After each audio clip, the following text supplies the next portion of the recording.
人怎么也没想到，即日起，华夏将进入1级战备状态。号称长城守望的东方大国，竟然成为了人类的最后火种。在异世界入侵下，全球各个国家纷纷沦陷，独剩华夏一国苦苦支撑。可就算铸造出钢铁长城的华夏，毫无准备下出现在异世界，面对着铺天盖地一族不间歇的进攻时，也早已是油尽灯枯。看着作战沙盘上一片片被吞没的防线，你双目通红，来不及了。东部防线，空六师全体牺牲。通信兵的声音突然响起，他们用直升机群制造电磁迷雾，用生命为撤离通道争取了11分钟。只见中枢影像上播放着东部战区最后传来的画面，上百架战机在紫色能量风暴中燃烧坠落。最后的一幕，战至最后的一架81飞行员驾驶着战机撞向了一个类似巨型蜈蚣的怪物眼球。西部防线，第7装甲师请求接入通信网络。通信兵突然站起大喊，只见全息屏上满脸血污的独臂车长出现在了画面中。老李，记得那年红杨亭演习吗？车长王虎咧嘴露出带血的牙齿，在身后突然传来的金属扭曲的尖笑声笑道：“这次咱们比蓝军可很多了。”屏幕瞬间被红光淹没，179辆残存的主战坦克同时冲锋，堵在了敌人前进的唯一缺口前。他们引燃了自己最后的血路，筑成了一道熊熊燃烧的钢铁城墙。看着西部防线上多争取来的17分钟倒计时，你没时间哀悼。沙盘南端已经传来了剧烈的爆炸声，12艘早已破烂不堪的刃海型驱逐舰正冲向海平面上涌过来的黑暗狂潮。舰长虚弱而又激昂的声音在指挥部响起：“还差多少时间？23分钟。”通信兵话音刚落，代表着舰队的箭头突然加速，11道红色利箭如同钢枪般刺入黑潮中。告诉孩子们，我们家乡的大海是蓝色的。空前的爆炸声响起，沙盘南侧随即亮起了13分钟的猩红数字。中枢指挥部，一名老将军突然摘下了肩上的将星，拍在了控制台上。记住，一定要切断通道。说完，他毫不犹豫转身就走了出去。随即，一道道身影也一个个站起，共17名参谋嬉笑着跟在了老将军身后。很快，随着沙盘北方响起了道嘹亮的冲锋号，倒计时也再度增加了11分钟。总指挥，通信兵突然惊叫道：“4个方向都有一组小股部队冲破防线过来。”话音刚落，本来已经变成绿色的倒计时开始飞快地减少了起来。你瞪着通红的眼睛，用干涩到了极点的语气命令道：“打开全频段广播。”刚准备说话时，你却突然看向了另一处屏幕，最后的一批运输车正在通过裂缝的画面。此时车内正飘出了很多张儿童画纸，但上面却并没有孩童的公仔画，而是写满了歪歪扭扭的字：“爸爸妈妈，我等你们回家。兵叔叔加油，我们不害怕。”这里是人类文明火种指挥部。你的声音通过电磁波传向了基地的每个角落，请所有还没有撤离的幸存者注意，这不是撤退命令，这不是撤退命令。连通地球的裂缝关闭还有50分钟，那些东西渗透过来了，我们不能让那些东西冲进裂缝，合着我们的孩子进入我们的家园，一个也不行。话音刚落，模拟沙盘上突然爆出万千道红线，无数平民扛着自制武器冲出了躲藏的掩体，老头抱着煤气罐扑向受潮，女教师带着学生们挡在了一族冰封的前面，浑身着火的伤员大笑着撞进虫群，群星闪耀时，红色的倒计时再一次让人类最后的反攻染成了绿色。此时的指挥部只剩一人，你看着身前的一个按钮露出了苦笑，输了，输得一败涂地。大家都是好样的，是自己无能。自12年前，全人类都在未知力量的操控下，分成3年突然全部传送到了这个世界。此时终于还是到了山穷水尽的地步。好在最后华夏科研部还是找到了回去的办法，最后的时刻把孩子们都送了回去。人类总归是还有希望。看着最后的一辆运输车消失在了裂缝之中，周围也传来了越来越近的嘶吼声和爆炸声。你笑着向战友们离去的方向进了个军礼，然后重重地垂下了面前的按钮。在巨大的蘑菇云中，人类最后的一个基地化作了齑粉，而广场上的裂缝也随之消失不见。老李，你快醒醒啊！都什么时候了还睡？突然一阵剧烈的摇晃感把你早已远去的思维拉了回来，你费力地睁开了眼睛，只见眼前一个肩膀上带着2毛4的壮汉正戏谑地看着自己。怎么，为了打赢我把脑袋给烧坏了？告诉你李乾坤，这次你们输定了。感受着这家伙重重拍在肩膀的熟悉感，你猛地站起了身来。老王，你还活着？闻言壮汉气得脸都歪了。好你个老李，打不赢我就咒我死是吧？看我这次不让你输得更惨。你并没回答，而是踉踉跄跄地走出了门外，眼前再也不是那绝望的3个太阳和紫色的天空，而是熟悉的蓝天白云，以及那熟悉的黄土大地。你整个人都呆住了，泪水早已打湿了满脸。老李，你没事吧？你别吓我啊！老王见状连忙走到了你面前，不知所措道：“你像是想起了什么？”连忙扯开了战术手表看去，现在的时间是2026年3月14日下午15点37分。2026年，这是12年前。你瞬间仿佛被抽干了所有力气，抱着头跌倒在地。这下老王彻底慌了。勤务员，立刻给我找医疗小组过来，你们指挥官出问题了。不久后，红杨亭演习基地医疗中心内，你已经冷静了下来，想着这到底是真穿越回来了，还是自己做了一个漫长又真实的梦。思索间，你决定必须好好验证一下才行。老王，我知道你在外面，你进来一下，我有话要问你。正在门外懊悔上次演习是不是把你打得太狠，才把你逼成这样的老王疑惑地走了进来。老王，下一次演习你是不是已经计划好用战术核弹报销我的2团，同时全频道压制住我主力的通信？对了，你会把主力安排在8和 C3 这几个位置，等待演习开始30分钟核弹爆炸后，我主力失去控制，蓝军就会合围一口吃掉我方。闻言，老王瞪圆了眼睛，你怎么知道的？好你个老李，浓眉大眼的，竟然偷看我的演习预案。得到了确切回答的你长叹了一口气，在抬头时，脸上的迷茫之色已消失不见，眼中只剩下坚毅和深深的锋芒。老王，帮我联系后勤，我需要做一次最为全面的身体和精神评估。如果评估没有问题，我申请与总参面谈。我有极为重要的事情需要汇报。一间巨大的会议室内，你的所有信息正被投影在屏幕上，而在场的人至少都是1毛3的军官。李乾坤，大校指挥的天才，爷爷是原战老兵，父母在一次维和任务中牺牲。本次洪阳平演习红军总指挥。这次演习开始前，李乾坤出现了一些异常表现，还要求与总参对话。具体情况大家可以看看。对了，经李乾坤自己要求做的一次精神评估，有一点奇怪的是，他的心理年龄竟然达到了60岁以上。闻言，台下顿时一阵议论纷纷了起来，众人都觉有点不可思议，难不成是演习压力太大不成？安静！主持人挥手道：“这次叫大家来就是为了做一个更详细的评估，这是个难得的将军苗子，看看还能不能挽救一下。你们现在迅速熟悉资料，半个小时后会谈开始。”整个会议室顿时鸦雀无声，只剩下敲击鼠标和翻看资料的声音。半小时后，你端端正正地坐在了一张椅子上，出现在众人面前的大屏幕前。好了，李乾坤同志，你有什么话可以说了？我是总参军务部副部长刘海，这次负责与你的会谈。我做了个梦。你缓缓开口道，那是一个无比漫长而又悲伤的梦，甚至让我分不清梦境与现实。在众人紧皱的眉头下，你声音突然高昂了起来。可是后来了解的一切都在告诉我，我错了，那不是梦。我知道没人能相信，甚至连我自己都不敢相信。可是我不敢赌。如果那是梦，无非就是我个人被当作神经病而已。可是如果那不是梦，那就关系到亿万华夏人的生死存亡。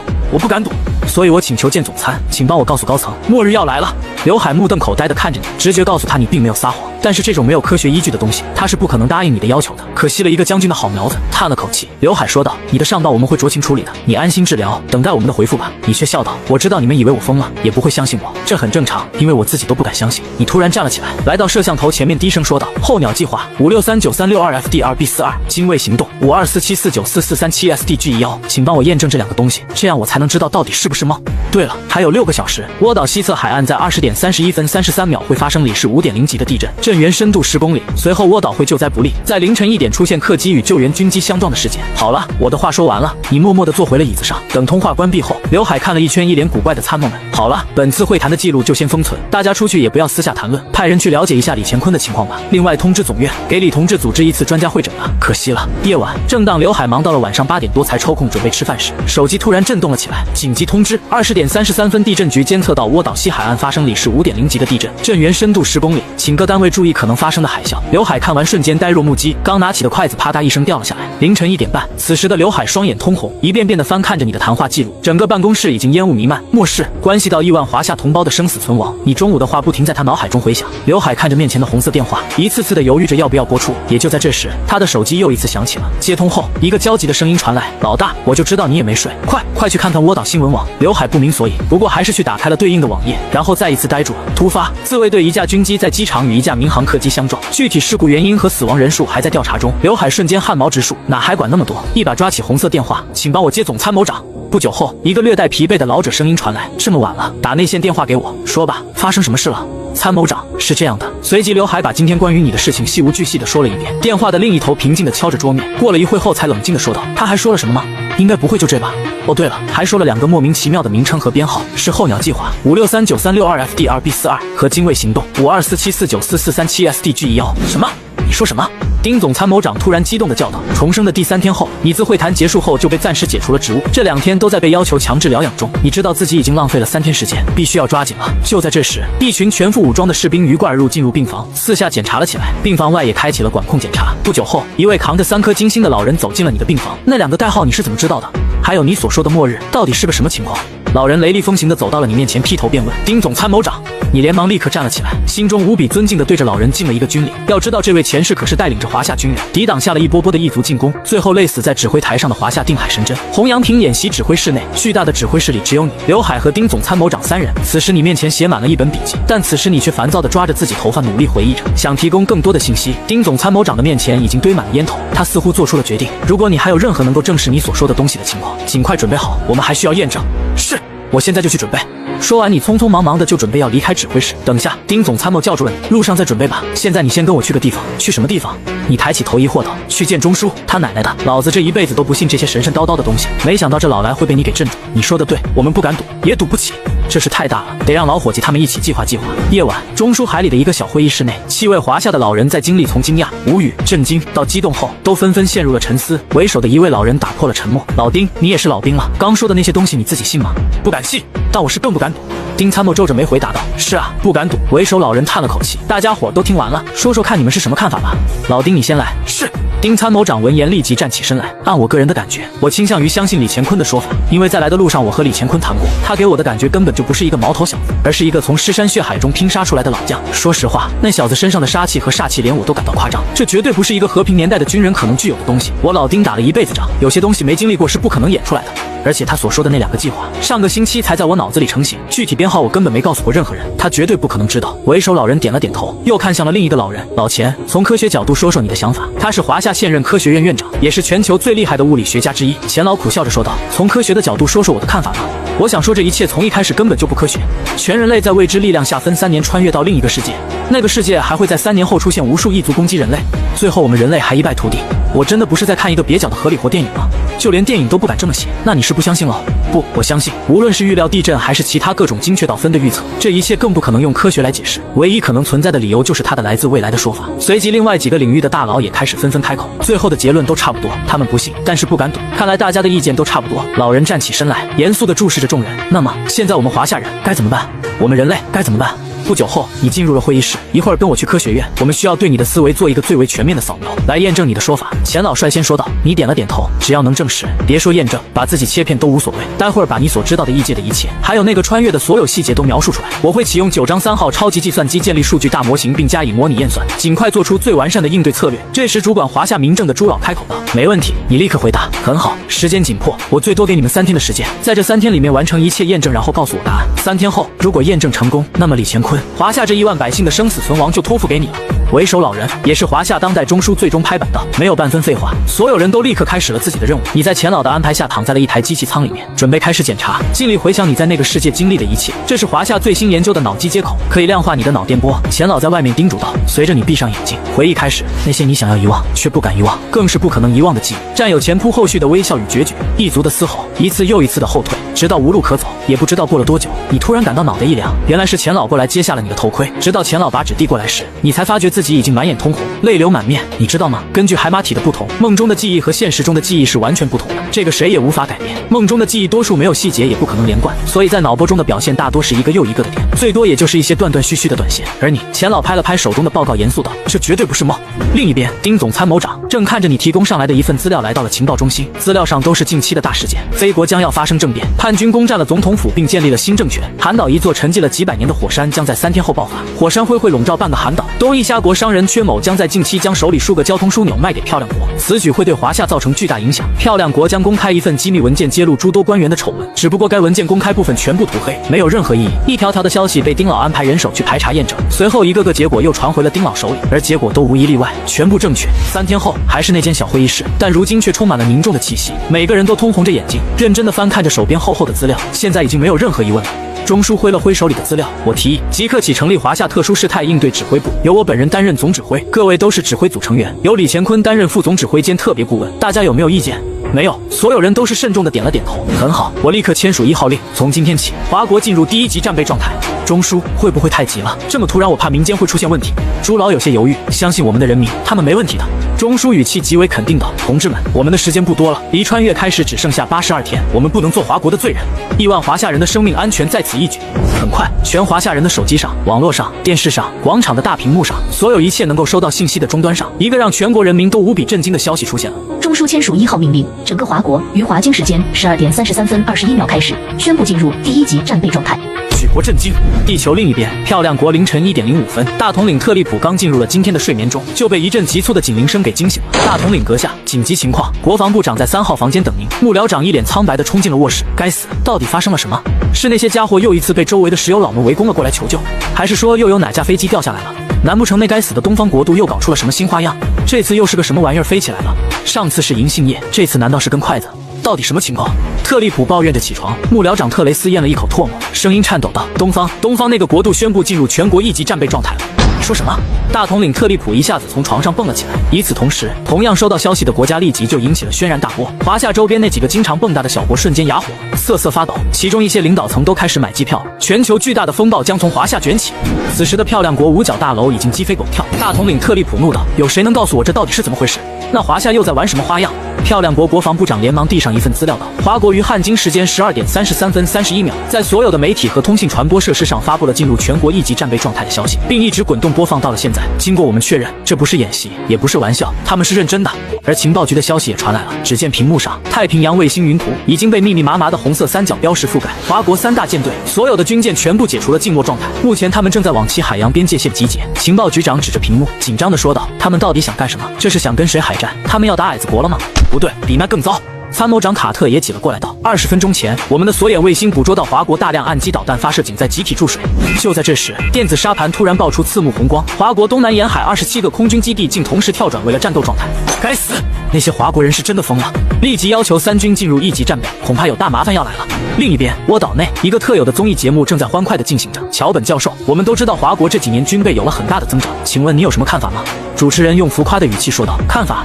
桥本教授满脸不屑，那都是一堆破铜烂铁，他们房地产崩盘，外资跑路，现在不说吃茶叶蛋，恐怕都快连大米都吃不起了。桥本教授轻浮道：华国那些破铜烂铁跟渔船一样，我们的导弹30公里外就能精准命中他们的厨房，让他们喝西北风。瞬间，台下和主持人都爆发出了一阵笑声。显然这一次诋毁华夏的节目效果非常成功。也就在这时，桥本突然收到了助手发来的一道消息，此时他的笑容已经彻底僵住了。我家的狗要生了，我得赶快回去一下。他突然匆匆忙忙地颤抖着起身就跑，瞬间就狂奔的没影了。剩下一众懵逼的主持和观众们面面相觑。不久后，众人手机开始陆续响起一道道提示音，才难以置信地看着这突如其来的消息。同样的情景在世界的各个角落重复着。华夏周边的一些国家，一些大佬们更是已经开始争先恐后地登上了出国的航班，显然已经开始跑路了。华夏国内距离宣布全国进入一级战备已经过去了快1个小时。起初，国内也泛起了些许波澜，但很快就被一种奇妙的氛围所笼罩了。那似乎是一种平静与狂热交织的独特状态，一股激昂的情绪正在民众心中悄然发酵，且越烧越旺。每个城市的武装部门、军区大院都开始排起了长长的队伍，那都是预备役和退伍老兵们。目前还只是第一批收到消息和离得近的赶到。要知道，华国可是有超过5000万的退伍老兵和预备役，国家一声令下就投奔军伍的人们更是数不胜数。他们此时正心急如焚，脚步匆匆地朝着最近的军方登记点赶去，生怕自己去晚一步就失去了报效祖国的机会。网络上更是一片热闹非凡的景象。一级战备啊，咱妈这是要干什么？难道外星人真打过来了？你管咱妈要干什么？就问你激动不激动吧？激动？怎么不激动？我特么都快燃爆了！你不知道啊，我们学校有不少泡菜国的留学生，一个个天天拽得跟什么似的。这个消息一出，他们那脸色叫做一个精彩啊！现在比孙子还要孙子，光激动有什么用？我都快赶到军方登记处了，楼上的你还没赶到啊？慢慢排队吧。告诉你，我都快排到了，羡慕你们啊！为什么这次只要退伍老兵和预备役啊？国防生也想出战？小兔崽子们，这还轮不到你们，毛都还没长齐，交给你们我们不放心。10年退伍老兵已经在前往军营的高铁上了。话说你们发现没有，以往咱妈只要有什么动作，猴子和窝岛那边都是各种抗议，这一次怎么安静的跟哑了一样了？那还用说，这次咱妈来真的了，要还敢跳出来，那不得直接拿窝岛开刀啊！先丢几百个邱小姐开路，哈哈，窝岛民众都闹翻天了，说是从首相到各大部长已经全员失踪，目前首相就剩下了一个空壳子。华夏中枢指挥部内，全球发生的一切动作都被收集汇总到了这里，目前一切正常，民众情绪和秩序比预想的要好很多。朱老看着眼前的分析数据松了口气，怎么可能会出问题？丁总参谋长笑道：咱们华夏人在大是大非面前什么时候含糊过？根据9章3号超级计算机的模型预测，至少在72小时之内不会出现太大问题。老丁，别光盯着我这儿，你那边怎么样了？目前全军都已进入一级战备状态，各地预备役退伍老兵都在加速归营中。按照现在的速度，最迟3天，我们就会有超过5000万的兵力。那么等到3天后，我们就可以进行下一个环节了。朱老感叹道：下一个环节才是关键啊！对啊，现在都还是预案内的情况，下一个环节才是真正的考验。一旦那个所谓的穿越开始，对人心的冲击和考验可太可怕了。在你提供的信息里，到时候全人类会在3年内分批随机开始传送到另一个世界，没有人知道哪天会轮到自己，而且传送的时候只能带着一份物资穿越过去。再看着身边的人一个个消失不见，那种情况下，想要维持社会的稳定是极为困难的，人们的恐惧和本能会被放大到极限。据你提供的消息，上一世仅1个星期，全球就陷入了无尽的混乱，就连华夏也只是勉强维持了一个最低的秩序。不久后，全民大会堂内，此刻这里聚集了整个华国科学院、社科院、农科院的顶尖学者，以及3军的高级军官们，几乎齐聚于此。在众人疑惑讨论国家为什么搞那么大动静时，只见一位身姿挺拔的军人迈着有力的步伐大步走上了台，直接坐在了一众华国顶级大佬们的中间位置。人们甚至在你身上看到了滔天的战役以及尸山血海，那尖锐的杀气仿佛让整个会场温度都下降了几度。刹那间，整个大会堂都安静了下来，落针可闻，你毫无拖沓。在众人难以置信下，直接便公布了末日即将到来的这一消息。等听完你宣布完和展现出一份份资料后，众人脸上的表情各异，有的满是疑惑，眉头紧锁；有的面露不屑，嘴角微微上扬；还有的激动的满脸通红，双手不自觉地握紧。但自始至终都没有一个人出声打断。可没人不觉得你说的这就是天方夜谭。末日，全民传送穿越，异界求生，你还是未来穿越回来的指挥官，这确定不是在浪费大家时间吗？大家请安静！朱老立即站起身来，大声喊道：“我先向大家做保证，这一切都是真的，绝非玩笑。”钱老也站起身，神情严肃：“我也可以担保，我们已经通过各种途径反复证实了此事。”瞬间，有了这两位在华国德高望重的老人出面担保，众人这下不相信也得相信了。国家都闹了这么大了，这也不可能是玩笑。随即，全场渐渐开始凝重了起来。请问，这穿越具体什么时候开始？一位院士站起身向你开始发问。距离第一批穿越开始还有81天9小时37分，也就是2026年的6月15日0点整。为什么会发生这种穿越现象？不清楚，我们怀疑有高等文明干预，但目前没有确凿证据证实，也没能阻止穿越。你无奈的摇头。我们为什么会输？一位少将站起身，声音洪亮道：“因为上一次我们毫无准备，穿越毫无预兆的突然降临，一开始根本没人相信。等大家终于确认这是事实，大多数国家的社会秩序早已崩塌。而且3年的穿越期，在异界的早期阶段，我们根本无法聚集起来，因为穿越是随机性的，穿越过去的地点也是随机。一开始在异界，我们根本没有任何联络手段，自然也就没办法集结力量。后果是，第1年我们穿越过去的民众死亡率就超过了80%，到第2年我们才勉强在异界站稳脚跟，建立了一些小型聚集点，直到第3年，我们才在异界重新建立国家，开始恢复科技和生产。可3年一过，异界突然冒出了4股不同势力，他们不约而同地向人类发起攻击，全人类拼死抵抗，可还是在第12年被攻破了最后一道防线，自此人类最终走向灭绝。说到这里，你声音微微颤抖，眼中满是痛苦与不甘。诸位都是个行业的精英和中流砥柱，今天召开这场紧急会议，就是为了集思广益，利用最后的时间做好万全准备。今天，请大家为我们华国，为华夏亿万百姓制定出一套最完美的预案。你目光坚定地扫视全场，大声说道：“这一次，我们绝不能再输。”不久后，在全球国家对华夏突然的举动感到不安时，这时华夏突然发起了联大会议。国联总部内，赵立朗声道：“本次我国突然启动1级战备，我在这里可以代表华国给各位一个准确的答复。我国这一次举动并不针对任何国家。”瞬间，泡菜窝岛国以及华夏周边一些国家代表都松了口气，不是要干我们就好。但是，虽然我们说不针对任何国家，却有个前提，那就是接下来我国准备要做的事情，不容许任何国家的干扰和破坏，否则我国必将倾尽全力给予最大化的打击。话音刚落，窝岛和泡菜那些是漂亮国狗腿子的国家代表脸色瞬间白得可怕。那么你们到底是要做什么？漂亮国代表终于忍不住发问道：“你们聚集了那么多的军队，难不成只是单纯展示军力？你们说不会针对任何国家和区域？难道你们打的是外星人不成？”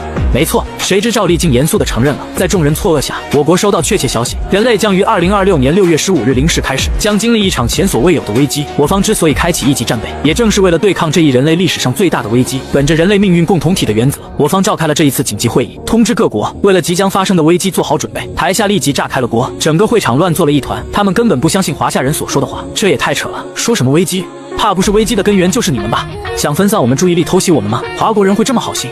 真有危机降临，你们提前知道了会告诉我们，别是打着其他的主意吧？赵立对众人的嘴脸早有预料感，并不觉得意外。发起联大前，他也疑惑上级为什么会把这么重要的消息泄露出去。我们接下来的动作会很大，瞒是瞒不住的。与其到时候让他们绝望地拖所有人下水，不如直接说出来，先占个大义的名分。我既不会高估他们的上限，也绝不会低估他们的下限。可如果事情没有像预测那样发生怎么办？到时候国外这些家伙肯定会为此大做文章，到时候的舆论……钟书直接打断了赵立道：“那岂不更好？灾难没有发生，到时候我们这几个老家伙一起引咎辞职就好。”钟书决然说道：“这和亿万华夏人民的性命来说，代价实在是太轻了。”安静！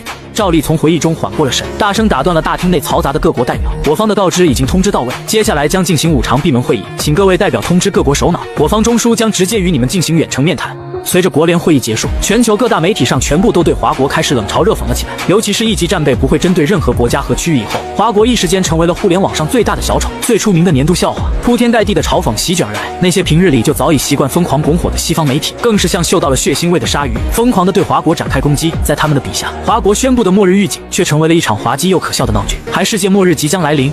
哈哈，那我们是不是明天就得收拾包袱准备上诺亚方舟了？他们以为自己是谁？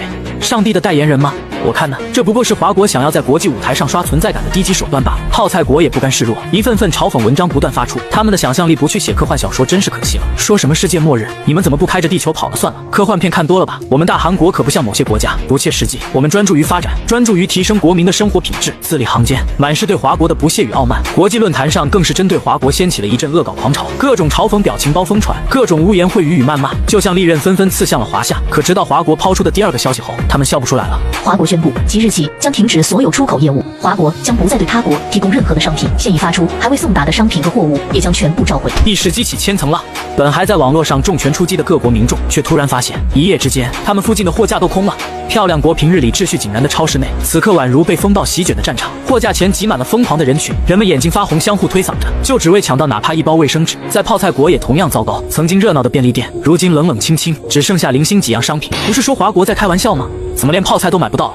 一个年轻人愤怒地拍着柜台，冲着店员咆哮：“从昨天开始就断货了，听说华国那边把所有出口都停了，不知道什么时候能恢复。”我岛国的民众也陷入了慌乱，汽车生产线上因为缺少来自华国的关键零部件而被迫停工，电子企业的库存告急。那些曾经有闲心的在线上嘲讽华夏的外国网民们都懵了，哪还顾得上继续在网上狂欢，纷纷开始抱怨生活没法过了。在他们傻傻自嗨时，早在华国发表末日宣言之后，这些国家的超级富豪们就敏锐地嗅到了商机和危机，第一时间就展开行动，疯狂开始搜集一切物资，同时还派人在网络上挑起事端，吸引着民众的眼球，让大家的注意力都集中在对华国的嘲讽上，自己却一边暗中指使手下，不惜一切代价席卷着一切能得到的资源。巨量的物资源源不断地被装进了富豪们的末日避难所和秘密仓库内。傻缺，愚蠢的渔民！华国这种口碑的超级大国发的公告，你们还有空在那嘲讽着笑？你们以为那是漂亮国咩？渔民就是渔民。聪明人第一时间已经开始收集物资，打造安全屋了。也就在这个时候，华国发出了第3条重磅消息：华国宣布，为了对抗即将到来的末日，现华国欢迎身在全球各国的游子回国共抗末日。我们会在各国安排专机接引，此通道将维持1周，逾期不候。同时，针对目前还在华国境内的各国友人，我们将会为你们提供一条快捷通道离开我国。此外，如果认为这样会影响到你的自由了，或者说觉得自己不适应这种环境，无论你是不是华国人，也大可以离开，我们同样会为你提供快捷通道。愿意回来的，我们欢迎；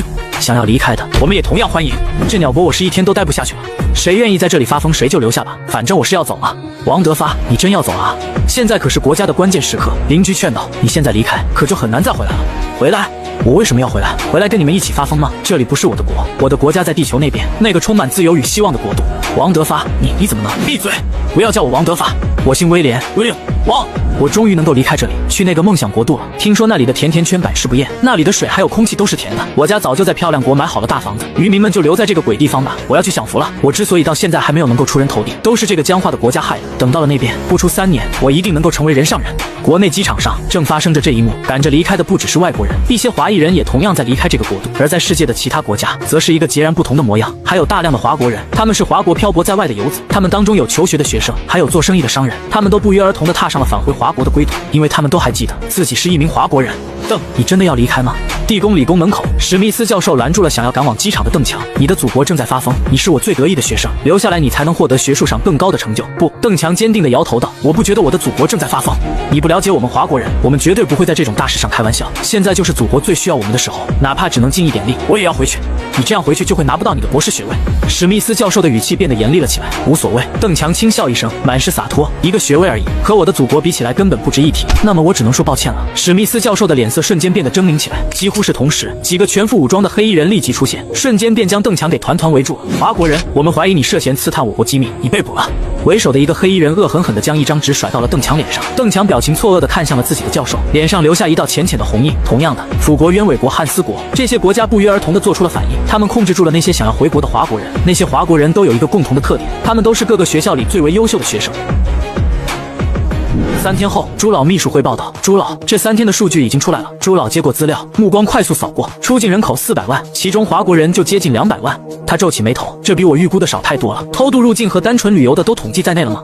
秘书赶忙点头，所有在国内的外籍人士一个不落全算进去了，只是黑户数量不少。我们还在争分夺秒进一步的清查，清查速度务必加快，2天内必须完成。要是实在找不到人，就限制特定区域通行，掘地3尺也得把那些老鼠给找出来。见秘书还要说什么，朱老立即打断道：“那些崇洋媚外出境的华国人，走了就走了，走了反倒省心，记录好，剥夺掉他们华国公民的身份就行。”李强闻言便不再多言了，迅速切换话题道：“这几天从世界各地返回华国的人数超过300万，大部分是华国公民，还有一小部分是华籍人士，这是好事。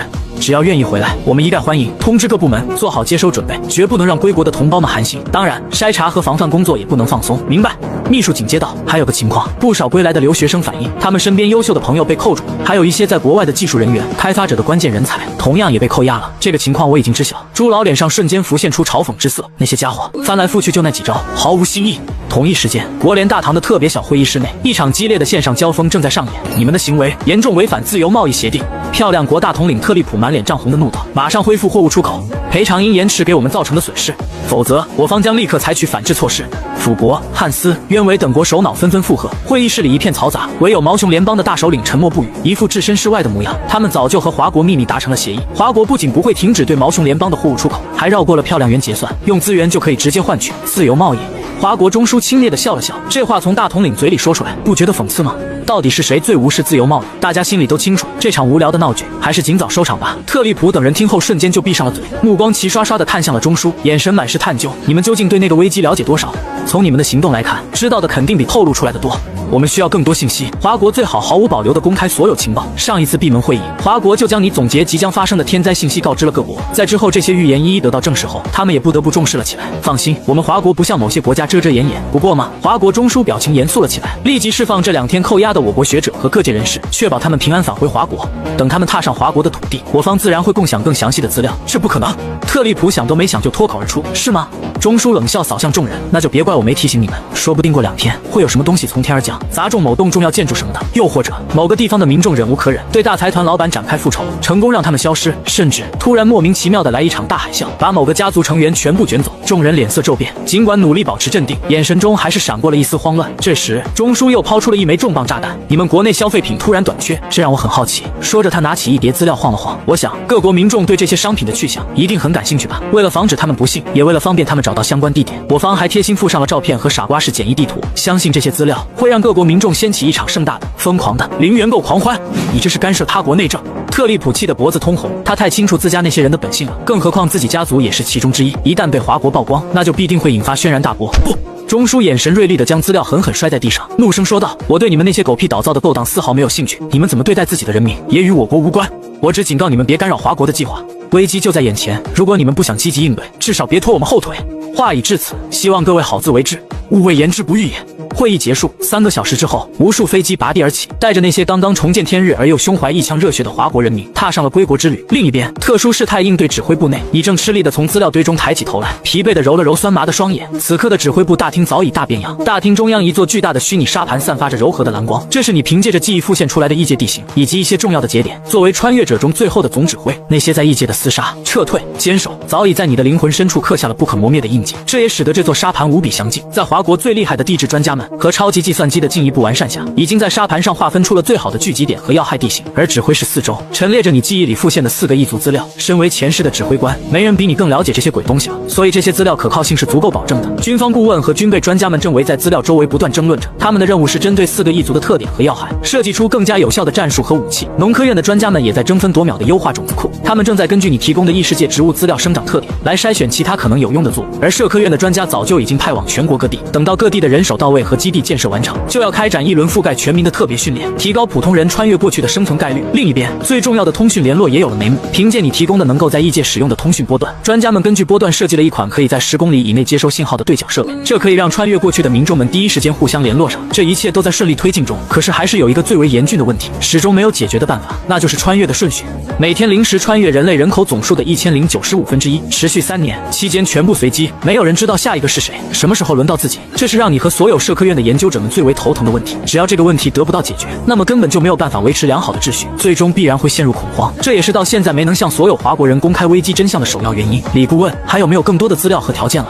负责攻坚这个问题的万院长急匆匆说道：“我们建立了新的社会模型，还用9张超级计算机模拟了，情况不容乐观啊！如果不能判定穿越顺序，无论我们怎么加强管控和稳定人心，不出2年，整个社会的秩序将彻底混乱，最坏的情况甚至第1年都撑不过去。”李顾问，你是经历过的，穿越难道真的一点征兆都没有吗？万院长用期冀的目光看着你。万院长，你望着眼前的老者，喉咙干涩发紧。此时这位蓬头垢面、深陷的眼窝周围全是青黑，也不知道多久没有好好休息了。颧骨处突兀地浮着2团病态的红晕，但他的双眼却格外的炯炯有神，就像是即将燃尽的烛芯突然被拨亮，蹦出最后一道光芒一般。你望着万院长，喉咙像被什么东西堵住了。你深知这位老者为了应对危机付出了多少心血，可却无法得出任何有用的信息的感受。万院长，穿越一旦开始，确确实实没有任何规律和征兆。那时候我们在还能维持秩序的时候，也做了大量的研究分析。可是无论是年龄、职业、性别、身体素质，甚至是所处地点，都没有一丁点的联系。不过什么？万院长渐渐失望的连猛地抬起盯着你。我们在异界发现了一些与穿越有关的东西。你手指沙盘一处被红色标注为首要目标的区域，这里是人类最后的据点。我们在那里发现了一个文明遗迹，遗迹中有一台机器，它能够生成虫洞裂缝连接地球。你眼神中闪过一丝痛苦道：当时科研人员严重不足，那台机器的科技水平远超我们，直到最后都没能完全分析清楚。我们耗费了2年时间才让那机器勉强启动，生成了一个能维持60分钟的虫洞，在最后的最后才把孩子们送回了地球。你努力平复心中的怒火与悲伤。当时的科研人员说，那台机器能汇集并控制一种特殊的粒子，这种粒子是穿越的关键。科研人员给它起了个名字，叫上帝粒子。我问过钱老，咱们这边根本没有关于这种粒子的研究，甚至连类似的存在都找不到，更别说在最后的时间里掌控它了。万院长有些黯然，挺直的腰背似乎都有些弯了下去。不过他很快振作了精神，追问起来：那你还记不记得住第一批穿越的是哪些人？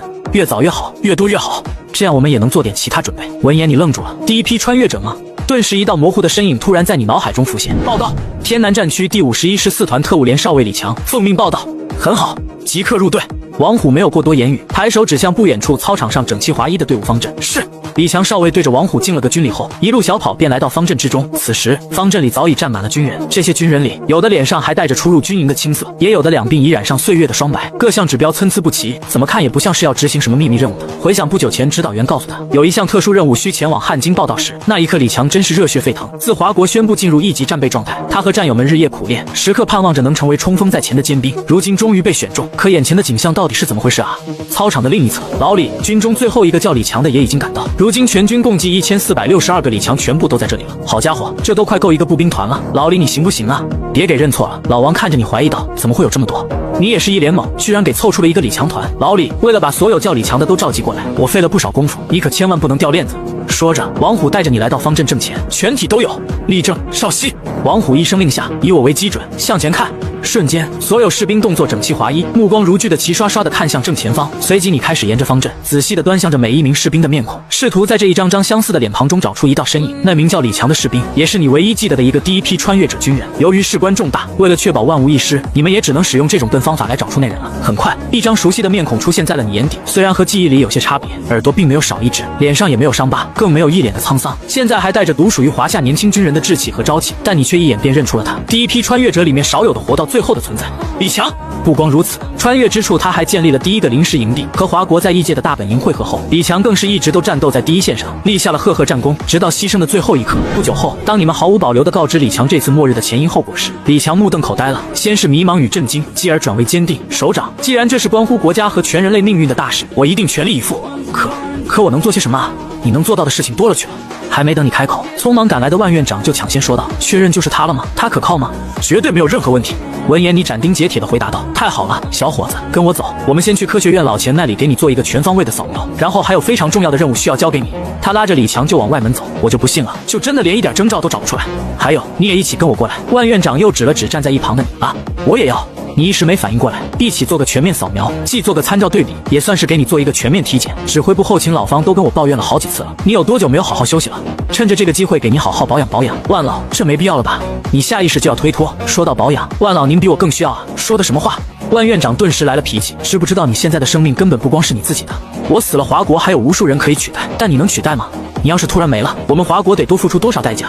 赶紧的！说完，万院长不由分说，硬拉着你和李强风风火火向着钱院长那里赶去。医疗舱内，等到你再一次恢复意识时，外面已经不知过了几个小时后了。你一咕噜爬了起来，只感觉自己全身都格外舒爽，状态好到你自己都有些惊讶。醒了。旁边传来了钱老的声音，只见钱老正在一旁的仪器边上忙碌着，而李强和万老的医疗舱位置都已经换了别人，显然他们早就出去了。钱老，我这是睡了多久？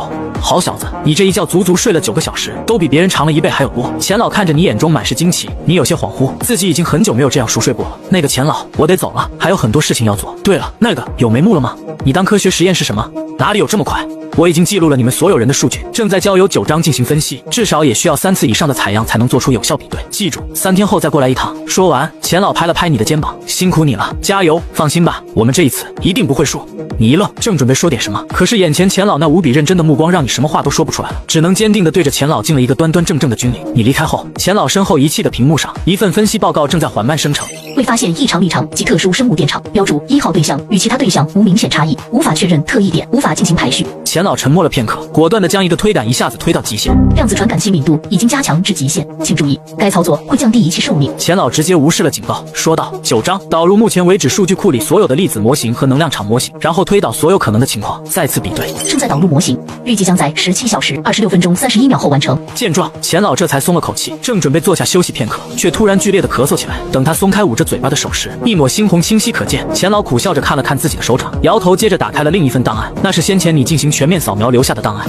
请注意，该分析对象脑电波强度超过正常人极限2倍以上，观测对象赛埃波峰值突破阈值，判断其常态处于极限脑力状态下，心理负荷过重，建议静养及心理疏导。钱老无奈的轻轻叹了口气，撑住啊，小子！而你才刚出去没多久，就被谢部长拉到了训练场，去检验设计部刚出炉的应对的末日装备。待看完各种针对性单兵装备后，你被带到了一个巨型的集装箱前，这才是重点。谢部长指着比平常大好几倍的集装箱道：“丁参谋长见你来了。”拍了拍集装箱，满脸自豪地说道：“这可是我们军队最先进的联络设备，代号燧人。”随着液压装置的轰鸣，集装箱缓缓展开，露出密密麻麻的电子设备。丁参谋长指着集装箱介绍道：“这是燧人通讯指挥中枢，能构建半径200公里的通讯网络，内衬特殊复合装甲能抵御攻击，外层是转化率超40%的太阳能充电板。我们的空间站用的就是这种，这很符合你说的单件独立物品标准。我们会计划安排可靠人员携带1000个以上的燧人构建通讯网络。燧人1号作为首台设备，将由李强上尉负责携带穿越异世界，成为首个通讯节点和聚集地核心。随后，他领着你走进集装箱内部，介绍进一步的功能。除了通讯模块，还搭载了探空气球和高速无人机系统。展开后，会释放探空气球探测周围，并将数据实时反馈，最大探测半径500公里。而高速无人机能根据定位迅速抵达呼救地点进行侦查。你入神的听着，想到上次穿越的狼狈，心中不禁感叹：要是当时有这些设备，一定会不同。你问道：“产量跟得上吗？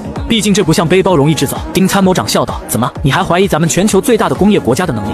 预计30天内就可以完成1000套燧人的制造，各军区还会挑选出精锐来熟悉其操作。”而另一边，漂亮国大统领特利普正喝着苦涩的咖啡。自蓝星另一端的东方大国拉起警报后的这5天，他就再没完整的睡过觉。首席幕僚马特脸色阴沉道：“情况比预想的糟糕。股市荆州第20次熔断，民众闹事，超市关门，银行挤兑，至少15家银行求救，民众们陷入了恐慌，以为我们要与华国开战了。还有教派散布末日谣言，趁机敛财，甚至有人开始囤积防毒面具和棺材。”特利普听得太阳穴突突直跳，走到窗前，看着白宫围栏外抗议的人群，他们的标语在风中飘扬：“我们要面包，不要战争。”为什么货物还在短缺？东国那边没按约定供应吗？他们只送来了以前签好的那部分，已经不愿签新的合约。如果想继续要货物，我们现在需要用华国币来买，或者用他们要的资源来以物易物交换。他们不接受其他货币了，那就用华国币买。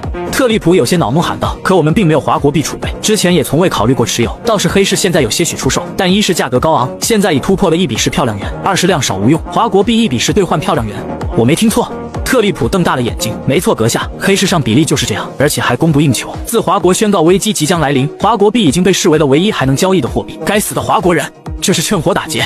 特利普愤怒的如同一头狂躁的公牛，在办公室内走动。片刻后，他只能无奈叹息：“算了，之后再找他们算账。先把收到的货物投放市场，尽快让社会平稳下来。”可是那些货物还未离海关就被瓜分完了，现在根本无法入市场。马特小心地说道：“海关收到的最新一批货物还没卸船，就被各大机关的人被他们以各种理由征用了，混账！”特利普愤怒地扯掉领带，深吸了好几口气。我们自己的商品呢？难道这不是趁机收回市场的机会吗？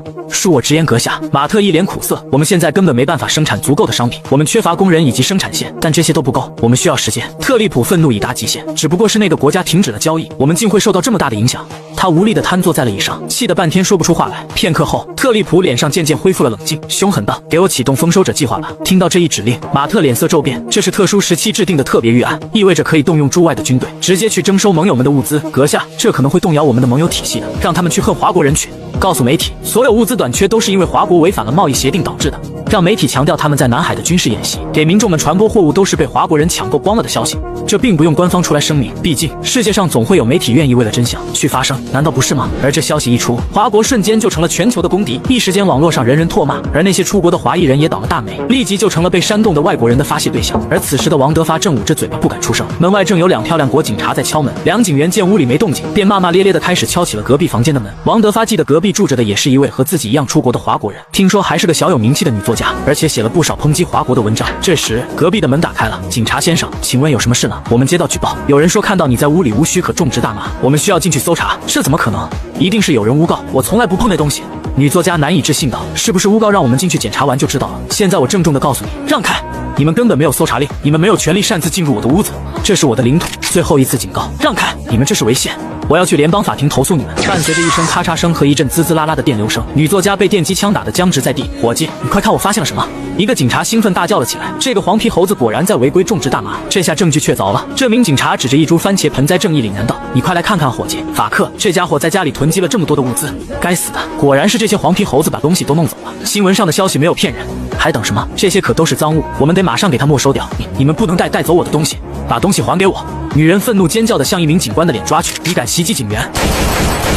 激烈的枪声瞬间在隔壁响起，王德发死死地捂住自己的嘴，浑身上下止不住的颤抖，根本不敢发出一点声音。到了晚上，一篇新闻报道出现在了他的手机里：非法移民在出租屋里私下种植大麻，还暴力抗法，警方警告无效后将其击毙。上面还附带了几张照片，一张是女子身中恩枪惨死的样子，另一张是一位白人警察打了码的脸上依稀可以看到几条红色的伤痕，上面还标注了被犯人袭击所伤。最后是几张被打码的番茄蔬菜盆栽照片。王德发终于控制不住了内心的绝望与惊恐，连忙冲到了垃圾桶旁疯狂翻找。很快，一张被揉成一团的传单被他挖了出来，小心展开后，立即按照传单上的电话号码就拨打了出去。你好，这里是华国驻漂亮国大使馆，请问有什么事情需要我们帮助吗？你不。您好，我是威廉，不，我叫王德发，我现在被困在漂亮国了，这里不安全，我想回国，请问可以帮助我吗？电话对面沉默了，王德发大气都不敢喘一下的死死地盯着手中电话，就仿佛握着救命稻草一样。也不知道过了多久，对面终于又有了声音：很抱歉，威廉王先生，经过我们核实，您在不久前自愿放弃了华国人的身份，并加入了漂亮国，请您向漂亮国的相关部门寻求帮助。再见。说完电话便被挂断了。威廉王不死心再次打了过去，却只听到忙音：被拉黑了。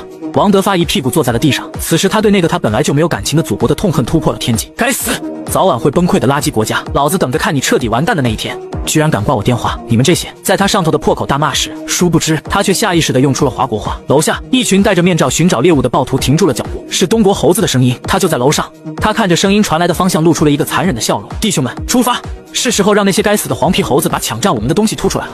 随着各种媒体上关于华国的消息越来越多，那些和王德发一样趁着这段时间离开华国的，和一直躲在国外对于祖国号召不闻不问的人纷纷成了目标，代价惨痛。而在华国国内同样也并不平静，莫名其妙的人类危机，突如其来的全国一级战备，到底是真有其事还是玛雅人的预言？光说不动的一级战备，我们需要自由，民众也有知情权，我们不要蒙在鼓里。物价即将飞涨，华国被各国联合封锁，所有生活用品最多还能撑3天，要断粮了。英加汉森联合诸多国家集体停止对华国的粮食出口，红星联邦对华国出口政策不满，已经停止一切对华国的资源输送。你家的天然气最多还能撑2天。一时间，各种自媒体谣言四起，尤其是那些敌对势力24小时滚动播放着华国民众暴动的合成视频，主播攥着话筒尖叫的样子像极了热锅上的跳蚤。虽然大部分的华国民众并没有受到影响，可是架不住还有一小部分听信了谣言。在这些谣言的影响下，各大商超出现了令人窒息的场景。天还没亮，超市门口就排起了长龙，人群中充满了焦虑的低语。刚一开门，人群就一窝蜂似的蜂拥而入，生怕慢一点就抢不到东西。一位大妈拼命往推车上堆放泡面，就仿佛准备吃上1年一样。年轻夫妻推着满满一车饮用水，额头满是汗水，甚至有人抱着几大包盐，仿佛回到了当年抢盐的疯狂时刻。网上不是没人辟过谣，可是有道是造谣一张嘴，辟谣跑断腿。即便有人摆出事实验证谣言的虚假，却抵不过内部消息的传播速度。为什么官方不公布真相？是不是真的要断粮了？类似的质疑声铺天盖地，让本就紧张的局势愈发混乱。中书海信息防控中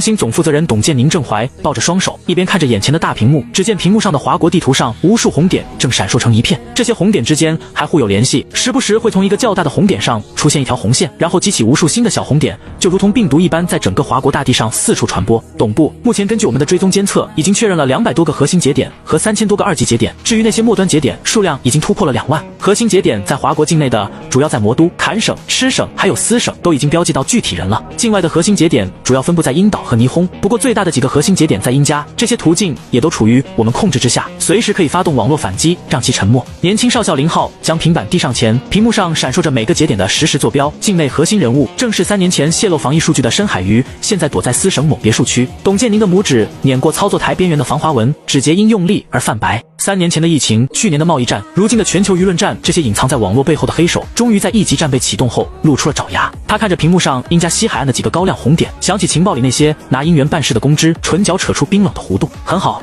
不枉我们特意留下空子让他们钻，这么多年了，也该到了彻底收网的时间。这些毒瘤留着全部都是祸害，这一次务必将其一网打尽。说实话，这里面有不少的节点早就被他们监测并留底了，只不过一直没有动手罢了。毕竟这种人是抓不完的，与其抓了再来一大批隐藏的，还不如留着这些可控的家伙。不过现在已经到了该掘根的时间了。董部这一次做到什么程度？年轻军人一脸的激动，忍不住问道：是只抓核心节点，还是连带着2级节点一起都给抓了？董建宁猛地转身，目光如刀，斩钉截铁地说道：全部，包括末端节点，一个不留。是。另外，启动燧人氏协议，给我把樱岛和霓虹的服务器烧成灰。另外，通知我们的潜伏者把东西撒出去，让这些家伙知道，论玩火和拱火，我们华国人才是老祖宗。美妆博主小丽正灵活地敲击着键盘，带着超长美甲的食指并没有影响到他的动作。家人们，谁懂啊？我那在粮食管理中心的亲舅舅偷偷告诉我，咱们的粮库3天前就建。爹输入最后一个感叹号时，他特意放大了字体，让那3个惊叹号像3枚投向湖面的巨石，必将激起滔天巨浪。附上的空仓库照片是上线昨天深夜发来的，空荡荡的仓库一片模糊，却又特意将华国储备粮库的字样弄得勉强能看清，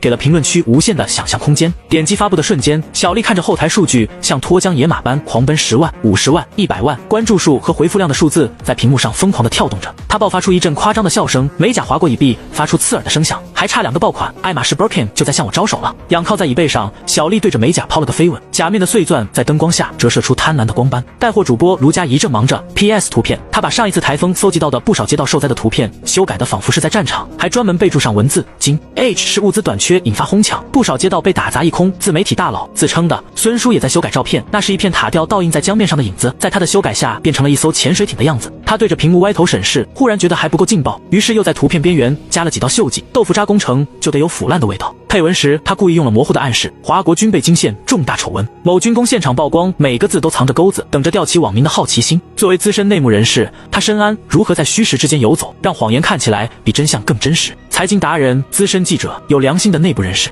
各种各样给自己增添了人设的家伙都在拼命加班，即将到手的钞票让他们无视了一切。突然，在他们的出租屋、公寓、办公室外面，不约而同地响起了急促的敲门声。开门，查水表。司省皇家一品别墅区，这里是整个司省乃至整个华国最为豪华的别墅区之一。住在这里的人都是非富即贵，还不是一般的富贵，毕竟这里最便宜的房子也都要6位数一平。东俄商会会长董金凯躺在泳池边的躺椅上，雪茄的烟雾在阳光下形成慵懒的螺旋，比基尼美女的指尖在他背上温柔地跳动，冰镇香槟的气泡在玻璃杯中轻轻炸裂，远处的喷泉在阳光下闪烁着七彩的光芒。作为一位成功商人，他理所当然地拥有一切，可是没有人知道，他其实是殷家安排在华国最大的一枚钉子。这2天，为了完成那边的安排，董金凯也算是消耗了不少的脑细胞，如今效果不错，还得到了对面的夸奖，所以才有时间好好休息。这一次涉及到整个华国的谣言骚动，差不多就是他一手策划出来的。有了这个功绩，再加上这些年的功劳，董金凯已经拿到了他心心念念的董黄金卡，就等着过去殷家享福了。不知道是不是这几天过于操劳，董金凯只感觉一阵睡意涌来，他对着其中一位美女比了个手势，便戴上眼罩，在她的服侍下闭目养神。也不知道过了多久，等待着的进一步爽感并没有来到，按在自己身上的双手完全任何下一步的动作。怎么做事的？不会就给我滚蛋！用点力懂不懂？他眼睛都没睁，直接骂了起来。那么这个力度怎么样？一个陌生的男子口音在他耳边响了起来，随后一双大手按在他的肩膀上，那力道仿佛要把他的肩胛骨给捏碎了。啊！董金凯发出了刺耳的尖叫声，他挣扎着爬起身，一把抓掉眼罩，却发现面前根本不是原来那几个美女，而是一群穿着他噩梦中经常出现的制服的男人。董金凯，或者应该叫你深海鱼，为首的声音像一把锋利的手术刀，划开他精心编织的伪装。董金凯感觉自己像被抽走了所有力气，就如同一团烂泥一般瘫倒在躺椅上。该死的，我的下线都没了！樱岛上一栋不起眼的建筑里面，一个中年男人愤怒的一拳砸在面前的键盘上，整个键盘顿时崩裂成了好几块，按键散落了一地。他叫山本健太，是这些人的总指挥。此时整个屋子里都安静了下来，连一直都响个不停的敲击键盘声也停了。屋子里摆放了2排共计20台电脑，10来个成员都停下了手里的工作，注视着暴怒的山本健太。老大，我这边的下线也全部都断了。其中一个满脸痘子的年轻人举手说道：我也是，全部都断了。一时间，其他成员也都纷纷附和起来。但那些只会吃闲饭的家伙都是怎么了？难道被一锅端了不成？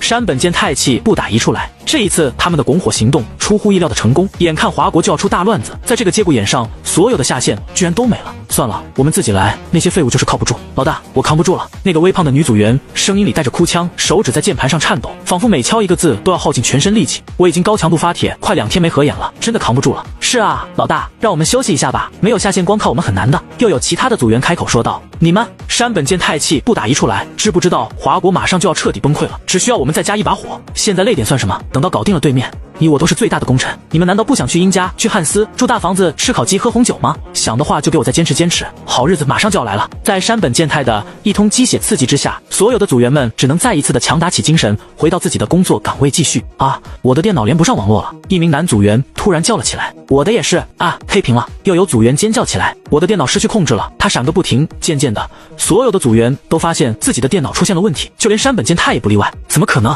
山本健太目瞪口呆，这可是英家最新的单人工作站电脑，怎么可能全部出现问题？他疑惑地伸手拍了拍面前的主机，而主机就仿佛回应他一般，发出了巨大的嗡嗡声。随后，在一阵噼里啪啦的电火花中，所有的电脑全部冒起了黑烟，然后变成了一个个红色的火球。隔壁的霓虹伴随着轰鸣声和尖叫声，一台被用作服务器的大型计算机连带着机房整个炸上了天，浓烟裹挟着碎片冲上天空，仿佛在为这场见不得光的阴谋敲响丧钟。英家由于性能强大，还预先做好了预防，那些被用作节点的超级计算机并没有爆掉，只是被切断了链接，让黝黑的屏幕和呆滞的操作者们相顾无言。而在英家那些大街小巷中，无数傻瓜式的小地图正在四处传播，地图上只是标明了一些地点，然后还在旁边画了象征物资的符号，并没有写其他的东西。但是每一个得到地图的暴徒头子都下意识地认为这就是华国人暗中储备物资的地点。在有心人的推波助澜中，成群结队的暴徒们还打起了把华国吸血鬼赶出去的标语。他们带上无处不在的小报记者和直播设备，浩浩荡荡地往地图上标明的地点涌去。随后，在英家的几个媒体上突然爆出了大量热度极高却又内容互相冲突的新闻，超乎想象。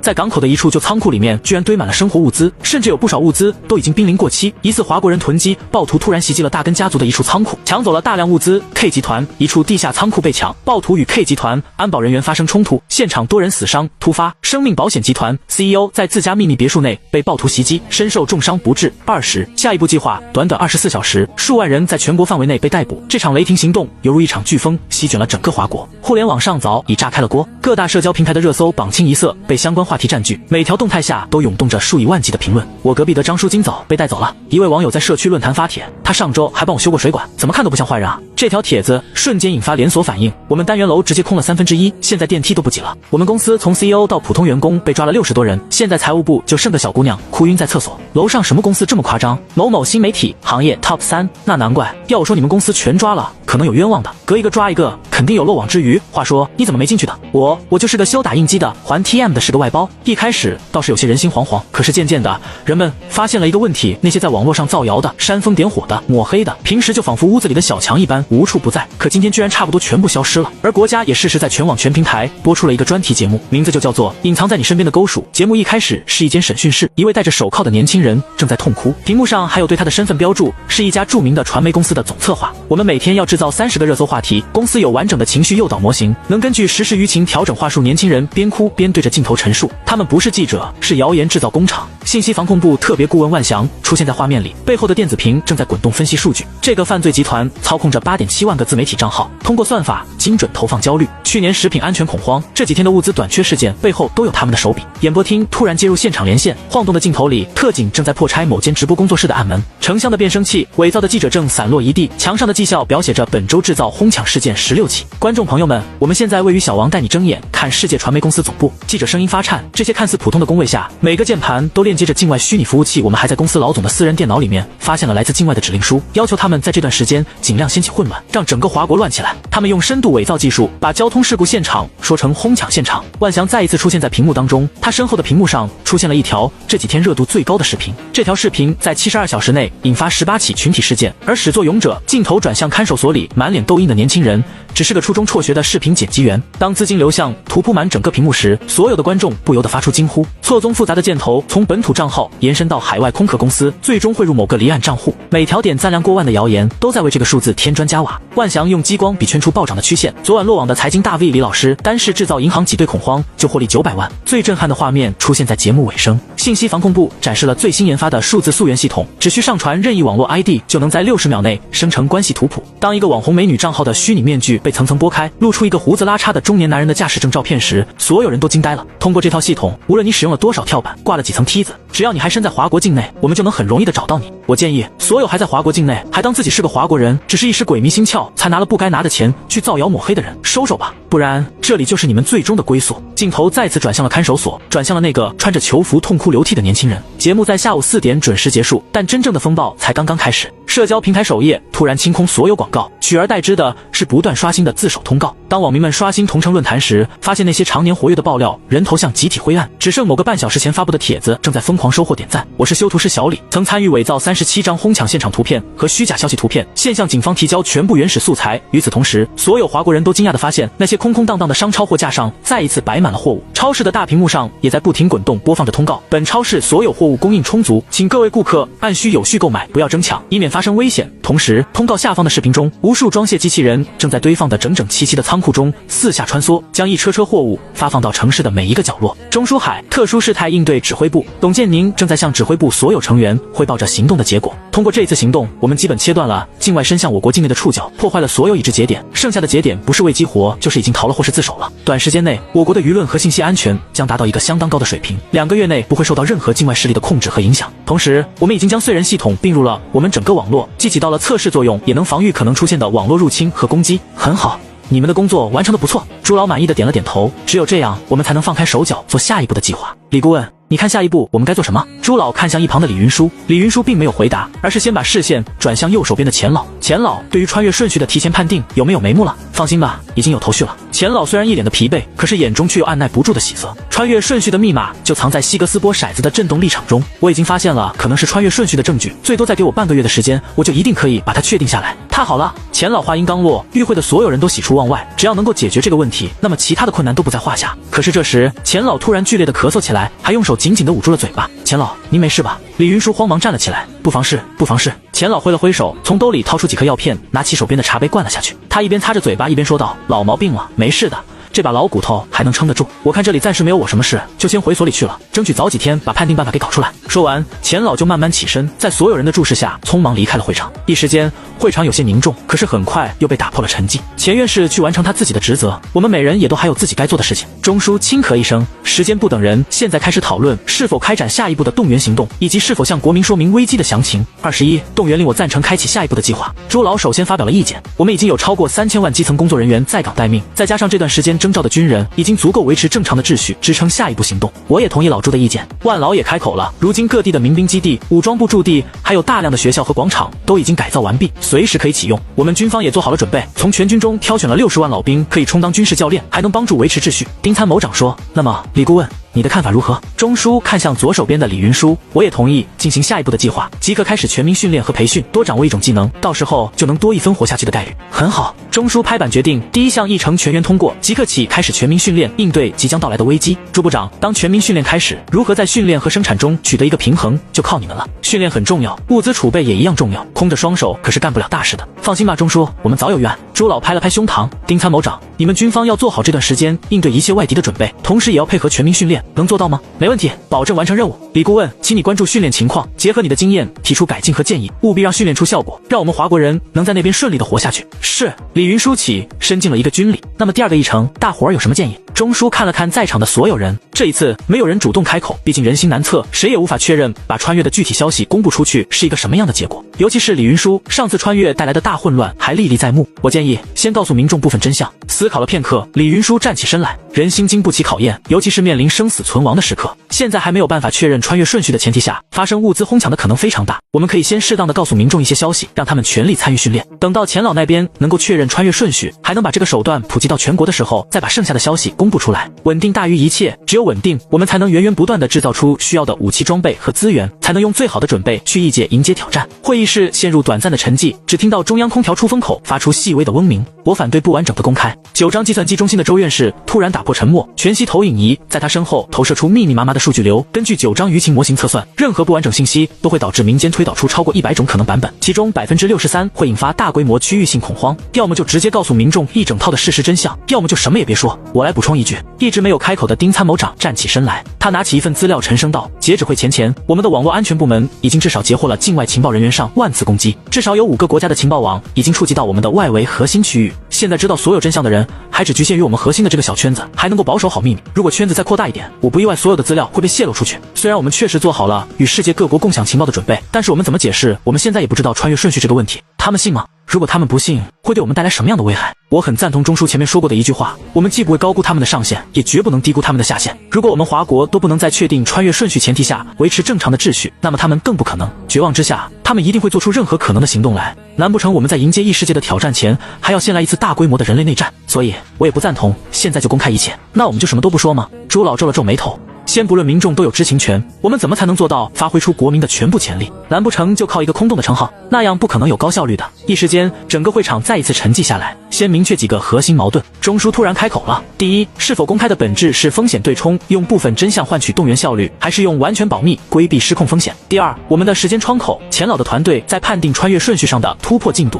钟书的视线看向会议室的另一侧，坐在末席的钱老学生连忙站起身来：最多还有4周，老师就能带领我们攻克这个难题。4周，钟书重复着，手指敲在桌面画出重音。也就是说，在这4周里，我们既要启动全民训练，又要防止真相泄露引发的内部混乱，还要应对境外势力的渗透。他忽然看向李云舒：小李，你经历过第一次穿越后的混乱，当时最致命的失控点是什么？李云舒的后背绷紧，记忆如潮水涌来。A市的粮仓被哄抢时，他曾经亲手放倒过3个举着菜刀的市民，血腥味混着面粉在防护服里发酵的滋味至今难忘。是未知，他直视钟书。当民众发现身边的人一个接一个的消失，自己的手机信号中断，交通管制，军人戒严，却得不到任何解释时，谣言比病毒扩散得更快。恐慌的核心不是真相本身，而是对未知的恐惧。周院士面前的全息投影突然切换成3维模型，红蓝双色的数据流在会议室中央盘旋，这正是舆情模型的核心参数。当信息透明度低于40%，恐慌指数呈指数级增长，但超过60%时，配合有效的管控措施，动员效率会提升37%。所以关键在于怎么说，而不是说多少。万老忽然插话，这位曾主导过3次全国性应急演练的老人翻开皮质笔记本。当年抗洪抢险时，我们用极端天气应急预案统一了宣传口径，既避免引起恐慌，又调动了民间力量。现在可以借鉴这个模式。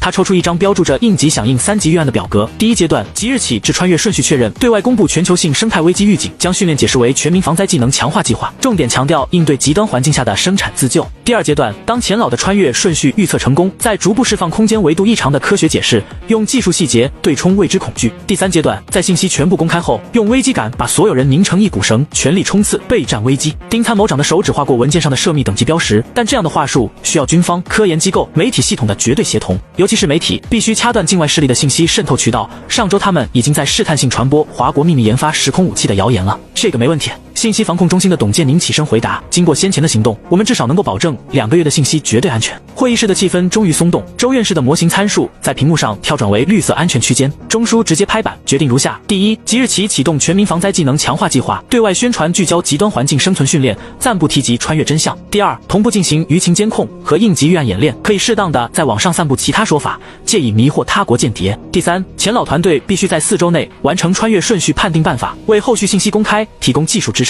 第四，军方全面升级边境和网络安防，对任何试图窃取核心情报的行为进行无差别打击。他站起身来，目光扫过每一张疲惫却坚定的面孔。我们不是在选择是否公开，而是在和时间赛跑。当务之急是用最短的时间把14亿人拧成一股绳，无论3个月后穿越是否发生，无论我们去向何方，华国人必须以有组织的姿态迎接一切挑战。散会后立即启动华国全国动员令。记住，稳定不是靠封锁消息，而是靠让民众相信我们有能力保护他们。22，训练开始，华国时间4月1日上午8点0分，距离最后的穿越之日还有76天15小时60分。当第一缕晨光刺破华京上空的阴云时，同样的新闻播报声同时在整个华国所有的区域响起。商场巨幕、地铁屏幕，一切能够播放文字的载体都在震颤，无数人在电视和手机前僵住了动作。华国于华京时间4月1日上午8点整开始宣布进入全国总动员，在宣言下则滚动播放着这一次全国总动员的具体细则。1. 全华国适龄国民从现在起进入各地训练营，进行为期3个月的战备训练。2. 取消一切不必要的消耗，所有公共交通进入管制，非必要禁止通行，全国进入战备生产状态。3. 动员令期间，所有债务无论大小全部冻结，暂停一切非必要金融交易活动，所有银行结算全部冻结。4. 动员令期间实行配给制度，由国家统一发放生活必需品，直至动员令结束。5. 整个动员令期间，所有企事业单位和个人由于动员令所产生的损失，将在动员令结束后由国家统一弥补，并且将会在整个动员令期间，按照我国去年同期的平均水平，为所有人发放补助。防空警报的呜咽声穿透云层，全副武装的军人们开始出现在大街小巷，早已准备了许久的基层工作人员们也都开始了自自己的工作。他们在每一个小区和交通节点都设立了工作站，向民众们宣读政策，安抚普通人，并开始维持秩序。工作站的扩音器里循环播放的通知声中带着不容置疑的力量，请各位居民保持冷静，按需领取战时配给卡，一切都井井有条。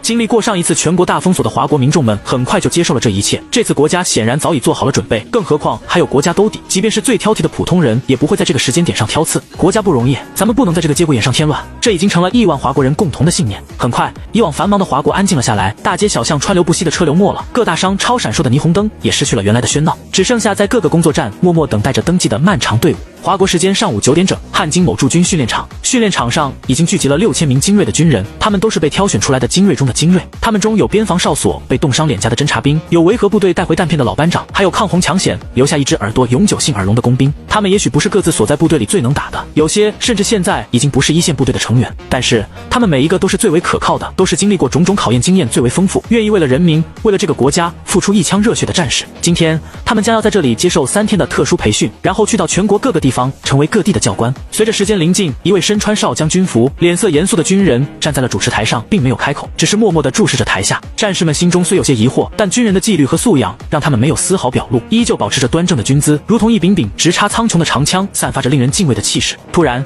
一股浓烈的煞气扑面而来，瞬间弥漫整个训练场。战士们如临大敌，全身肌肉瞬间紧绷，每一块肌肉都蓄满了力量，随时准备投入战斗。他们的瞳孔急剧收缩，目光如炬，警惕地四处搜寻着煞气的源头。这种煞气他们并不陌生，只有真正在战场上出生入死，从尸山血海中拼杀出来的战士才会拥有。他们所在的部队中也有这样的人，可是这股煞气太过浓烈，仿佛是无数战场上的血腥与残酷汇聚而成，只有那些为华国征战一生的老将军们身上才曾出现过。台上那位少将看着年龄并不是太大，是在什么地方磨练出这等煞气的？可是渐渐的，不少老兵又从煞气中琢磨出一些其他的味道，这是哀兵啊！方阵之中，年龄最大的几位老兵顿时瞪大了眼睛，那股煞气中还混合着绝望、悔恨与不甘，是一种深入骨髓的悲怆。随着那种悲凉不甘之意越来越重，所有的战士们都红了眼睛，方阵开始微微颤抖。这些铁打的汉子仿佛能够看见幻象，燃烧的国旗坠落在泥泞之中，孩童的尸体堆积成山，无数建筑正在火焰中化为焦土。不知是谁先咬破了嘴唇，血腥味在方阵中蔓延开来。他们不知道台上那位是谁，也不知道他到底经历了什么，他们只知道他身上有和他们一模一样的军魂在燃烧，他们的战友在悔恨，在不甘，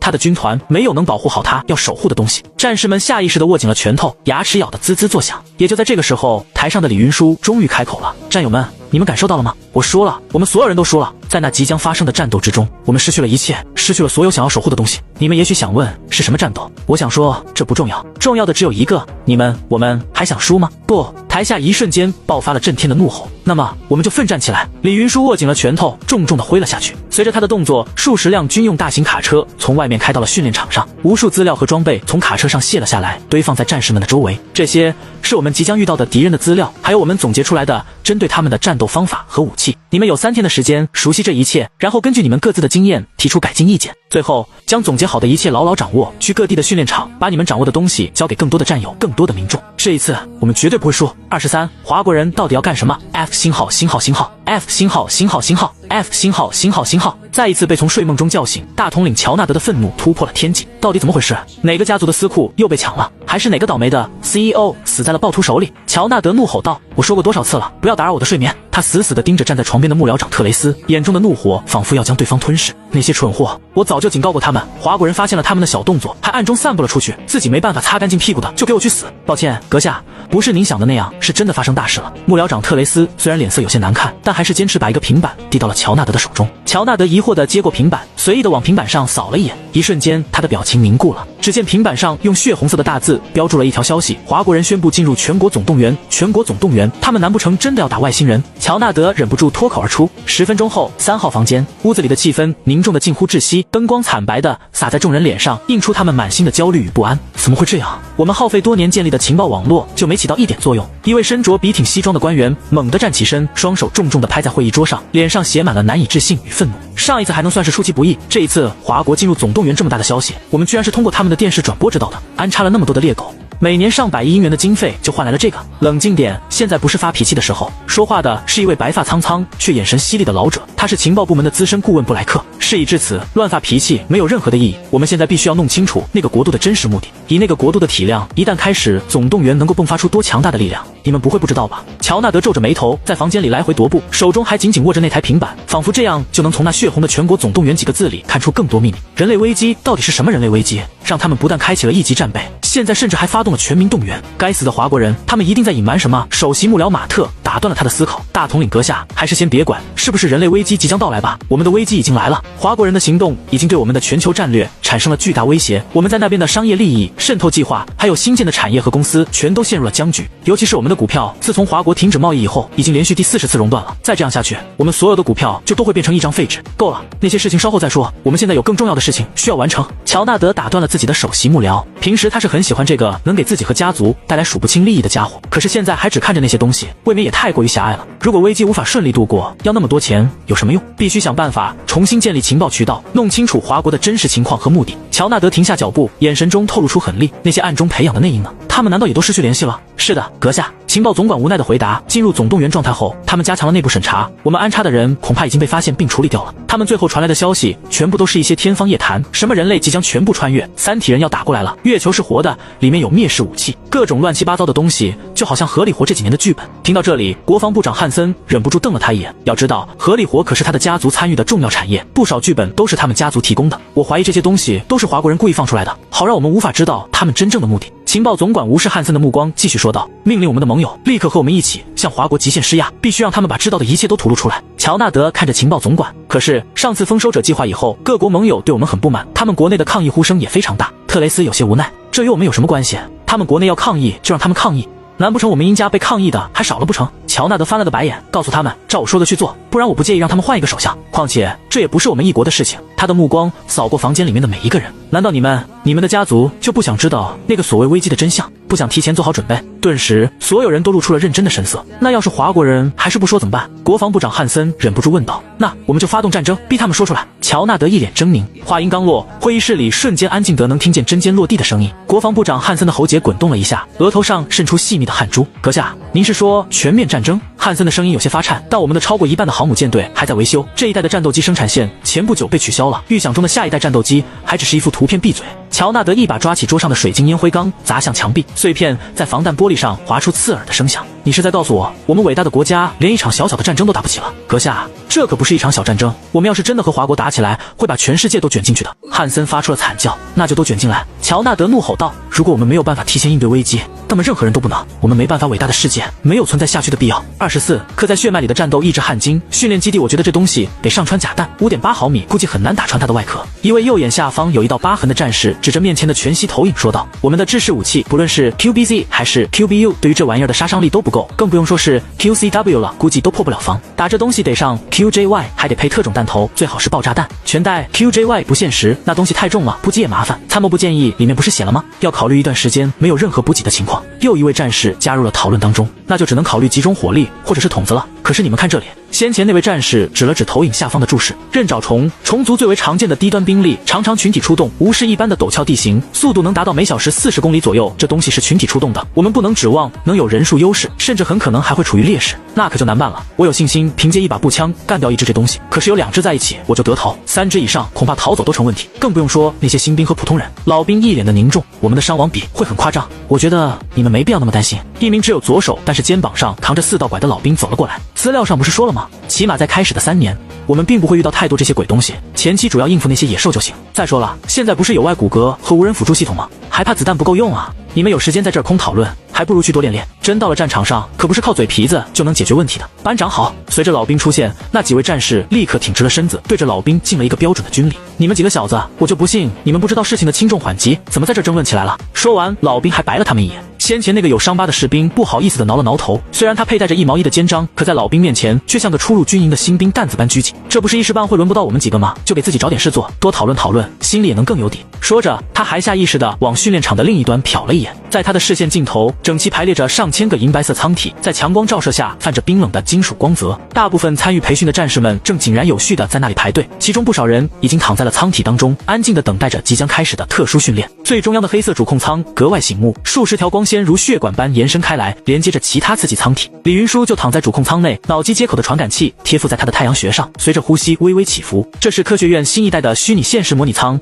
通过最新的脑机接口直接提取他记忆中的信息，然后再和其他模拟仓共同缔造出一个真实率达到80%以上的虚拟世界。只可惜这个技术还处于实验阶段，需要消耗巨大的电力和运算量来支持，目前最多也就只能同时开启这1000个模拟舱。这一次最重要的培训就将在这个精心构建的虚拟世界中展开。虚拟世界中，3个太阳悬挂在暗紫色的天幕上，将整片荒原染成了红色。狂风席卷着沙粒掠过地面，发出细碎的呜咽声。李云舒站在这片熟悉而又有些陌生的土地上，空气中弥漫着一股记忆深处的腥臭味，还夹杂着淡淡的血与火的气息，让他忍不住握紧了拳头，眼中闪过一丝复杂的情绪。在他的面前是1000名全副武装的士兵，他们穿着最新款的作战服，手持各种武器，背后还背着单兵云爆弹和手持防空导弹。不少战士的身旁还放着各种战场无人个人支援设备，他们也是第一次接触这种实验室里才有的虚拟现实技术。眼前这个奇特的世界让他们既兴奋又紧张，全体都有列队。随着李云舒一声令下，所有的士兵立刻排列成了一个整齐的方阵。这里是通过我记忆中的信息构成的一个虚拟世界，目的是让你们提前适应未来可能面对的战场环境。士兵们屏息凝神，目光聚焦在李云舒身上。李云舒环视一周，我知道你们有很多疑问，但时间紧迫，我们必须尽快进入实战训练。在这个虚拟世界里，你们会遭遇虫族的模拟攻击，他们的行为模式、战斗方式都基于我记忆中的真实数据。他抬手一挥，荒原的地面突然震动起来，远处的地平线上黑压压的虫群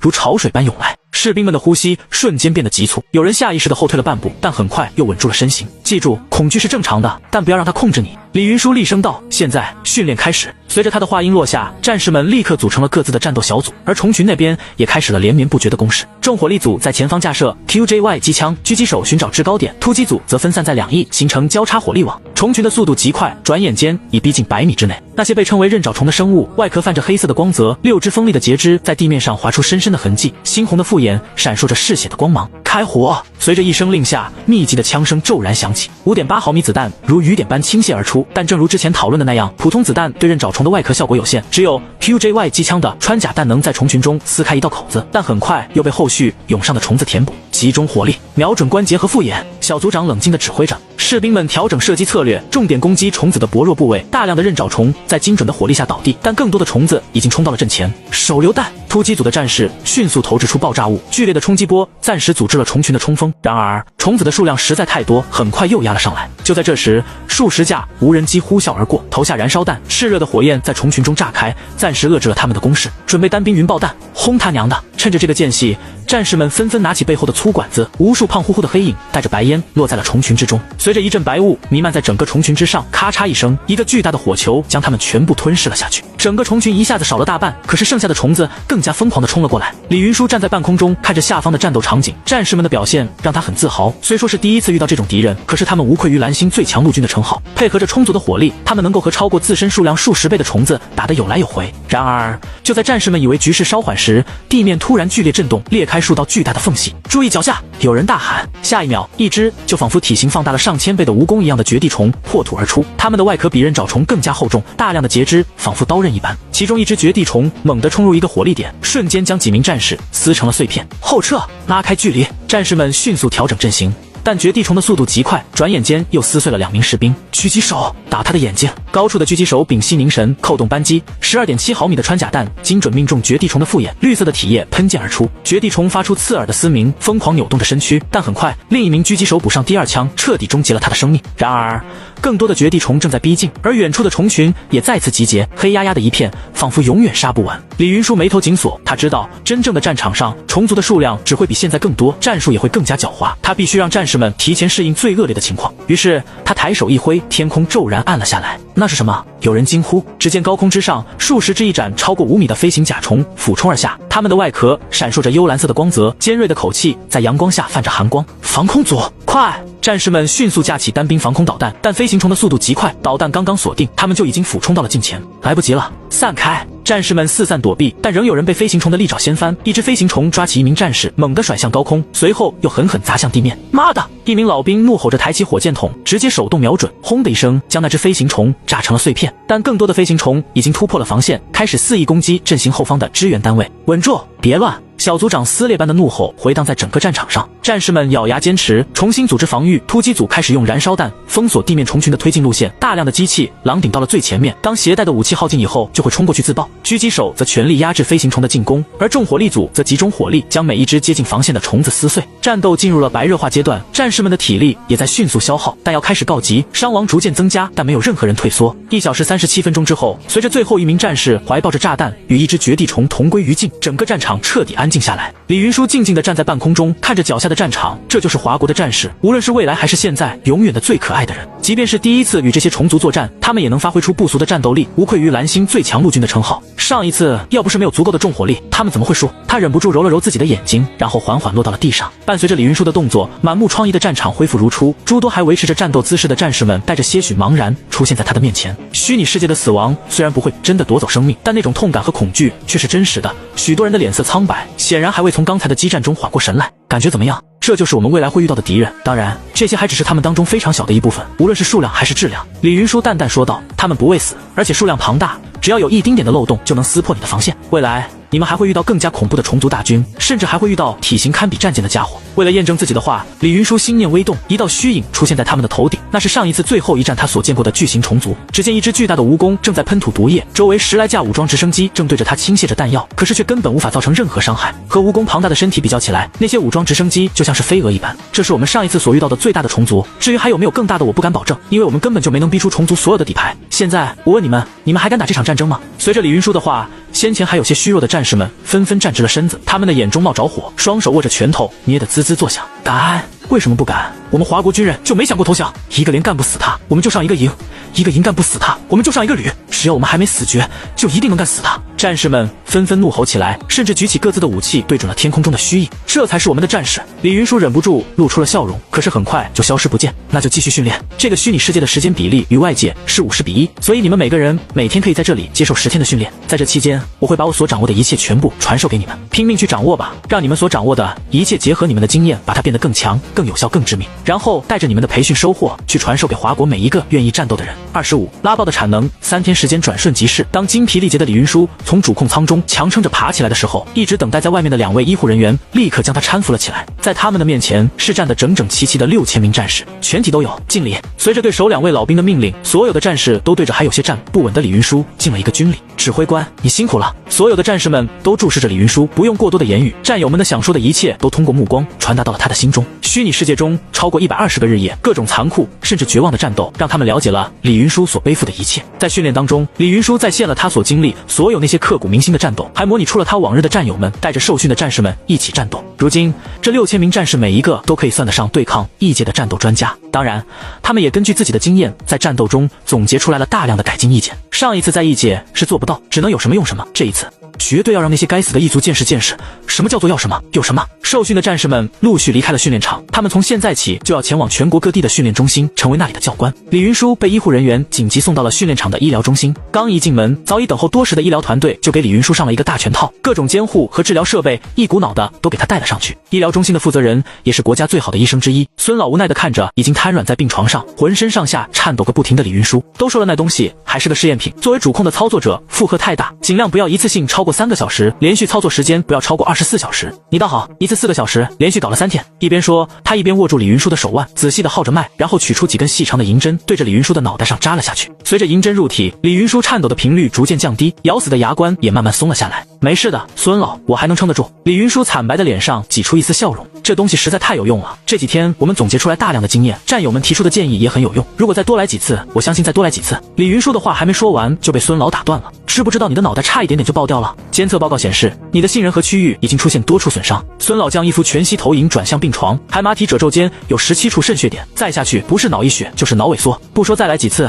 哪怕就是再进去1个小时，都能要你的命。要不是你的脑电波强度比普通人强了很多，你的大脑早就被烧成一团豆腐渣了。孙老的语气很重，一边说一边还给李云舒扎上了吊瓶，那是他亲自配置的药剂，能够有效的滋润李云舒的脑神经，让他舒服一些。可是李云舒还想说点什么，没有什么可是，我绝对不会许可你再使用那些东西的。孙老瞪着李云舒，似乎是想到了什么，他的语气变得缓和了下来。我知道你想要做的更多更好，但是真的不行。李云舒，你就听从孙老的意见吧。伴随着声音，丁参谋长也走进了病房。本来使用那些东西就是一种冒险，要不是钱老说你的大脑强度能够支撑，再加上孙老他们一直监测你的身体状态，怎么都不会让你去世的。这3天就已经很冒险了，知不知道孙老他们一直在外面盯着你的生命监测指标，都没敢合过眼。3天已经是极限，怎么你还想一次性把事情都给做完不成？丁老，你知道我不是那个意思。李云舒苦笑道，我当然知道。丁参谋长正色，他走到病床边，轻轻拍了拍李云舒的肩膀。云舒啊，我们都明白你的心情，但你要知道，你现在不仅仅是一个战士，更是我们对抗异界的希望。你的经验和智慧比什么更重要？相信你的战友和我们这些老家伙吧。孙老正在调整点滴的速度，闻言也点了点头。数据显示，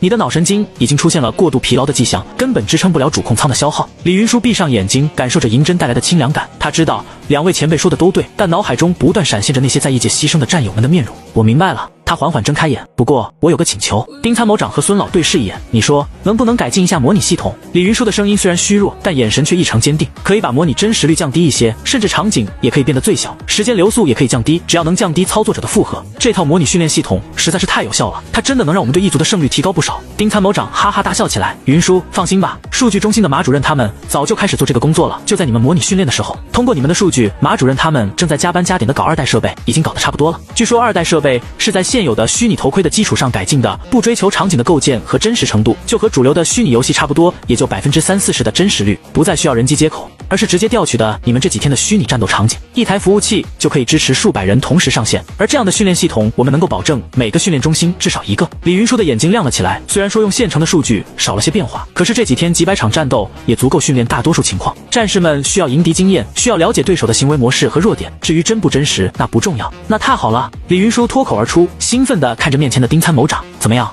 一下子感觉压力没那么大了吧？丁参谋长语重心长地说道，我们这么大一个国家，这么多的人，措不及防可能会很麻烦，但是如今有了准备，可以爆发出来的力量是惊人的。对了，这东西给你，应该会让你感到更舒服一点。说着，丁参谋长把一个平板递到李云舒手上，看看吧，顺便再提点意见。李云舒不明所以的接过平板，刚一打开，立刻就被平板里面的数据撼死了目光。华国应对指挥部第一次产能调整计划，截止目前，全国共计统计适龄工作人口8.8亿，预计动员令期间最大数量为14亿，全国共计开启40万条各类生产线，1个月内提升至100万左右，新启用智能辅助机器人超过200万台，逐步提高到1000万台。当前主要生产计划各类无人机、机器狼等辅助系统，预期在1个月内将产量提升至100万台，3个月内达到月产量300万以上。各类子弹和炮弹预计产量下个月达到极限，子弹将提升至210发的月产量，各类炮弹将达到1000万左右。26，逼近的战争阴影，李云舒越看越激动。这样的产能代表着什么？他比任何人都清楚。只要能够保证秩序，每个穿越过去的华国人都可以全副武装，带着至少能够无补给存活1个月的资源，再加上燧人系统的无人侦察系统，只要在第一时间找到分散在各地的华国人，很快就能形成足够的力量。对了，这下面还有不少针对现役武器的改进意见。丁参谋长伸出手指在平板上点了点，说来有些惭愧，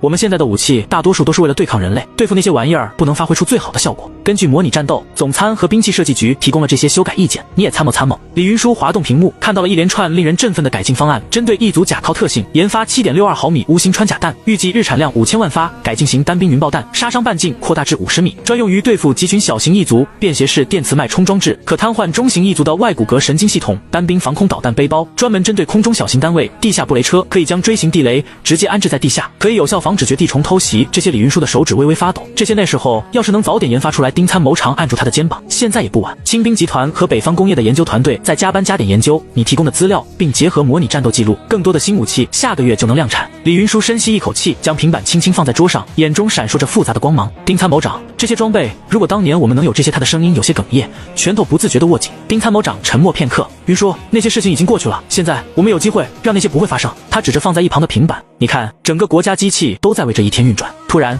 警报声响彻了整个训练基地，两人同时变色。丁参谋长迅速接通通讯器，什么情况？英加和北方联盟联合对我国宣战。通讯器对面传出国防部长姜老严肃的声音，已经在周围各国基地里面观察到军舰集结了，中枢要我们立刻做好准备，我马上就到。丁参谋长放下通讯器，嘴角露出一丝讥讽，这些家伙果然来了吗？云舒，你好好休息，我去会会他们。一群色厉内荏的家伙，还真以为现在是100年前面了。中枢海国家防卫中心情况怎么样了？丁参谋长匆匆赶到自己的位置。英加联合辅国、汉斯、渊维等8个国家共同对我国发起抗议，要求我国在24小时内对于提到的危机进行具体说明，并将所有掌握的危机资料提交国联。已观测到英加第3、第5、第7舰队正在集结，目标为我国海域、岩岛、霓虹等基地已经处于战备状态。英加大量卫星正在向我国上方轨道移动，星环卫星系统的运行轨道也正在修改，预计将通过我国。辅国、汉斯、渊维等国家也有军队集结的动向。红星联邦暂时没有任何动作，不过也没有发布任何公告，疑似观望状态。参谋部很快将资料汇总给了他。丁参谋长冷笑一声，手指在作战指挥台上快速滑动，调出全球战略态势图。屏幕上密密麻麻的红点代表着敌军的动向，如同一张逐渐收紧的网。看来他们是真的急了，不出我们的预料。不过丁参谋长看了看离华国海域最近的红点，只有稀稀拉拉的几个，就来了这么一点儿，看不起谁呢？霓虹是什么情况？他指了指霓虹旁边一个孤零零的红点。我记得他那里不是有不少驻军吗？怎么就出来了一个？参谋小李憋着笑，将一份资料传给了丁参谋长。什么？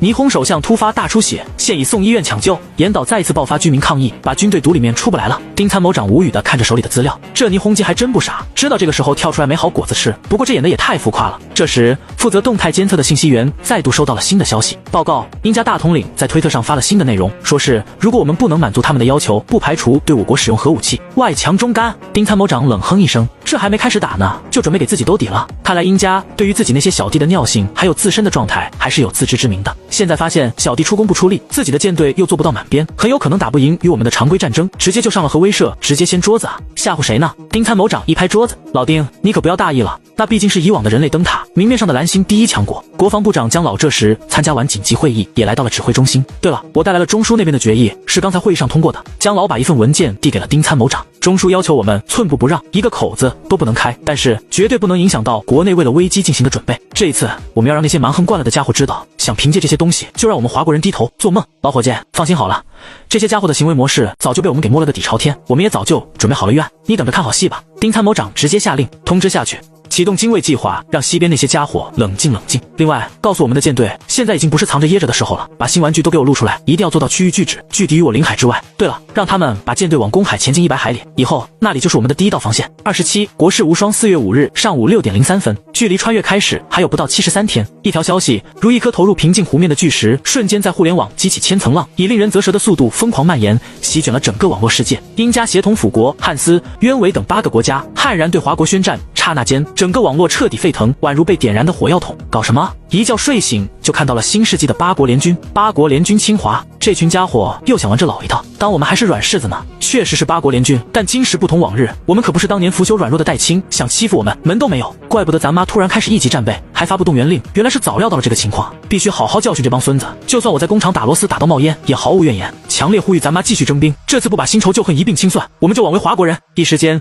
整个华国求战声浪如汹涌的潮水，空前高涨。然而，人群中也难免夹杂着一些悲观的论调。你们难道没看到吗？这次可是世界上最强大的国家带着7个盟友全力对付我们，那7个可都是发达国家，这仗怎么打啊？是啊，英加还放狠话，不排除使用核武器，他们可是真扔过核弹的，不像有些国家只敢说空话。先不说咱们有没有实力同时对抗这么多国家，就算侥幸打赢，一旦核战争爆发，那还不是全人类一起玩完？那你说咋办？难不成要我们举手投降？想都别想！就在网络上争论的不可开交之时，各大媒体突然开始滚动播放一个全新的节目。画面中，一条不知位于何方的悠长地下通道内排列着密密麻麻的导弹，这些导弹已然完成燃料注入，耸立在发射架上，犹如一群蓄势待发的钢铁巨兽。仅仅一个一镜到底的镜头展示出的导弹就不下100枚，而这样的镜头在整个视频中不下20个。紧接着，雄浑有力的旁白响起：精卫计划乃我国战略反击的关键核心部分，其核心宗旨在于，一旦我国遭受任何国家的核攻击，将在第一时间自动启动核反击程序，此过程将无视任何阻拦及推迟，共计2000枚核导弹，将在第一时间向着所有目标发动攻击，为确保反击万无一失。精卫系统将同时激活陆基、海基、天基力量，恰似精卫填海，不达目的不死不休。画面一转，回到地表，只见某条公路上数十辆重型导弹车正列队疾驰，随后他们化整为零，迅速分散到各条道路上，隐匿于茫茫大地之中。镜头扫过驾驶舱，士兵面前电子显示屏上的数字疯狂跳动，那是实时更新的目标坐标参数。对于懂行的人来说，这些坐标的指向再熟悉不过，每一个都是那些耳熟能详的地方。画面再次切换，这次展现的是一个巨大的地下海港，港口里10几艘黝黑的潜艇静静停放着，它们都有巨大的龟背，犹如沉默的巨兽，散发着令人胆寒的气息。画面切换，原本停放在海港中的潜艇全部消失不见，只留下空荡荡的港口，仿佛它们从未出现过一样。它们已悄然潜入深海，随时准备给予敌人致命一击。紧接着，画面中出现一个规模宏大的生产车间，各种全自动生产线上，一枚又一枚导弹正在紧张有序地组装成型。一位戴着口罩和墨镜、身着深蓝色工装的工程师转身直面镜头，他胸前名牌上写着918研究所副主任的的字样。我们为每枚导弹都精心配置了3套独立制导系统，哪怕遭受 EMP 攻击，致使2套系统瘫痪，剩下的1套也能精准地把快递送到西半球，完成任务。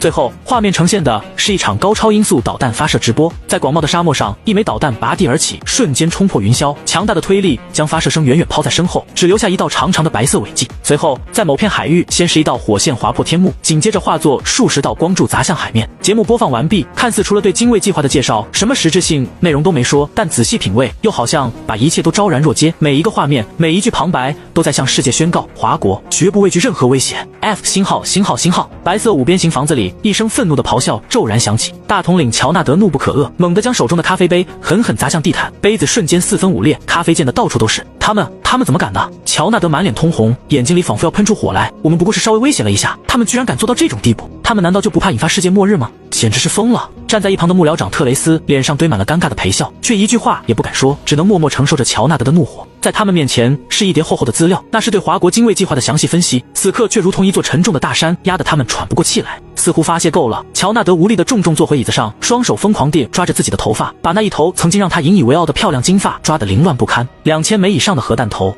该死的！不是说他们只有250枚核弹头吗？这多出来的几千枚核弹头到底是从哪里冒出来的？乔纳德突然一把抓住特雷斯的衣领，他们是在骗我们的，对吧？特雷斯一脸苦涩，却又不敢用力挣脱，只能结结巴巴地说道：“大统领阁下，我们不敢赌啊！就算他们真的只有250枚核弹头，加上他们最后公布的那个导弹，特雷斯颤抖着手指指向资料上那张导弹直播的图片，声音里充满了恐惧与无奈。接近1万公里的距离，仅仅20分钟就能抵达目标，全程还能多次灵活变轨的打水漂弹道，超过30个分导弹头，仅仅这一样武器就能把我们置于死地。还有那些核潜艇，我们所有的监测手段到现在都没有发现他们的踪迹，说不定此刻他们就隐藏在我们的眼皮子底下，随时准备给我们致命一击。”说到这里，特雷斯忍不住打了个寒战，仿佛已经看到了那飞来的导弹，感受到了死亡的气息。乔纳德松开了抓住特雷斯领口的双手，像一只斗败的公鸡，样样的坐回椅子上。该死的艾克，都怪他放走了那个家伙，才让华国人拥有了这么可怕的武器。乔纳德的脸色突然变得极为狰狞，仿佛被恶魔附身，不就是互相毁灭吗？来啊，谁怕谁！告诉汉森，让他命令海军继续全速推进，通知我们的盟友，是时候为了他们所谓的自由世界展现他们的勇气与力量了，让他们别当缩头乌龟，让我们所有的核弹都进入发射状态，然后准备试射一枚最新的高超音速导弹，也向全球进行直播。我要让他们知道，我们也不是好惹的。抱歉，阁下，我们做不到。特雷斯的脸色变得更加难看。做不到？为什么？乔纳德像疯子一般猛地站起来，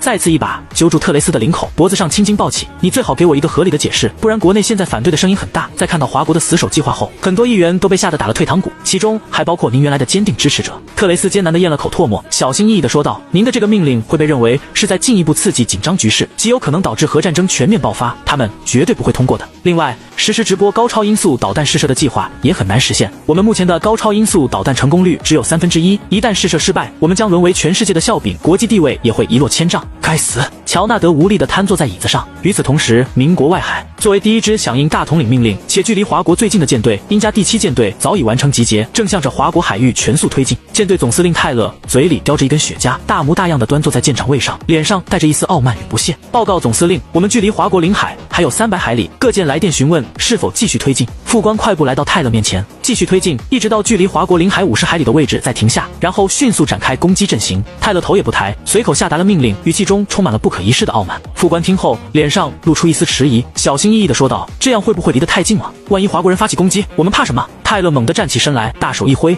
仿佛要把整个世界都握在手中。我们在海上根本没有对手，只要不进入华国领海，他们能拿我们怎么样？说着，泰勒还用力地跺了跺脚。我们脚下可是英加第7舰队的旗舰，在这茫茫大海上纵横四海，超过20年的存在。然而，就在泰勒话音刚落的瞬间，一阵凄厉的警报声骤然响了起来。报告，我们被火控雷达锁定了。CIC 主管霍华德焦急的声音从通讯器里传了出来。紧急回避！泰勒嘴里的雪茄一下子滑落，他顾不上被掉落的雪茄烫得起泡的大腿，连忙下达命令：干扰系统全功率启动，左满舵紧急回避，解除锁定后立即开始反制。可是无论他们如何疯狂地采取对策，那象征着火控雷达锁定信号的呜呜声却始终响个不停。早在半个小时以前，停留在200海里以外的华国舰队就通过空中的苍鸾无人侦察机发现了现了第7舰队的踪迹。埋设在这片海域里的大量传感器被激活，配合着无人机和卫星，将第7舰队的每一艘战舰都牢牢锁定。这正是多年前钱老提出的海洋防御打击体系构想。如今，经过无数科研人员的不懈努力，这个伟大的构想终于开始发挥出超乎想象的巨大力量。28对峙与压制距离华国领海100海里的某个地方，华国玄海舰队第3混合战斗群，旗舰东山号任海级驱逐舰。作战中心内，全息投影将方圆200海里的态势清晰地展现在中央战术桌上。作战长郑海涛盯着那些闪烁的红色光点，喉结不自觉地滚动了一下。舰长，这就是鹰家的舰队。他的声音里带着难以置信，怎么会这么话到嘴边又咽了回去，像是怕冒犯了某种神圣，不堪一击。丁震舰长嘴角勾起一抹若有若无的笑意。他40出头，鬓角已见双白。海涛啊，永远不要小看他们，他们毕竟是这个星球上最强的海军之一，也是最有经验的。之所以现在这样，除了我们出其不意以外，主要是因为他们轻敌了。要知道，他们已经有太久没有和世军力敌，甚至说能够接近自己的对手交战过。欺负菜鸟，打多了会影响自己的。不过怎么说都还有底子在，不会一直混乱的。似乎是在验证他的话，雷达上混乱成一片的鹰家第7舰队很快就整理好了秩序，摆出了一个标准的战斗队形。看，这就是几十年打出来的经验，无论在什么情况下都能找到应对的办法。丁震踱步到战术桌前，指尖轻点将第7舰队的阵型放大，看他们的重整速度，从混乱到战斗队形只用了7分20秒。他的声音里竟带着几分欣赏，这就是几十年实战淬炼出的底蕴。舰队在陷入混乱后，不说这么快就重整旗鼓，能够不互相碰撞就是好的。不愧是鹰家的主力，咱们也要学着点，确实不错。副舰长董瑞也附和道，即便是出其不意，一般的对手凭借他们这种素质，也足以开展反击，甚至反败为胜了。只可惜这一次是遇到了我们。对啊，只可惜是遇到了我们。丁舰长有些感叹，就仿佛是为了一个偶像的破灭有些遗憾一样。全军听令，打开所有导弹发射口，顺光27导弹发射准备，瞄准对面的每一艘军舰饱和式打击。作战中心分配火力，要求每个目标至少分到10枚以上，保持瞄准发射状态，先不要开火，等待对面突破领海或者开第1枪，务必保证对面不能开第2枪。鹰家第7舰队经历过一开始的混乱以后，泰勒很快就将整个舰队重新部署完毕。他不再是洋洋自得的样子，而是端坐在作战中心的桌子后面，一脸的慎重。拥有超过30年海战经验的他，绝对可以称得上是一位名将。这一次各种不同寻常的信息已经让他明白了，对面那个对手不简单。霍华德，告诉我为什么火控雷达警告还在尖叫？我们还没有摆脱他们吗？没有，该死的锁定一直都在，我们甚至不能分辨他们到底是从什么地方来的。霍华德的声音也没有了一开始的仓皇，开始镇定起来。能够根据锁定反推出他们的位置吗？泰勒问道。恐怕还不行，他们应该不是通过舰队直接锁定的我们，而是通过无人机和卫星，甚至还有海里的什么东西。我至少发现了3种不同的雷达波。霍华德有些无奈，海里面是潜水艇吗？在我们周围应该不是，信号源太多了，而且比潜艇要小得多。恐怕这些该死的华国人在这片海域布下了大量的探测设备，我们上当了。舰长，我们怎么办？作战指挥官奥利弗在通讯器中问道。小伙子们都有些等不及了，我们应该先发制人。不，再等等。泰勒断然拒绝，我们目前是被锁定状态，一旦盲目开火，很可能会被击沉，必须先找到他们。通知舰队先后撤10海里，各舰反潜艇声纳装备全开，给我把水搅浑。克鲁斯，泰勒接通了航空连队长的通讯，让我们的棒小火立刻升空，不过先飞往另一边的方向，以免对面误判直接发动攻击。让你的熊猫中队带着电子吊舱，记住他竖起一根手指，贴着海平面飞，用电子战吊舱烧穿他们的眼睛。只要解除了雷达压制，立刻全舰队突击，锁定华国舰队。随着他的命令，第7舰队开始转向，随后往远离华国领海的方向驶去。华国舰队，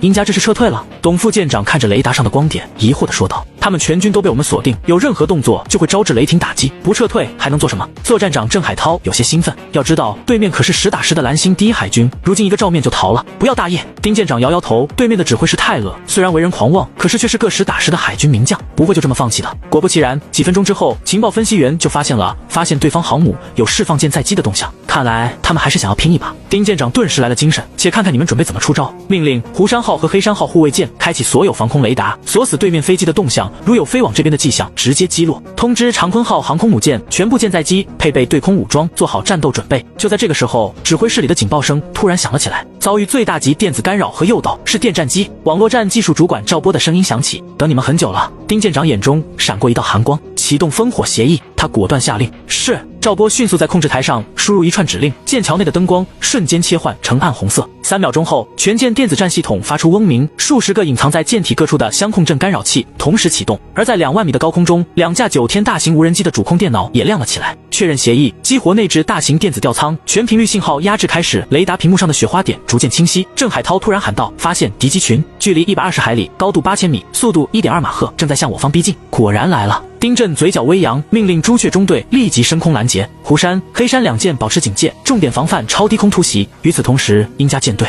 干扰成功。霍华德激动地汇报道，对方雷达出现明显盲区。泰勒猛地站起身，全舰队立即转向突击。奥利弗，所有鱼叉导弹准备发射，目标东山号。第7舰队突然划出漂亮的弧线，30余艘战舰同时转向，驱逐舰的垂发系统纷纷开启，数百枚导弹蓄势待发。而就在这个时候，突然之间，整个第7舰队所有的电子设备，无论是雷达还是联络设备，先是雪花一片。随后只剩下刺耳的沙沙声，遭遇全频率阻塞干扰，通讯系统全灭，我们与机群的联络也断开了，定位导航全部失效，无法锁定目标。霍华德发出了惨叫，立即撤退。泰勒猛地站起身来，再无任何胸有成竹的样子，满脸都是惊讶。通知舰队立即后撤，把舰载机也给我叫回来。他大吼起来，我们的通讯被屏蔽了，联络不上啊！霍华德都带上了哭腔，给我上去打旗语，打信号弹！泰勒声嘶力竭地大吼着，声音中带着从未有过的惊慌。总之，给我用尽一切办法把队伍给我撤回来，要快！29，喜讯与噩耗报告，英加第7舰队已确认撤退，目前距离我方超过300海里。通讯员雷利军的声音里满是藏不住的自豪，命令各舰取消第1级战备，进入2级备战状态。丁健长长舒了一口气，像是放下了千斤重担，站起身来，舒展着僵硬的筋骨，关节活动时发出轻微的咔咔声。报告，朱雀小队回来了，他们抓了2条大鱼。航空长袁峰的通讯突然响了起来。哦，什么情况？丁舰长瞬间来了兴致，眼神里闪过一丝好奇与期待，原本放松的身体又微微前倾。他们抓住了2架咆哮者，先前在电子压制下，这2架飞机定位失效，晕头转向的飞到我们这边来了，正好被朱雀小队碰个正着。长坤号航空母舰上2架英加的电战飞机，在朱雀小队的押送下，如同被驯服的猛兽，极不情愿地朝着降落区域缓缓飞去。不得不说，不愧是英加的王牌飞行员，即便面对长坤号这种完全陌生的航母甲板，他们依旧凭借高超的技术，完成了一次堪称完美的降落。全副武装的快反小组迅速将2架飞机团团围住。片刻后，4名垂头丧气的英加士兵灰溜溜地从飞机里钻了出来，无奈地对着快反小组高高举起了双手。中书海，这一次海上试探的结果很快传了过来。没想到，我们居然这么快就有把英加舰队压着打的时候。丁参谋长看着战报感叹道：“不亏我们准备了这么多年，还使用了那么多的底牌。虽说这一次只是试探，并没有开火，可是明眼人一眼就能看出来，如果华国舰队有那个想法，英加第7舰队恐怕早已变成了海底的碎屑。这次吃了这么大一个亏，最新的电战机还落在了我们手里，英加应该不会善罢甘休吧？”朱老看着战报，一脸自豪的同时，也难掩眼中的担忧，眉头微微皱起。怕什么？兵来将挡，水来土掩。丁参谋长一拍桌子，霸气地说：“我不是怕。”朱老白了他一眼：“我就是担心，要是全面战争爆发，会严重影响我们的准备。你就放心吧。”丁参谋长拍了拍朱老的肩膀：“要是我们这次没有赢得这么干脆利落，你担心的事情还有可能发生。至于现在，怕的人绝对不是我们，你就看着吧。那些家伙都是纸老虎，只要你硬，他绝对软。”就如同丁参谋长预料的一样，进一步的战争果然没有爆发。英加第7舰队直接撤回了永岛基地，总司令泰勒甚至一靠岸就被大统领乔纳德叫回去述职，那样子狼狈到了极点。诸多盟友更是丑态百出，联合舰队迟迟无法完成集结，辅国甚至以军舰正在整修为名，只派出了1艘风帆木船，让全世界看够了笑话。这个消息传到国内，再加上先前的试探结果，整个华国全民情绪空前的高涨，人们甚至在训练场和工厂自发排起了长队，训练效果和生产效率何止提升了3成。就这样，在各国的扯皮中，时间又过去了10天。随着华国第1期全民训练完成，准备进行第2批轮训的时候，一个重磅消息传到了特殊事态应对指挥部。什么？钱老病倒了，情况很危险。李云说还在线上进行着战备改造的激烈讨论，听到这个噩耗，整个人瞬间僵住，声音都不自觉地颤抖起来。顾不上别的，他立刻停下手中的工作，第一时间往医疗中心赶去。等他赶到病房，他简直不敢相信面前那个躺在病床上的就是钱老。只见钱老双眼紧闭，面色如死灰一般，毫无血色，整个身体枯瘦如柴，像是被抽干了生命的活力，再也没有了先前的风采。这到底是怎么了？李云舒对着一旁的主治医师大喊，可是医生只是默默地摇了摇头，脸上写满了无奈与惋惜，没有给出任何回答。老师，他是太急了。这时，在病床的另一头，一个带着哭腔的声音哽咽着响了起来，是钱老的学生王立信。此刻他正通红着双眼看着李云舒，为了尽快弄清楚穿越的秘密，老师不顾一切地做着实验，只想把时间再提前一点。昨天，老师他突然很高兴地告诉我们，他终于彻底找到了钥匙，只需要再完成一个实验，就能把解开一切的秘密。我们按照老师的要求准备好了器材，准备生成一个特殊的能量场。老师说能够通过那个能量场找到希格斯波骰子的存在。等到实验开始前，他把我们所有的学生都赶出了实验室，让我们在外面帮助操作设备，还说人多了就会有干扰，会导致实验结果不准。说着说着，王立信再也控制不住自己的情绪，泣不成声，肩膀剧烈的颤抖着。我们都不知道那个能量场对人类是致命的，根本不是什么影响实验，老师是怕伤着我们，所以才等到我们开启设备，实验室的辐射警告响起，才发现了问题。我们想要关闭设备，可是老师却早就设定好了程序，屏蔽了我们的任何操作。我们就眼睁睁地看着老师他一个人笑着在充满致命辐射的实验室里面操作着。他还叫我们不要哭，说这个实验必须有人在能量场里面记录才行。希格斯波骰子反应太微弱了，弱到任何干扰都会湮灭线索。等到实验完成，老师早就躺在地上昏迷不醒。李云舒呆住了，他根本不知道该如何开口，只能就那样看着病床上的钱老和嗷嗷大哭的王立信。对了，王立信抹了抹眼泪，从怀里小心翼翼地取出2样东西，一个笔记本和一个手环。这是老师最后抱在怀里的东西，他还留了纸条，说是留给你的。李云舒接过东西，颤抖着翻开了笔记本。李小子，就先叫你小子吧。估计你看到这个笔记本，我应该已经不在了。不过没关系，我找到钥匙了，不用为我感到伤心。我早就病入膏肓，命不久矣。能在最后的最后完成一个可能拯救亿万华国人的工作，我这辈子值了。那个手环就是钥匙，我找到了在所有人体内不断增加的希格斯波骰子，它就是穿越的原因。我在最后的实验里面已经将希格斯波骰子的能量场变化记录了下来，让9张建立了模型，都记录在手环里面。通过手环里的能量场比对，我们就能判断出穿越的具体顺序。手环的工艺不难，加速生产，很快就能供应到全国，靠你们了。最后，李小子，我要跟你说一句，辛苦你了，一个人扛着很累了吧？我这个老骨头很高兴能够帮你减轻一些负担。看着手里的笔记本，李云舒泣不成声。30倒计时手环4月16日上午9点01分，距离穿越开始还有不到62天。钟书海特殊事态应对指挥部第3次特别会议，会议室里的空气仿佛凝固了一般，连呼吸声都清晰可闻。所有人都沉默不语，目光不约而同地聚焦在会议桌中央那枚银灰色的手环上。手环正是昨天钱老的学生转交给李云舒的那个，单看外观就像是一个放大的运动手环，但是显示部分比正常的运动手环要厚了很多，显然内置有更多的设备。手环表面泛着冷冽的金属光泽，在顶灯的照射下映出一道淡淡的蓝晕。老钱早上已经走了。孙老沙哑的声音打破了沉寂，他布满皱纹的手指轻轻摩挲着茶杯边缘，他是笑着走的。这句话像一块石头投入平静的湖面，激起层层涟漪。其实孙老深吸一口气，声音有些颤抖。早在上个星期前，老钱就查出了胰腺癌晚期，他特意嘱咐我先不要告诉你们。会议室里的空气变得更加凝重了，大家干嘛都这个表情啊？李云舒突然扯出一个笑容，声音却比平时高了8度。钱老不是说了吗？他这辈子值了，能在最后时刻完成这么重要的工作，怎么也比躺在病床上数着日子等死强，不是吗？他说着说着，声音却渐渐哽咽，一滴泪水不受控制的从他发红的眼眶滑落。李云舒猛地仰起头，双肩不停地颤抖，试图把涌上来悲伤掩饰下去。云舒说的对。一直沉默的钟书突然开口，他轻轻抚过桌上的一份文件，我已经详细阅读了报告。这个实验不是不能用特殊设备或者远程操作完成，但特殊设备的调试和准备至少需要2周时间，而远程操作又容易受到能量场干扰，精度不够。钟书缓缓站起身，老钱这是用自己的生命为我们亿万华国人民争取了宝贵的2周时间。他的声音突然提高，他走得其所。现在钟书的声音低沉而有力，我宣布全体默哀3分钟，送我们的老战友老朋友。会议室里顿时响起整齐的起立声，所有人都面向烈士陵园的方向低下头，墙上的挂钟发出沉闷的滴答声，秒针一格一格地走着，仿佛也在为这位伟大的科学家送行。3分钟过后，钟书轻轻擦了擦微红的眼角，深吸一口气，好了，现在进行特殊事态指挥部特别会议，都打起精神来。老钱用生命换来的时间，我们绝不能浪费1分1秒。他的目光转向桌上的手环，李云舒，你先说说这个手环的情况。李云舒迅速起身，拿起手环，他熟练地将手环扣在左手腕上，轻触屏幕唤醒系统。这就是钱老研发的穿越时间验证工具，它能精确测算携带者距离穿越剩余的时间。随着他的操作，手环屏幕亮起幽蓝的光芒，一组数字开始跳动：573天16小时42分16秒。钱老真是个天才。李云舒的声音充满敬佩。由于人类科技还无法直接操控希格斯波骰子，他另辟蹊径，通过监测人体内的希格斯场强变化来实现了这个突破。他调出一组数据图表，投影在墙上。在长期监测我、李强和其他实验对象后，钱老不仅证实了希格斯场的存在，更建立了完整的数学模型来预测穿越时间。手环之间还能组网，通过实时数据比对，不断修正预测结果，精度可以达到99.9%。只要将这个手环配发给全国民众，我们最担心的混乱爆发的可能性就能降低到极点。当未知变成了已知，还能提前做好准备，一切不可控都变得可以控制。说完，李云舒取下手环递给钟书，钟书好奇地接过，然后戴在了自己的手腕上。当手环闭合的瞬间，一个新的倒计时跃然屏上，462天7小时8分11秒。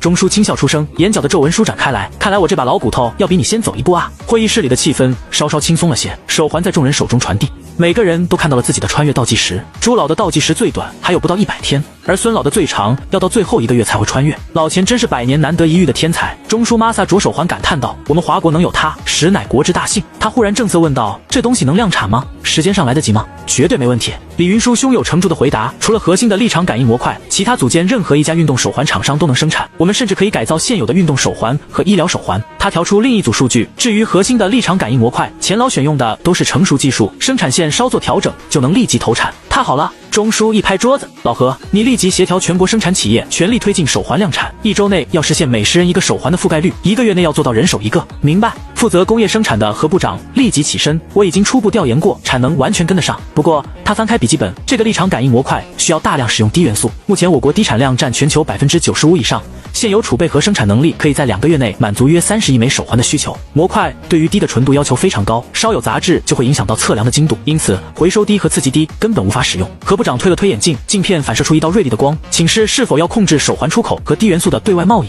31，华国告全球各国纾控制手环和低元素的出口。听到杜部长的话，钟书沉思起来。虽说华国明面上切断了与各国的贸易，但是背后的交易还是不少的，只不过不收银元罢了。毕竟华国还有许多必要资源需要从外国进口，手环一旦开始分发，绝对会在第一时间被其他国家知晓，他们一定会想尽一切办法得到手环。何部长，这个手环的生产工艺难吗？如果我们给它加上加密模块，能不能在一定程度上防止别国复制？何部长摇了摇头，恐怕很难。这个手环并没有用到特别复杂的技术，其他国家想要复制并不是一件很难的事情，起码那几个老牌的工业国家复制起来不会花费太大的力气。我们可以通过科学院给手环加上一层干扰性的伪装，但是能够起到多大的作用不敢保证。既然这样，那就干脆不做掩饰。钟书大手一挥，没必要的伪装除了惹人嫌以外没有任何的意义，我们要堂堂正正的把手环展示给全世界看。不过钟书话锋一转，把低元素列为国家特级战略物资，没有特批任何人不得出口，让军方接管所有关于低元素生产的环节，无论是谁，只要擅自将低元素大量弄出国门，一律当作叛国，严惩不贷。华国的工业机器开始全速运转，数以万计的手环从生产线涌出，这个异常动向立刻引起了各国情报网的警觉。英家，你是说华国人现在正在全力制造一种很特殊的手环？大统领乔纳德狐疑地看着自己的幕僚长。是这样的，没错，阁下，你看，这是我们通过特殊渠道弄来的照片。特雷斯将一张手环的照片递给了乔纳德。华国人把这个东西看得很紧，差不多全程都是军管状态，我们好不容易才弄到了一张照片，至于实物，实在是无能为力。乔纳德接过照片，仔细端详起来，照片照得极为清晰，把手环的每一个细节都展示得淋漓尽致，很难想象这是偷拍的。这到底是个什么东西啊？乔纳德看得一头雾水。据说华国人说是应对危机的关键，我们已经让国家实验室进行分析了，可是在没有实物的前提下，无法得出结论。特雷斯摊开双手无奈道。乔纳德又想发火，就一张照片，别的什么有用的东西都没有。那倒不是，特雷斯赶紧补充，我们的情报人员发现华国将境内所有的稀土生产企业全部都控制了起来，怀疑与手环的生产有关。稀土元素，乔纳德皱起了眉头，他一听到华国的稀土就头大，华国也不是第一次把那玩意儿当做底牌甩他脸上了，可是他却无可奈何。对，稀土元素，而且我们的技术人员通过分析，强烈怀疑华国人的目标是低。虽然说所有的稀土元素都被管控起来，但是低元素的生产环节最为严格，而且现在无论是何种交易，哪怕是以物换物，华国都停止了一切低元素的出口。目前全球超过95%的低已经处于华国的管控之下，立刻去查清楚，不惜一切代价。听到这里，乔纳德的目光变得极为危险，他含着脸命令道：命令军队集结，再一次向着华国施压，告诉那些将军们，上一次输给华国已经让我们非常被动了，这一次即便是付出再大的代价，也绝不能后退。是的，阁下。特雷斯连忙点头，然后就准备出去传令。可就在这个时候，首席幕僚马特匆匆忙忙地冲进了办公室。阁下，华国人又发公告了，全球直播。华国国家电视台的演播厅里，王立信博士深吸一口气，整了整胸前的国徽。聚光灯下，他的身影被投射到全球数十亿块屏幕上。所有正在观看本次直播的各国政要、普通民众们，我是华国科学院博士王立信，今天我是来向大家介绍一样东西的。说着，他从台下拿出了一个手环，将其放在演播台上。相信各国，尤其是那几个国家，对这东西一定不会陌生，因为你们这段时间一直都在刺探它的秘密。想必手环的照片已经出现在你们各国首脑的面前了吧？不用怀疑，那是我们特意泄露出去的。我现在就来向你们介绍手环的秘密，以及我们华国所预言的危机到底是什么。说完，王博士就将指挥部专门总结出来的一份资料公开了出来。在这份资料里面，除了李云舒的存在被隐藏了以外，那些由他所带回来的信息被改成了华国天文台在机缘巧合下收到了一串代码，然后破译出来的结果。我们通过那段代码知道了全蓝星的人类都将在60天后的6月15日0点，分3年的时间随机穿越到异界。不知道这是不是高级文明对我们人类开的玩笑，我们也无从查证。但是代码中清楚地提到了，在另一个世界接受文明的考验，只有最强的文明才能幸存下来。代码中还预言了蓝星近期所可能发生的一切天灾人祸，并且都得到了证实。这也是我们不认为这个消息是一个玩笑的原因。直到最近，在我国前院士的主导下，我们终于找到了穿越可能发生的证据，那就是这个手环。王博士说完，就在镜头前将手环戴在了自己的手腕上。钱博士发现了传说中的希格斯波骰子，这个人类只是猜测的东西，目前正凭空出现在我们每一个人的体内，不过增长的幅度不一样。我们怀疑，当这个粒子的浓度达到一定程度，形成特殊殊立场的时候，就是穿越开始的时间。王立信说着，还把自己手上的手环在镜头前展示了一下。镜头拉近，那串不断减少的数字在全世界面前清晰可见。79天23小时58分57秒56秒。直播结束后，我国将会无偿提供一批手环给各国。不过由于工艺复杂，加上材料短缺，这一批手环的数量不会太多。另外，我们通过研究还了解了一部分穿越的规则，这些将会共享给各国。最后，有请我国中枢向世界各国发表讲话。直播的画面一转，从演播台跳到了华国那个最出名的发言台上。此时，中枢已经拿着一幅书卷站在那里，表情严肃。华国告全球各国书：当全球危机即将到来之时，华国选择将生死攸关的情报公之于众。我们不要赞美，不求回报，只愿人类文明的火种能够延续。但若有人胆敢在这存亡之际背后拖后腿，甚至捅刀中枢的目光如利剑般穿透屏幕，勿谓言之不预也。32门神计划和可能的幕后黑手华国的直播像一颗炸弹，在全球范围内掀起了前所未有的风暴。每一个看过直播的人都在疯狂讨论，社交媒体上各种语言的评论如海浪般一波接一波的涌来。华国人是真的，末日即将降临。一个颤抖的帖子被顶上了国际论坛的热搜，配图就是华国的告各国书，都说了是外星人，外星人要来抓走我们了，这是华国人说的。某个知名阴谋论博主疯狂转发，评论区里充斥着歇斯底里的猜测，到底是什么情况？谁能解释一下？普通民众彻底慌了，他们翻找着一切能找到的信息，却发现除了华国官方发布的简短公告外，其他国家政府要么沉默，要么语无伦次的否认。而在国际黑市上，一场疯狂的交易正在暗网进行。手环，我要手环，谁能提供一个华国的手环给我，我给他1000万英元。某位匿名富豪悬赏巨资，只求得到一个华国发放的银色手环。只是除了华国送给各国的那一批手环外，根本没有任何一个手环从华国流出，那一批手环也被各国首脑握得紧紧的，根本不会流落市场。一时间，本就混乱的各国更是雪上加霜，彻底乱成了一团。就在全球陷入无序的恐慌时，华国境内却截然不同。在众多基层工作人员不分昼夜的辛勤劳动下，人们按部就班的工作训练，仿佛外界的风暴与他们无关。平静之下，是精密到极致的国家机器在高速运转。在每一处训练场、每一个的工厂，甚至每一个基层工作站中，那些其他国家千金难求的手环就放在最显眼的位置。特殊事态指挥部在每一处地点都配备了一批手环，任何一个感兴趣的华国公民都可以随意去测试自己可能的穿越时间。在手环旁边还贴着公告，表示这些手环只是试制品，虽说可以初步判断穿越顺序，但是并不一定就是完全准确的。未来的1个月内，第2批更加准确的手环将会配发给每一个人，通过联网实时监测比较数据，保证判定的穿越时间不出任何差错。也正因为如此，华国境内才能维持现在的秩序。报告，第1批合计500万手环已经分发到各大军区，正在通过手环进行全军比对，以确定穿越时间。一旦穿越时间全部确认，我们就会立刻启动门神计划的人员挑选。王虎大踏步走进特殊事态指挥所，向着指挥部汇报着自己的工作。指挥中心的大屏幕上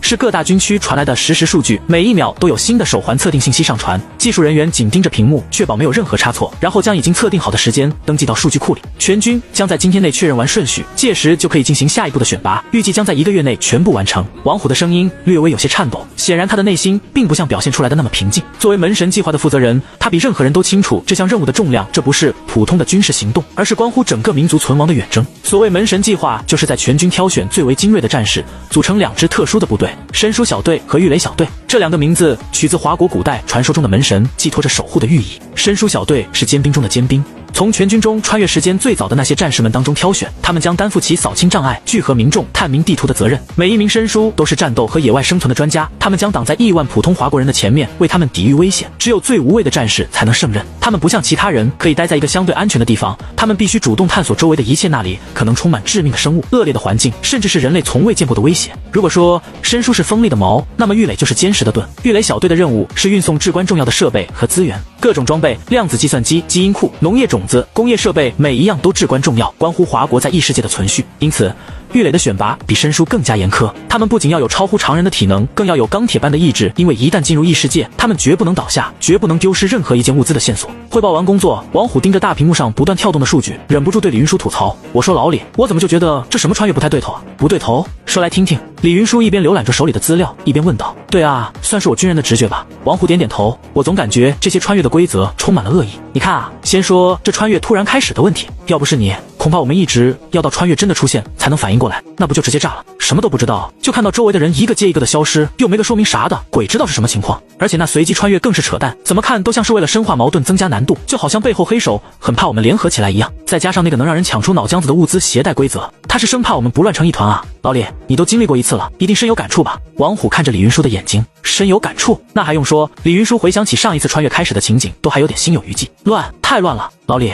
你说是不是真有什么外星人在操作这一切啊？就像是现在我们网络上常见的那些什么电子斗蛐蛐和赛博宠物，就是为了看我们人类的笑话。王虎越说越激动，到最后他的语气里面都带上了杀气。老王，你别想太多。李云舒放下资料，直视着王虎的眼睛。他和王虎也算是很长时间的战友加老对手了，知道老王一直在洪阳平担任蓝军总指挥，习惯性的就会去考虑背后的阴谋什么的。你的这些猜测，我们那时候也都有人提出来过，只是一直没有任何证据。况且就算是知道了真相，又能怎么样？我们有掀桌子的本钱吗？还不是只能先照着去做。眼下最要紧的是先活下去，度过眼前的难关。李云舒的声音突然变得低沉有力。至于其他的账，他眼中闪过一丝寒光。等站稳脚跟，咱们慢慢算。33物资携带测试，4月20日上午8点整，距离穿越开始还有不到56天。李强上尉，请戴好面前那枚特制的手环，然后配合我们完成接下来的测试。李云舒的声音从通讯器里面传到站在实验场中央的李强那里。作为已经确认的第一批穿越的士兵，再加上优秀的履历和他的推荐，李强已经入选了门神计划，成为了一名申书小队队长。李强拿起手环，金属的冰凉触感让他微微皱眉。这个装置比他想象中要沉重得多，掂在手里至少有20斤。和批量生产的不同，这个手环体积更大，而且连接着很多的线缆，这些线缆一直延伸到周围的各种监测设备上。他抬头望向操作台，可以看到王立信博士正带着10几名研究员忙碌地调试设备，各种仪器的指示灯闪烁不停。放心吧，这只是作品。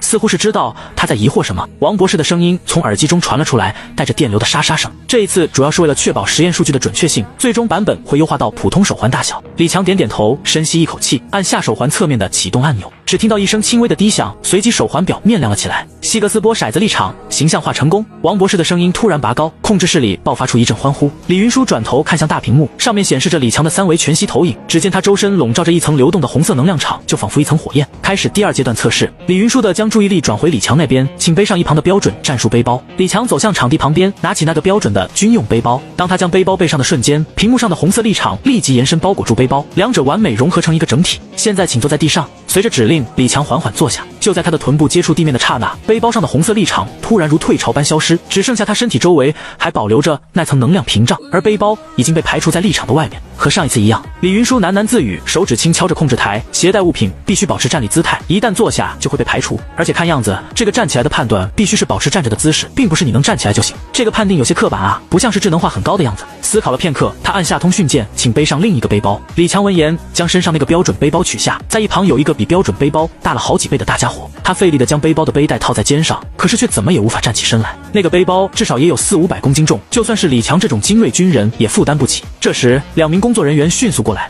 其中一名开着一辆小型叉车，插起背包帮助李强站了起来，然后另一个人将一个支撑架放在背包下面。这下李强除了不能移动，也算是站直了。屏幕上象征希格斯立场的红色光芒很快就将包裹和李强笼罩了起来。果然是这样，很死板的判定。李云舒眼中闪过一丝光芒，该进行下一步的实验了。上尉，请按顺序接触那些模型，保持接触状态。实验场另一侧整齐排列着各种微缩模型，从普通民用车到主战坦克，从新一代战机到航母，甚至还有按比例缩小的军事基地和住宅楼群。李强走向第一个模型，将手掌屏放在坦克炮塔上，和先前背包时差不多的一幕出现了。红色立场如同活物般从他掌心蔓延，顷刻间覆盖了整个坦克模型。但当他尝试接触旁边的基地模型时，立场只包裹了主楼部分，周边的围墙和附属建筑依旧保持着原样。此外，他必须始终保持接触状态，只要停止接触，立场就会瞬间消失，和预期一致。王博士记录着数据，立场只能覆盖直接接触的主体结构和处于结构内的东西，外部的东西会被排除。他转向李云舒，李指挥，要不要试试真实建筑？半小时后，李强站在科学院的一座实验楼前，实验楼里面的所有人都已经被清空，现在站在一旁的空地上观看这次实验。李强将手掌贴在实验楼墙面上，他身上的立场就和接触模型时一样，向着整栋建筑蔓延了过去。但是和模型测试一样，立场仅覆盖了他接触的这栋建筑，相邻的设施完全不受影响。随后，在李云舒的要求下，一名实验室工作人员开始向着实验楼靠近。当工作人员接触到实验大楼的一刹那，李强身上的立场瞬间破碎。看来我们上一次对于穿越携带物资所总结出来的经验大部分是对的，原来只是猜测，现在总算是有了实际验证。李云舒放下呼叫器，示意李强可以结束测试了。李顾问，这应该就是穿越能够携带物资的原因了，还是希格斯立场？王博士带着一脸振奋来到李云舒身边。现在我们能够具现立场的存在，完全可以保证每一份物资的携带都不出任何问题。我这就回去改进手环，最多5天就能做出自带扫描显示的特殊手环，到时候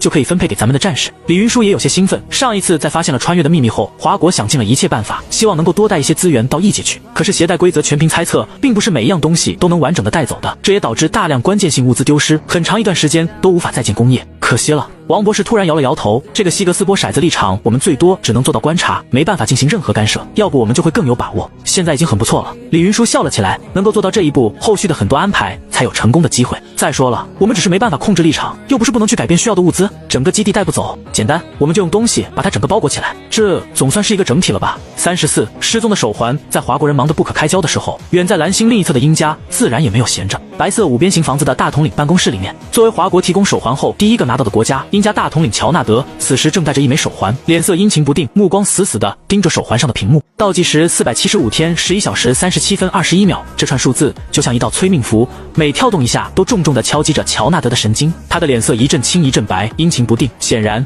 这个穿越时间的结果让他极为不安。埃里克，你对这东西有什么看法？沉默了许久，乔纳德终于开口，声音里裹挟着烦躁与急切。他扭头看向一旁正对着手环研究的入神的首席科学顾问埃里克，完全沉浸在手环精妙的设计之中，对乔纳德的询问毫无察觉。乔纳德眉头拧成了一个川字，提高音量又问了一遍。见埃里克依旧没反应，他重重地拍了下桌子，怒吼道：“埃里克！”这一声怒吼终于让埃里克回过神来。绝妙的设计，阁下！造出他的科学家是个天才。埃里克一脸的叹服，一边抚摸着手里的手环，一边回答道：“针对一个依靠人类现有的科技无法发现和控制的粒子，通过另一个途径来设计出感应它的立场的办法，这个思路实在是无与伦比。我没问你这个，我是说这东西到底可不可靠？华国人说的到底是不是真的？”乔纳德的声音更高了，近乎咆哮一般。见大统领发怒了，埃里克这才依依不舍地放下手里的手环，扶了扶自己的眼睛。阁下，我很难向你做出保证，毕竟这一切都有些超出常理。我唯一能够向你保证的就是，如果真的有上帝粒子存在，那么它就一定是这个手环所观测到的那些。你的意思就是华国人说的是真话？乔纳德有些丧气。有那个可能。埃里克点了点头。难道不可能是那些华国人在骗人吗？乔纳德抱着最后一丝希望，他们只不过是发现了一种早就存在的粒子，做了个莫名其妙的手环来欺骗全世界。他的语气里既有怀疑，又带着自我安慰的意味。恕我直言，阁下。埃里克摇摇头，这不可能，而且没有任何意义。拿到手环之后，我们做了很多测试，除了人类，其他任何动物体内都没有这种立场出现，而且它只存在活人体内。您懂我的意思吧？只有活人才有。那些哪怕只死了几分钟的死人体内都没有丝毫这个立场的踪迹。更夸张的是，我们还专门找了一个病危的病人，他最多还能活3个星期，在他的体内我们也找不到这种立场，就仿佛是上帝的手段，只有能够参与那场试炼的人类才能获得门票。如果这不是高维文明的手段，那我就只能认为是上帝显灵了。该死的！乔纳德彻底绝望了，他无力地看了一眼手环上的倒计时，然后瘫坐在豪华的大统领宝座上。只有400多天了吗？乔纳德喃喃自语。作为蓝星上最有权势的人类，他还是第一次对自己的未来如此无力。你们对于那个穿越研究到了什么程度？有没有办法阻止穿越？他又看向埃里克，眼神里带着一丝最后的期望。很抱歉，阁下。埃里克摊开了双手，脸上满是无奈。我们根本一无所知，而从这个凭空出现的上帝粒子来看，我们也不可能阻止。它高出我们的科技水准太多了。阁下，与其考虑这些，还不如像华国人那样准备起来，毕竟那样还能有些希望，不是吗？埃里克向着乔纳德提出建议。那就行动起来。乔纳德深吸一口气，像是下了很大决心，这才有了些精神。华国人给了我们多少手环？1000枚。我们需要多少时间可以完成全国的测算？不知道。按照现在的效率，至少半年的时间。埃里克无奈地回答。为什么要这么久？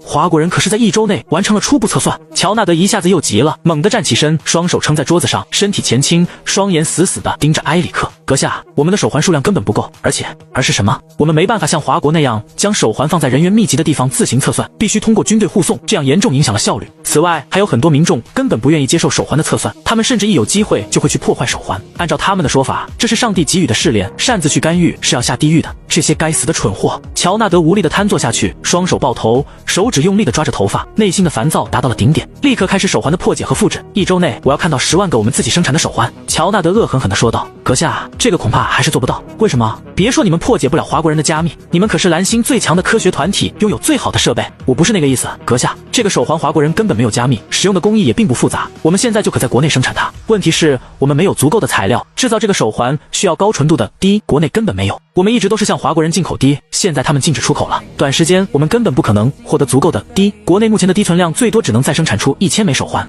又是这个该死的稀土，该死的滴，该死的华国人！乔纳德出奇的愤怒了，他猛地站起身，一脚踢翻了旁边的椅子，嘴里不停地咒骂着。就在这个时候，幕僚长特雷斯匆匆走进了大统领办公室，他的额头上布满了细密的汗珠，手里紧紧握着一份急电，神色慌张。阁下，抱歉打扰您，史多斯家族、肯尼迪家族、布斯家族、克林贡家族，还有阁下您的家族联合来电，要求我们尽快为他们提供至少1万枚手环。乔纳德猛地将文件摔在桌上，红木办公桌发出砰的一声巨响。1万枚？他们以为这是圣诞节的糖果吗？他咬牙切齿地扯开领带，告诉他们，现在全国连1000枚都凑不齐。特雷斯擦了擦额头的冷汗，可是这些家族说，如果不能满足需求，他们将联联合起来弹劾您的大统领职位。他们甚至还说，如果您3天内没有满足他们的要求，就会什么？乔纳德抓狂了，就会公开您在圣乔治岛上就医的医疗报告和现场录像。特雷斯支支吾吾地回答。房间里的空气瞬间凝固，埃里克识趣地退到角落，假装研究手环上的数据。去他妈的弹劾！乔纳德突然抱起，将桌上的水晶阵指砸向墙壁，世界都要毁灭了。这群蠢货还在想着政治游戏，阁下息怒。特雷斯赶忙走到乔纳德的身边。其实我们还是有办法可以弄到一批手环的。什么办法？华国人把东西看得很紧。乔纳德无力地说道。有这么一批手环，他们并没有在华国人的看管之下。特雷斯趴在乔纳德的耳边轻轻地说道。不是还有很多国家的手环是通过我们的飞机转运的吗？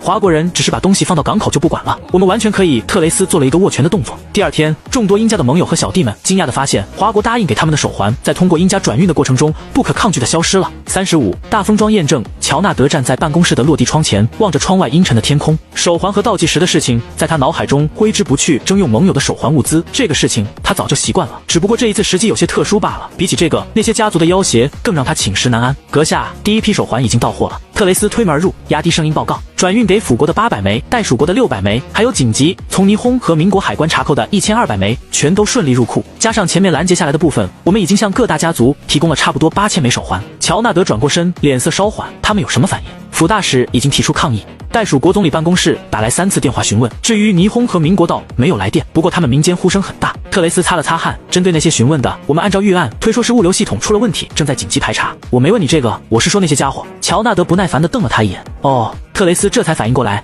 各大家族让我转达他们对您的感谢，说是一定会全力支持您的一切。还有圣乔治岛突发大火，您常去疗养的那家医疗中心烧成了一片废墟。乔纳德长呼了一口气，太可惜了，那家医疗中心的医术真的非常不错，不是吗？确实如此，阁下。特雷斯也露出一副怀念的神色，也不知道什么时候才能再有那么一座水准足够高的医疗中心。就在这时，战情局局长麦克吉匆匆闯了进来，手里挥舞着一份文件。阁下，华国外交部刚发布声明，他们宣布由于不可预见的物流问题，将暂停通过我国转运手环，改为直接空运至目的地。国联特别会议室，鉴于大部分手环的运输出现了不可预的物流问题，我国决定再输送一批手环给各个国家。华国外交部发言人照在记者会上微笑着面对各国的记者，本着负责任的态度和避免再度发生同样的问题，这一次将由我国直接派出运输机运往各国，请各国提前开放空域，并做好接机准备，速度越快，手环到的自然也就越早。一时间，台下闪光灯连成一片。辅国记者追问道：有消息称上一批手环是鹰家偷运回国了，华国对此有什么看法？这个我们不好直接回答，也许真的像有些国家说的那样，出现了不可预的物流问题。不过我想说一句话，照例冷笑一声，我相信一个真正负责任的国家是不会在危机关头做出强抢盟友救命物资的行为的，不是吗？与此同时，鹰家指挥中心内，国防部长汉森正盯着卫星地图上密密麻麻的红点，那些都是各国抗议鹰家劫持手环的示威活动。从辅国的胜利门到民国的大光门，连袋鼠国的首相府门前都挤满了愤怒的人群。见鬼！乔纳德这个蠢货！奥斯汀一拳砸在控制台上，他难道不知道我们最大的优势就是盟友体系吗？参谋长联席会议主席卡特阴沉着脸。更糟的是，华国刚刚宣布启动全球互助计划，承诺向所有发展中国家直接空运手环。他调出一段视频，画面中华国的天鲲运输机正在黑州多个机场降落，当地民众欢呼雀跃地迎接带着蓝色臂章的技术人员。白色五边形房子办公室内，乔纳德盯着直播里华国领导人在面向全球演讲的画面。当人类面临共同危机时，不像有些会夺走盟友救命稻草的家伙，我们选择分享最后一块面包。这句颇具讽刺意味的话语通过同声传译传来，让他太阳穴突突直跳。阁下，最新民调显示，我们在北方联盟的盟友支持率暴跌至31%。特雷斯捧着平板电脑的手在发抖。现在各国都无视我们的警告，擅自对华国开放了领空，他们甚至还派出了空军一路护送华国运输机直达机场。砰的一声，乔纳德手里的杯子砸在了面前的屏幕上，不知道鹰家大统领后悔了没有？坐在直升机上的丁参谋长看着空中远去的运输机队，笑着摇了摇头。后悔？他们怎么可能会后悔？李云舒嗤笑一声，他们只会后悔给了我们这个机会，而绝对不会后悔自己所做的一切。好了，不提这个，反正他们的做法也早就在我们的预测之中。李云舒摆摆手，现在最重要的事情是搞好我们自己的大封装计划。说着，他和丁参谋长一起看向下方的实验场地，在那里是一座已经停工的大型军工厂，整个工厂包含所有的附属建筑，占地将近20公顷的面积。如今，整个厂区都被一个巨大的框架笼罩了起来，无数工人正在将大量的太阳能电池板和金属板安置在框架之上，组成一个密不透风的外壳。不光如此，就连厂区的地面上也铺满了金属板，与周围的框架连为一体。也不知道这个计划能不能行得通。李云舒看着即将成型的封装，有些不安。封装计划是他提出来的，还占用了巨量的人力物力，要是不成功，他真有点无地自容。应该没问题，我们不是通过9章模拟过吗？成功率超过97%。再说了，就算是不成功，又能怎么样？比起你记忆里的上一次，这一次我们能够做到的已经多了太多。丁参谋长倒是很洒脱，宽慰着面前的李云舒。随着最后一块太阳能板被焊接上去，整个军工厂的封装宣告完成。直升飞机带着李云舒和丁参谋长落在了封装好的军工厂面前。此时，整个工厂已经变成了一个大圆球，无数无人机正在扫描着圆球表面，防止出现任何一个漏洞。李指挥，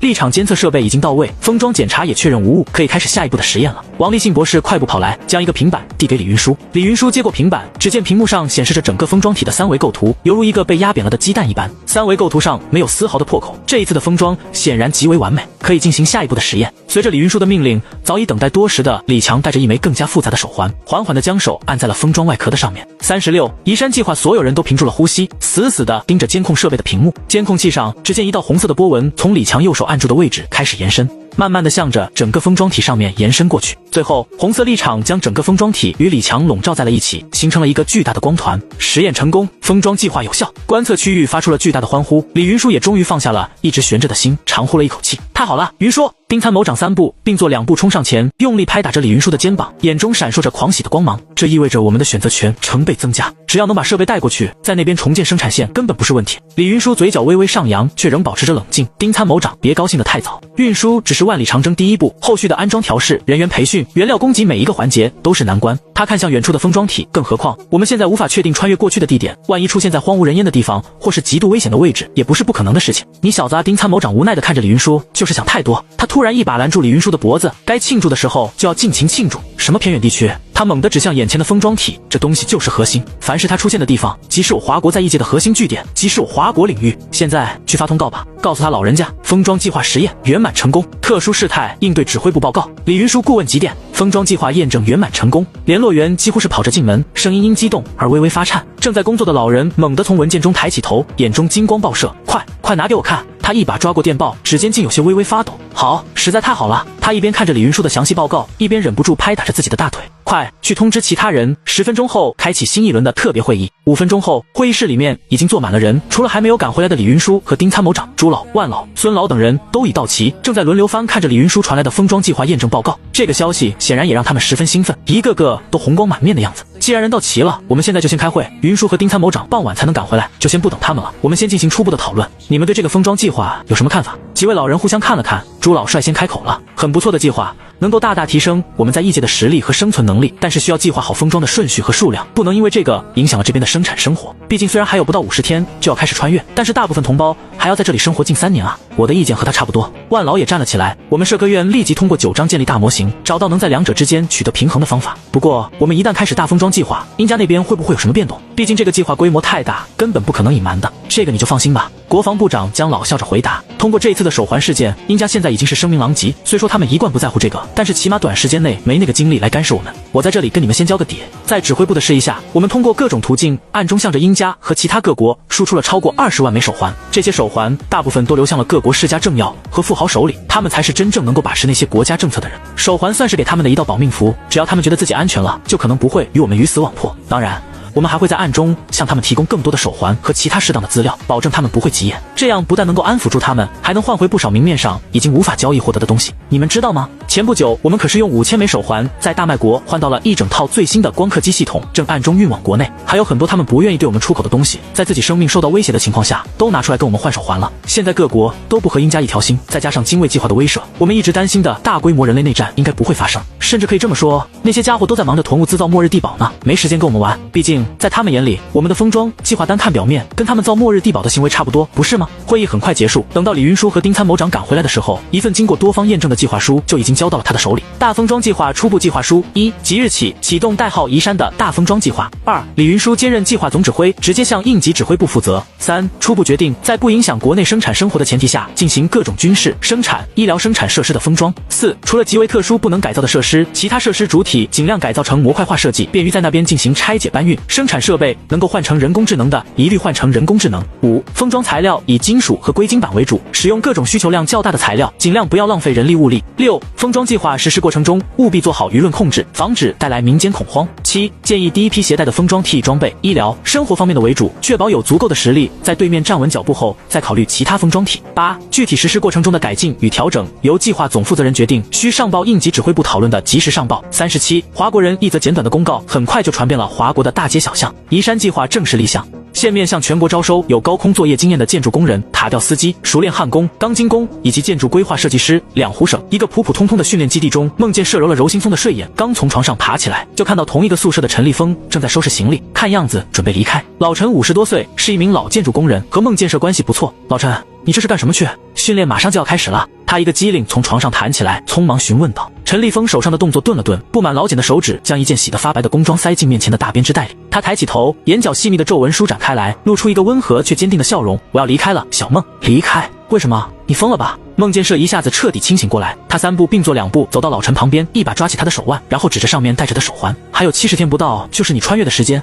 现在不好好训练，难不成过去等死吗？你是学完了还是放弃了？我可是知道，老陈，你上一次射击训练只命中了1发子弹，是这一期学员里面的倒数第1。我确实放弃了。陈立峰憨厚地笑了笑，我真的不是那块料，训练了这么久，一点起色都没有，甚至连进来的新人都比我强。我在这里就是浪费训练名额和资源，还是把训练机会让给那些年轻人吧。听到老陈的话，孟建设一时有些语塞。训练基地确实来去自由，全凭自愿，可是一般人不都是挤在里面不愿意出去，哪有自愿离开的？马上就要穿越了，多训练一点，多学一点东西，岂不是多一点活下来的希望？看着面前老陈认真的脸，他只能好心的提醒，你可是要想好了啊，训练营和工厂是10天一个轮换，你这次训练刚开始无故离开，下一次再回来参加训练可就最少要等到1个月后，那时候说不定你现在训练的东西就都全忘了。再说了，老陈，以前闲聊的时候你不是说你从小就有个梦想，想要拿着钢枪杀敌成为英雄的吗？你全忘了。可没想到老陈却摇了摇头，当然没有忘，而且我也不会再回训练场了。为什么？不要自暴自弃啊，老陈！你不回训练场了，去哪里？难道去工厂打螺丝，一直打到你穿越为止吗？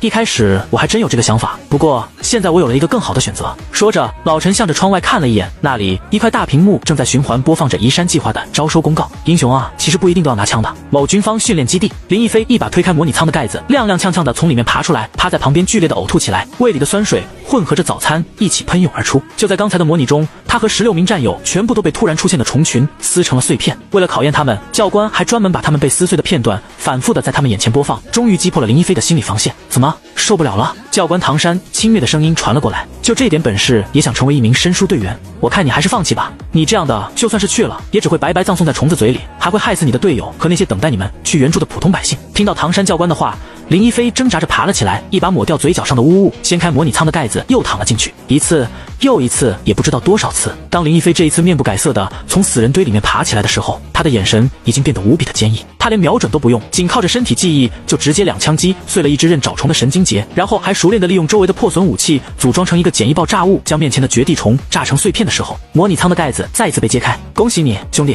现在你已经是一名合格的申书队员了。唐山教官笑着对林一飞伸出了手。林市一所普普通通的妇幼医院，一间同样普普通通的病房中，一位看上去极为精干的男子正小心翼翼地抱着一个刚出生的婴儿。男子似乎完全不知道该怎么去抱，那手足无措的样子，就仿佛他抱住的不是婴儿，而是一个一碰就炸的炸弹一样。扑哧一声，躺在一片病床上的产妇实在是忍不住笑了起来。你这是什么样子？还不赶快把阿宝抱过来给我！产妇白了男子一眼，等到男子手忙脚乱地将婴儿递给产妇，看到他熟练地接过孩子，3两下换好了尿布，又抱在怀里哺乳后，他这才松了一口气。说实话，我在军中处理未爆弹都没这紧张过。男子笑着说，边说还边伸出手指去逗弄了一下婴儿柔嫩的小脸，一边去把阿宝弄哭了，我跟你没完。产妇没好气地把他的手推到一旁，男人就那样傻笑着看着母子2人，脸上全是幸福的样子。也不知道过了多久，婴儿吃饱后沉沉睡去，还时不时露出甜美的笑容，就好像在做着什么美梦一样。产妇低头凝视着怀中的小生命，睫毛在脸上投下细密的阴影。良久，她突然抬头，非走不可吗？阿宝还没满月，男人叹了一口气，他从手上吞下一个手环，然后将其贴在了婴儿的小手上。倒计时432天17小时21分13秒，他的眼神变得像出鞘的军刀般锋利。告诉阿宝，爸爸走了，爸爸去给他争个太平盛世。放心吧，爸爸可是厉害的预垒队员，爸爸还有千千万万个和爸爸一样的叔叔阿姨们，一定会让他生活在一个和平稳定幸福的好地方。说完，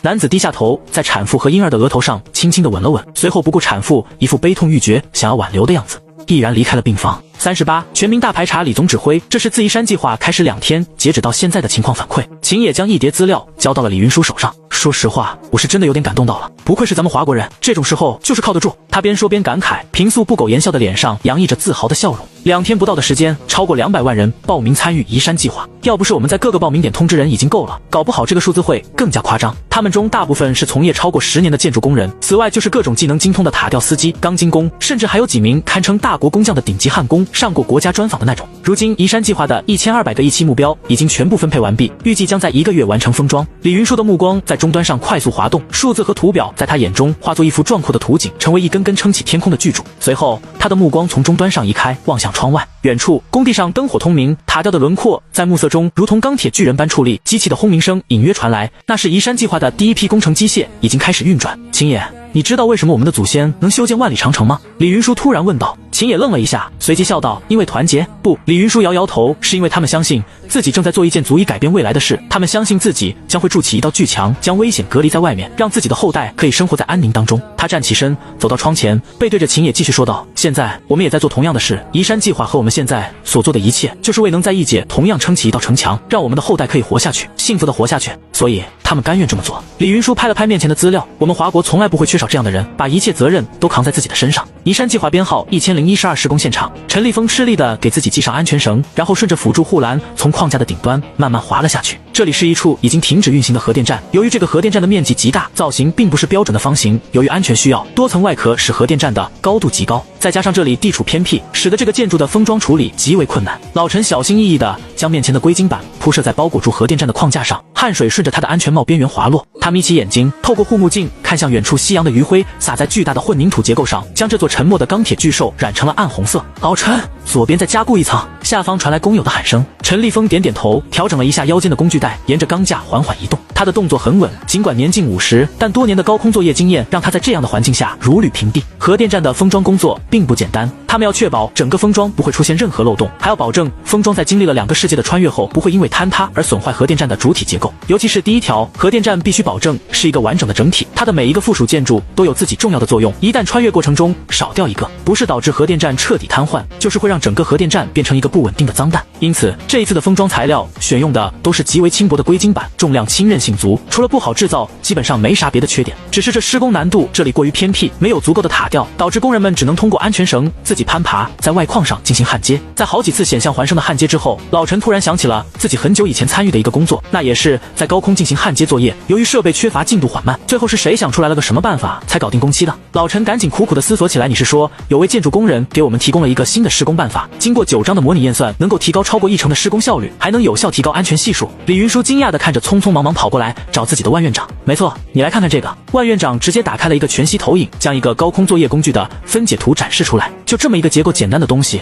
居然能够起到这么大的作用。万老忍不住有些感慨，那万老过来找我是想尽快在全国移山施工现场推广这个工具吗？李云舒有些疑惑，不，那种小事我怎么会特意过来找你？实际上那个工具的有效性通过验证后早就开始推广了。万老连忙摇了摇头，我来找你主要是这么一件事。在收到这个工具后，我专门跟工具的提供者聊了视频，他说他叫陈立峰，是个建筑工人，50多岁，为了为华国献上自己的力量，就参与了移山计划。他还专门提到了他在训练基地根本派不上用处，那些训练对于他来说实在太难了，很高兴能够有移山计划这么一个能让他发光发热的存在。听到这里，李云舒渐渐明白过来，他看向万院长，你是说我们看李云舒似乎是想通了？万院长这才把自己的真实意图说了出来，我们直接推行全民训练是不是有点独断了？要知道和那个陈立峰一样的人在整个华国绝对不会少，他们是真的不适应战斗，我们是不是也应该给他们准备其他的出路，好让他们也能发挥自己的长处？万院长的话一下子惊醒了李云舒，是啊，不是每个人都适合做一名战士的，有不少人在其他的领域更能做出成绩。李云舒沉思了片刻，万老，我知道你的意思了，不过基础训练还是必须进行至少1个周期，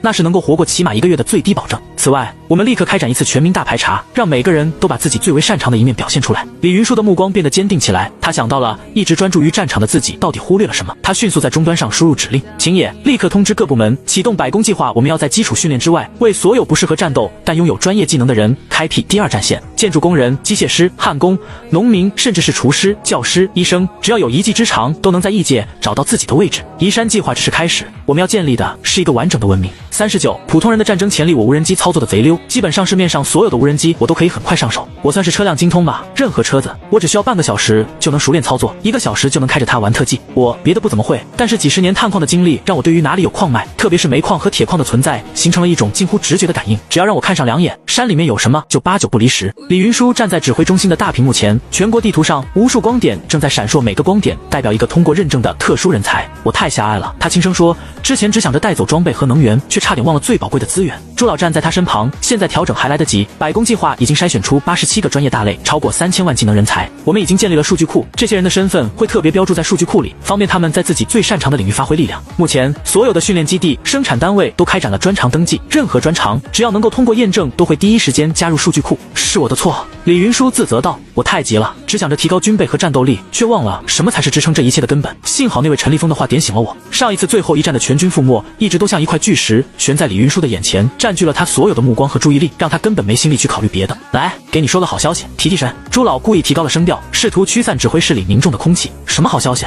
李云舒勉强扯出一个笑容，还记得你和老丁、杜院士他们讨论的无人机海战术吗？李云舒点点头，这个方案他再熟悉不过了，几乎每晚都会在脑海中反复推演。虫族最大的特点就是数量多不畏死，我们的战士却是牺牲一个少一个，要是能用大量的无人装备弥补数量上的不足，打起虫子来肯定会轻松很多。只不过当时讨论出这个结果以后，又遇到了几个问题，这才暂时搁置下来。一是无人机产能，要打虫族需要的可不是一个小数字，想在一界建立足够的生产线太难。二是能够熟练操作无人机的人，现在还没办法造出足够作战的无人机人工智能，只能通过操作员来控制。短时间内，李云舒根本找不到那么多能够熟练操作无人机的人，哪怕把军队服役的人也全部加上，最多也就只能凑出不到200万的操作员。当时不是得出结论了吗？对付虫族最有效的办法就是用无人装备去对抗他们的数量优势。朱老边说边调出一组数据，现在这个方案的2个瓶颈都解决了。都解决了？这么快啊？李云舒猛地直起身子，眼睛瞪得溜圆。多亏了全民总动员。朱老笑着滑动屏幕，一组组生产数据如瀑布般流淌。通过产业调整，我们的无人机产能已经突破天际。万裕等头部企业把核心技术全部无偿移交给了国家共享，现在每天能下线10万架军用级无人机，可不是玩具，是真正能上战场杀敌的利器。预计下个月日产能还能翻一番，到时候别说1人配1架，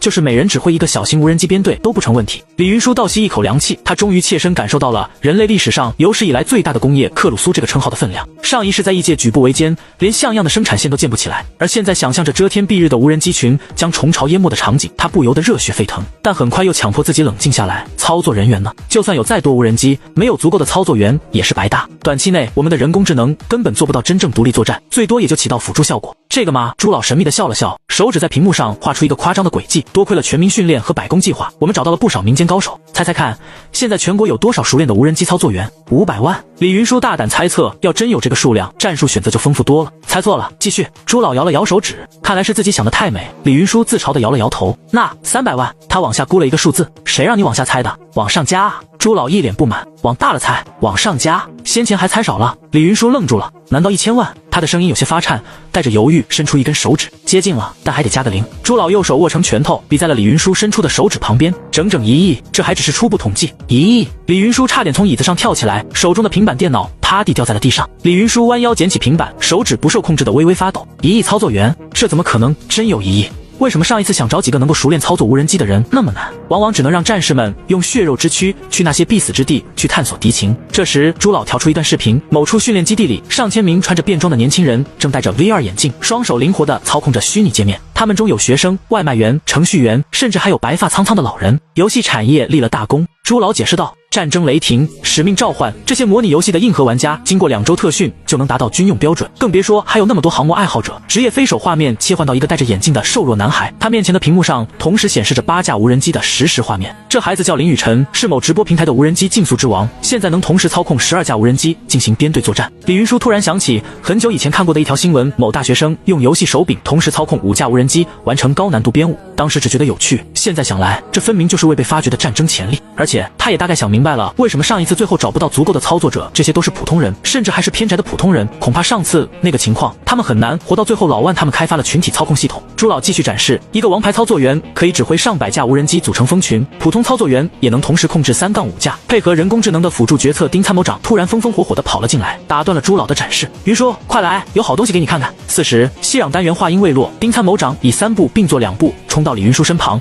一把抓住他的手腕就往外拽。这突如其来的动作让正在展示的朱老愣在原地，等他回过神来，连忙快步挡在丁参谋长面前。老丁，你这风风火火的是要做什么？还拉着云舒一起。丁参谋长似乎这才注意到朱老的存在。啊，老朱你也在啊？什么叫做我也在？我一直都在这里的好不好？朱老气不打一处来，到底什么情况？看你兴奋成这个样子，跟火烧屁股似的。没想到丁参谋长并没有回答，而是神秘一笑，左手顺势拽住朱老的胳膊，正好你也在，一起去看看万院长他们这次搞出来一个很不错的东西。说完便不由分说带着二人扬长而去。中央科学院附属测试场，等到丁参谋长带着李云舒二人来到试验场，这里已经挤满了人，正盯着中间看着什么。见丁参谋长和李云舒他们三个过来，围观的人群顿时让开了一条通道，将试验场中间的那个事物展示出来。那是一个黑色盒子一样的东西，下面还有6个巨大的轮子。万院长正在盒子旁边做着测试，看到丁参谋长他们几个来了，万院长笑着迎了过来，然后指着旁边的那个大盒子，一脸的自豪。吸氧单元，泛地形多功能模块自组合平台，咱们空间站技术的民用结晶。他用力拍了拍这个泛的形多功能模块自组合平台的外壳，表面发出沉闷的声音。阳光下，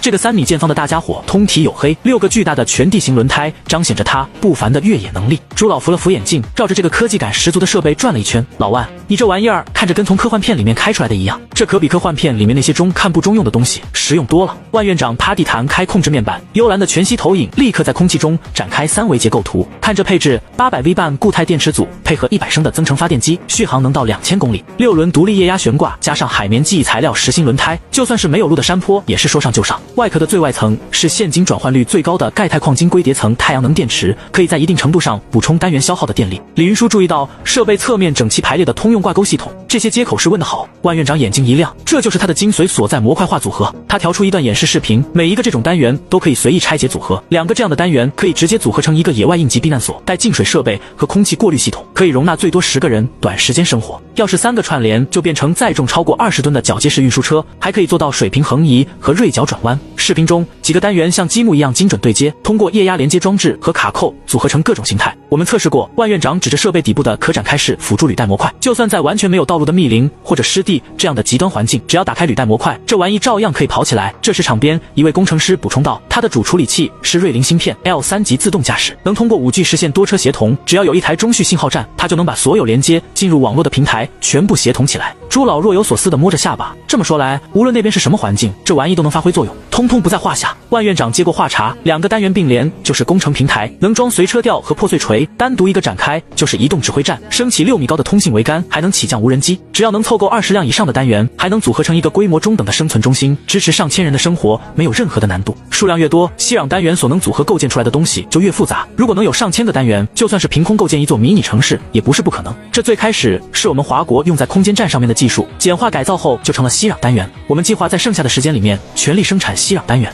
让我们的人尽可能多的带到异界去。李云舒听得2眼放光，他围着吸氧单元又是看又是摸的，还进入单元体验了一把自动操作。这东西真的太棒了，他忍不住赞叹起来。有了这东西，我们可以很快就在异界站稳脚步，初期生存率又能提高不少。不过这个东西不好生产吧？他有些犹豫地看着万院长。确实如此，万院长的笑容顿时收敛了起来。目前大部分生产线都没有办法直接生产吸氧单元，只能制造一部分的零件。我测算过，就算是按最好的结果，到6月15日也就最多能够生产出1万台左右，然后保持日产100台的产量，直到最后。因此最多只能提供给申输小队的部分精锐。见李云舒神色一下子暗淡下来，老院长突然神秘一笑，不过我们也有一个替代的方法。说着，万院长将手里的平板电脑递到李云舒手里，然后打开了一份资料，吸氧单元简化版。放弃吸氧单元主体过于复杂的部分，将其外壳部分单独生产，可以与当下大多数民用汽车组合起来，形成简化版的吸氧单元。这些简化版的吸氧单元可以提高民用汽车的坚固程度和越野能力。吸氧单元外壳附带有传动式辅助履带，可以通过民用汽车的发动机驱动。简化吸氧单元也可以通过拼接达成一些简单的功能。万院长指着屏幕解释，虽然功能缩水，但胜在能快速量产，配合我国汽车存量，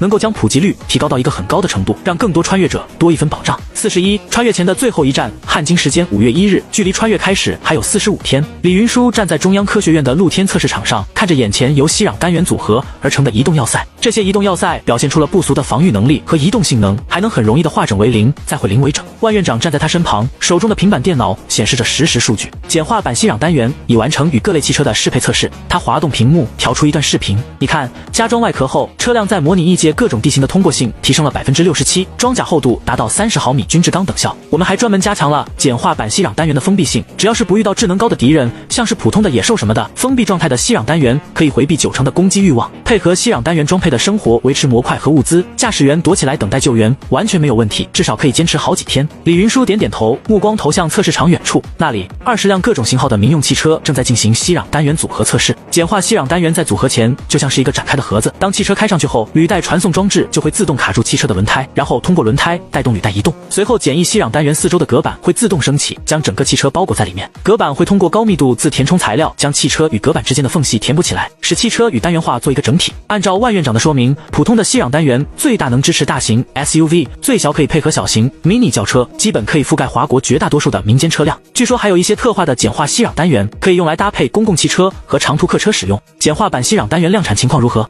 李云舒问。日产能已达5000套，万院长回答。但关键问题在于电池供应，半固态电池的生产线还在调试，目前只能优先供给军用版本，民用简化版暂时使用传统锂电池，续航里程会缩短至200公里。李云舒皱眉，必须想办法提升产能，普通民众穿越后可能面临更长时间的无补给状态，续航不足会致命。我们正在优化工艺，万院长说。另外，百工计划中发现了不少电池工程师，一定程度上可以增加半固态电池的产量。李云舒还想说什么，应急通讯器突然响了起来，是秦野的来电。李指挥，鹰家第3、第7、第93大舰队再次共同逼近华国海域。秦野的声音带着愤怒，丁参谋长，请你立刻前往应急指挥中心。应急指挥中心大屏幕上，鹰家舰队的动向被实时标注。丁参谋长站在战术沙盘前，手指敲击着桌面，看到李云舒过来，就直接将资料发送给他。他们这是最后的试探。丁参谋长说，根据情报，鹰家国内已经乱成一团，大统领支持率跌破20%，只能通过军事冒险转移矛盾。李云舒看着沙盘上的红点，这一次他们来的倒是不少，不光是鹰家的3个舰队，不少国家也都把自己的海军给派了过来，尤其是袋鼠国，算得上是全军出动。国防部长姜老说道，按照我们内线得到的消息，这一次他们主要目的是施压，理论上并不会加剧烈度，只是想要借此让我们满足他们的要求。他们未免想的也太美了。丁参谋长冷笑起来，他们根本就想象不到，当我们进入总动员状态，当整个华国全体上下齐心协力，能爆发出什么样的力量。正好就拿他们试试手，也算是穿越前的一次大规模预演了。姜部长点点头，转向通讯官，命令玄海舰队前出至公海，展开无人机群，好好检验一下训练成果，启动燧人系统，构建封闭式无人机群共感网络协议，防止他们进行干扰，让在天上等待的9天开工。这一次给我从头到尾把他们压制到死。另外警告鹰家指挥官，姜部长一字一顿地说，越过100海里红线就是战争，这次我们不会再有任何克制。很快，在鹰家第7舰队旗舰上，泰勒上将看着雷达屏幕上密密麻麻的华国无人机群，手心沁出冷汗。长官，华国的无人机海正在逼近，雷达官声音颤抖，目测数量超过10万架，全部配备重火力模块。我们尝试着干扰他们，可是却没有任何效果，怀疑这些无人机使用了特殊通讯协议。泰勒咽了口唾沫，想起情报中提到的华国正在大力生产各种型号的无人机，可是他怎么也没有想到数量会是这么庞大。指挥官，辅国舰队正在转向，他们要逃了。汉斯、渊伟他们的舰队也在后退。泰勒扑到舷窗前，只见远处的辅国舰队正在调转航向，几艘驱逐舰的烟囱喷出逃命似的黑烟。这些不靠谱的家伙，胆小鬼！泰勒忍不住在心里咒骂起来。他有心想要撤退，可是却又想起了出发前大统领的死命令，通告全军，所有近防炮做好开火准备，所有舰载机立即起飞，让霓虹和民国舰队往前充当先头部队，所有驱逐舰把鱼叉都给我射出去，就瞄准那些信号最密集的地方，那里一定就是无人机母舰，开火！随着泰勒的命令，无数火蛇从联军每一艘军舰上拔地而起，向着华国海域疾驶而去。大量的舰载机也在同一时间起飞，追随在鱼叉的后面。遭遇大规模全频率信号阻塞，我们与鱼叉的联络被中断了。信息作战员再一次发出了惨叫。没关系，鱼叉的目标早就已经设置好了，即便是遭遇信号压制，他们也能命中目标。而随着鱼叉和舰载机的升空，远处那些一直悬停着的无人机集群也立即展开了行动。他们就仿佛蜂群一般，划着诡异的曲线冲向了鹰家联合舰队。报告，那些无人机过来了，速度很快。雷达官的声音里面蕴含着绝望。所有船只瞄准无人机集群，近防炮全力开火，将装备有反辐射弹头和石墨烯弹头的导弹全部发射，就在近域直接引爆，要快！随着所有战舰近防炮密集的火力，空中的无人机集群中立刻炸开了一朵又一朵的火花，而反辐射导弹和石墨烯导弹的爆炸之处，更是能够一次性在无人机集群清除出一大片的空白。可是更多的无人机集群又扑了过来，逐渐接近了鹰家联合舰队。报告，超过50%的船只近防炮过热，已经无法继续攻击。火控官吼道：“他们过来了，回避！”看着铺天盖地涌过来的红点，泰勒发出了惨叫。接连不断的爆炸声连带着巨大的晃动，将泰勒整个人都从舰长宝座上甩了出去。等他好不容易爬起身来，就听到各个设备都传出了刺耳的警报声。船体遭遇攻击，船体遭遇攻击，飞行甲板全部损坏，左舷破损，我们失去了30%的动力，现在机组缆索全部损坏，飞机无法降落了。兰德舰进水，发出求救信号。布莱特舰失去战斗能力，申请退出作战海域。霓虹，民国舰队减员超过80%，一半以上的船只正在下沉。霓虹雪峰号沉没，约韦国舰队请求立即撤退。还没等泰勒搞清楚损失情况，就听到雷达官再一次惨叫起来，他们又来了。雷达上再一次出现了密密麻麻的红点，又是无人机集群，数量甚至比上一次还要多。怎么还有这么多？华国人到底造了多少无人机？该死的，我们的鱼叉和舰载机怎么了？为什么没有击沉他们的指挥舰？泰勒吼叫起来，他们的无人机集群太多了。一直在观察着对面的雷达官说道，他们的无人机占据了几乎所有空中通道，我们的鱼叉还没飞到位置就被击落，舰载机也是，根本没办法冲过去啊！华国舰队发出最后通牒，要求我们立刻投降，停止一切攻击行为。做梦，我们可是鹰家联合舰队，这颗星球上最强的舰队。泰勒大怒，那些无人机开始进入战斗模式了，雷达官都快哭了。泰勒望着舷窗外遮天蔽日的无人机群，他们悬停在舰队上空，如同达摩克利斯之剑，一滴汗水滑入他的眼睛，带来灼痛般的触感。命令舰队停止攻击，打旗语，我们投降。泰勒无力地瘫坐在地上，摘下军帽，声音突然苍老了10岁。通知大统领，我没能完成他的命令，我们无法突破华国的防御网。铺天盖地的无人机盘旋在联合舰队之间，他们监视着每一艘船只，只要有任何异动，就会招来他们毫不留情的攻击。在距离战场2万米的高空中，数百架9天无人机母舰正在盘旋着，先前第2波无人机集群就是由他们投放到战场的。而在千里之外的指挥中心，李云舒和江部长、丁参谋长一起全程观看了整场战斗的全部过程。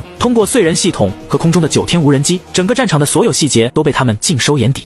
这就赢了，对手可是鹰家的联合舰队，这颗星球上纵横了多少年的最强舰队，我们准备了多少年的头号对手。丁参谋长的表情既复杂又有些微妙，忍不住喃喃自语起来，赢了不是很正常的事情吗？江部长倒是很淡定，我们做了那么多的准备，还集中了前所未有的力量，再加上鹰家这一次的战斗欲望有限，还带着一群离心离德的队友，他们这样打顺风仗还行，想打赢跟现在的我们的常规战争，那不是做梦。你也别觉得这一仗打得简单，这段时间生产的无人机超过1/3的数量，全国全军精挑细选的接近10万名精锐无人机操作员，再加上以逸待劳，提前准备好了战场，这才来了这一次的胜利。要知道，我们的目标可是整个意见，我们的准备也是如此。要是这样都还打不赢鹰家的舰队，那还打个屁啊！李云舒凝视着屏幕上投降的鹰家舰队，忽然笑了起来。看来我们的准备比想象中更充分。丁参谋长的表情也洒脱起来。这下好了，穿越前的最后一块绊脚石也被踢开了。吃了这么大的亏，这些家伙应该会老实几天。我们可以全力备战即将开始的异界穿越了。一想到刚才消耗掉的那些无人机群，我就感到心疼。那可是全国人民没日没夜的加班生产出来的，就这么浪费在无谓的战斗当中。现在还得尽快把这些使用的缺口给弥补回来。鹰家这简直就是对人类命运的犯罪，这可不是无谓的战斗啊！李云舒说道。以鹰家的一贯德行，这一战几乎是必然发生的，只有现在的消耗已经非常不错。丁参谋长笑着阻止了他继续说下去。我当然知道这一战是必须的，我只是有点心有不甘罢了。还好，总算是都结束了。不，这才是开始。江部长开口说道。他转身指向世界地图，立刻启动东风预案，让所有海外办事人员做好撤离准备，同时通知各战区做好战斗准备，防止敌人狗急跳墙。不怕1万，就怕万一。指挥中心顿时忙碌起来。这时，秦野匆匆跑来，最新情报：鹰家大统领宣布辞职，鹰家国会启动紧急状态法。另外，超过27个国家已通过秘密渠道请求与我们对话。江部长与丁参谋长交换了一个眼神，看来我们的无人机表演效果不错。丁参谋长笑道。42，暴风雨前的宁静。自外海一战之后，全世界陷入了一个诡异的平静当中。华国只是象征性的在官网上发表了一个公开宣言，谴责各国擅自接近华国领海，要求各国对此做出解释与道歉。鹰家也只是发表了声明，说是与华国在公海发生了摩擦，对于实际情况和摩擦结果讳莫如深。可是鹰家大统领的引咎辞职，却让明眼人知道这一次鹰家恐怕吃了大亏。不是没有人叫嚣要用核武器攻击华国，可是这种人很快就会从各个重要位置上消失，然后换上一个理智的接替者。毕竟大部分人并不想死，尤其是那些早已做好各种准备的家伙。红星联邦的代表来了，他们带来了相当于国家储备1/10的资源，以及一份常态资源供应协议，同意将红星联邦未来3年的资源产出，除了自身需要的部分，全部供应到华国。希望华国能够提供足够的手环和工业品的支持。他们还带来了各种武器资料以及冻土带的种子，换取了吸氧单元的设计图。离别时，红星联邦的代表还专门强调了一句话，希望在异界我们能成为邻居。鹰家的代表团偷偷摸摸的来了，他们带来了新任大统领的私下传话，为乔纳德的肆意妄为向华国道歉，保证未来不会再发生同样的问题。他们还带来了一整套最新的芯片制造设备，以及1亿枚各种尖端芯片。当然，他们带走了1000万枚华国已经淘汰的一代手环。辅国、汉斯、渊伟各国或明或暗，通过各种途径都来到了华国，在签订了大量合同之后，又偷偷摸摸的离开。一时间，数不清的货船从世界各地开往华国，带来了大量以往他们严禁出口到华国的尖端制品，同时也从华国带走了不少他们想要的东西。5月21日倒计时25天，华国移山计划第1千号目标封装即将完成。陈立峰跨坐在高高的框架上，手里的焊枪喷出淡蓝色的火焰，他正在焊接最后几块封装外壳。旁边的年轻技工举着图纸：“陈师傅，这个外壳接口对不上啊。”图纸错了。陈立峰用焊枪敲了敲钢架，把左后侧支架削掉5毫米，试试。当硅晶板发出咔嗒一声精准对接时，技工的眼睛亮了。您怎么知道？干了30年焊工，陈立峰擦了擦额头的汗，钢板的纹路会说话。他抬头望向车间上方的横幅，每一颗铆钉都是文明的种子。5月25日倒计时20天，门神计划申书小队选拔全部完成，共计20万人。申书小队的誓师大会上，队长李强举起一枚枚子弹，这是穿甲爆破弹，用来对付虫族；这是信号弹，用来标记坐标；这是空包弹。他顿了顿，如果你们有幸活到最后，用它来鸣枪庆祝，你们是第一批火种。他的声音传入每个人耳中，记住，你们的任务不是战斗，是活着，活着建立第一个通讯节点，活着画出第一张地图，活着找到所有落单的华国人，活着建立临时据点，活着等到大部队到来。5月30日倒计时15天，全国的训练基地正在进行穿越开始前最后一轮1期培训。在西南某基地，一位带着助听器的老教师正在教一群年轻人辨认可食用植物。在东北重工业基地，一群工程师正把机床图纸刻进金属薄片，准备带到一检。在中部一处生产工厂，工人们正在加速生产。过了今天，这一处工厂就要进行封装，成为撑起华国业界脚步的一块基石。在每一个训练基地乃至每一个生产工厂，无数金属墙壁耸立在最显眼的地方，那是光荣墙，上面刻满了每一个为之付出努力的华国人的名字。6月10日倒计时最后5天，鱼雷小队的选拔结束，今天就是第一批鱼雷小队成员前往各自负责的物资的时间。全体注意！总队长王虎看着面前每一名即将登上飞机前往各处物资堆放地的鱼雷队员，你们携带的每一粒米、每一滴油都是人类文明的火种。记住，当你们踏上一星土地时，你们的脚印就是华国的界碑。保护好你们携带的东西，活着把它们交到大部队的手中。我等着与你们再会的那一刻。现在登机出发。6月13日，距离穿越开始只剩最后3天。这一天，华国没有进行任何训练与生产，而是一反常态的宣布全国放假1天。已经高强度工作了接近3个月的华国人们纷纷回到了各自的家中，与家人们一起度过这有可能是最后一个难得的团聚日。所有的交通工具、娱乐设施、公共场所在这一天全部敞开，欢迎任何想要使用的人们。只不过，差不多所有的华国人都选择了留在家里，陪在亲人的身旁。人们不约而同地煮起了饺子，还在到处贴满了打气祝福的窗花和祝语，有牡丹，有锦鲤，还有最多的平安2字。43穿越开始。6月14日，晴，微风，气温21至35度。壬午月，甲寅日，一出行，扩土。整个蓝星都陷入了前所未有的宁静之中。每一个国家的每一个人都紧张地看着自己的手环，如果有的话，看着24小时滚动播放的专题节目，看着遥远的华国。人们都在等待，等待着那个时刻的到来，等待着人类命运上前所未有的危机降临，亦或是人类历史上最可笑的笑话诞生。华国特殊事态应对指挥部上午8点整，指挥部里坐满了人，周围的大屏幕上正在实时监测全国各大要点的情况。李云舒坐在自己的位置上，双手下意识地握成球，支撑在下巴上，那是他上辈子养成的习惯。当他心情过于紧张的时候，就会这样做。说实话，就算是到了现在这个节骨眼上，李云舒都还有一丝难以置信，他还在怀疑自己，生怕这一切就是自己的幻想，根本就不存在所谓的穿越。如果真是那样，他就是华国有史以来最大的罪人。似乎是看出来了李云舒的紧张，丁参谋长走到他的身旁，用力地拍了拍他肩膀。怎么，到现在反而紧张起来了？放心吧，没事的，我们能做的都已经做了，一定没有问题。可是，要是我的记忆真的有问题，穿越不会发生。李云舒看着丁参谋长，把自己的恐惧说了出来。那样不是更好吗？丁参谋长却笑了起来。要是真的不会发生，我们能少牺牲多少人？那是好事啊！难道你害怕因为弄错了有人骂你不成？放心吧，我们跟你一起扛。听到丁参谋长这么一说，李云舒突然感到释然了。是啊，要是真没有发生，那是好事啊！比起千万华国百姓的生命，自己的个人荣辱算得了什么？也就在这个时候，从指挥部的一侧传来了消息，报告最后一次手环联网核准已经结束，全国所有的手环都已经并入网络，目前按照每分钟1次的速度实时核查立场数据，保证穿越顺序的核查不会出现任何误差。很好，通知各单位保持下去，如有变动立即上报。李云舒连忙站了起来，现在可不是想这些乱七八糟的事情的时候。目前校准的穿越顺序有没有什么变动？他来到负责记录手环穿越顺序的工作人员身旁问道。没有，以李强上尉为锚点，第一批穿越者合计1527314人已经全部标注完毕。目前这第一批穿越者正在为穿越做最后的准备。各单位都在观测着这一批穿越者，为后续计划修改做好准备。其他各国的反应如何？李云舒又开口问道。截止目前一切正常，除了少数还是不相信这一切的家伙，其他各国都在为即将开始的穿越做准备。当然，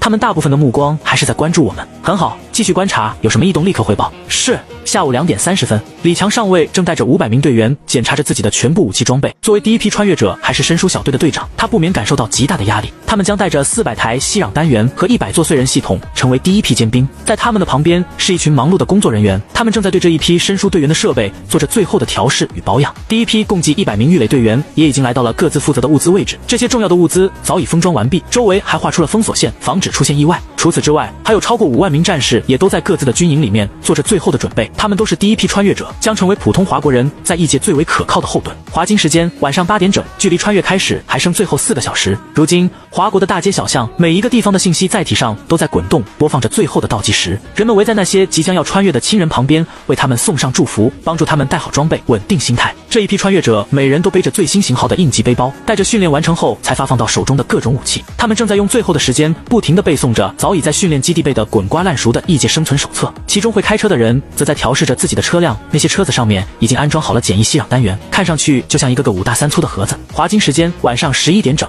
以往的这个时候，大半个华国早就已经进入了休眠状态，可是如今根本没有任何一个华国人入睡。人们紧张地围在那些手环已经变成红色的第一批穿越者周围，看着四处显示的倒计时1分1秒的移动着。特殊事态应对指挥部，李云舒灌下了今天的第5杯浓茶，情况怎么样了？他的眼睛有些红，沙哑着声音问道。目前一切正常，全范围内秩序稳定，不过除了特殊部门，其他所有人都在第一批穿越者周围等待着倒计时结束。情报分析人员回答：无妨。李云舒摆摆手，各国动态如何？有些许混乱，不过也都还在控制范围之内。李云舒看了看自己手上的手环，还有不到30分钟，手环上的倒计时的最后几位就会归零。他深吸一口气，目光扫过指挥大厅里每一张紧绷的面孔。大屏幕上，全国各地的实时画面不断切换，广场上的人群，军营中列队的士兵，医院里整装待发的医疗队，所有人都在等待那个未知的时刻。时间1分1秒的过去，离0点越来越近了。喧嚣的蓝星从来没有这么安静过，无论是哪一个国家，此刻全部都停止了一切的动作。人们等待着，祈祷着，注视着，等待着最后一刻的来临。倒计时10分钟，遍布整个华国的倒计时显示变成了红色。所有第一批穿越的华国民众，他们的手环也开始闪烁着红色的光芒，同时开始发出滴滴滴的警报声。倒计时5分钟，所有战士们子弹上膛，进入战斗预备状态。他们绷紧了神经，时刻注意着周围的一切。倒计时3分钟，全部息壤单元点火，做好应对可能存在的冲击的准备。倒计时1分钟，每一个人都屏住了呼吸，人们在心中默默地开始倒数：10至9至8至7至6至5至4至3至2至1至0。当倒计时归零的那一刹那，所有手环显示第一批穿越的人们就那样无声无息地在周围人们的注视中消失不见。至此，总数量接近800万的蓝星人类踏上了穿越到异界的征途。44，华国人在异界的第一次战斗，李强感觉自己似乎是被丢进了一个滚筒洗衣机里面，还特么的是漏风的。1秒钟前，他还在与队友们一起警戒着可能发生的一切，1秒钟后就发现自己什么都看不到了，只剩下强烈的冲击和极度的眩晕感。也不知道过去了多久，李强的眼前豁然开朗，强烈的光线直接照射在他的脸上。他顾不上强烈的眩晕感，连忙伸手往身旁摸去，直到确认了那熟悉的手感，才松了口气。燧人1号还在，他用力地摇了摇头，这才让自己的脑子清醒了一点。见鬼，模拟训练里可没说阳光会这么毒。李强眯起眼睛，快速卸下背包，眼前早已不再是那熟悉的基地，而是一片完全陌生的世界。天空中3个昏暗的太阳成品字状分布，周围是一片一眼望不到边的草原，天空带着些许紫色，就连地上的草也都是他从来没有见过的品种。看着眼前这只在模拟训练中见过一部分的景色，李强无比的确认，这里真的就是异世界。周围到处都是低矮的草丛，只有远处有少许叫不出名字的小动物在警惕地看着突然出现的李强和他身边的燧人1号。判断出周围暂时没有危险，李强迅速将腰间的外骨骼电源关闭，使其进入休眠状态，然后看向自己的手环。6月15日0点03分21秒，手环上显示距离穿越才过去了3分钟。刨去他先前观察周围的时间，看来虽说体感时间很长，但是实际穿越过来就是一瞬间的事情。通信模块显示无法连接服务，天气模块也是一片空白，只有搜索周围其他手环的功能正在一直运行着，不过目前并没有任何发现。将手环的搜索功率开到最大，李强这才来到燧人旁边，将自己的右掌按在集装箱一侧的一个感应器上，伴随着一阵金属摩擦声，整个集装箱迅速展开，周围那些围观的小动物全部四散而逃。等到燧人系统展开完毕，李强立即启动了预设好的程序，数十个金属气球从燧人上方弹出，开始向着周围散飞出去。这时，李强惊喜地发现，在燧人系统的通讯模块中显示着有周围还其他3个手环在线，手环编号 M1021007634， 4，距离东北方向126公里，手环编号 M0782753732，距离正西121公里，手环编号 M0000463847，距离西南方向63公里，看编号。这3个手环主人都是普通人，并不是李强的战友。就在他准备将那几个手环接入通讯系统的时候，离得最近的那个手环的标识突然剧烈的闪烁起来。李强立即通过燧人开始呼叫那个手环，可是无论他怎么呼叫都无法接通，而且那个手环的闪烁频率也越来越快，显然手环的主人遇到了极为危险的情况。顾不上多想，李强一把拍在身旁的启动按钮上，一架高速无人机立刻被弹射了出去，向着西南方急速飞去。苏浅夏正在拼命的逃跑着，他的肺叶火烧般疼痛，耳边全是自己震耳欲聋的心跳声，身后传来的腐臭味越来越近，那2只披着骨甲的怪物每次踏步都让地面微微震颤。他的右臂早已麻木，上臂处有一个巨大的伤口，温热的血液顺着指尖滴落在一新的草地上。为什么是我？这个念头在苏浅夏脑海中尖叫。10分钟前，他还站在熟悉的街道上，接受亲人们离别前的祝福，现在却被2只长得像鳄鱼和河马杂交的怪物追杀。作为第一批穿越者之一，他也算是做足了准备。穿越之前，手里拿着配发的步枪，背着最新的应急背包，还穿着国家配发给普通人的简化外骨骼。可是，当他到了异界，还没从穿越的惊讶中清醒过来，就遇到了2个怪物的袭击。一头长得仿佛鳄鱼和河马杂交后代的怪物就趴在他的身旁，趁着他不注意，直接扑了过来。要不是苏浅夏在脑袋一片空白之际，还知道下意识地将步枪挡在自己面前，恐怕这会儿他早就被撕成了碎片。不过现在苏浅夏的处境也没有好到哪里去，就是步枪早就在第一次袭击时脱手，背包也不知丢在哪个泥坑里。唯一庆幸的是，经历了2个月的艰苦训练，让他的肌肉记忆还能支撑着继续逃命，再加上身上那套简易外骨骼的辅助，2头怪物一时间还追不上他。不过除了逃命，他也顾不上其他东西了，就连手上的手环在不停地闪烁着通信标志都看不到。苏浅夏此时无比痛恨训练的时候偷懒的自己，要是能多学一点，多在虚拟系统里面锻炼，怎么说也不会就这样束手无策。噗嗤！突然，其中一头怪物向着他喷出了一片骨甲，锋利的骨甲擦过他的小腿，训练服瞬间绽开一道口子。虽然外骨骼立即帮助他稳定了姿势，防止他摔伤自己，可是速度却也自然慢了下来。2头怪物怎么会浪费这种机会，张开嘴巴就扑了过来。当2头怪物同时跃起的瞬间，时间仿佛凝固了。苏浅夏看见他们张开的血盆大口里，倒刺状的牙齿上还挂着某种动物的碎肉，他下意识抬起血肉模糊的右臂，发出了绝望的惨叫。轰！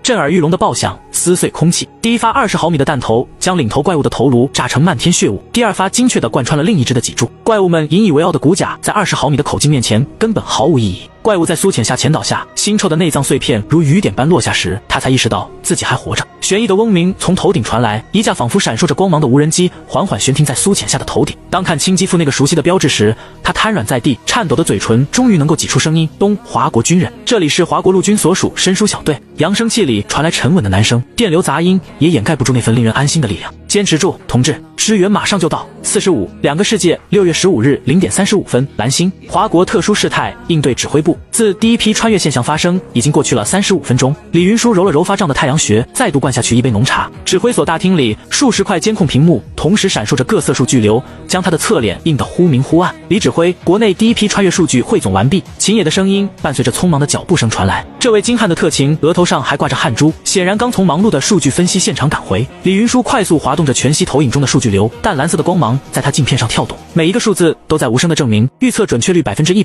穿越同步误差小于0.001秒，物资输送完整率99.98%。申书和御雷小队呢？李云舒的声音有些发紧，指尖不自觉地敲击着控制台。全员安全穿越。秦野调出最后一段监控录像，画面上全副武装的战士们在消失前整齐地行了个军礼。移山计划的12个封装体也都顺利运输完毕。趁着李云舒翻看资料的空隙，秦野开始补充说明，国内第一批穿越人员已经全部完成穿越，具体人数和手环预测的完全一致，并没有出现手环预测顺序外穿越的国人。根据我们的观察，所有穿越人员基本都是在15日0点0分的瞬间消失的，基本没有任何时间差距。利用设置在周围的大型观测设备，我们发现了希格斯波骰子立场的爆发，可是一瞬间就消失了，无法进行任何后续观察。李云舒边听边点头，这已经是他预想中最为完美的情况了，并没有出现任超出计划的东西。看样子目前还算顺利，各地有没有出现异常情况？他随口问道。意外还真发生了一个。秦野的回答有点出乎意料。什么意外？李云舒连忙追问起来。秦野突然做出一副无可奈何的样子。其实是这样的，这第一批穿越者不是有很多亲人在周围送别吗？有这么一对情侣，应该说他们感情太好，还是过于难舍难分，小两口死死地抱着不放，一直到穿越的最后一秒。结果你猜怎么着？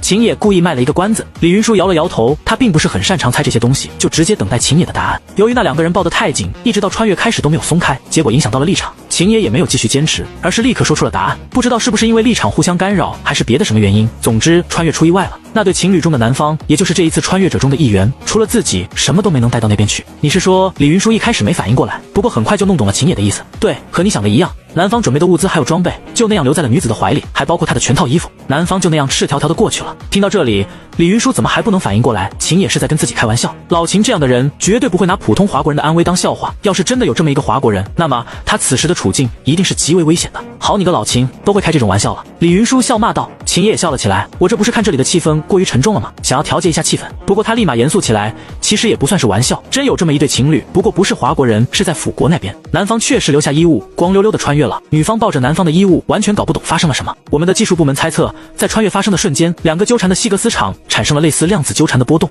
导致男性穿越者所有非生命体附属物都被剥离。看来波骰子立场之间的互相干扰，比我们预想的还要夸张。李云舒沉思起来，立刻通知技术部门，所有后续穿越者必须保持3米以上安全距离，鱼雷小队的装备要加装长稳定器。是。秦野迅速回答。对了，李指挥。正要带着李云舒的指令离开的秦野突然想起了一些问题事情。穿越发生10分钟后，我们国内的外交电话就被挤爆了，全球各国纷纷想要与我们签订一份互帮互助协议。他们说希望能够得到足够多的手环和其他物资，愿意在可以承担的基础上，尽可能的满足华国的一切交易条件。与此同时，在另一个世界，李强正操作着运输无人机，将救下的苏浅夏往自己所在的位置搬运。他不能离开燧人1号太远，而苏浅夏显然已经没办法继续撑下去，只能先把他给带过来。好在苏浅夏虽然受了伤，但是还能行动，利用外骨骼的接口把自己挂在了无人机的下面。另外2个手环的所有者也已经联络上，好在他们2人并没有遇到什么危险的野兽，目前还算安全。而且其中1名手环所有者王磊还带来了一辆装有简易吸氧单元的皮卡，目前正按照李强的要求前往另一个手环的位置接应。李强看向面前的屏幕，随着探空气球的不断扩散，周围一大块地域的地图已经构建完毕。在他面前的屏幕上，全息地图正随着探空气球的扫描逐步完善，淡蓝色的等高线在地表轮廓上流淌，将方圆200公里内的地形完整呈现。他注意到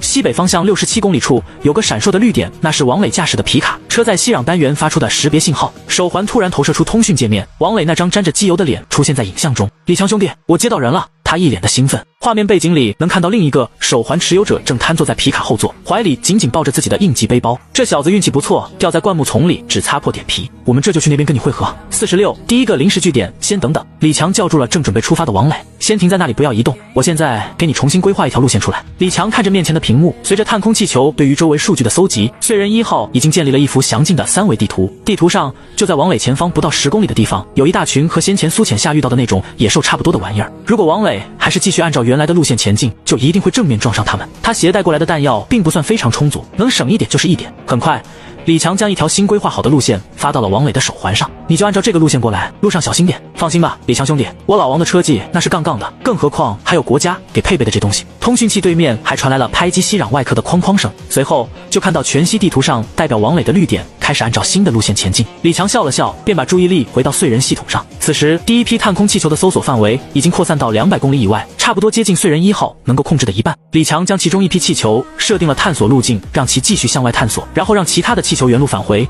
进一步的扫描方圆200公里内的具体情况。可惜半径200公里的面积还是太小，加上李总指挥提供的参考地图并不完整，目前燧人1号还无法判断出自己所处的具体位置。思索间，外面传来螺旋桨的声音，派去接应苏浅夏的无人机回来了。李强连忙走出燧人1号的控制室，应急运输无人机已经带着苏浅夏降落下来，幸好这个地方并没有大型空中猛兽，一路上算是有惊无险。此时苏浅夏的脸色极为苍白，不过神志还算正常。李强迅速取出应急医疗用品，将他的伤口包扎起来，然后取出一瓶军用电解质饮料递给他。苏浅夏接过饮料，颤抖的手指几乎握不稳瓶身。李强见状，帮他拧开瓶盖，他感激的点点头，仰头喝了几口，冰凉的液体划过喉咙，带来一丝清醒。谢谢，他虚弱的说道，声音沙哑的几乎听不清。不用谢，这是我的职责。李强随意的摆了摆手。就在这时，燧人1号的警报突然响起，尖锐的声音划破寂静。李强猛地站起身，冲回控制室，屏幕上一个巨大的红点正在快速移动，距离王磊的路线仅有5公里。该死！李强咒骂一声，立刻接通通讯。王磊立刻转向，你右侧3点钟方向有大型生物接近。通讯器里传来王磊惊讶的声音：啥？李强兄弟，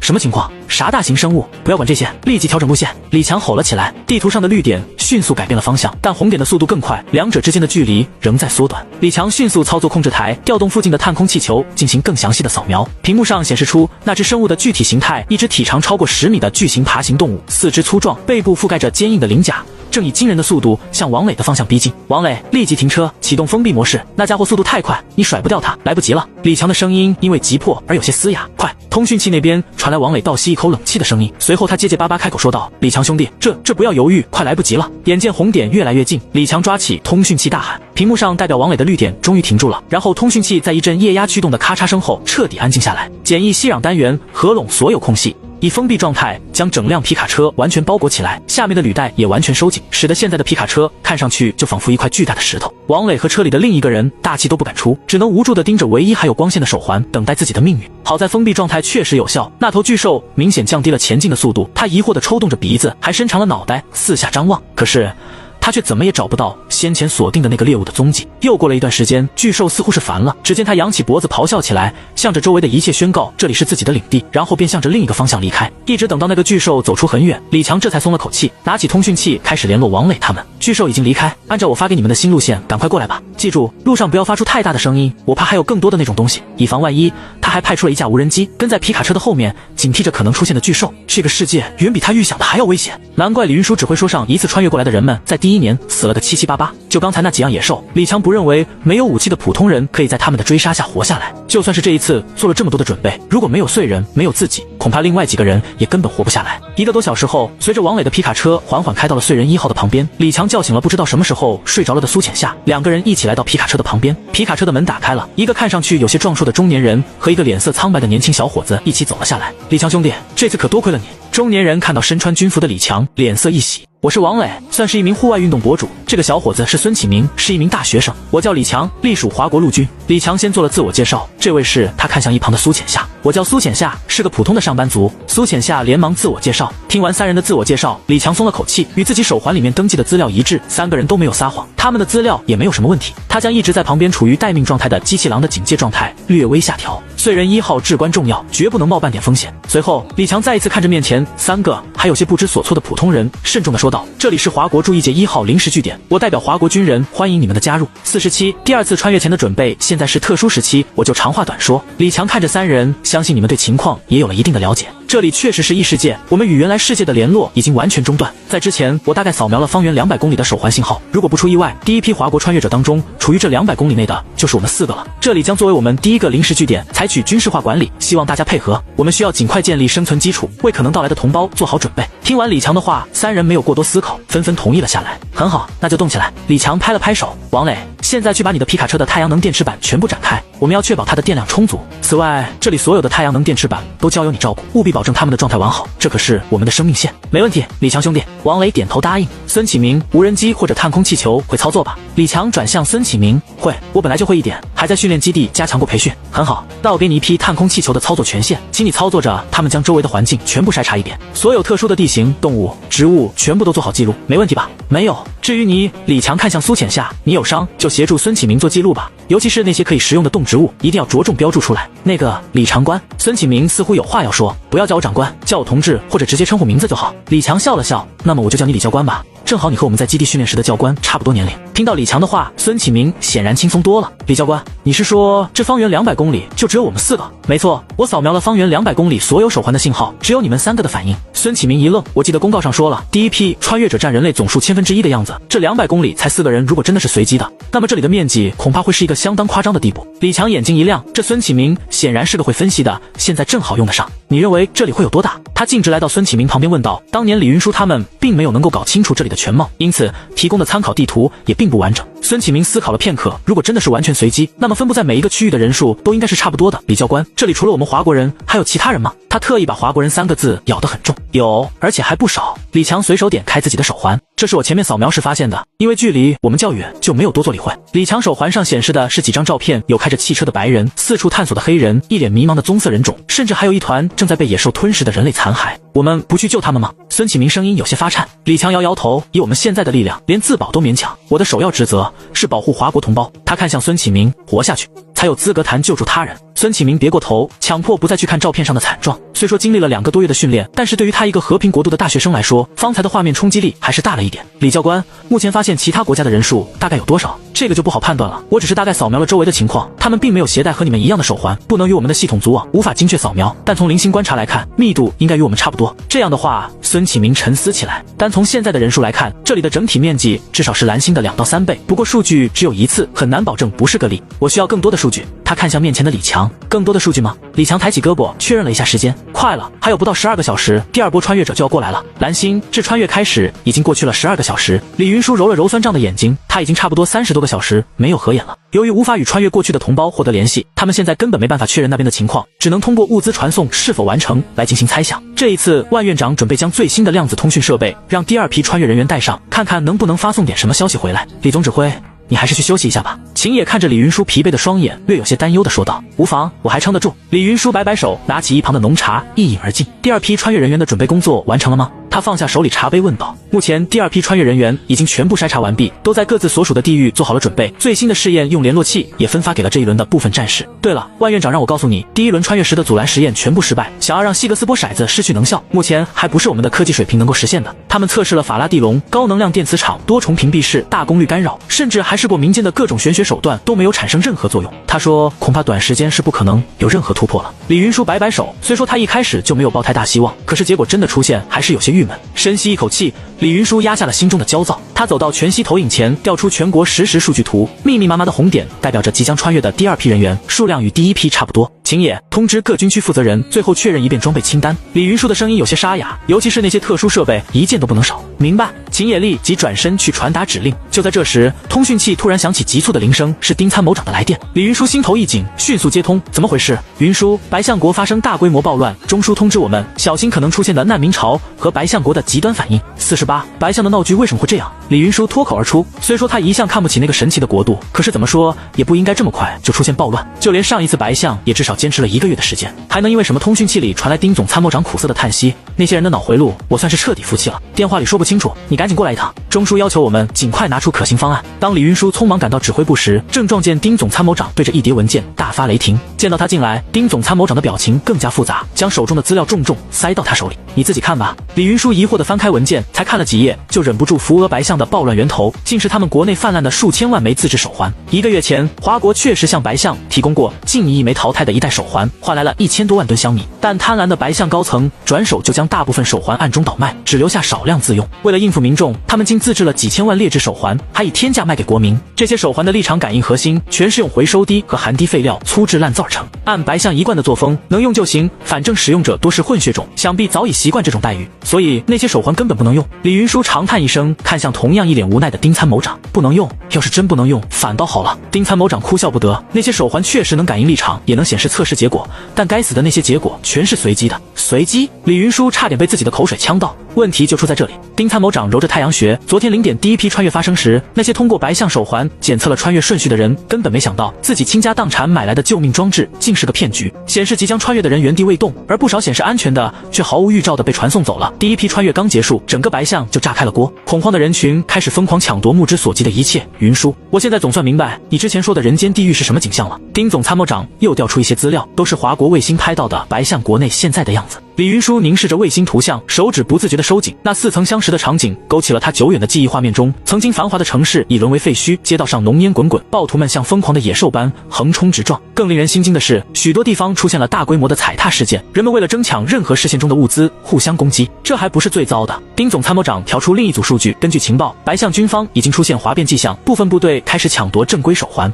甚至发生了士兵强杀军官的事件。李云舒突然注意到一张照片，等等，放到这里。他指着画面边缘一群正在焚烧手环的人影，他们在干什么？这就是最讽刺的部分。丁参谋长苦笑，现在白象民间出现了反手环运动，认为这些装置是罗刹的造物，有些极端分子甚至开始袭击佩戴手环的人。李云舒盯着那些焚烧手环的暴民，突然感到一阵荒谬的寒意。他想起那些毫无准备就被随机传送到异界的白象国民，他们可能正在陌生的荒野上茫然四顾，却不知道自己为什么会落到现在这个下场。总参谋长，李云舒的声音有些发颤，我们必须立即话未说完，作战室的大门突然被推开，一名通讯官跌跌撞撞地冲了进来，报告，白象北部军区刚刚向我国边境发射了3枚战术导弹。房间里的空气瞬间凝固，丁总参谋长猛地站起身拦截情况。导弹并没有进入我国领空，在接近边境100公里的位置爆炸了，但是通讯官咽了口唾沫，恐怕这只是个开始。丁总参谋长的终端突然疯狂震动起来，他低头查看最新情报，瞳孔骤然收缩。白象总统府刚刚发表声明，声称我国提供的劣质手环是蓄意谋杀，要求我们立即交出所有技术资料并赔偿损失，否则下一波的攻击就不会中途停止，简直荒谬。丁总参谋长一拳砸在桌上，明明是他们自己李云舒此时也有些无语，他太了解这个邻国的行事风格，当内部矛盾无法解决时，转移注意力的最好办法就是制造外部冲突，无非是这一次他们选择的对象是拥有绝对军事优势的华国罢了。而且这个奇葩国家做起事来全凭我感觉，总是以为自己就是天命之子，无所不能，任何没下限的事情他们都敢做。说实话，要说整个蓝星现在哪个国家真的敢用核弹对付华国，白象一定榜上有名。准备反击，务必一次性将白象所有的远程能力全部失能。丁总参谋长含着脸站起身来，他也知道以白象的尿性，方才说的话是真的干得出来。且不说万一真的漏一颗导弹过来，后果不堪设想，即便是能够全部拦截，那炸响的感觉也是让人够够的。老丁，别那么暴躁嘛。江部长笑着从门外走了进来，我们的战略储备也是有限的，浪费在奇葩身上未免可惜了。老江，你还笑得出来？丁参谋长瞪了他一眼，你知不知道白象都拿导弹打我们了，鹰家都不敢做的事情，他白象何德何能放心吧？老丁，我当然知道，我就是为了这个事情来的。江部长阻止了老丁继续说下去，然后将指挥部的主屏幕转到了特定频道。消消气，来，我陪你一起看一场好戏。有不自量力的疯子想拉所有人下水，自然也就有人会主动跳出来阻止他，你就看好了吧。49，我们共同制造和平。白象国总统府总统纳维吉正在大发雷霆，为什么要控制我们的导弹自毁？我的命令是命中华国境内，可以不瞄准特定目标，但是必须是在华国境内，哪怕1公里。纳维吉对着自己的3军总指挥破口大骂，现在你居然让导弹在离华国还有那么远的地方自毁，这让我的威慑完全成了一个笑话。在他的面前，3军总指挥古普塔低着头，完全不敢做任何争辩。一直等到纳维吉怒气发得差不多了，古普塔这才支支吾吾地开口了，总统先生，我并没有更改您的任何命令，那些导弹他们是自己失控的。纳维吉一愣，随即大怒，那可是我们最新款的导弹，话还没有说完，就看到外交部长阿南德慌慌张张地跑了进来。不好了，总统先生，红星联邦的大首领突然宣布，由于我国擅自恶意使用导弹，威胁到整个蓝星的安危，红星联邦宣布终止与我国所有的技术合作协定。他们还宣布锁死了所有共同开发的导弹和战斗机的密码。该死的！古普塔一下子就跳了起来，就是这个导弹自毁的原因，一定就是这个。那4枚导弹都是我们与红星联邦合作开发的型号。我们闭嘴！他的话还没有说完，就被纳维吉粗暴地打断了。纳维吉有点厌恶地看着这个除了忠于自己没有其他任何长处的总指挥，气都不打一处来。现在是考虑这个东西的时间吗？立即给红星联邦发出最严厉的警告，告诉他们这是对盟友的严重背叛。纳维吉对外交部长吼道。另外，立即向全体国民发布消息，就说华国联合红星联邦共同向我国发动攻击。既然华国没有充当转移矛盾的第一目标，那么红星联邦也不是不行，让那些暴民们把矛头全部朝向华国和红星联邦，至于其他的以后再说。他的话刚说完，总统府里的灯突然开始闪烁个不停，随后所有人的手机还有总统府各处的电脑和电视都自动开启了屏幕。还没等他们搞清楚情况，就看到国防信息安全部长满头大汗的从远处跑了过来，一边跑还在一边喊道，总统先生，我们所有的网络和卫星都在受到攻击，目前无论是军用还是民用网络都被挟持了，电话打不通，我只能过来通知你。这时一直亮着的各种屏幕一起出现了画面，那是白象高层将大量华国手环转卖给各国时的记录画面，还有他们将那些用手环换来的巨量资源运送到自己家里的全过程。不但如此，甚至还有劣质手环生产的全过程，那所有白象人都熟悉的画面和地点，分明就是首富家的工厂。纳维吉目瞪口呆地看着那些一遍又一遍重复播放的画面，甚至连总统府外传来的喧闹声都没有注意到。白象这短短半个小时所发生的一切，全部都通过特定频道在每个有资格的国家播放。好了，戏看完了，你们有什么感想？江部长关掉主屏幕，似笑非笑地看着丁参谋长和李云舒他们。从白象发射导弹开始，10分钟内控制在轨导弹，然后控制其自毁，然后在3个小时内控制并锁死白象国内所有相关导弹，使其根本就没有办法发射。不光如此，通过各种方式劫持并控制白象国内一切联网的智能化设备，这一切全部都在2个小时内完成。最后将那些白象自以为隐秘的东西全部放出来，还让他们连阻止播放都做不到。这就是他们想让我们看到的一出好戏。指挥部里面一时有些沉默。葛老子的！丁参谋长突然爆了句他很多年没有爆过的粗口，这戏可真是精彩的很呐！他们这是既卖了我们一个人情，还同时在敲打我们。导弹不出意外是红星联邦出手了，控制网络和揭露消息那些肯定是鹰家的手笔。江部长点点头，没错，红星联邦控制白象，那些所谓2国共同制造的导弹暂且不提，那些东西被控制那是很正常的事情。鹰家这是在向我们展示他们的技术实力，他们能在短时间内瘫痪一个国家的军事和民用系统，这种能力他顿了顿，环视众人，意味着他们随时可以对任何国家发动同样的网络攻击。我们早就考虑过这个问题。丁参谋长打断道，所有核心军事系统的代码都是完全自主开发的，不存在后门，但民用领域呢？江部长反问。丁参谋长沉默了。江部长叹了口气，这正是我担心的。现在全国至少还有30%的智能设备都采用了鹰家的技术。虽然我们一直在想办法解决这个问题，但是起码现在来不及了。鹰家这是在说，即便是不通过战争，他们也有能力打乱我们的计划。这都什么时候了？那些家伙怎么就一直改不了本性？丁参谋长一拳砸在面前的桌子上，这才正常啊，毕竟他们是鹰家，不是吗？上次吃了那么大一个亏，要是不找个地方找回面子，那才叫让人奇怪。江部长略有些感叹地说道：“管他的，兵来将挡，水来土掩。”丁参谋长冷哼一声，硬的搞不定就想来软的，没门。这时，江部长的手机似乎收到了什么消息，他将指挥室的主屏幕再次打开，屏幕上是鹰家代表在国联的特别讲话。针对这一次波及整个人类的危机，我们将邀请华国、红星联邦以及其他各国共同商讨，组建新的联合政府。无论是在这里还是那边，相信通过我们的共同协作，一定可以让人类渡过难关，缔造和平。50，第二波来了。蓝星时间6月15日20点1届，尽管已经忙碌了整整8个小时，李强仍不敢有丝毫松懈。他抬头望向这片陌生的天空，这里的时间流速与蓝星相近，但昼夜却完全颠倒。按照时间来看，此时蓝星已经入夜，而异界的朝阳才刚刚升起。孙启明、苏浅夏汇报情况。李强揉了揉发酸的眼睛，转向正在整理数据的两人。孙启明的探空气球操作的确实不错，再加上苏浅夏的记录，两人合力做出了一份标记地图。孙启明闻言立即起身，手指在虚拟地图上指道，在东北方向15公里处发现了一条河流，水质清澈见底。气球观测到多种动物在岸边饮水，河水应该可以饮用。不过他顿了顿，指向几个红色标记，河岸发现多处大型动物足迹，最大的足有脸盆大小，暂时无法判断危险性。水源很重要，我们的食物还算充足，但是饮用水却并不多。能请你和王磊一起开皮卡过去看看吗？抱歉，我现在不能随便离开这里，只能麻烦你们了。李强一脸的歉意。当然没有问题，我们这就出发。孙启明一口答应，一旁的还在保养皮卡的王磊也挥手示意没问题。随后就看到他钻进皮卡车，发动了引擎。请注意安全，我会用无人机掩护你们。李强叮嘱道。另外，装回来的水不要直接饮用，我们有净水设备。这时，苏浅夏点开备注好的地图，继续向李强汇报。周围30公里范围内的植物和动物，我们都已经进行了登记，通过与数据库里的资料进行扫描比对，发现了几种可食用植物和菌类，但需要进一步确认。同时，我也在地图上对这些植物和菌类做了标记，食物可以提前做好记录，等到人手充足再开始采集。李强点点头，这里的动物数量极为夸张，周围光是那种袭击过我的野兽就不下10个种群，我也记录了下来。苏浅夏继续说道，还有那种超过10米的巨型生物，在往西北方向70公里处，似乎是它的巢穴。不过根据我的观察，这种生物的领地意识极强，但是范围不大，只要不接近它10公里范围内，就不会引起攻击。听到苏浅夏的话，李强略微沉思了片刻，现在不要去招惹他们，我们人手不够，武器储备也不多，暂时先观察就好。对了，这是你的背包。说着，李强将一个应急背包的给了苏浅夏，这是他先前用无人机去找回来的，背包的密封效果很好，虽然沾满了泥水，但是并没有破损，里面的物资也没有损失。这里面的物资很重要，尤其是药品和弹药，这些东西短时间也不会有补充的可能。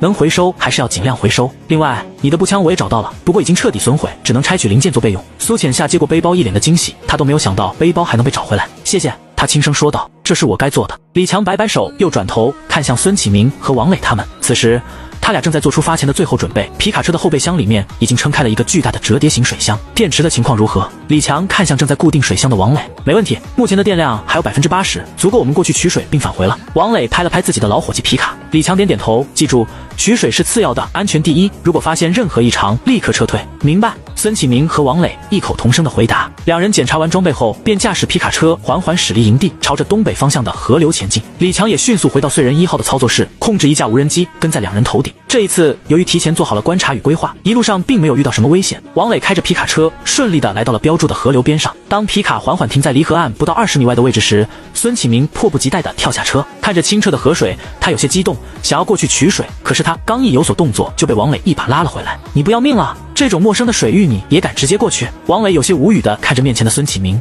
你在训练基地怎么培训的？忘了前面我们差一点就遇到的那鬼东西了。孙启明这才猛然想起之前遭遇的恐怖生物，顿时惊出一身冷汗。他尴尬的挠了挠头，抱歉，看到水源太兴奋了。也就在这个时候，似乎是被他们的动静所惊动，不远处的水面上突然泛起了大量的波纹。没等两人做出反应，一只巨大的水兽就从水里扑了出来，向着皮卡车的方向冲过去。砰！一直在观察着情况的李强直接动手，无人机的20毫米将那头水兽的脑袋炸成了碎片。两人这才回过神来，看着还在皮卡车前不停抽搐的无头水兽直哆嗦。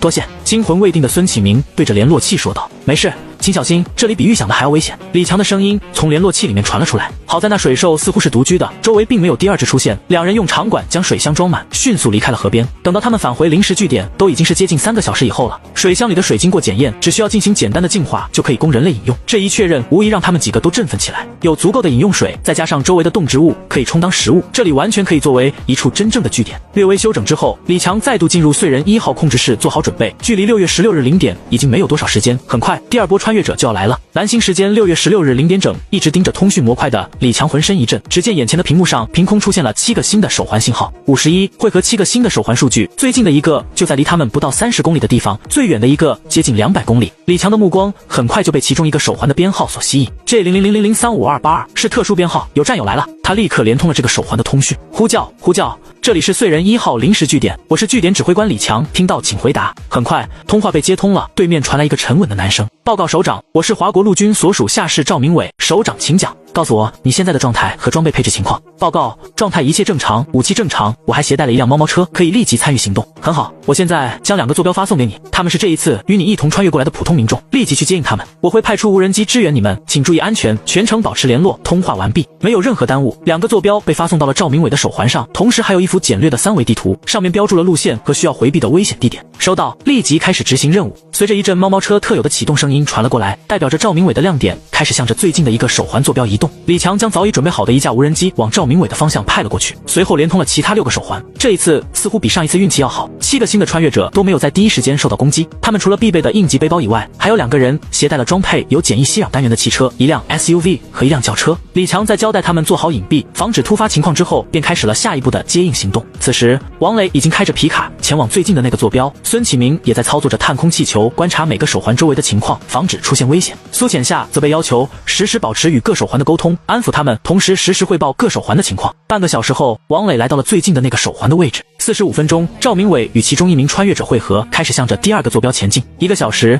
，2位开着简易吸氧单元的穿越者与另外1人会合完毕。1个小时07分，操作着运输无人机的李强将无人机悬停在最远的那名穿越者的面前。3个小时之后，随着赵明伟的猫猫车带着2位穿越者进入临时据点，这一次的7名华国穿越者全部会合完毕。看着面前的燧人1号以及一面在燧人1号顶端的天线上迎风招展的华国国旗，那抹鲜艳的红色在这陌生的世界里就是最温暖的港湾。这些新来的穿越者们很快就彻底平静下来，开始做自我介绍。让李强感到惊喜的是，这一次居然有一名地理专业的老教授和一名医生。韩教授，请协助孙启明和苏浅夏制作地形图，我们需要进一步了解周围的情况，如果能够分析出周围动植物的分布和可能的矿产就更好了。李强对一名头发花白的老人说道。老人此时脸色不算太好，显然穿越和方才一路上的折腾把他累得够呛，不过他还是立刻答应了李强的要求。李强又来到一位女性面前，她是周医生，是一名从业不到5年的儿科医生。周医生，据点里的医疗方面暂时就靠你了。周医生似乎有点慌乱，可我只是一名儿科医生啊，我没事的，再怎么说你也是专业人士，总比我这个门外汉要好。说着，李强指了指一旁的苏浅夏那包扎的乱七八糟的伤口，我只会战地急救，而且只会处理一些简单的外伤。现在据点里有这么多人，万一有人生病或者受伤，我们都需要你的专业指导。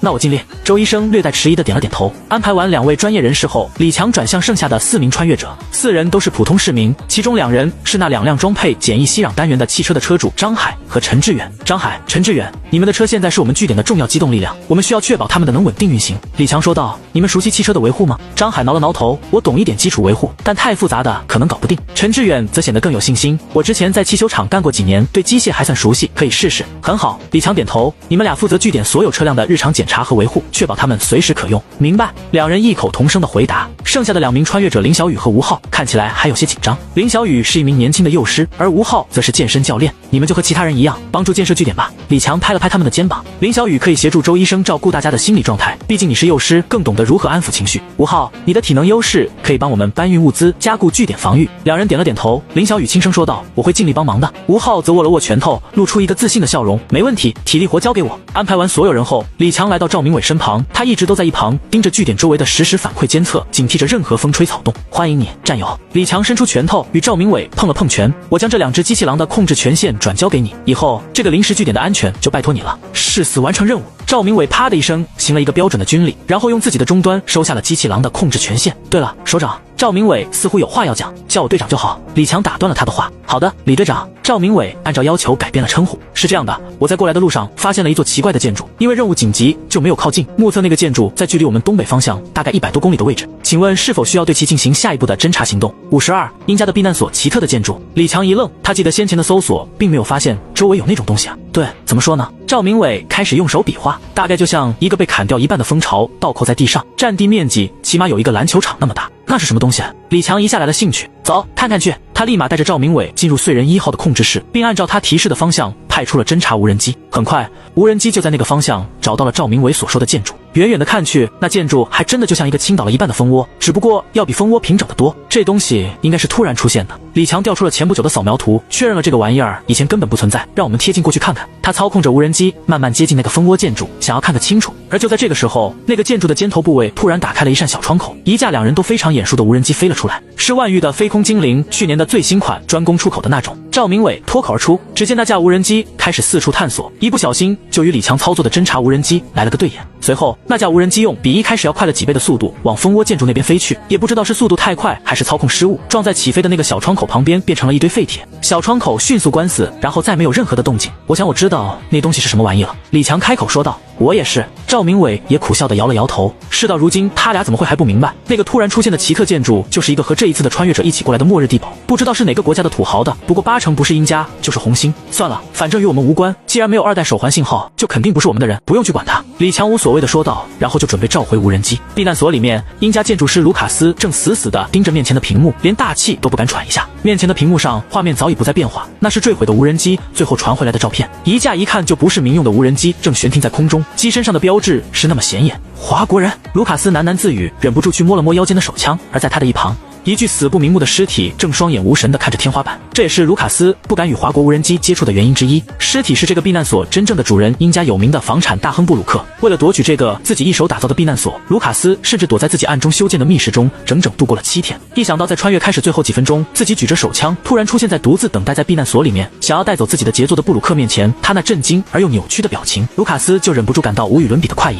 只是这该死的尸体怎么也一起过来了？另一边，李强收回了无人机，和赵明伟一同走出燧人的控制室。无论那个末日地堡是谁的，都与他们无关。况且看样子，地堡的主人也显然不想跟他们产生联系。怎么了？出什么情况了吗？一直等在外面的王磊开口问道。先前他俩风风火火地进入燧人1号，还派出了无人机，不免让其他人有些担心。哦，没什么，只是发现了一座奇特的建筑，刚才去侦查了一下，应该是哪个国家的末日地堡，跟我们之间的距离比较远，暂时不用理会。末日地堡，韩教授突然有了兴趣，他是搞地理的，对各国的特殊建筑也都有不少的了解。哦，就是这个东西。李强调出一张照片，将其递给韩教授。殷家的单人避难所造价超过1亿银元的贵族货。韩教授一眼就认出了照片里的建筑名称，看着独特的双弧设计，应该是前几年就开始设计建造的殷家地产大亨布鲁克的希望庄园，在我们的圈子里很有名气的一栋建筑，据说上个月才彻底完工，没想到居然会在这里遇到它。据说这个地堡能抵挡核爆冲击，内部储备足够一个人生活20年。王磊吹了声口哨，那这家伙岂不是赚大了？穿越到异界还能住豪宅，这么大的面积足够他生活的。韩教授摇了摇头，其实我们这边都不看好那种东西，且不说一个人藏在里面，真要出了什么事，根本就没人知道。就算是真的可以一个人长大20年，活在一个地堡里面，那么和死了有什么区别？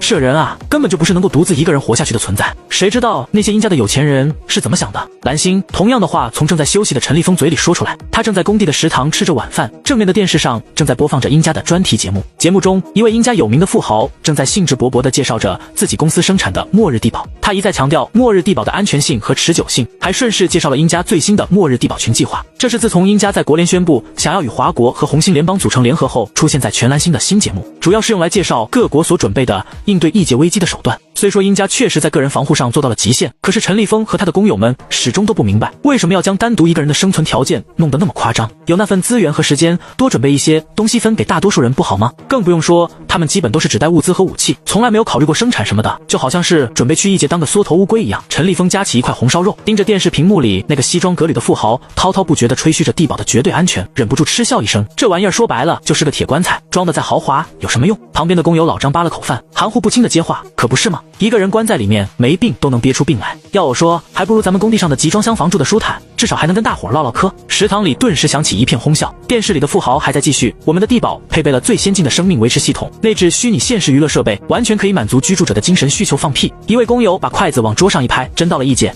连个活人都见不着。再好的 VR 有个屁用，人是群居动物，关久了非得疯不可。说完，他还担忧地看着一旁的陈立峰，我说老陈啊，这英家邀请我们中枢去商讨对策，还说要共享交换技术，我们这边该不会也学着英家搞那什么末日地堡吧？怎么可能？陈立峰嗤笑出声，我们中枢会搞那种屁用没有的东西？真要搞会让我们忙着搞这些封装，绝对不可能，那就是英家的一厢情愿。不信，等会谈结束你就知道了。53求救信号国联闭门会议，我的意思就是我们几个国家完全可以成立一个新的联合政府，然后设立管理机构，无论是在这边还是那个世界。英家新任大统领戴维斯正在侃侃而谈，我相信只要我们合力，就没有做不到的事情。戴维斯虽然这么说着，可是目光却紧紧地盯在华国中枢的身上。我们完全可以共同管理一切，不是吗？辅国鸢尾的首相并没有发表意见，而是默默地看着英家大统领。红星联邦的大首领则是闭目养神的样子，余光却也固定在华国中枢身上。共同管理一切吗？华国中枢慢慢地复述道，是个好提议，不过你准备怎么做？他看向英家大统领，具体方案已经形成草案。戴维斯示意助手分发加密文件，鎏金封面上赫然印着跨维度联合政府治理章程的英文标题。新政府设立7席决策委员会，按综合实力分配席位，当然考虑到历史贡献与现实责任，你不会想说你们占3席，剩下的4席给我们几个吧？红星联邦大首领睁开眼睛，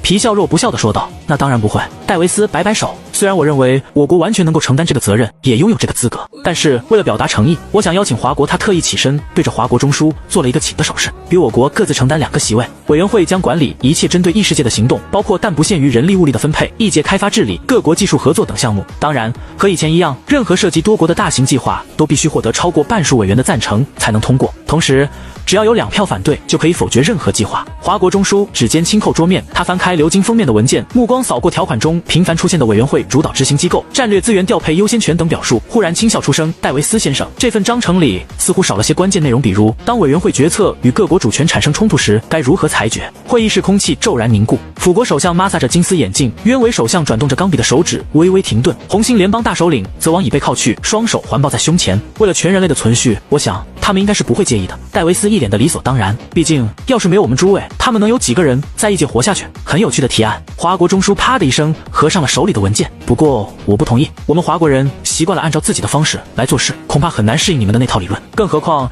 想必你们各国的国民也不会愿意听从一个华国人的差遣，我们还是按照各国自己的方法来准备吧。不过我同意各国互通技术和信息，同时也支持各国在异界的互相帮助，至于其他的我们到时候再说。戴维斯的笑容一下子僵在了脸上，不过很快又恢复了正常。噗嗤一声嗤笑声从红星联邦大统领的位置传了出来，可是他却一副没有任何异常的样子。我们国内还有很多事情需要我去处理，我就先失陪了。咔嚓，红星联邦大统领的全息投影消失在了他的位置上，可是却还有一阵阵的笑声从那个空处传了出来。那么我也失陪了。华国中枢也随之离开了会议室，整个会议室里面就只剩下在笑声中脸色变得极为难看的戴维斯和不知道到底该作何表情的2国首相。华国特殊事态应对指挥部中枢那边好像会议结束了，看样子什么都没有谈成啊。江部长打趣地说道，本来就不可能谈成什么，按他们的尿性，这次会谈想谈什么还不是明摆着的事情。丁参谋长一副不屑一顾的样子，战场上拿不到的东西想在谈判桌上拿到，这岂不是做梦？好了，不说这个了，完全是浪费时间，不到真正的绝地，那些家伙根本就不可能真情实意的联合在一起。云说说你那边的进展，万院长他们新弄出来的通讯装置有效果了吗？一直等在一台仪器旁的李云舒无奈的摇了摇头，还是不行，即便是量子通讯装置也没有办法从那边传回任何的消息。万院长他们让第2批的穿越者携带了2000多台通讯器，目前还是没有任何一台接收终端能够被激活。异界燧人1号临时据点，李强和赵明伟正围着一台刚从猫猫车上搬下来的仪器前，赵明伟小心地按照说明书上的要求扭动着仪器上的各个旋钮，李强则把耳朵贴在仪器的喇叭上，生怕漏掉了丝毫的信号。可是就算是赵明伟把旋钮翻来覆去的转了个遍，却还是没有任何的回应。这东西不行啊！赵明伟遗憾地松开旋钮，听说这个是测试型号的量子通讯器，我带过来的时候还期待了一把，看来不行啊。听科学院的院士们说，这东西可以无视阻碍把信号传递到最近的另一台通讯器上，甚至还能通过多节点共鸣把信号发送回到蓝星那边的接收终端上，这怎么一点动静都没有？李强笑了笑，哪有那么简单？这鬼地方到底有多大，离蓝星到底有多远，我们都不知道。想通过一次实验联络上蓝星那边，恐怕万院长他们都不敢有这个想法。慢慢来吧，终会有解决的那一天。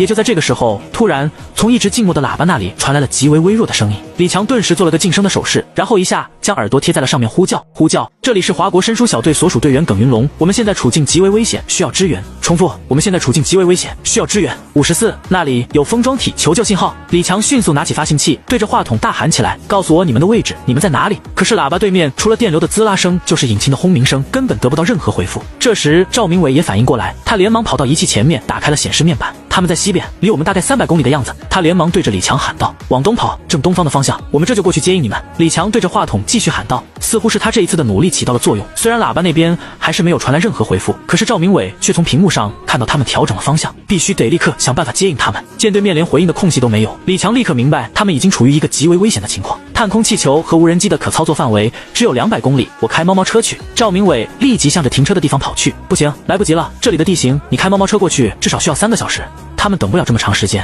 李强环视一周，顿时有了主意，我过去，你守护好燧人1号。李强打开腰间的外骨骼动力按钮，然后从燧人1号的一个凹槽里取出了一个无人机应急遥控器，他把自己像当时接应苏浅下时一样接在运输无人机的下面，又把显示对面位置的一过气夹在腋下，最后对着一旁的赵明伟说道，快操作无人机把我往他们过来的方向送过去。赵明伟瞬间反应过来，他连忙操作着运输无人机将李强带离地面。等到运输无人机带着李强往西方飞行了一段距离以后，李强便使用遥控器操作攻击无人机也飞了过去。距离燧人1号临时据点约290公里的位置，一辆猫猫车正驮着2个人往东方疾驶，一大群仿佛长了甲壳的巨狼一样的野兽正紧追不舍地跟在猫猫车后面。猫猫车的驾驶位上是一位少年，此时他眼睛通红，双手死死地握住方向盘，一脚踩死了在了油门上面。对，就是这样，小子。虚弱而又沙哑的声音从他背后响起，不要哭，眼睛看着前面，手要握紧，油门给我踩死了。猫猫车很好开吧？放心，我一定会让你活下去的。在少年身后的车厢里，一直对着他打气的是一名华国军人，他穿着一身和李强差不多的作战制服，此时他满头大汗，浑身上下颤抖不已。只见他的双腿旗杆断，鲜血早已浸透了他的衣服，就连猫猫车的车厢里面都满是鸡血。军人上半身靠在猫猫车的驾驶员靠背上，一手扶着车帮，另一只手端着一把步枪，他时不时的扣动扳机，对着跟在车后面的假狼群扫射。可是由于他受伤过重，准头有限，再加上假狼群数量足以上百只，即便是每次扫射都能杀死几只假狼，可是还是有大量的假狼跟在他们后面。假狼与猫猫车之间的距离越来越近，眼看就要追上了，不少心急的假狼已经开始尝试着往猫猫车上面扑去。一旦假狼跳上了猫猫车，凭借车上2人现在的状态，基本上只有死路一条。小子，继续开，不要回头，去完成你被托付的任务。一个手环突然被战士取下来，丢在了少年的身旁，告诉我的战友，我没能完成任务，带着我的手环继续走下去。他一边对着少年说着，一边用手将自己腰部的外骨骼电池转换成短路状态。快走！一只假狼跳进了猫猫车的车厢，却被战士用胳膊死死地卡住脖子，然后一同从车厢中滚落下去。轰！超过负荷的外骨骼电池炸成了一团巨大的火球，将狼群和猫猫车隔开。少年死死地咬住嘴唇，眼泪不争气地从眼睛里面滴落下来。踩死油门的右脚不敢有丝毫的松动，他只能用眼睛的余光从后视镜里看着那朵快要消散的火焰之花。狼群暂时被拉开了距离，少年用力地抓住方向盘，按照身旁的机器里面发出的声音，继续向着东方开去。280公里，270公里，猫猫车离燧人1号可以覆盖的范围越来越近。可是这时狼群又跟了上来，少年不敢回头，只能继续往前开。此时的他早已把生死丢在一边，只为了完成自己被托付的任务。狼群越来越近了，他们再次准备扑到猫猫车的上面。一阵呼啸声从天空中传了过来，离猫猫车最近的那头角狼的脑袋直接炸成了一团血雾。在距离他们差不多70公里的地方，李强被运输无人机吊在半空中，手里拿着应急遥控器。通过刚才突然出现的爆炸火球，他终于找到了猫猫车的位置。李强迅速调整遥控器，20毫米的机炮精准地锁定狼群，疯狂倾泻着人类的怒火。一连串的血雾在猫猫车后方炸开，惨叫连天，假狼们终于退缩了。等到最后一只假狼被一炮轰成了2截，少年也终于开着猫猫车出现在李强的视线之中。看到从天而降的李强，少年终于松开了一直踩在油门上的右脚，颤颤巍巍地停下了猫猫车。还不等李强开口，他就把一个沾满了血迹的手环递了过来。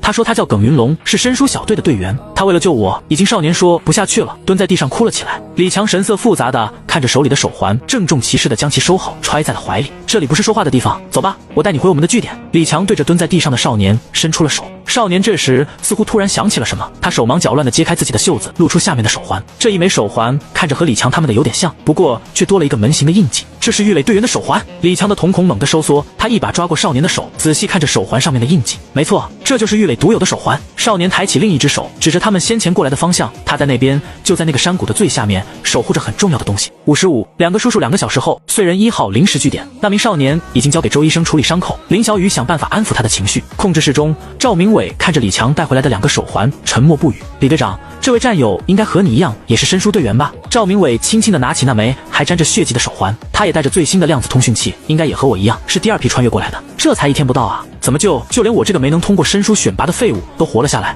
赵明伟的喉结动了动，最终将未说完的话咽了回去，只是默默地对着西边的方向敬了一个军礼。战友一路走好。李强并没有说话，而是将另一枚玉垒队员的手环拿了起来，输入华国军方特有的密码。手环上的屏幕顿时亮了起来，一位中年人的声音传了出来：情况不妙，我和封装体好像落在了一个山谷里面，这里乱七八糟的凶兽，密度大的惊人，我们好像引起他们的注意了。按照条例要求，我已经锁死了封装体的开启功能，记录下具体位置，并通过小型探空气球发射出去。他们开始靠近封装体，准备突围。这些东西还真够麻烦的，尤其是攻击性非常强，光是躲避他们就已经用掉了我大半天的时间。战友们，如果我突围失败，这个封装体就靠你们了。又有人来了，应该是第2批的穿越者，运气不错，居然在这么近的位置。太好了，是华国人，怎么是个小孩？情况越来越危险了，这山谷里的鬼东西尝到了其他穿越者的味道，已经把我们锁定成了猎物，离山谷出口越来越近了。该死，我们被锁定了，他们在缩小包围圈。我决定往另一个方向突围，吸引他们的注意力，让那个小孩先走。能打开手环，你一定是我的战友，封装体就拜托你了。中年人的声音戛然而止，手环的屏幕上跳出一条行动轨迹，那是从手环记录的封装体到这里的全部运行轨迹，在西南方向，距离这里大概400多公里，封装体就在那边。李强盯着手环上的轨迹记录，眉头紧锁。李队长，我们得想办法去帮他吧。赵明伟也靠了过来，不说封装体，他可是玉垒啊，我们军中的老大哥。可是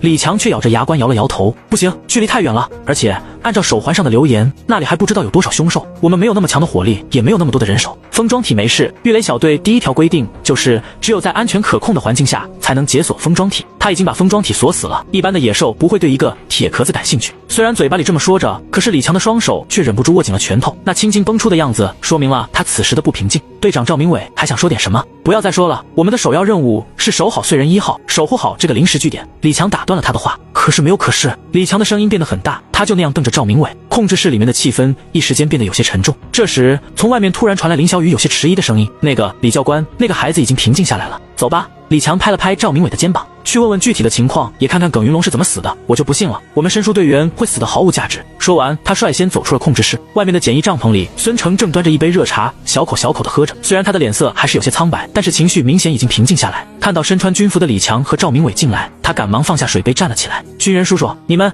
是要去救魏叔吗？他的声音非常激动，就连苍白的脸上都挤出几丝红润来。李强把他按回了椅子上，先不要急，给我们说说你到底经历了什么，我们也好做做准备。那好吧。孙成虽然有些略微失望，还是开始讲述自己的经历。我是昨天那一批穿越过来的，睁开眼睛就是昏暗的山谷和不知名的树木，我当时就慌了。孙成自嘲地摆了摆脑袋，说实话，一开始我真的还蛮期待这次穿越的，我真的觉得穿越过来我就会成为无所不能的超人。那些小说和电视里面不都是这么演的吗？而且我无论是冲出火线还是吃鸡求生，都是最厉害的玩家，现在手里还有配发的武器，我真觉得现在就是我开始表演的时间了。可是当那头不知道什么玩意儿的野兽冲过来的时候，我连枪都开不了，我丢下枪和背包就跑，可是还是被那东西追上，扑倒在地上。是魏叔救了我，他突然出现，打死了那头野兽。后来魏叔带着我往山谷外面逃，他说只要出了山谷就能找到其他的队伍。可是就在山谷口，我们被一群野兽围住了。魏叔把他的手环给我，叫我去找和他一样的军人，然后就叫我躲在树上，自己把那些野兽全部引开了。我拼命的往山谷外面跑，好不容易才跑出来。后来我胡乱选了一个方向，就一直跑，只想离那个山谷越远越好。这时孙成的脸上浮现出了恐惧的神色，显然接下来的事情让他记忆犹新。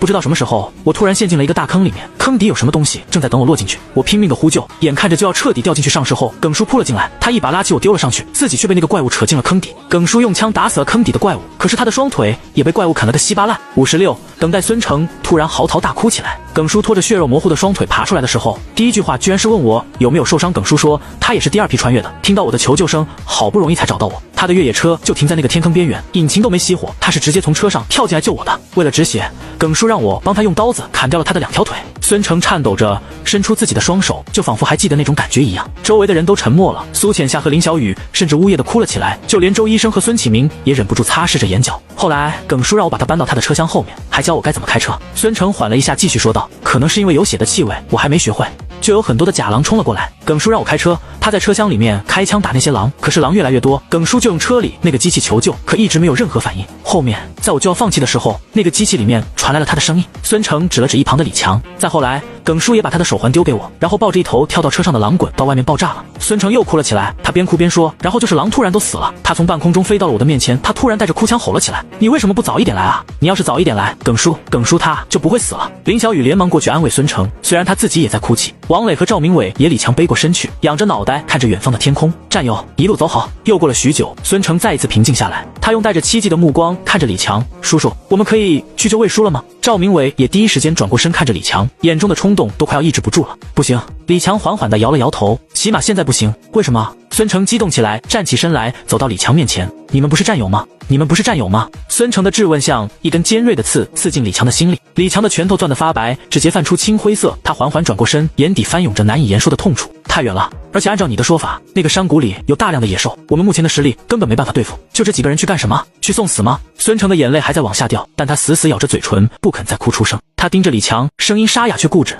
那我们就这么等着，等着魏叔也像耿叔一样。李强的呼吸微微一滞，他闭了闭眼，像是在压抑某种翻涌的情绪。最终他深吸一口气，蹲下身，平视着孙成的眼睛，听着，小子，我不是不想救他，但送死不等于救人，明白吗？更何况老魏恐怕已经牺牲了。不，他没有。孙成吼了起来。李强用双手按住他的肩膀，一字一句地说道，该长大了，小子，老魏已经牺牲了，在他把手环给你的时候，恐怕就做好了牺牲的准备。手环是唯一的联络工具和定位设备，没有了手环，根本就不可能在那样一座山谷里面找到一个人。你以为老魏他会不知道吗？他早就把唯一生的希望留给了你。孙成一下子愣住了，他呆呆地看着面前的李强，嘴唇蠕动着，却说不出任何的话来。队长，你有些过头了，他才14岁，还只是个孩子。赵明伟的话还没有说完，就又被李强打断。孩子？什么孩子？这鬼地方就没有孩子？想要在这种条件和环境下活下去，就不能一直当个孩子。小子，去休息，明天开始跟别人一起干活。说完，李强径直离开了帐篷。赵明伟苦笑一声，拍了拍孙成的肩膀，也追着李强的脚步跑了出去。离帐篷不远的地方，李强正在清理孙成开过来的猫车上的血迹，车厢里的残血都已经半凝固了，血液的腥气格外的浓烈。如果放任这种腥味就这么一直散发出去，迟早会引来各种野兽，不利于据点的安全。李强先是用泥土将血迹覆盖起来，然后不停地搓弄，直到残血和泥土混杂成了一体。他又将沾满血液的泥土挖出来，然后填在一个已经挖好的大洞里面。跟着出来的赵明伟则在一旁帮忙。队长，刚才你真的有点过了。赵明伟一边填土一边看着李强，我明白你的苦心，可是算了。说着说着，赵明伟摇了摇头，继续填起土来。又过了好一会儿，眼看血土已经处理的差不多，他实在是忍不住了。队长，真的没有办法救老魏了吗？他说不定还活着。李强叹了口气，声音里面充满了无奈。没有，以我们现在的状态，无论如何都做不到。他揉了揉太阳穴，疲惫地说，我何尝不想去救他，但现实摆在眼前，我们的物资有限，人员也不足，更何况山谷里的情况我们一无所知，贸然行动不仅救不了老魏，还会让大家都陷入危险。那我们就只能这样什么也不做吗？赵明伟痛苦地说道。不，我们能做的事情很多。李强在填满血土的大坑上又加了一些浮土，然后用力地踩了起来。我们可以把据点建设得更好，整修据点里的各种仪器，给太阳能电池充电，整理检测所有的武器装备，然后等待。李强将最后一点凸起的填土踩了下去，然后用平静到异常的语气说道，等待下一波的穿越者过来与我们会合，等待有更多的武器装备被送过来，等待其他的队伍找到我们，等待到能够将那个该死的山谷里面的野兽全部清除，杀他个片甲不留。57特殊的穿越者好了，不说了，去忙你的吧，离下一批穿越者过来也没多少时间了。李强拍了拍赵明伟的肩膀，然后跳上猫车，把他开到据点外围的位置。加上这一辆，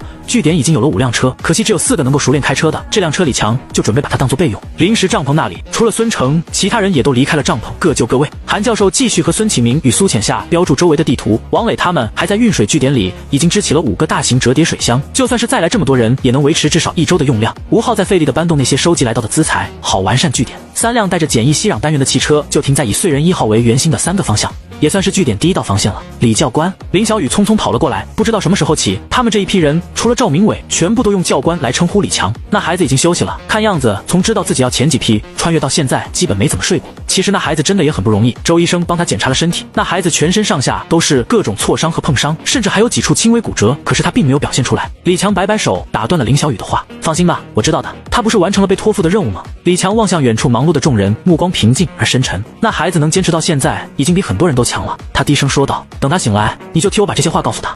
李教官。林小雨对着李强尽了一个不算标准的军礼，小跑着去帮助吴昊整理营的去了。李强笑了笑，便也开始了自己的工作。蓝星时间6月17日晚上23点50分，燧人1号临时据点，队长，我准备好了。赵明伟的声音从联络器里面传了出来。此时他正全副武装地坐在猫猫车的驾驶位上，随时准备出发。在另外3个方向，王磊和吴昊他们也做好了出发准备，各自驾驶着自己的车辆，保持联络状态，随时注意目标的位置。李强全神贯注地盯着面前的屏幕，他已经让探空气球分布在周围各个节点，还将应急无人机做好了发射准备。第3波穿越者马上就要过来了。随着时间1分1秒过去，突然间屏幕上出现了2个红点 M0043821235以及 T0014235473。李强看着范围内的2个编号，一瞬间瞪大了眼睛。T 的编号距离燧人西南方91公里，他立马抓起联络器，赵明伟，立即前往我发给你的坐标。对了，带上周医生，注意安全，速度要快。赵明伟听到这个命令，先是一愣，不过立即反应过来，拉起还有些不明所以的周医生，便向着目标赶去。李强又试着拨出了另一个手环的通讯，刚响了一声，那边就立刻接通，一个略显慌乱的男声传了出来：喂，我是保持镇定，这里是华国陆军所属燧人1号据点，我是指挥官李强，你的周围是否有危险？没有。你是否有车辆或者是其他工具？也没有。似乎是李强的声音给了对面勇气，他的声音逐渐稳定下来。那么请在安全的前提下保持在原地，不要移动，我们马上就去接你，请按照训练保持对周围的警惕。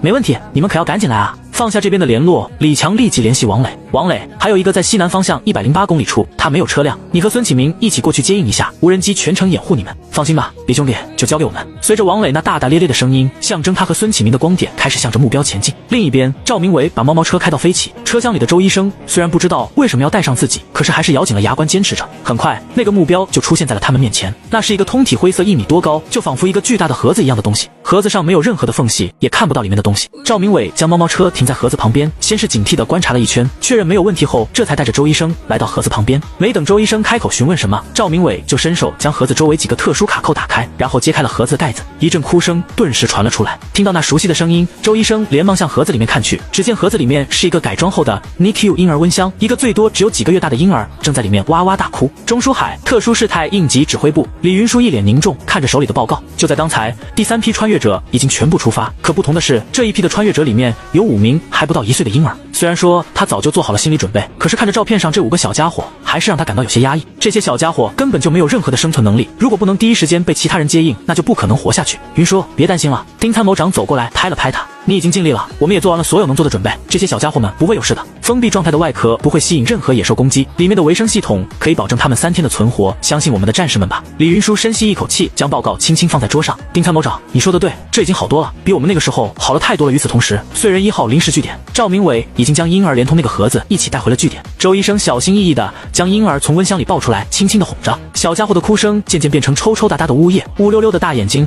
好奇地打量着周围陌生的面孔，真是个坚强的孩子。林小雨红着眼眶看着婴儿的小脸，这么小的年纪，就李强站在一旁，冷峻的脸上罕见地露出温柔。这孩子运气不错，落点离我们不远。58，希望与危机。虽说都知道这个婴儿对于现在的据点来说只会带来麻烦，可是却没有一个人露出不耐烦的神情。李强越过众人来到盒子旁边，按照以前训练时的做法，他很快就将整个盒子的外壳彻底分解。虽说他通过以前的训练知道这东西的存在，还真没想过会这么快就遇到一个。盒子里除了那个已经空掉的 NICU 暖箱，还有一套维生系统和一个包裹。维生系统里面装着混合好的母乳，通过一条硅胶管子连接在暖箱里的一个奶嘴上，那个奶嘴就在婴儿的脑袋旁边，小家伙只需要略微扭过脑袋就可以吃到。而暖箱周围全部都是充当填充物的袋子，那是包装好的真空压缩奶粉，看样子有足够这个小家伙吃6到8个月的分量。李强拿起包裹打开，里面是一些小宝宝的衣服，一枚上面还写着晨晨2字的手环就被包裹在衣服中间。除此之外，还有一张照片，照片上一对年轻的夫妇正抱着小宝宝，对着镜头笑得那么幸福。照片的背面写着一封信，他叫晨晨，刚满2个月07天，好心人，无论你是谁，求求你救救他，只要你能救救他，我愿意一辈子为你当牛做马，求你了。自己有些模糊，就仿佛被什么液体浸泡过一样。李强拿着照片的手指下意识地收紧，纸张在他指尖微微发皱，他盯着照片上那对年轻夫妇的笑容，喉咙有些发紧。队长，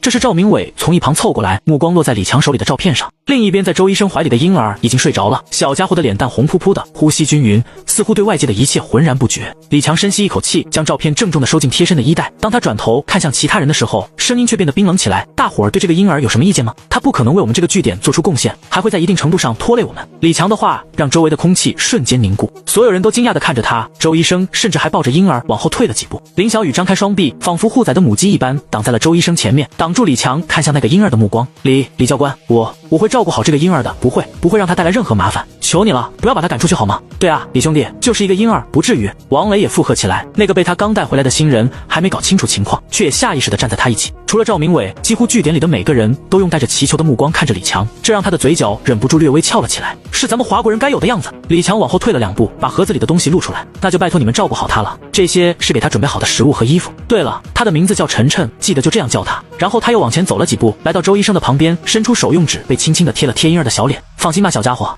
你一定可以再一次见到你的父母的，你也要加油啊！不知道是听懂了李强的话，还是做了什么好梦，就看到婴儿趴在周医生的怀里，露出了甜美的笑容。那笑容就仿佛是一束阳光，让每个人的心里都暖暖的，带来了几分希望。时间过得飞快，转眼间7天过去了。如今的燧人1号临时营地已经焕然一新，真正有了营地的样子。营地周围整整齐齐的停着15辆带着简易吸壤单元的车辆，此外还有2辆标准吸壤单元和4辆猫猫车，其中2辆带着火力模块。据点已经不再是原来的样子，而是以燧人1号为核心，呈放射状建起了好几间木屋。这1周以来，燧人1号据点一共接应到了37名华国人，有4名是华国军人，其中还有2名申书队员。据点的左侧被种上了几片菜地，那是前几天来到据点的一位农业专家带来的，是经过研究可能够适应异界环境的种子。右侧则是一大堆架子，上面堆满了这几天捕猎来的猎物和采摘来的植物。中间被挖出来一个大蓄水池，这是第5天过来的申书队员用他带来的吸壤单元挖出来的，里面已经装满了清水。在水池旁，一台吸壤单元正利用自身携带的净水装置将池水净化后放入一旁的几个大型折叠水箱中。在距离据点不到3公里的地方，大量的他国穿越者聚集在那里，数量差不多接近100号人。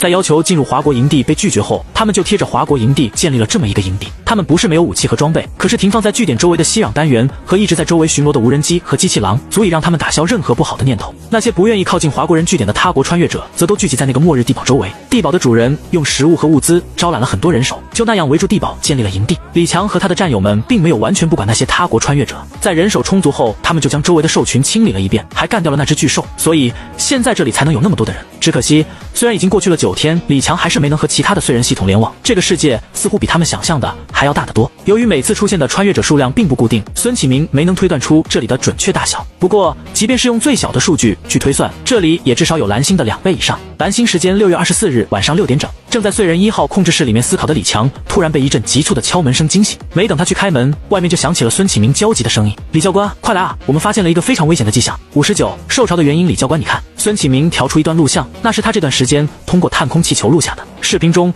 大量各种各样的异界动物正混杂在一起，向着同一个方向狂奔。一开始只有一些小型动物，后面就越来越多。这些本身可能是捕食者与食物关系的动物，居然会在一起相安无事。董教授说，这绝对不正常。董教授是5天前来到据点的动物生态学专家，他的话绝对不会无的放矢。李强快速滑动屏幕，将孙启明这2天录下的几段视频全部都看了一下。果然，一开始只是几只小动物，并没有什么异常。可是数量越来越多，到了现在已经出现混杂的情况。位置呢？距离有多远？西南方大概接近200公里的地方。孙启明连忙调出地图，李强盯着地图上标记的位置，眉头紧锁。西南方向200公里处是一片宽广的平原，凶兽极多。上一次追着孙成他们的甲狼就是那里的特产之一，而那片平原的尽头就是老魏手环记录的山谷。董教授有没有说这种现象可能是什么原因引起的？李强沉声问道。孙启明摇了摇头，董教授只说这种现象违背了自然规律，捕食者和猎物不可能无缘无故的和平共处，更不可能集体迁徙。他怀疑可能是某种共同的威胁，而且这个威胁大到了可以让这些动物压制住本性的地步。李强的手指在地图上轻轻敲击着，眼神越发凝重。共同的威胁，他低声重复着董教授的话，脑海中迅速闪过各种可能性。能让不同物种的生物集体逃窜，甚至压制住捕食本能的，绝不可能是普通的自然灾害。这片异界的生态虽然与地球不同，但生物的基本习性仍然遵循弱肉强食的规律。除非所有人注意，立刻加强警戒，尤其是西南方向的防御。李强果断拿起据点广播下令，唐瑶和赵明伟，你们俩开猫猫车去最接近这个坐标的地方侦查一下，带足弹药和便携式无人机，立即出发，注意安全。很快，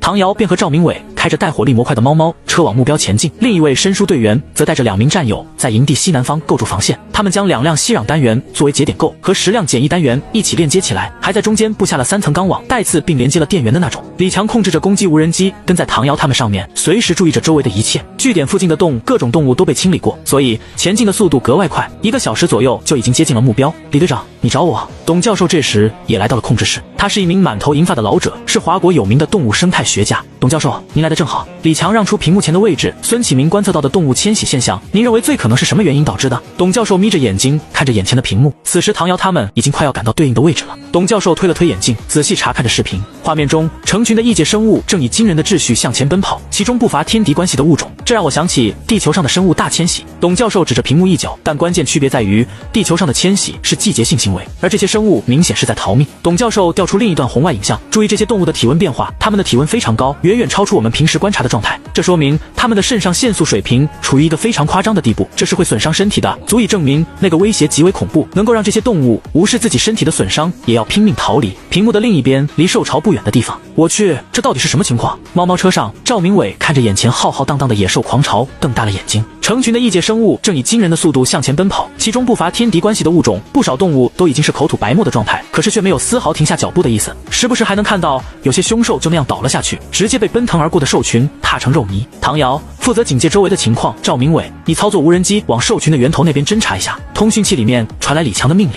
唐瑶立刻将车载机枪架了起来，赵明伟则开始操控无人机往群兽奔跑过来的方向飞去。无人机的画面通过车载系统传递到控制室的屏幕上，李强和董教授紧盯着屏幕上无人机传回的实时画面。随着无人机不断深入，兽群的规模越发惊人，成千上万的异界生物如同被无形的鞭子驱赶着，疯狂向前奔逃。里面不但有甲狼，甚至还有不少那种超过10米的巨兽。而在兽群的尽头是一条不断蔓延的黑线，只要是被那条黑线追上的兽群，无论是甲狼还是巨兽，都会在一瞬间倒地，然后消失不见。尽量飞近一点。李强的声音有些沙哑，他已经有了不好的预感。镜头拉近，那道黑线渐渐变得模糊起来，最后变成了无数黑色的小点，那是无数黑色的小兽，它们像潮水般涌来，速度快得惊人，眨眼间就能将一头体型庞大的异界巨兽啃噬殆尽，连骨头都不剩。该死，果然是这个鬼东西！李强和董教授同时惊叫出声。李强在第一批训练的时候见过，而董教授则参与过针对这些高危异界生物的对策商议。那是李云舒记忆中这个世界最为致命的普通生物，他成群结队，无视一切阻碍，任何被他追上的生物都会在一瞬间被吞噬干净。有不少人类的聚集地就是毁灭在这种生物的袭击下。唐瑶立即返回，不要引起兽潮的注意。孙启明把附近的探空气球全部调动过来，全方位监控兽潮的动向，计算兽潮的前进速度，做好最坏的准备。60黑潮墨涛，该死！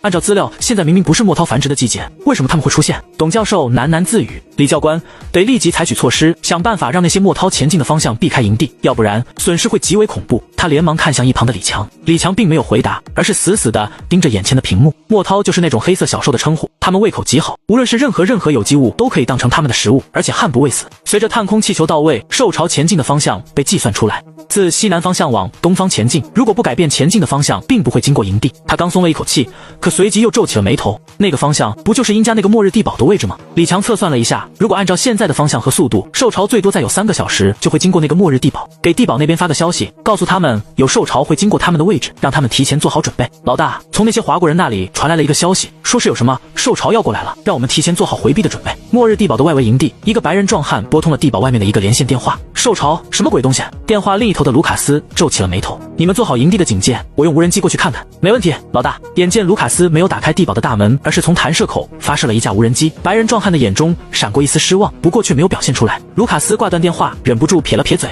兽潮？华国人又在搞什么心理战术？他转身走向地堡的监控室，手指不耐烦地敲击着无人机控制台。无人机传回的实时画面在屏幕上闪烁，起初只是一大群各种各样的野兽在镜头中狂奔。卢卡斯调整焦距，画面逐渐清晰起来。什么鬼东西？他的眉头渐渐皱起。屏幕上一片黑色的浪潮正以惊人的速度移动，所过之处，那些被追上的野兽如同被橡皮擦抹去一般消失无踪。卢卡斯放大画面，终于看清了那些东西的真面目，无数拳头大小的黑色生物，外形如同变异的老鼠，却长着6条腿和一对锋利的前螯。它们行进的方式令人毛骨悚然，前排的个体吞噬一切有机物后，后排立即跟上，就如同吞噬一切的潮水一般。该死！卢卡斯的脸色一瞬间变得苍白无比，他屁滚尿流的从无人机操作台上跳了下去。一直等待在电话旁边的白人壮汉并没有等到卢卡斯的回答，就在他无聊的吹着口哨，看着营地里的人们嬉闹的时候，面前的末日地堡突然有了动静。地堡上所有的透气孔全部自动封死，就连无人机弹射口也没有等待那架无人机回来，而是直接封闭。老板，老板！白人壮汉慌忙拿起电话，可是无论他怎么拨打，另一侧都没有任何的动静。F 星号星号星号！白人壮汉愤怒地将连线电话砸在了末日地堡的外墙上。到了现在，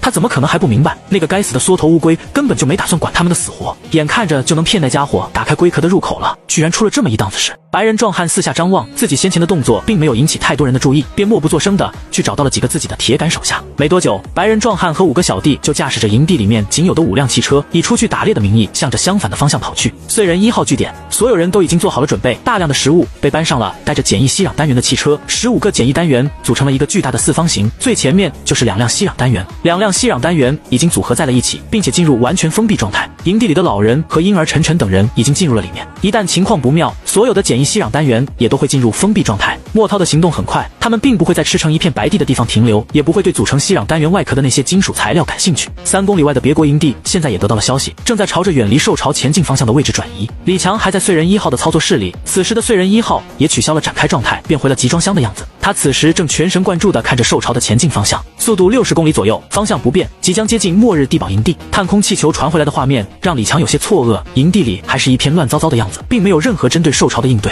什么声音？地堡营地负责观察周围的哨兵被一阵急促的轰鸣声惊醒，还没等他从迷糊中彻底清醒过来，就看到远方的地平线上一片浪潮正在以惊人的速度涌过来。上帝啊！哨兵发出了惊呼，拼命拉响了身边的警报。营地里的人们终于发现了不对，地面开始晃动，幅度越来越大。轰！狂奔的野兽撞烂了营地外围的简易围栏，从营地里面冲了过去。营地中的人们正惊恐的闭目等死，却发现这些往日凶暴的甲狼或是巨兽并没有对他们发起任何的攻击，只是自顾自的从他们身边冲了过去。除了几个被踩到的倒霉蛋，大多数人并没有受到什么严重的伤害。可还没等他们从劫后余生的惊喜中清醒过来，一直跟在兽巢后面的黑线也涌了过来，连惨叫声都发不出来。地堡营地的人们就仿佛是落入热水中的雪花一般，一瞬间就消失在这个世界上。黑色的浪潮从整个营地席卷而出，可是却有一小股留在了营地里面。他们将末日地堡团团围住，似乎感受到了里面的食物。在末日地堡一个不起眼的角落里，有一个已经被钻出破口的地方，那里是地堡对外的一处排污口。在下面的污水里面，一具半腐烂的尸体正散发着吸引着黑潮的味道。61种瓜得瓜头，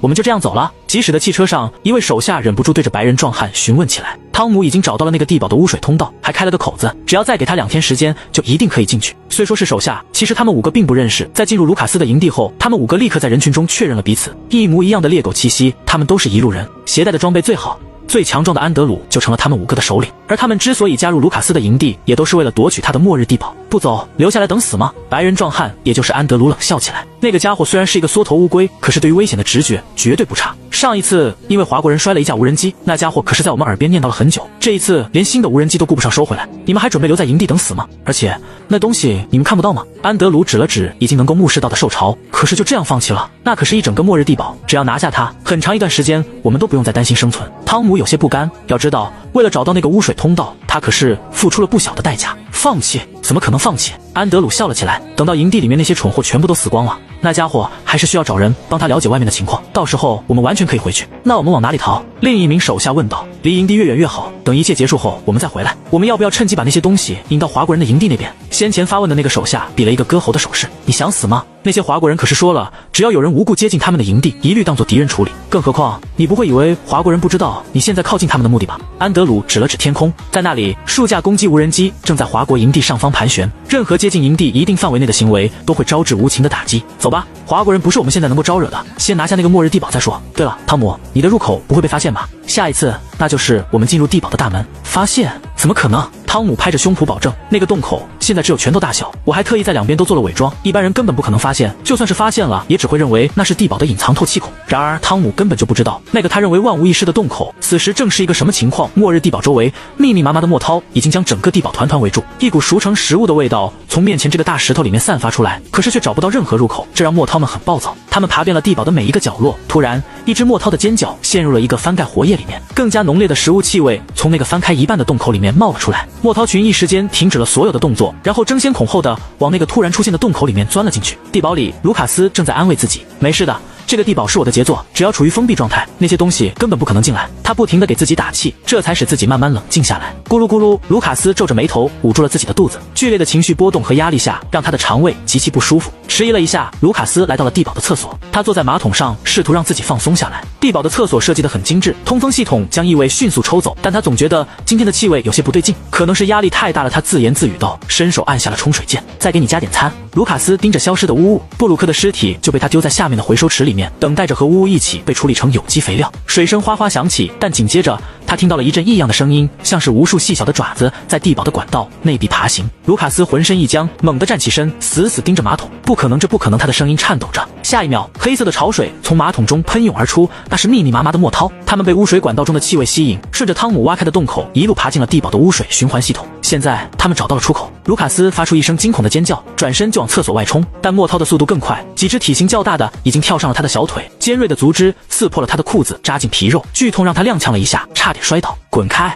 滚开！他疯狂拍打着腿上的墨涛，但更多的墨涛已经从马桶中涌出，像黑色的墨水在地面上蔓延。卢卡斯跌跌撞撞地冲出厕所，拼命地往地堡深处奔逃，成千上万的墨涛追在他的后面，显然不愿意放弃这块即将入口的美食。卢卡斯现在无比痛恨当初的自己，为了能够方便地袭击布鲁克，他以方便行动为理由，让布鲁克同意地堡内不要设置任何一道封闭门。现在轮到他自己来品尝这个苦果了。眼看墨涛群就要追上自己，卢卡斯突然眼睛一亮，他径直地往面前的一堵墙面上撞了过去，一道活页门扭转过来，他直接消失在了那堵墙壁之中。密室里，卢卡斯剧烈地喘息着，这里就是他为了夺取末日地堡暗中修建的密室。他手忙脚乱地把密室活页门锁死，然后一屁股瘫倒在了地上。外面丢失目标的墨涛群骚动起来，他们仿佛无头苍蝇一般四下寻找，却找不到先前那个猎物的丝毫迹象。这时，墨涛群们突然发现了一个更加完美的目标，那是地堡的仓库，各种架子上足够一个人生活20年以上的资源，大量的食物，密闭的空间。这一群墨涛将地堡当做了新的巢穴。墨涛群来得快去得也快，不到2个小时的时间，就仿佛席卷一切的黑潮一般消失在天际，只留下一片白地。罪人1号营地一直在观察着黑潮移动方向的李强这才松了一口气。由于及时封闭，再加上距离较远，这一次的黑潮并没有把罪人1号所在的位置当作目标。董教授，墨涛群在吞噬完一个区域后会迅速离开，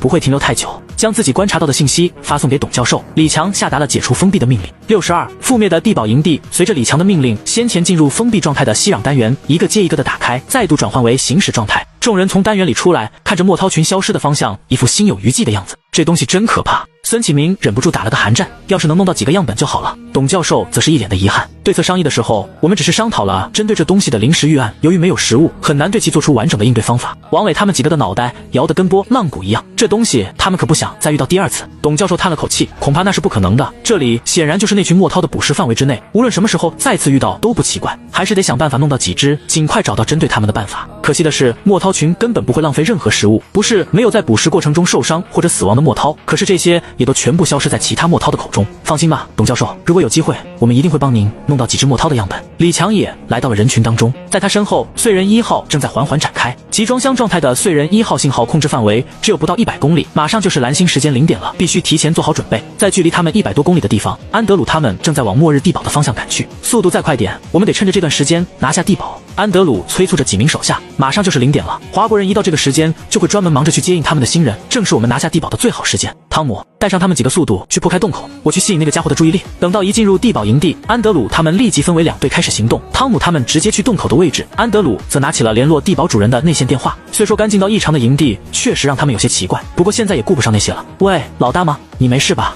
我们几个是营地里面唯一活下来的成员，老大你怎么样了？安德鲁直接对着话筒说道。可是以往直接接通的电话那边现在却只有忙音，无论安德鲁怎么重拨都没有任何反应。另一边，汤姆很快带着另外3个人来到了洞口的位置，眼前的景象让汤姆大吃一惊，被他用活页遮挡住的洞口居然露在外面，而且洞口的大小比他记忆中的要大了几分。怎么了？看到汤姆惊讶的样子，一名手下连忙问了起来。哦，没事，只是活页好像掉了，不过洞口还在。汤姆连忙回答。那快点吧，安德鲁老大可拖不了太长的时间，要是让那个缩头乌龟发现了，可就麻烦了。拿不下地堡，安德鲁老大可不会轻饶你。那名手下威胁道。汤姆忍不住打了个寒战，一想到安德鲁的手段，他就感到浑身发紧。放心吧，没问题的，只是这下面可是污水循环处理池，你们一会儿可不要嫌弃不进去啊。说着，汤姆把脸贴在了洞口之上，准备将洞口再扩大一些。可是以往那股刺鼻的味道却一点都没有传出来。正当汤姆感到奇怪之际，一道黑影从洞口猛地扑了出来啊！刺耳的惨叫声突然响了起来，将还在拨号的安德鲁惊了一个哆嗦。是汤姆的声音，安德鲁一瞬间就听出了汤姆那极具特色的声调。发生什么事了？难道是他们打通了地道，遇到了那个缩头乌龟？安德鲁连忙丢下电话，拿起武器边往惨叫声的方向跑去。等安德鲁赶到洞口时，眼前的景象让他浑身发冷。汤姆仰面倒在地上，脸上被撕开一个巨大的血洞。另外3名手下正疯狂地对着洞口扫射，子弹在黑暗中溅起一串串火花。怎么回事？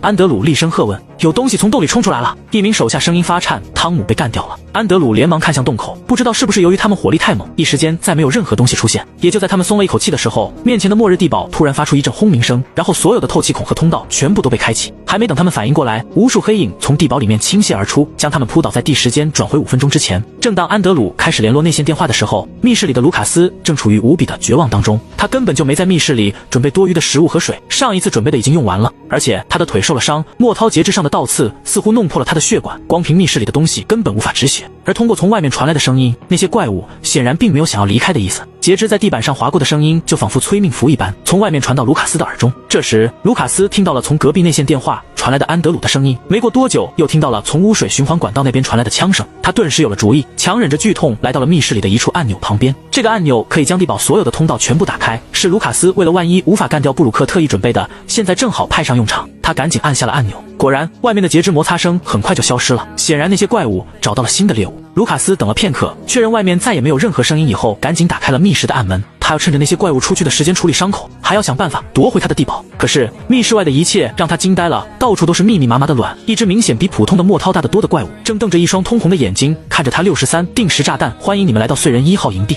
我是指挥官李强。营地门口，身着军装的李强向5位新穿越者敬了个标准的军礼。你们运气真好。一旁的王磊感叹道。说实话，要是这几位同胞的穿越时间再早一点，黑潮还没有完全离开的话，他都不敢想象会是个什么情况。5个人一脸赞同，一穿越过来就收到联络，随后就有同胞接应，最后还有这样一座营地，这不是运气好是什么？他们感激地看着李强，尤其是他军服胸口处的那一抹红色。王磊，那就拜托你带着他们了解营地，然后尽快参与营地的建设。知道王磊所说的意思，李强并没有说破，只是让王磊照顾他们。这5个人3男2女都是普通人，按照他们的自我介绍和手环的资料，分别是2位工人和1名基层工作人员以及2名自由工作者。他们带来了2辆装着简易吸壤单元的汽车，使得营地的简易吸壤单元达到了17个。队长，你得过来看看这个。唐瑶突然一脸严肃地跑了过来，手里还拿着无人机控制器。顾不上细说，他直接将控制器递到李强手里，然后指着控制器上面的屏幕，恐怕我们有大麻烦了。控制器的屏幕上是营地东北方向的那个末日地堡。此时整个地堡营地格外寂静，看不到任何一个人影。营地外围的栅栏早已倾倒，就连营地里面那些临时的帐篷和木屋也都破烂得不成样子。可是属于这个营地的那几辆汽车却好好的停在营地外面，看上去没有任何损伤。更奇怪的是，从来没有打开过的末日地堡的出口和通道，此时全部都处于开启状态。队长，我们一直都有注意这个地堡营地的动向。前不久，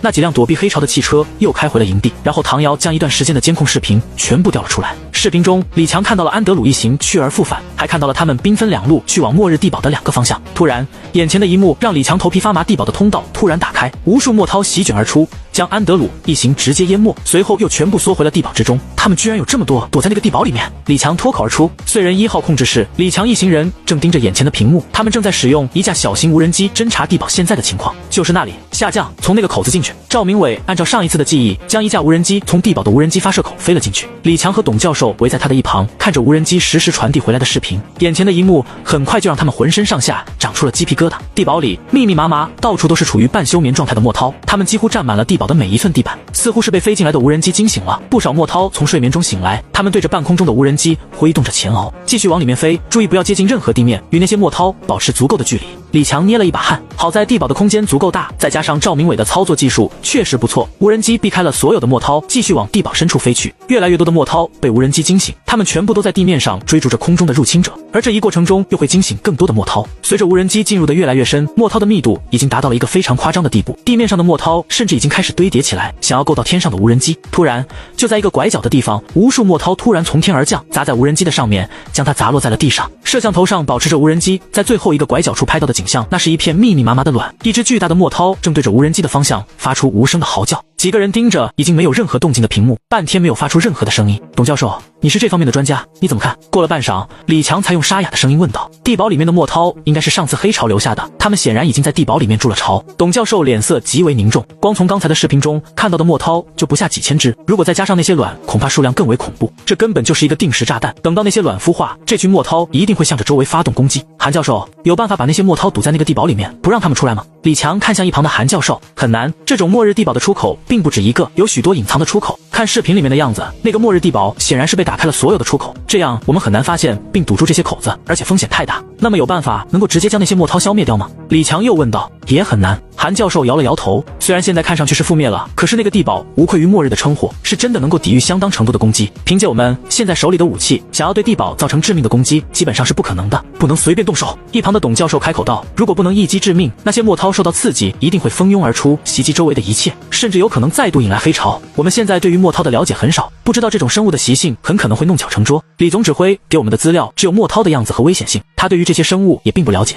那我们就这样放着不管？李强皱起了眉头。你们也都看到了，那些卵一旦它们完成孵化，一样会对我们带来很大的威胁，绝对不能就这放着置之不理。所以我这里有一个建议。董教授看着李强，我希望能够捕捉几只墨涛样本回来，借此研究出来针对这种生物的对策。64、捕捉样本小心，一定不要引起墨涛的暴动，特别是千万不要将那些墨涛群引诱到营地这边来。董教授在李强身旁再三的叮嘱道。李强没有回应，他此时正全神贯注地操控着运输无人机往末日地堡所在的位置飞去。不同于以前的飞行，这一次的无人机下面吊着一个巨大的箱子，是利用带着沉沉过来的那个盒子改造的。这种盒子的材料非常坚固，足以抵御墨涛的啃咬，所以用来制造了捕捉墨涛样本的箱子。此时箱子里面还放着一只假狼的尸体，专门作为引诱墨涛的诱饵。庆幸的是，先前加入营地的2位工人中，有一位是8级前工，手艺精湛，制作这些道具完全是得心应手。不光是箱子，他还利用简单的工具给箱子上做了一个遥控机关，可以控制箱子一侧的火板开启或者锁死，只要控制得当，就能把被引诱进去的墨涛锁死在里面。李强操控无人机来到末日地堡上方，然后在一个地堡出口的位置放下了箱子。随着箱子的一侧打开，假狼尸体的味道开始向地堡里面飘去。没多久，通道里面有了动静，几只离得最近的墨涛从通道里面涌了出来。注意，目标出现了！李强盯着屏幕，生怕错过了时机。我需要至少3只样本。董教授也有些紧张，他在李强身旁小声地说道。此时，燧人1号营地里的其他人也都做好了准备，他们全都在简易吸壤单元里面等待通知，一旦发生意外，就会立刻做出反应。很快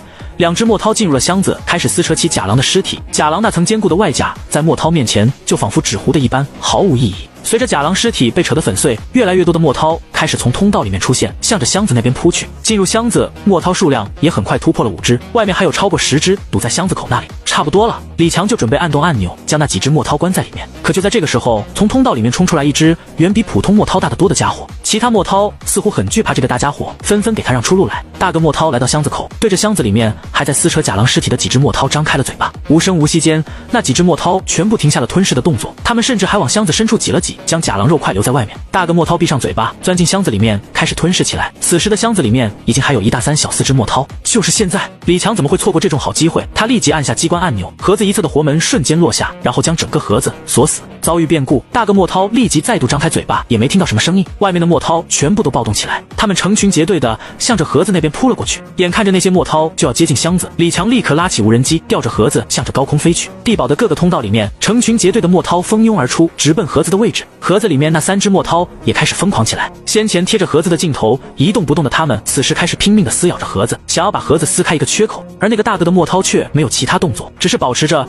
张着嘴巴仰着脑袋的动作，继续往上飞，千万不要调整方向。董教授似乎看出了什么，赶紧对着李强说道。李强自然也不会就这样带着墨涛群回到营地，他操控着无人机垂直升空着，100米、200米、500米，一直到接近运输无人机的上限高度2000米的位置，地堡那里的墨涛群才安静下来。他们疑惑的四下张望，等不到任何反馈后，随后又全部钻回了地堡之中。而在半空中，那3只墨涛还是在疯狂的啃咬盒子，并没有任何停止的迹象。又过了很长一段时间，盒子里的温度越来越低，那3只墨涛这才因为低温和体力不支瘫倒在一旁不再动弹。大个的墨涛还在仰着头张着嘴巴，除此之外没有任何的变化。李强一直等到下面的地堡外面看不到任何一只墨涛的存在，这才保持着无人机的高度往燧人1号营地的方向飞了过来。营地里面早已经做好了准备，其中一辆标准吸壤单元已经转换成了实验室状态，停放在营地后面的空旷位置。董教授他们几个就等候在那里，焦急地等待着墨涛样本运到。李强慢慢地让无人机一点一点地降下高度，唐瑶时刻注意着末日地堡那边的动向，生怕当高度低于一定程度就会引来墨涛群的暴动。好在一直到箱子落地，那边都没有任何的变化。3只小墨涛显然已经耗尽了所有的活力，根本就没有任何反应。箱子的内侧布满了各种划痕和撕咬的痕迹。好在盒子的材料极为坚固，除了些许痕迹，并没有破损的迹象。而那只大号的墨涛一落地就再度直立起来，张来嘴巴做出了嘶吼的样子。可是李强他们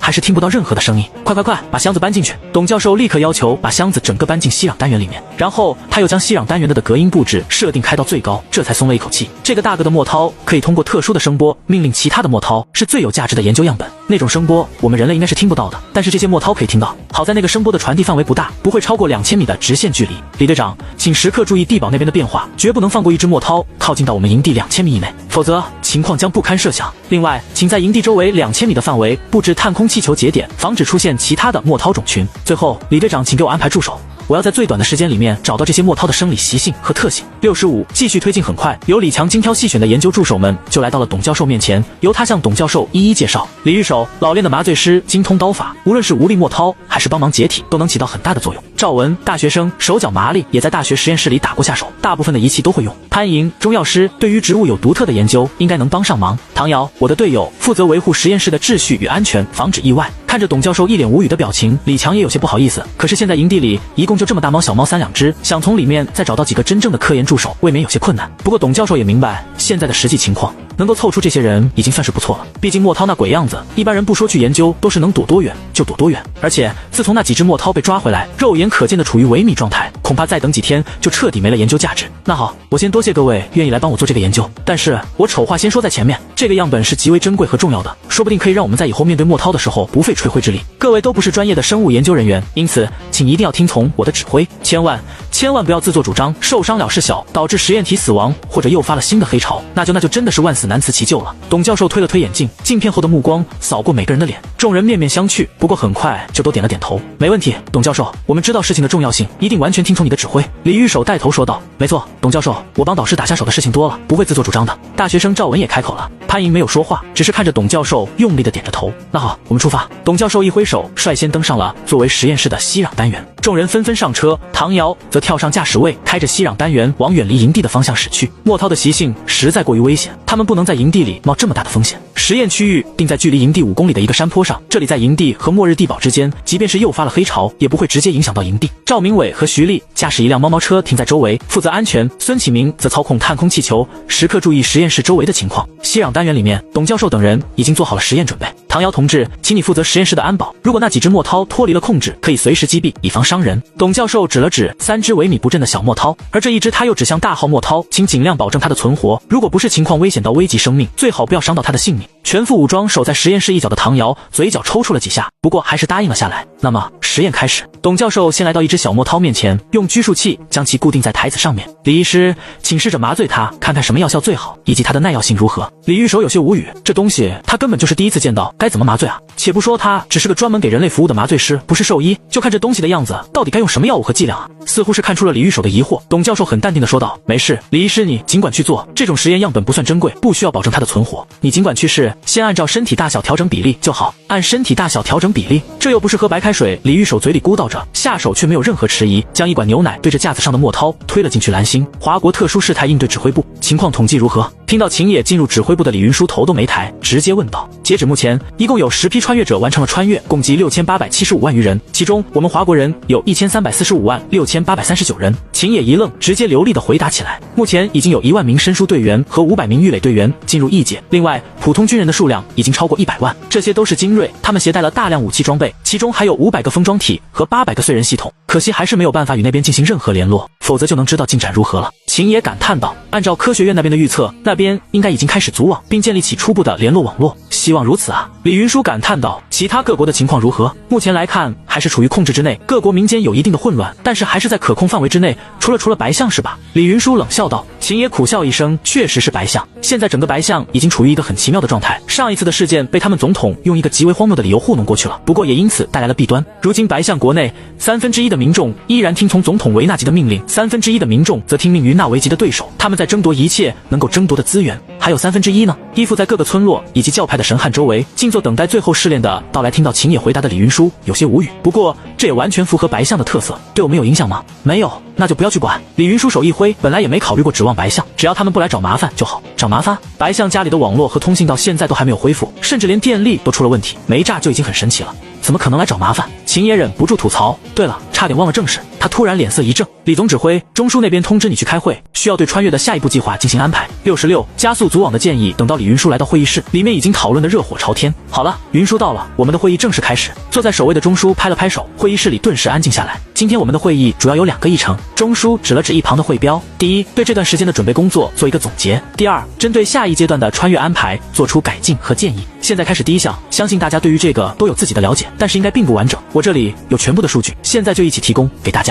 周院长把数据放出来。随着中枢的命令，周院长按动了自己的个人终端，主屏幕上开始滚动播放第一阶段的总结数据。截止目前，我国已经生产并储备各类子弹200亿发，其中有1半是特殊弹头。建造息壤单元18000台，已全部提供给穿越的战士们。建造简易息壤单元1000多万台，正在按照穿越顺序进行分配。建造并分配各类无人机超过5000万台，其中大型无人机超过20万。机器狼和各类外骨骼的产量已经基本能够覆盖后续去所有穿越的华国人，尤其是外骨骼，已经做到了人手一件。随着自动化产业链的提升，我们已经可以逐步减少在生产线上工作的人数，加强其训练时间。目前训练时间与工作时间的比值为3:1，训练内容也在根据训练效果进行改进，确保每一个受训者起码能够对于一些突发情况做出反应。粮食储备充足，除了给予每个穿越者携带部分，已经有大量粮食通过封装体备好，时刻准备发往异界。新武器开发顺利，这个得益于部分国家暗中与我们互换的技术，更多的专项武器已经提前开发完毕，正在进行实际测试，稍后会分发全军。一条条的信息看得李云舒心潮澎湃，他目不转睛地盯着屏幕上的数据，这些数字背后是无数科研人员和工人们夜以继日的奋斗，是华国在面临未知挑战时展现出的强大凝聚力和执行力，是让华国人真正能够在异界活下去的最有力保证。看来我们的准备工作已经取得了显著成效。中枢环视处于震惊状态的众人，语气中带着一丝欣慰。同志们，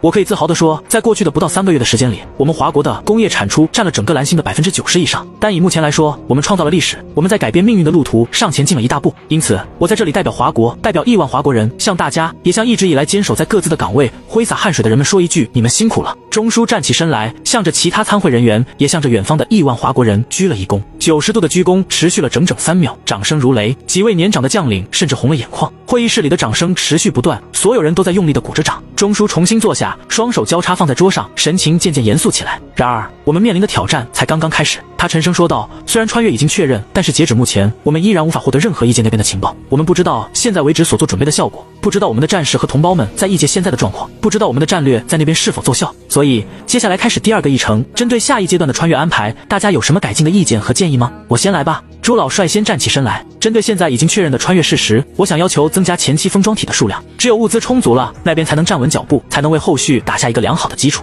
我反对。朱老的话刚说完，就被丁总参谋长打断。我知道老朱你是想让那边的战士们少受点苦，早点过上物资充沛的生活，但是你有没有想过，我们在那边的实力能不能保住那些提前弄过去的封装体？如果不能保住，那被损毁的封装体就是完全无法挽回的遗憾。因此，我的建议是可以适当增加封装体的数量，但是需要考虑战士们的承受极限。不说万无一失，至少也需要保证90%以上的封装体会在我们华国人的控制之下。云说，你的看法呢？这里对那边最熟悉的就是你，我想再听听你的意见。丁总参谋长看着一旁的李云舒，眼中满是期待。我的意见吗？李云舒也站起身来，在回答之前，我想先问一个问题：这段时间全部制造完毕的燧人系统一共有多少？燧人系统吗？丁参谋长深思起来。如果我没有记错的话，那么到现在为止，一共完工了1300多套燧人系统，除去已经带过去的800台燧人系统，还有500台备用。我想加速燧人系统的并网，请将剩余的燧人系统全部通过下一批穿越者携带过去。李云舒的话让会议室陷入短暂的沉默。中枢微微颔首，示意他继续。我们那个时候缺武器、缺食物、缺水、缺弹药，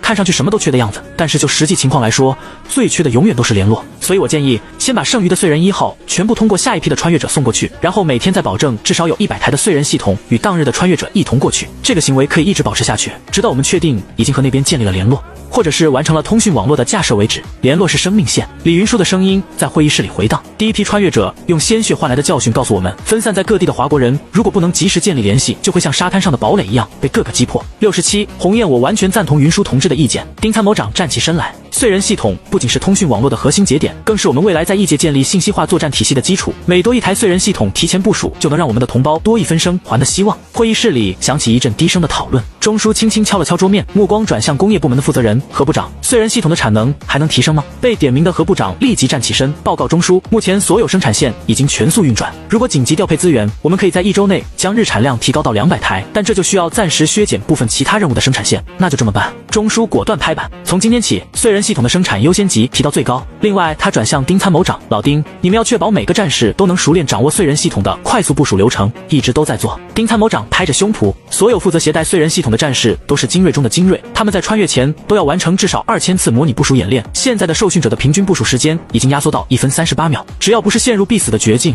我们的战士就一定可以完成燧人的部署。那么这个决议就这样定下了，大家谁还有别的意见呢？可以现在就提出来。中枢环视会场，我们想提出一些小小的改进。万院长举起了手，一时间会议室里的所有人都将视线汇集在他的身上。针对燧人系统，我们近期有了一些其他的想法。万院长直接点开了全息投影，大家请看，这个是我们近期才实验成功的东西，我们叫它鸿雁。画面上是一个普通的探空气球，不过气球下面挂着一长串仿佛炸弹一样的东西，这个是一种特殊的爆炸物。万院长指着那些炸弹，是我们根据 DRFM 技术改造过来的，它的作用和正常的 DRFM 正好相反，并不是干扰探测，而是形成一个强信号源，瞬间在燧人系统的搜索器上留下痕迹。随着万院长的解说，画面上的气球开始丢下一颗颗爆炸物，每一个爆炸物都会在下落一段距离后炸成一团光球。随后，全息投影上的分屏上出现了几台距离不一的燧人系统，每一次爆炸物的爆炸都会在燧人系统的探测器上呈现一个亮点。我们还加载了一个程序，可以根据探测到的信号强弱判断出大致的距离，一般3到5次引爆后就能将距离精确到10米误差以内。而探空气球本身是一个信号反馈系统，可以在一定距离内根据信号反馈确认燧人系统的位置，这个距离比燧人系统本身要大了很多，接近1000公里。大家都知道，由于异界传送的不确定性，我们没办法保证每一个燧人系统都间隔特定的距离，很有可能出现一定范围内散布了很多燧人，而另一个范围内却一台都没有，这样很容易导致通讯网络出现漏洞或者无法联网。通过这个鸿雁系统，他们能够很直白地了解附近的燧人分布情况。更重要的是，万院长继续补充道，鸿雁系统可以主动引导燧人系统的部署。当战士们发现某个区域存在信号盲区时，可以通过发射鸿雁快速定位最近的燧人节点，并调整部署策略。会议室里一片寂静，众人盯着全息投影上不断闪烁的信号点，若有所思。钟叔微微颔首，这个设计很有创意。不过，鸿雁系统的生产成本和部署难度如何？万院长早有准备，成本很低，主要材料都是现成的，探空气球可以批量生产 ，DRFM 改造的爆炸物也不复杂。在测试过程中，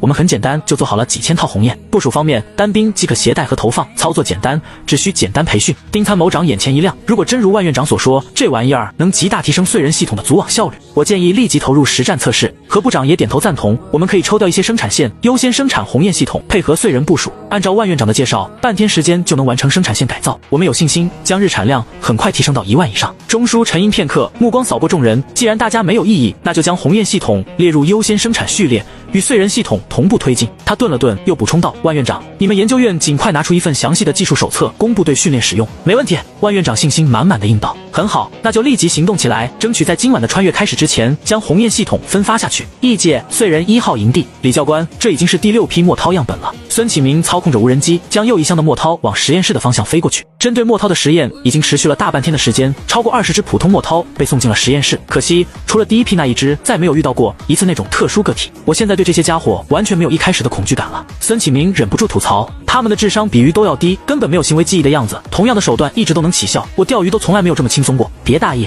李强拍了拍孙启明的肩膀，每一次运输样品一定要按照定好的章程来做，宁可慢一点都行，绝对不能引起任何墨涛的暴动。说话间，李强的手环响了起来，一看时间，已经是接近蓝星时间24点了。这里就托付给你，请按照董教授的要求继续给他们提供样品，切记一定要注意安全。放心吧，李教官，我一定完成任务。孙启明对着李强敬了一个军礼，颇有几分军人的样子。李强笑了笑，快步走出孙启明的帐篷。各单位请注意，时间马上就要到了，做好准备，迎接我们新的同胞。68如星火般闪耀，董教授，新的一批墨涛样本来了。唐瑶看着空中即将降落的无人机，对着实验室里忙碌的一群人喊了起来：“太好了，唐同志，请帮我们把新的样本运进来。”董教授没有停下手里的动作，直接喊道。此时，整个实验室里面已经变了样子，到处都是浸泡着墨涛身体部件的透明容器，一角的废弃箱里面堆满了挖空的墨涛身体。董教授他们身上的防护服上已经沾满了墨涛的蓝色体液，配上周围的环境，看上去颇有几分邪恶科学家的样子。唐瑶迅速从无人机下面将新捕获的墨涛样本卸下，这次运输箱里装着6只活体墨涛，正在箱子里面拼命挣扎，将箱壁划出刺耳的声音。这批样本活性很好。潘莹戴着防护手套，小心地从唐瑶手中接过箱子，然后用测温枪对着箱子里面比划了一下，体表温度比前几批高了2度，应该是刚捕获不久。董教授终于放下手中的解剖工具，转身走向新样本。赵文记录时间节点，李玉手准备麻醉剂，剂量按上次实验数据的1.2倍配置。实验室里顿时忙碌起来。那只特殊的大号墨涛被单独关在角落的强化玻璃舱内，玻璃舱周围被深色单面玻璃遮挡起来，使其无法看到周围的情况。他依然保持着仰头的姿势，但身体明显消瘦了许多。董教授先是将新的墨涛放在另一个玻璃舱里，然后推到特殊个体旁边，按动按钮，围在特殊个体玻璃舱周围的单面玻璃立即下降，使他能够看到对面。似乎是发现了面前的新墨涛，特殊个体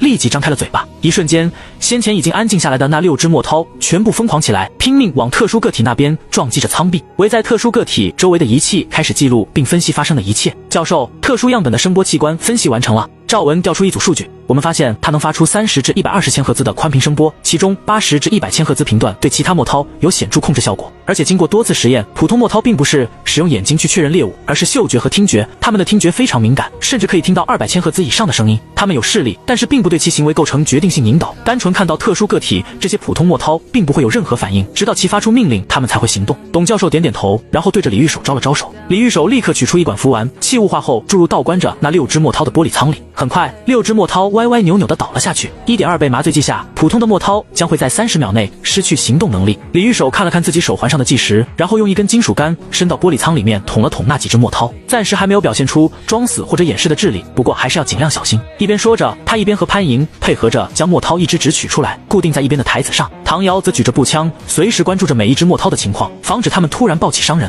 一直到最后一只墨涛被固定好，唐瑶这才松了一口气，将手里的枪放下来，准备进行伤害测试。这一次还是拜托你了，唐同志。董教授看着唐瑶，我们需要知道这些家伙的要害到底是什么，用什么样的手段可以轻松的消灭他们。唐瑶点点头，从背后抽出自己的军用匕首，他配合做这个也算熟练功了，自然没有迟疑。而就在这时，他的手环突然响了起来，有消息发送给他，出什么事了吗？赵文有些紧张。哦，是好事。唐瑶摆摆手，不是又到了新的穿越时间了吗？队长刚才发消息给我，说是这一次又来了一个我们的队友，申叔小队成员程润向你报道。一个皮肤黝黑、身材壮硕的军人正端端正正地站在李强面前，他是这一批穿越到燧人1号营地附近的9个华国人中的一个，也是刚才唐瑶口中的队友。只不过他和上一次来到营地的申叔队员不一样，他带来了一件特殊的行李。营地外面，另一辆息壤单元正和5辆简易单元构成的车队缓缓地将一个巨型集装箱运送到营地这边。那是一台崭新的燧人系统，得找个方向把这台燧人给部署好，不能浪费了。李强抓着自己的脑袋，思索着怎么安置这一台新的燧人。目前周围4个方向都没有成功与其他燧人联网，应该是没有进入联网范围，说不定新的燧人一旦部署好，就能联系上其他人。只是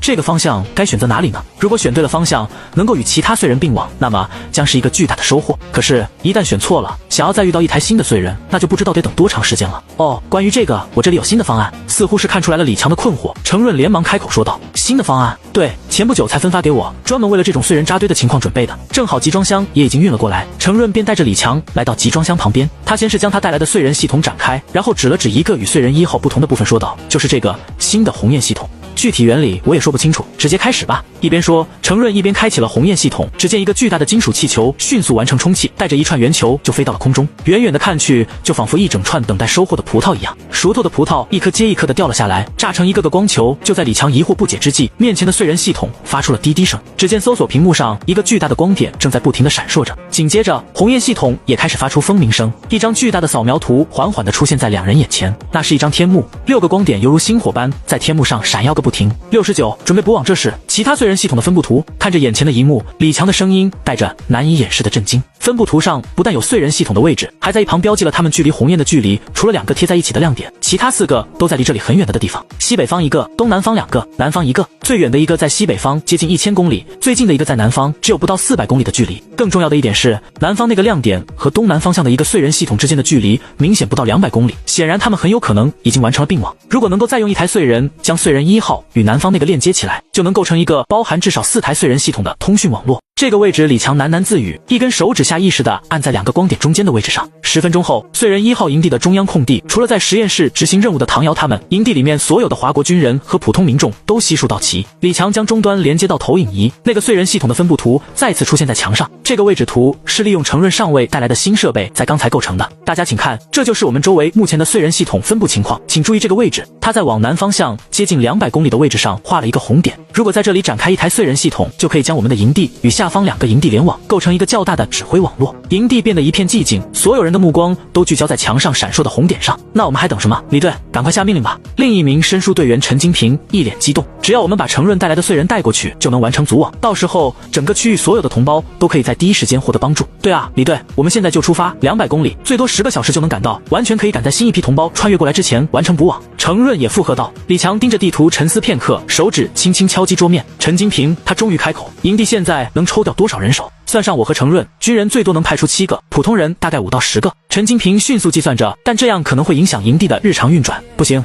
至少要保证营地有足够人手。李强摇头，唐瑶那边可能还需要支援，我们不能冒险。他站起身，走到投影前，仔细端详那个红点位置。这里地形如何？有详细数据吗？根据上次探空气球的侦察报告，这一带是丘陵地带，有一条干涸的河床，可以作为行进路线。赵明伟调出地形图，但中途有3处可能的危险区域需要绕行。李强的手指在地图上画出一条曲折的路线，如果走这条路，实际距离会增加多少？大约30公里。赵明伟迅速回答，但能避开所有已知威胁。想要带走燧人，至少需要5辆简易单元和1辆息壤协力，然后为了确保安全，我们再带上2 2辆火力猫，这就需要10个人。李强思索了片刻，转身面对燧人1号营地里的那些普通华国民众。各位，我现在需要5名能够熟练驾驶简易息壤单元的志愿者，去协助他们完成补网。请注意，由于燧人系统体积庞大，行动不便，你们很可能没有办法及时逃离危险。虽然那一片区域做过简单的侦查，但是经历了先前的黑潮，现在是个什么情况，谁都说不准。这次任务的风险很高，我无法保证你们的生命安全。你们并不是军人，完全可以拒绝。他的话音刚落，周围立即响起了此起彼伏的回应声。我去，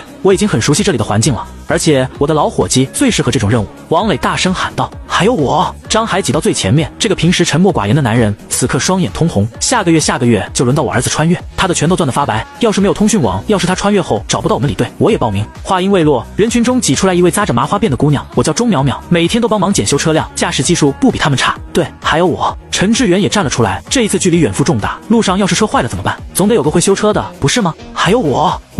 几乎所有营地里会开车的人们都冲到李强面前，想要报名。请愿的声音此起彼伏，就仿佛那不是一个需要赌上性命的危险任务，而是什么好事一样。李强看着眼前群情激昂的民众，喉头微微滚动，他深吸一口气，压下胸中翻涌的情绪。好，李强的声音有些沙哑。王磊、张海、钟淼淼、陈志远、刘建国，你们5个准备一下上车，其他人留守营地维持正常运转。被点到名字的5人脸上露出欣喜的神色，其他人则失望的叹气。李强转向程润和陈金平，你们俩负责带队，10分钟后出发。记住，我们的首要目标是建立通讯网络，一定要注意安全。明白？2人齐声应道。10分钟后，营地大门前10人小队整装待发，5辆简易单元的车辆和息壤单元链接起来，装载着燧人系统，2辆火力猫则在前后护卫。李强用力按住程润的肩膀，力道大的几乎要捏碎骨头，一定要把燧人安全送到。放心吧，李队。程润笔直的敬了个军礼，人在，燧人在。李强又来到在第1辆火力猫上负责开路的陈金平身旁，与他碰了碰拳头。路上小心，我会用无人机支援你们。随后他的声音又轻的只有2人能听见，务必保证把我们的同胞都带回来。其实危险来临监测一切正常，暂时未发现任何异常情况。一直盯着探空气球的孙启明向李强汇报道，自从补网车队出发已经过去了5个小时，他们已经向着南方前进了110多公里。不知道是不是先前黑潮带来的影响，一路上不说凶兽，就连小动物都没见到几个。继续观察，注意保持与他们的联络。李强坐在无人机操作台旁，随时做好将应急无人机发射出去的准备。车队在干涸的河床上缓缓前行，车轮碾过皲裂的泥土，发出沉闷的声响。王磊紧握着方向盘，目光不断扫视着两侧的丘陵。前方50米右转，绕过那片河堤。陈金平的声音从通讯器中传来：“我们刚才确认了，那里有坍塌风险。”收到。王磊轻踩刹车，带领车队缓缓转向。就在这时，他突然注意到右侧河堤上有什么东西在反光。等等，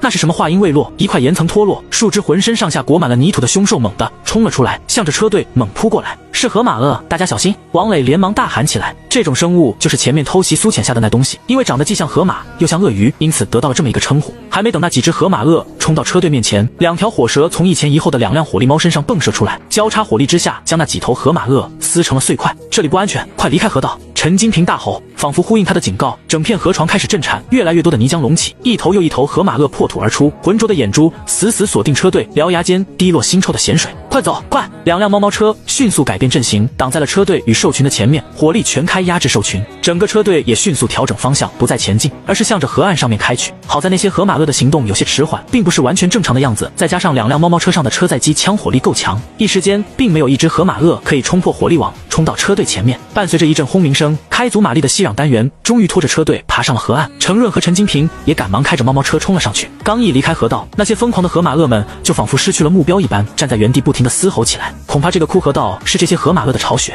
从通讯器里面传来董教授的声音：为了确保补网行动的顺利，李强特意与另一辆息壤单元共享了探空气球的世界，以便董教授能够及时提供帮助。他们应该是把车队当成了入侵者，为了保护自己的巢穴，才会对着比自己体型大了几10倍的车队发动攻击。恐怕这一段的河道都是如此，你们必须改道。车队在河岸上稍作休整，所有人都紧张地注视着下方河道中徘徊的河马鳄群。那些浑身沾满泥浆的凶兽仍在发出低沉的吼叫，锋利的爪子在皲裂的河床上留下深深的痕迹。看来我们得重新规划路线了。陈金平皱着眉头展开电子地图，如果绕过这片河床，我们需要多走至少30公里。王磊擦了擦额头的汗水，总比硬闯这个鳄鱼窝强。这些家伙看起来不太对劲，像是受到了什么刺激。还能有什么刺激？以为我们要来弄他们老巢了呗？张海突然在车队频道里面插了一句：“我能体会他们的心情，这种状态下是不可能后退一步的。”没办法，绕路。陈金平很快做出了决定，猫猫车开始带着车队往另一个方向驶去。而当他们离开一段距离以后，那些在河道里咆哮的河马鳄全部停止了咆哮，一个个又钻回了先前的洞穴里。他们还专门从洞穴深处拱出泥浆堆在洞口，将整个洞穴彻底封闭起来。只不过，所有在先前的战斗中受了伤的河马鳄，哪怕只是一道很小的擦伤，并不会影响生命的个体，都不约而同的没有回到洞穴，而是就那样聚集在河道中央。随着河道里的血腥味渐渐的随风飘散到远处，一道黑线出现在遥远的地方另一边。车队调整方向后，继续向着目标前进。好在这一路上分外顺利，除了几只不开眼的小兽，并没有遇到任何有威胁的情况。蓝星时间晚上21点17分，车队终于到了距离终点不到10公里的地方。车队在一片相对平坦的高地上停下，准备进行最后的休整。探空气球传回的实时画面显示，前方丘陵地形复杂，遍布着风化严重的岩柱和各种大大小小的裂隙。这是什么鬼地方？看着眼前的环境，程润忍不住咽了一口口水。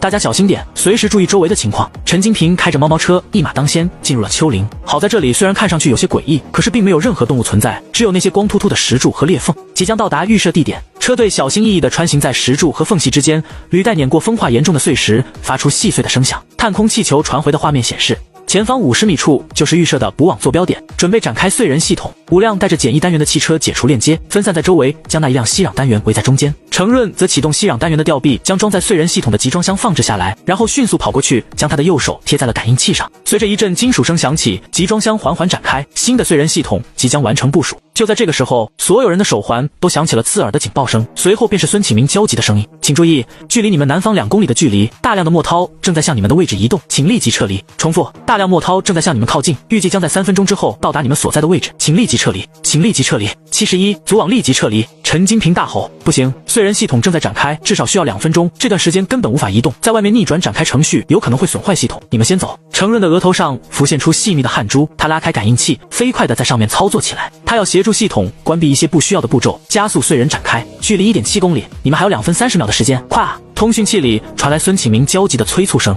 该死！陈金平环顾四周，迅速跳上猫猫车。程润，你赶快搞定碎人系统。赵明伟、张守义、谭松，你们几个跟我来。其他人立即进入简易单元，然后启动完全封闭模式。话音未落，陈金平和战友们已经驾驶着猫猫车往黑潮涌来的方向冲了过去。不到1分钟的时间，他们就已经来到了黑潮前面。看着眼前那黑压压的一片，就算是陈金平都不免感到头皮发麻，想办法吸引他们的注意力，让他们改变前进的方向。陈金平紧握着方向盘，与战友赵守义一起开着猫猫车往黑潮的侧面冲去。在他们后排的2名战友则用车载机枪往黑潮里面倾泻着火力。可是黑潮太多了，2辆猫猫车的攻击犹如泥牛入海，根本没有翻起什么太大的浪花。黑潮并没有改变前进的方向，只是分出2股分支往2辆猫猫车的位置扑去。距离展开位置还有1分钟，孙启明的声音都带着颤抖。展开位置，王磊他们都已经进入了简易单元，并且开启了封闭模式，而程润还在焦急地操作着碎人。来不及了，程润上尉，你赶快进入那边的吸壤单元啊！孙启明焦急的声音从程润的手环里面传了出来，可是程润根本充耳不闻，继续完成着自己的工作。终于，碎人系统展开到了一定的程度，露出了里面的控制室。程润一下子就钻了进去，可是他并没有命令碎人合拢，而是继续着展开程序。程润上尉，你在做什么？赶快合拢啊！不行，按照现在的状况，合拢碎人需要至少2分钟，这段时间很可能被那些东西冲进来，万一损坏了设备，就会导致这台碎人无法起到节点的效果。程润一边操作一边平静地说着，只要完成部署，哪怕是受到一定程度的破坏，并不会影响到它作为通讯节点的性能。我必须完成它，这是我的使命。可是那样你就孙启明的声音颤抖到了极点，他已经能够从探空气球上看到远处的黑线了。等到黑潮过来，程润会是一个什么下场，他根本不敢去想。陈金平和张守义拼命地操控猫猫车，一次又一次地从黑潮前面穿过，想要吸引他们的注意。可是除了越来越多的墨涛从黑潮里面分散开来，向着他们发起攻击以外，黑潮的主体前进方向还是没有任何的改变。而且由于围过来的墨涛越来越多，他的处境也越来越危险。该死的！赵金平猛地扭转方向盘，避开了一只扑向后排火力位的墨涛，金属摩擦声刺耳响起，猫猫车侧面被墨涛尖锐的爪牙划出3道深深的凹痕。另一侧的张守义他们连忙调转枪口，将已经包围过来的墨涛群扫出一个缺口。这样下去不行，车子快到极限了。通讯器里传出战友的怒吼。陈金平死死地咬住嘴唇，余光透过后视镜看到远方已经伸展开来的碎人天线，准备撤退，我们走。他从牙缝里挤出声音。黑潮离展开位置已经只有100米不到的距离，一旦他们不再牵制，墨涛们最多只需要10秒就会冲过。也就在这个时候，一架无人机突然从天边飞了过来，直接冲向黑潮的正面位置。唐瑶，动手！李强大声喊道。等待已久的唐瑶立即用手里的匕首剁掉了大号墨涛的一只前爪。大号墨涛张大了嘴巴，发出无声但凄厉无比的嘶吼。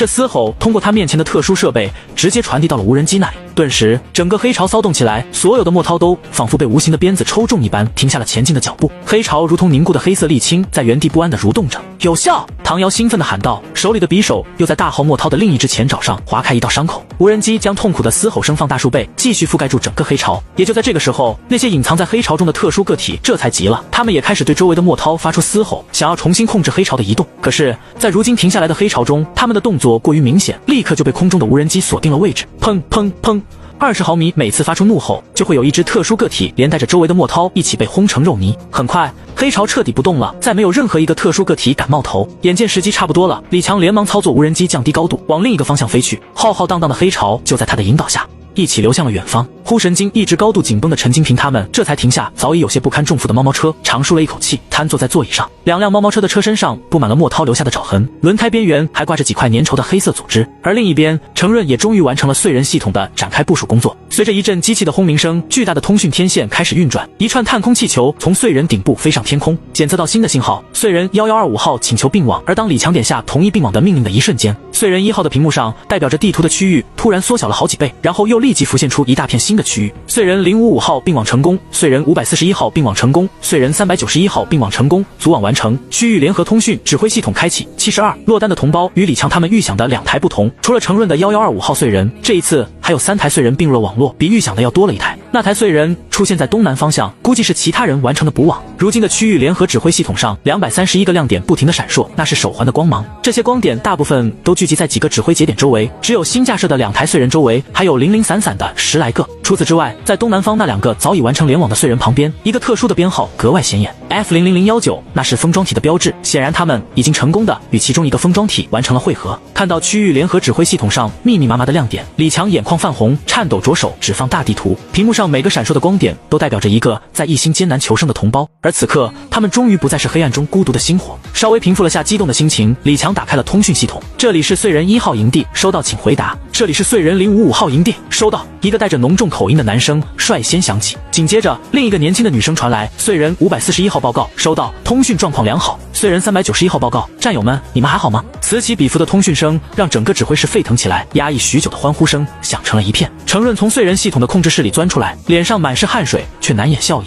他擦了擦额头，看着头顶旋转的通讯天线，喃喃道：“终于完成了。”话未说完，身后突然传来急促的脚步声。程兄弟，王磊带着其他人从打开的简易单元里面冲了过来。你刚才太冒险了，要不是李兄弟他们及时赶到，你可就……王磊的声音里面充满了后怕。他伸手重重拍了拍程润的肩膀，其他人也围上来，眼神里也满是敬佩与后怕。好样的，战友！李强的声音也从通讯器里面传了过来。不过太冒险了，下次不要这样。程润有些不好意思的挠了挠头，笑道：“当时情况紧急，顾不上那么多了。再说，这不是成功了吗？你啊！”李强有些无奈，不过很快又正色起来，立刻完成燧人据点的进一步展开，准备好无人机，让陈金平他们协助你。一个坐标分布图出现在程润的手环上面，上面有10来个亮点，不停地闪烁着。这些是在你周围的手环坐标，他们都是我们失散在外的同胞。现在是时候去迎接他们了。杨一帆松了松捆在自己腰上的绳索，揉了揉酸涩的双眼。他先是仔细地看了看树下，确认没有什么危险之后，这才揭开了堆在身上的树枝，然后缓缓地坐了起来。又活下来一天。杨一帆活动着略有些僵硬的四肢，然后从藏在一旁的背包里面取出一份应急食物，费力地嚼了起来。穿越到这个鬼地方已经差不多5天了，他总还有一些不真实的感觉。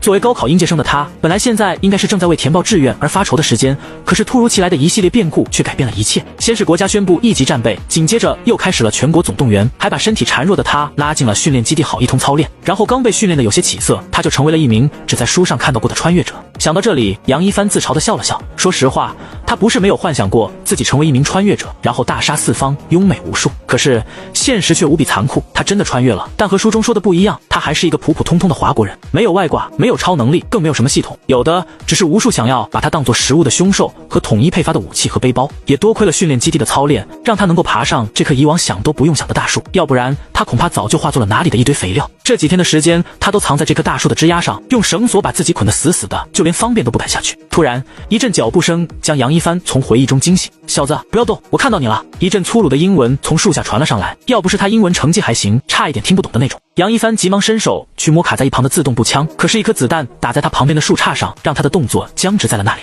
小子，我说了不要动，再有下一次我就打爆你的脑袋。树下，一个身上穿着乱七八糟的衣服的白人壮汉举着手里的步枪，对着杨一帆恶狠狠地说道。现在立刻给我下来，带着你的背包。对了，先把你的武器给我丢下来。我警告你，敢有任何小动作，你就死定了。杨一帆只感觉脑袋里一片空白，心脏砰砰砰的跳个不停。这还是他第一次被人用枪指着，拿枪的人还充满了杀气。怎么办？杨一帆都快哭了。在训练基地里，他学过相关的课程，知道这种情况下最坏的可能会是什么。可是他却怎么也想不出来破局的办法。哈，约翰，你又抓到了一条大鱼，看样子是个华国人，他们可都是超级飞扬。似乎是听到了这边的声音，又是一个样子差不多的家伙，开着一辆破皮卡也来到了树下。他看着树上面的杨一帆，眼中都是贪婪的光芒。嘿，小黄皮猴子，乖乖听话，我们不会伤害你的。新来的家伙咧着嘴，露出一口黄牙，只要你把物资交出来，我们甚至可以带你一起走。杨一帆的手握成拳头，指节发白。他知道这些人在撒谎训练营的教官反复强调过，在这种环境下，落单的他国幸存者往往比野兽更危险。我这就下来。他故意用蹩脚的英文回答，同时悄悄解开了腰间的安全绳。砰！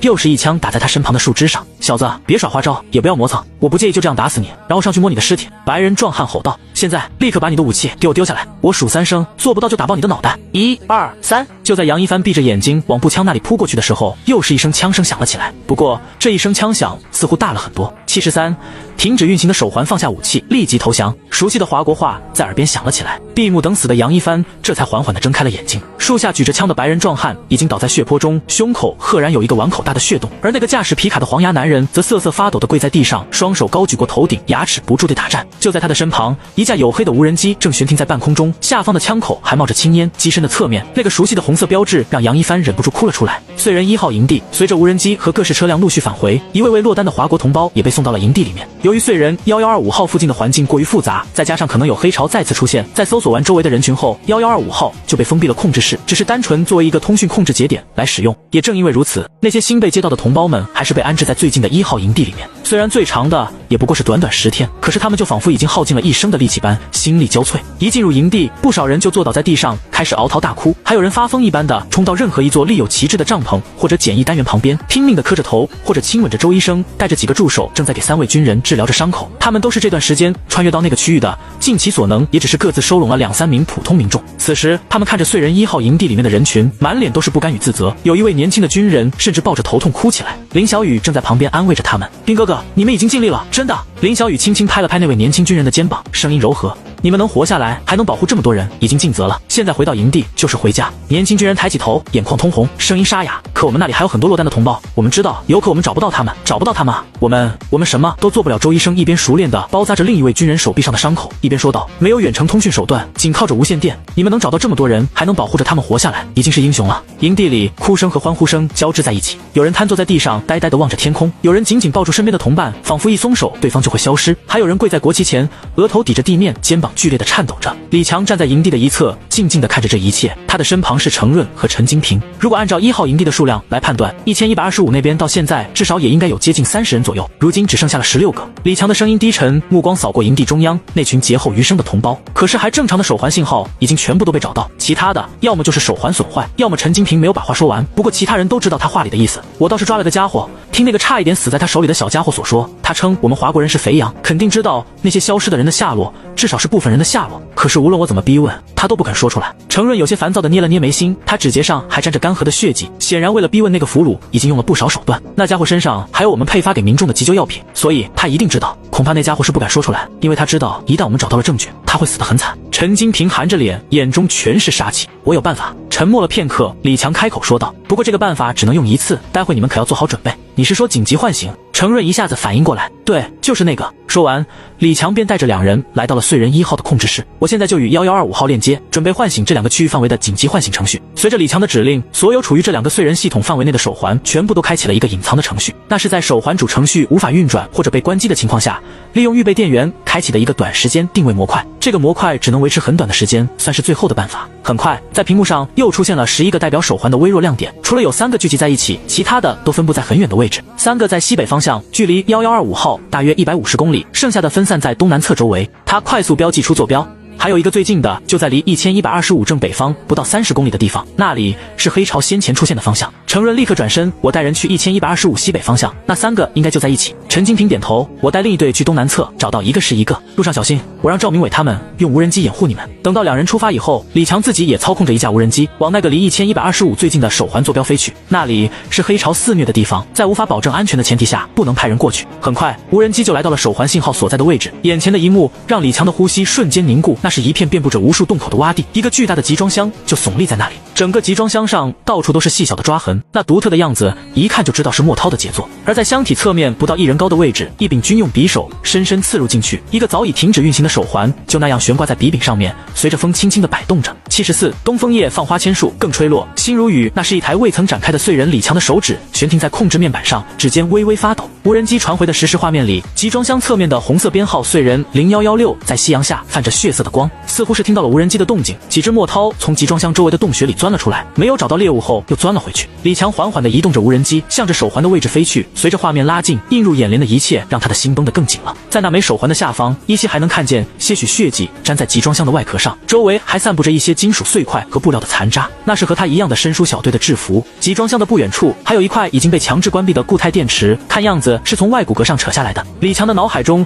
一瞬间就浮现出了当时的一幕，一位申书队员带着碎人出现在这个洼地，还没等他反应过来，就被突然出现的莫涛群包围了。那些该死的怪物从地底蜂拥而出，扑向那位申书队员，他根本来不及反抗，就已经受到了严重的伤害。危急中，他挣扎着将外骨骼的电池扯下丢在一旁，防止爆炸损坏碎人，还将自己的手环钉在了碎人外壳上面，没有展开的碎人无法被定位。李强盯着无人机传回的画面，喉咙发紧。那位队员在生命的最后一刻仍然在执行任务，保护碎人，哪怕代价是自己的一切。沉默了片刻，李强打开了联合指挥通讯频道，这里是碎人1号营地，战友们，我需要你们的支援。很快，各个营地的指挥官全部加入了频道，他们看着李强送到频道里面的视频，全部都陷入了沉默。战友，走好。30秒后，现在我们的任务是想办法取回那台碎人，不能让战友白白牺牲。李强在频道中率先说道，那里应该就是莫涛的其中一个巢穴，在不知道到底有多少那玩意儿在巢穴里的情况下，绝不能盲目靠近。我们需要想办法将那里的莫涛引开，或者是清理掉，然后才能取回那台碎人。我们可以先讨论一下，当然，如果现在没有办法完成，那就先行搁置，等到我们有足够的实力后再去。频道里面安静了片刻，055号碎人营地的指挥官白玉安突然开口了，关于这个，我这里有一个建议，1个小时后，碎人0116的上空，3架50型重型直升机缓缓降低飞行高度，他们接近地上的集装箱，然后通过联合调运装置，将一个巨大的电磁铁贴在了集装箱的上面。直升机掀起的狂风席卷着下面的洞穴，不少莫涛听到声音钻了出来，可是随即就被狂风卷到了半空中，旋翼的轰鸣声震耳欲聋，电磁铁牢牢吸附在集装箱顶部。李强等人控制着无人机，随时注意着周围的一切。吊装完成，准备起吊。通讯器里传来飞行员冷静的汇报：3架直升机同时提升功率，钢索逐渐绷直，集装箱微微晃动，边缘的泥土簌簌落下。随着集装箱离地，更多的莫涛从洞穴里面冲了出来，他们顶着将其压在地上的狂风往集装箱的方向涌去。就是现在，李强果断下令，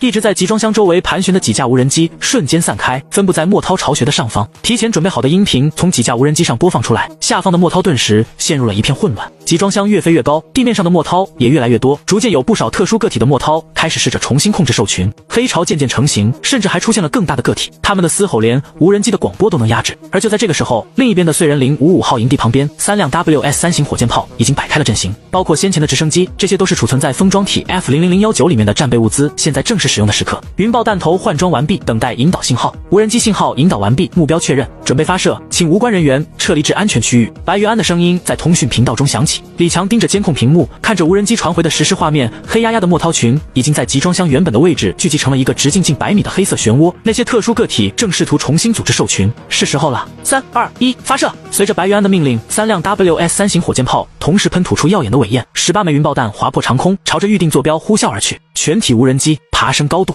李强立即下令，无人机迅速拉升。2分钟后，第一枚云爆弹在离地30米的空中精准引爆，刺目的白光瞬间照亮了整个洼地，紧接着是震耳欲聋的爆炸声，高温高压的冲击波以爆星为原点向四周扩散。所过之处席卷着洼地里的一切，后续的云爆弹接连引爆，整个莫涛巢穴瞬间变成了炼狱。那些来不及钻回地下的莫涛在高温中直接气化，稍远一些的则被冲击波撕成碎片。那是华国人在异界发出的第一声怒吼，也是悼念战友的第一朵火焰之花。任务完成，所有无人机返航。战友，你看到了吗？我们为你报仇了。75，这里没人成队，刚才那是什么声音？我怎么听着有点耳熟啊？巨大的轰鸣声传了过来，一直忙着开车的谭松有些疑惑地问道，而一直在火力卫负责警戒的张守义也竖起了耳朵，显然他对此也非常好奇。在在谭松身后的车厢里，用手环一直看了全程直播的程润爽的长舒了一口气，声音熟悉，不熟悉才有鬼了，那是咱家 WS3 型特殊弹头爆炸的声音，哪个华国军人不熟悉 WS3 型火箭炮？咱们什么时候有这东西了？谭松一脸的兴奋，听说是055营地那边提供的，他们不是找到了一个封装体吗？应该就是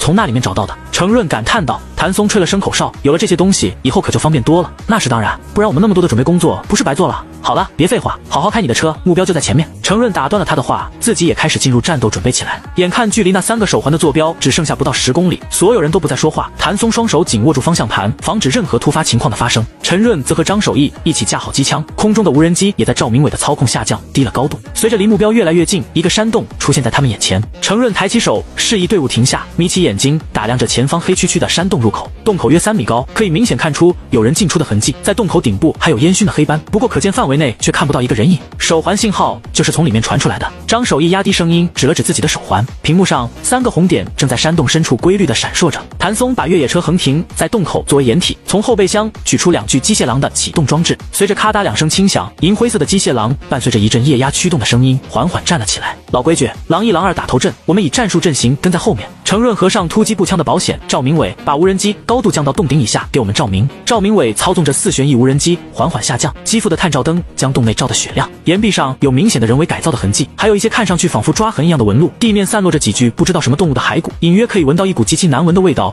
从山洞深处传了出来。山洞很深，可是却听不到任何声音从里面传出来。2只机械狼呈战术队形交替前进，锁死的轮子与地面接触时发出轻微的声响。程润3人呈到3角队形跟在后方5米处，枪口随着视线不断扫过各个角落。就在队伍深入约15米的时候，无人机操作界面突然弹出一个警告，赵明伟的瞳孔骤然收缩，热成像显示右侧岩壁后藏着3个模糊的人形轮廓，看样子显然是想要偷袭程润他们几个。赵明伟迅速闪起了无人机尾部的小灯，3长2短，那是小心埋伏的意思。程润3人立刻停下脚步半蹲下，程润打了个手势，谭松和张守义迅速靠向2侧岩壁，机械狼也收到指令，无声的伏低身体进入警戒状态。右侧岩壁后3个目标，赵明伟的声音通过耳机传来，压得极低。陈润点点头，对着谭松比了个手势。谭松点点头，操控着2只机器狼就往那个方向前进。1步、2步、3步，谭松还特意开启了规律步行模式，让2只机器狼发出仿佛人类走路的声音。突然，3个人音轨叫一声，从一条隐藏的岩缝里面跳了出来，对着发出脚步声的位置疯狂扫射起来。大部分子弹都从机器狼上方飞了出去，只有极个别的击中了机器狼，溅射出些许火花。趁着3个人影疯狂扫射的机会，程润3人果断开枪，直接将2个黑影爆头，一个被击中了肩膀和大腿，倒在地上不停地惨叫。谭松快步冲上去，先是一脚将那个家伙的武器踢到一边，然后踩住他的胸口，用步枪顶住他的脑袋。没了，只有这3个。赵明伟的声音从无人机里传出来，程润和张守义这才解除了战斗姿态，快步上前查看情况。借着无人机探照灯的光亮，程润看清了地上惨叫的俘虏，一个满脸横肉的中年白人，左肩和右腿各有一个血洞，正鼓鼓往外冒着血。男人身上穿着乱七八糟凑起来的衣服，眼神凶狠，嘴里还在不停地咒骂着：“你们这些该死的华国人！”男人咬牙切齿地说道，声音因为疼痛而扭曲。谭松用枪管戳了戳他的伤口，男人顿时发出一声惨叫：“少废话，你们抓的人在哪？”谭松冷冷地问道。男人咬着牙不说话，眼神却不由自主地往山洞深处瞟了一眼，这个细微的动作没有逃过程润的眼睛。张守义，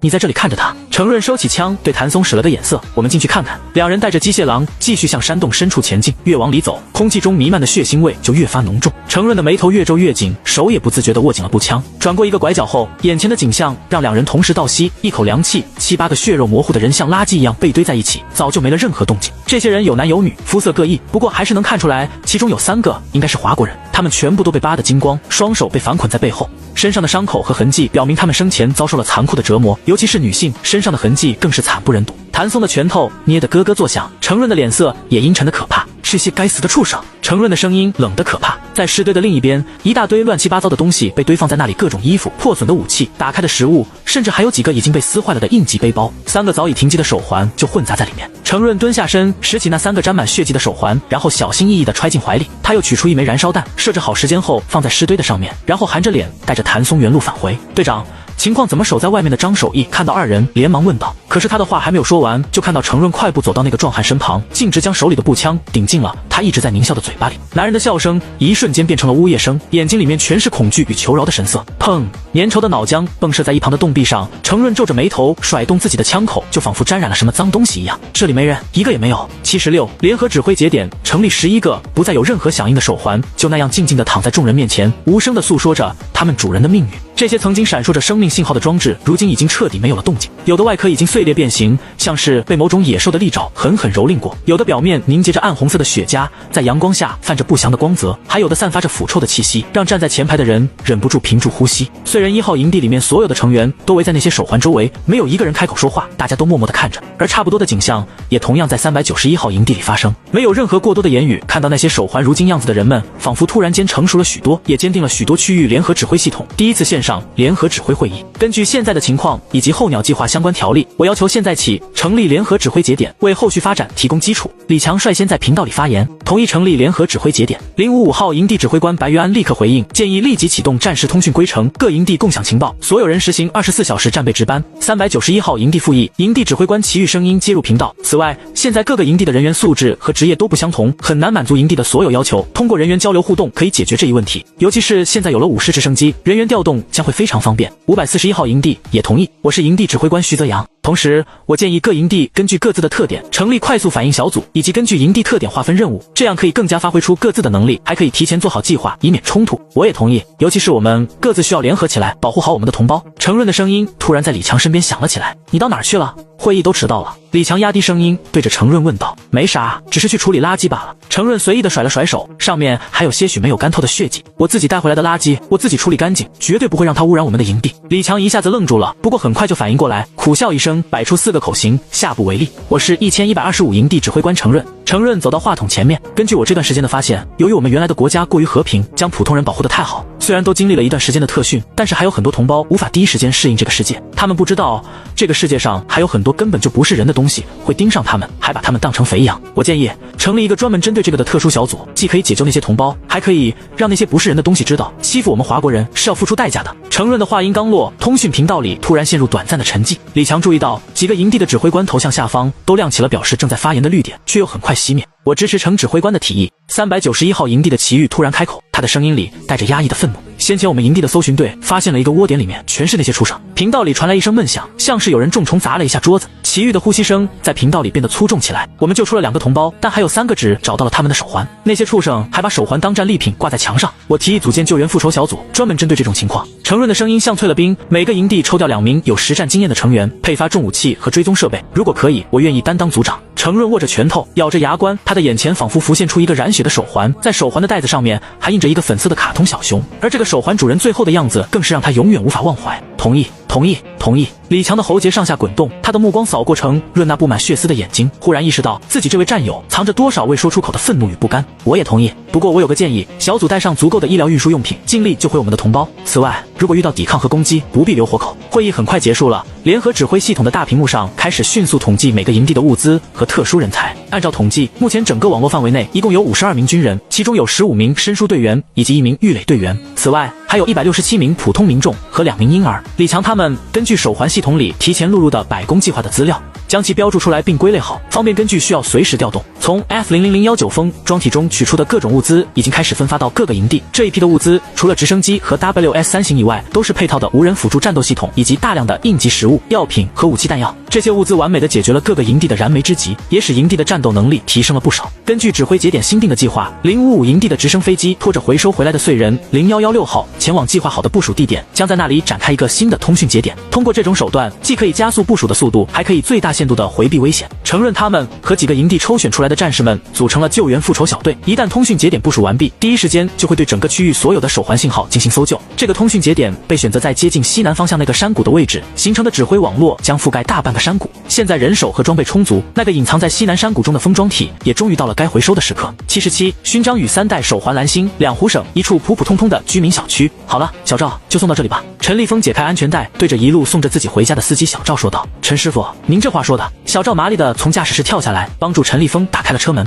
您为了移山计划没日没夜的工作，我这送您一趟算什么？小赵一边说着，一边利落的帮陈立峰把行李从后备箱取出来。陈立峰望着眼前熟悉的小区大门，恍惚间有些陌生。2个月没回家了，门口的木槿已经开满了粉色的小花，在暮色中轻轻摇曳。他深吸一口气，闻到了久违的烟火气息。对了，陈师傅，这是我们总指挥送给你们的，给。思索间，小赵又从副驾驶位上取出一个精美的盒子，将其递到了陈立峰的手里。陈立峰一愣，就准备推辞，可是小赵已经一溜烟的跑回了军车上，然后发动了引擎。陈师傅，那是您应得的，就别推辞了，快回家吧，嫂子估计都等急了。说完，小赵冲他挥挥手，车子便缓缓驶离了小区门口。陈立峰站在原地，望着远去的车影，嘴角露出一丝笑意。他低头看了看手中的盒子，沉甸甸的，不知里面装了什么。归家心切的他，便直接将盒子塞进背包里，快步往家的方向走去。2个月没回来，楼道里熟悉的一切似乎都变得有些陌生。他站在家门前，深吸一口气，抬手轻轻敲了敲门。门内传来一阵急促的脚步声，紧接着门被猛地拉开。妻子林秀站在门口，眼眶微红，手里还攥着锅铲。老陈，他的声音有些颤抖，快进来，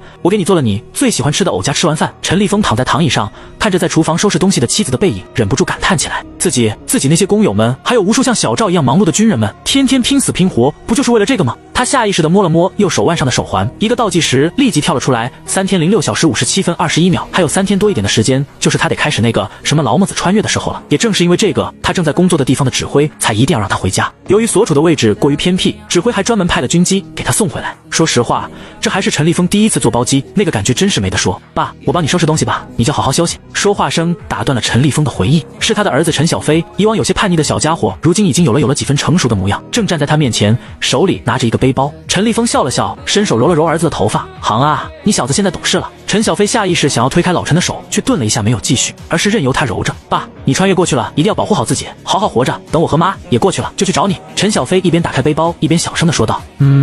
陈立峰点点头，并没有说其他的话，而是笑眯眯着看着眼前的儿子。陈小飞被他盯得有些不好意思了，就往后退了几步。由于动作太大，一个盒子从背包里面掉了出来，盒子在地上翻滚了几下，露出了里面的东西，那是一枚金灿灿的徽章。陈小飞好奇地将其捡了起来，徽章有巴掌大，正面是所有人都熟悉的华国标志和国旗，还有华国荣誉勋章几个大字。徽章背后刻了一段话：致敬为人类文明延续而奋斗的英雄陈立峰同志，中书啊！陈小飞发出了惊叫，而陈立峰连忙从他手里接过徽章，放在面前仔细端详着。徽章在灯光下闪烁着温暖的光芒，陈立峰的手指轻抚过上面刻着的字迹，心中涌起一阵复杂的情绪。他从未想过自己会被授予这样的荣誉，更没想到会是在这样的时刻。爸，这是中书颁发的勋章。陈小飞的声音里充满了震惊和崇拜。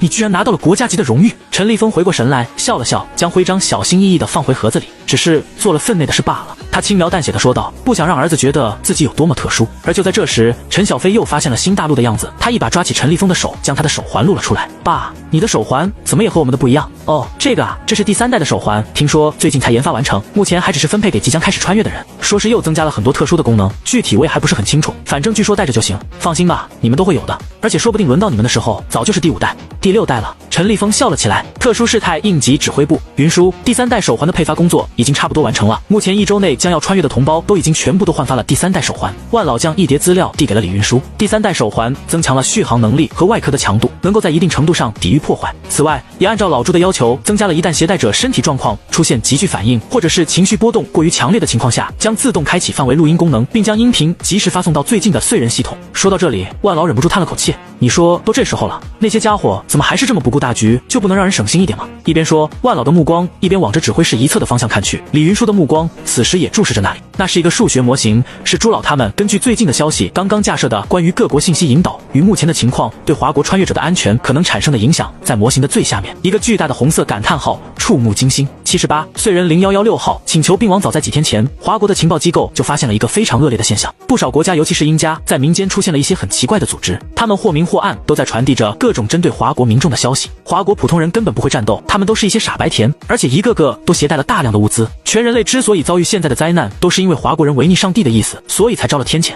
只要别靠近华国的军人，他们那些普通人根本就不设防，尤其是面对我们这些人，你几句话就能骗得他们团团转。手脚干净点，谁知道你做了什么，别被人看到了就行。说不定清理掉了华国人，上帝就会让我们回家。各种消息充斥着那些组织，其核心都是针对华国普通人的恶意。华国第一时间发现了这种情况，并立即向各国提出警告。然而各国虽然嘴上说是会立刻澄清事实，要求民间不得散布相关谣言，可是却根本没有做出任何实质性的惩罚。尤其是英家更是在国联会议上轻描淡写的回应，这只是民间言论自由，政府无权干涉。况且那些人也就是嘴上说说而已，实际上根本没有任何一位华国公民在此期间受到过袭击。朱部长第一时间就带着社科院和科学院的同志建立了相关模型，得到的结论是华国穿越过去的普通人受到袭击的概率提升了超过300个百分点。也正因为如此，第3代手环这才应运而生。这些家伙明的不行就来暗的，官方不行就走民间，就没考虑过把这些精力用在人类全体身上吗？看着模型上的红线，万老有些愤慨。这么多年，万老你还没看明白吗？他们不就是一直都是这个样子？李云舒冷笑道。更何况现在恐怕他们有不少人已经觉得准备的差不多了，异界就是一个新的大型殖民地，就想着去吃掉最大的份额。他们认为在准备工作上华国占了先手，优势太大，所以才放任民间这些混蛋，让他们来拖我们的后腿。等到以后事发了，他们完全可以把那些家伙隐藏起来，或者是一脚踢开，甚至是交给我们卖一个人情，还能把自己给撇得干干净净。是时候给那些猎狗套上一层枷锁了。很快，华国一则新的通告再一次席卷了整个蓝星。通告上，王立信院士郑重其事地向着全世界介绍了华国的第3代手环：自动录音功能、主动拍照功能、实时传递功能，哪怕暂时不在服务区，也能将信息发送至其他手环，然后接力传递的功能。王立信博士还在节目的最后特意强调，这些所有的信息都会传递给华国的军方，他们绝对不会遗漏任何一条沾了血的消息，无论是声音还是照片，他们一定会将凶手找出来，血债血偿，不限时间，不限手段。华国的通告一经发布，立刻在全球范围内掀起轩然大波。英加等国的民间组织显然没料到华国会如此强硬反击，一时间舆论哗然。在英加某地下论坛，一个名为自由开拓者的极端组织正在紧急召开线上会议。华国人这是要跟我们玩真的？ID 为猎鹰的成员发出一条语音，语气中带着明显的慌乱。慌什么？论坛管理员黑杰克冷冷的回复，他们不过是虚张声势罢了，一个手环而已，怎么可能会有这么强大的功能？而就在这个时候，有一个成员突然发出一条惊慌失措的消息，那些华国人正在全世界投放第3代手环的样本，据说手环的功能比他们说的还要夸张。话音刚落，好几个一直在线但并没有开口说话的成员瞬间下线，就好像他们从来没有出现过一般。很快，整个论坛上面就只剩下了黑杰克孤零零的一个还显示在线。这些懦夫，该死的华国人，你们无能！狂怒的黑杰克看着为之一空的论坛，发出了败犬的嚎叫。随着第3代手环的公开和搜集到的各国民间消息，朱部长的大模型上的感叹号随之变小，最后变成了一条绿色的波浪线。异界燧人1号营地，并不知道国家也做好了相关策略的程润正在做着最后的准备。他的面前是6位精锐的战士，都是各个营地抽选出来的，他们成为了第一批救援复仇小组的成员。和程润一样，他们也都是经历了先前搜索手环行动的战士，因此眼中的杀气也格外强烈。此时他们正等待在一处山坡上，附近的凶兽都已经被清场，直升机正吊着燧人0116号往预设的展开地点飞去。程润手里拿着一个手环，那是先前那位为了保护0116号燧人牺牲的战友留在上面做定位的那个。虽然说用别的渗出手环也可以打开燧人系统，可是程润还是想用这个。如今这枚手环已经充满了电，屏幕上就像是闪烁着期待的光芒。随着一阵轰鸣声渐渐接近，直升机带着燧人来了。程润连忙收好手环，遮住眼睛，开始向着预设地点跑去。周围的战友们迅速展开防御阵型，警惕着随时可能出现的危险。5架无人机则扫描着周围所有的方向。很快，巨大的集装箱缓缓降落在程润的面前，激起一阵气浪。等到集装箱顶部的电磁铁刚被取下，程润就立刻跑到了集装箱前。他先是缓缓地用手摸了摸那个匕首留下的痕迹，然后就将右手和那枚手环一起贴在了燧人0116号的感应器上，验证通过。燧人0116号准备展开，感应器旁边亮起早已苦候已久的文字，伴随着液压驱动的声音，布满抓痕的集装箱缓缓地展开。程润钻进0116号的控制室，将手里的手环放在主控制器的最上面。此时手环上的屏幕似乎也分外的明亮。燧人0116号展开完毕，请求并网79，初次联合指挥行动，同意请求，欢迎加入联合通讯指挥系统。燧人0116号并网成功，伴随着并入网络的提示，指挥系统的地图控制范围再次扩张，很快就将大半个山谷笼罩在内。各单位请注意，各单位请注意，联合指挥系统中响起了新的指挥命令。通讯组按照编号尾数划分原则，立即开始联络可以连通的手环，确认其目前的状态。快速反应小组根据通讯组的反馈，第一时间前往目标区域。观测组开始描绘山谷的环境与情况分布，为下一步的计划做好准备。承认小队去完成你们该做的吧。现在全部都行动起来。随着一声令下，早已等候多时的战士们和无人机开始向着目标前进。通讯组成员也在第一时间联系上那些在新区域落单的同胞们，并根据情况制定措施。燧人0116号控制室中，承认先是把所有的探空气球和无人机全部放出，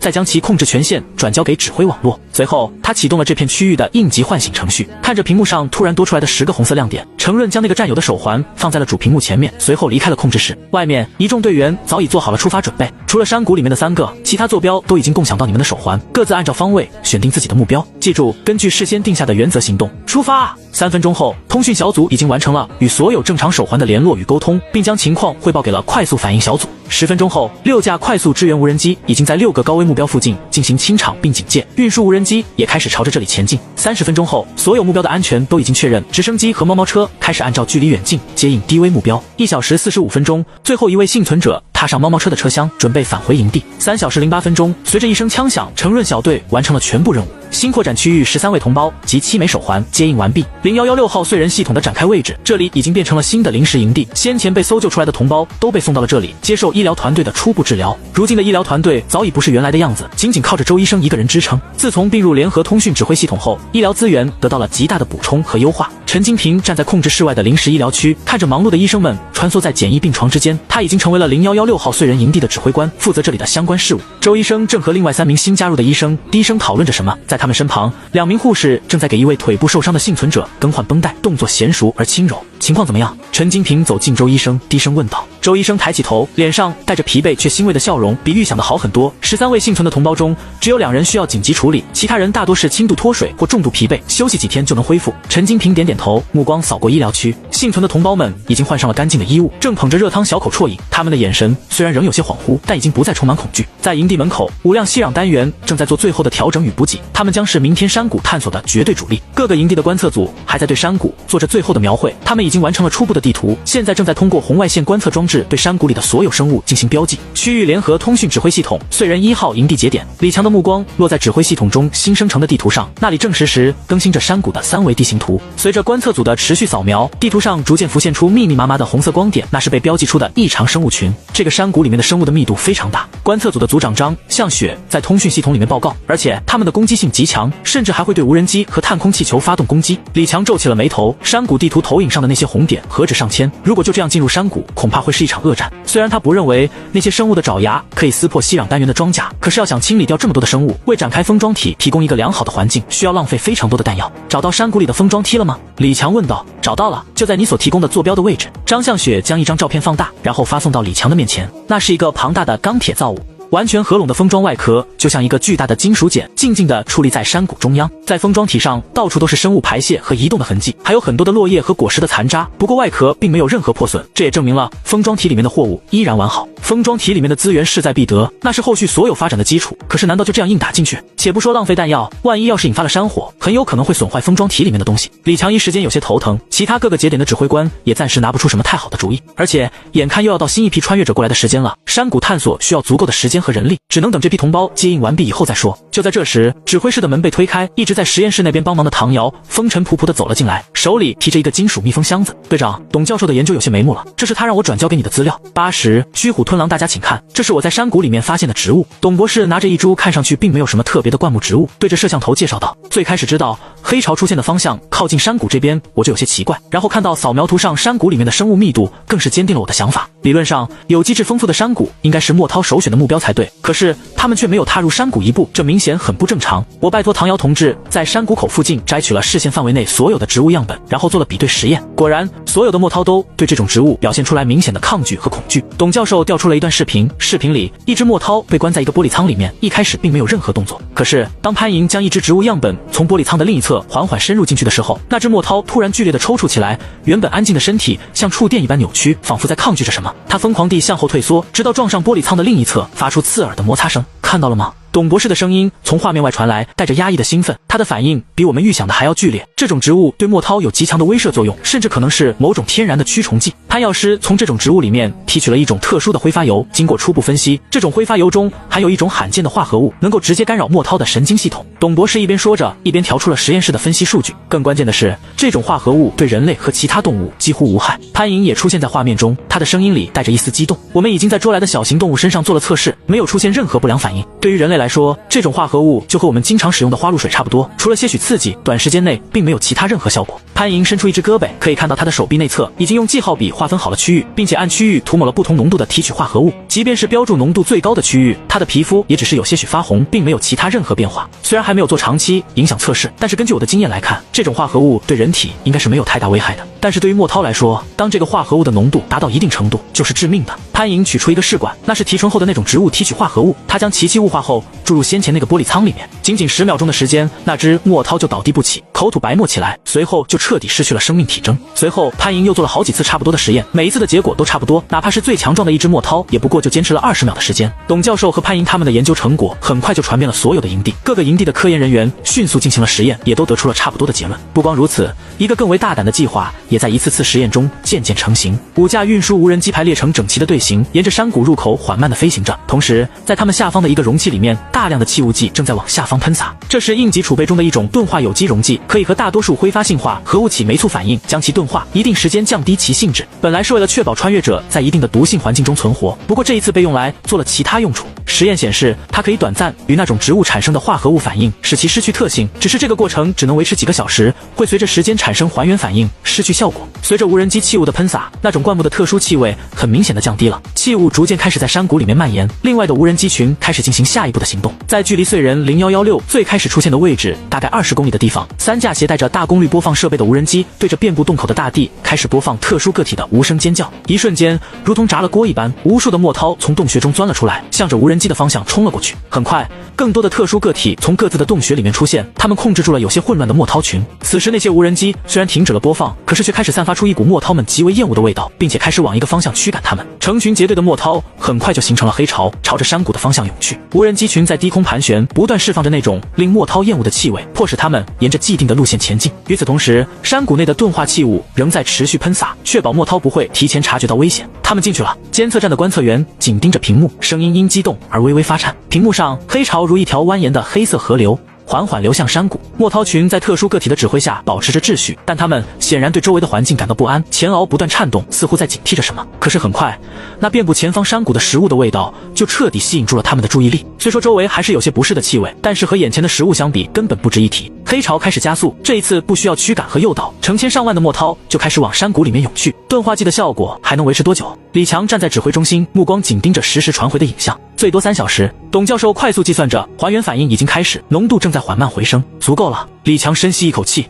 驱虎吞狼计划顺利完成。越来越多的墨涛进入山谷，开始吞噬所遇到的一切猎物。山谷里的兽群还是第一次遇到墨涛这种敌人，几度挣扎后便不甘地成为了他们的食物。这里的食物太多了，多到墨涛们都顾不上吞噬植物。随着特殊个体的指挥，席卷着整个山谷，这里将成为他们新的巢穴，让整个种群更加庞大。大量的凶兽想要冲出山谷，可是却被墨涛堵住了去路，只能被淹没在黑色的浪潮之中。整个山谷渐渐的安静下来，只能听到墨涛节肢移动时的沙沙声。终于，3个小时的时间结束了。81封装体展开，任务完成。渐渐的，钝化剂开始失去效果，遍布在山谷里面的那种特殊化合物又一次的被还原出来。正在进食的墨涛群突然僵住了，他们纷纷直立起来，然后开始拼命的挣扎。无数墨涛一下子陷入狂乱，原本整齐的黑色浪潮瞬间4分5裂。最先接触到还原化合物的墨涛剧烈抽搐，前额不受控制的胡乱挥舞，尖锐的节肢将同伴的外壳划出一道道伤痕。隐藏在兽群里的特殊个体开始嚎叫，想要控制黑潮冲出山谷。可是早已隐藏在山谷各处的无人机同时开始以最大功率播放同样的声音，黑潮更加混乱了。他们分散成了无数的小团体，开始攻击周围的一切。而在山谷口，大量被紧急搜集起来，那种灌木被堆积在那里，散发出的气味让墨涛们根本就不愿意接近。山谷里的状况逐渐混乱到了极点。随着还原出来的化合物浓度越来越高，再加上彻底混杂在一起的无人机和特殊个体的声波，墨涛们彻底疯狂了。山谷中央，一只体型明显大于同类的特殊个体正试图重新控制局面。然而就在他刚聚集起一小群墨涛时，周围几只被无人机声波和化合物弄得陷入疯狂的普通个体对着他发动了攻击。那只控制型墨涛顿时僵住了，他的眼睛中闪烁着困惑的光芒，直到被那几只以下犯上的普通个体撕成了碎片。漂亮！一直在观察着事态发展的李强忍不住喊出了声。他们开始攻击特殊个体了。蓝色的体液从特殊个体墨涛的伤口喷涌而出，这种液体似乎含有某种信息素。接触到蓝血的墨涛变得更加狂暴，他们不再区分敌我，开始攻击视野范围内的任何移动物体。一只又一只的墨涛被其他同类按在地上，前额被活生生扯断，蓝色的体液四处飞溅。山谷各处都在上演着类似的场景。墨涛群体内部的等级制度完全崩溃，曾经令其他生物闻风丧胆的集群行为荡然无存。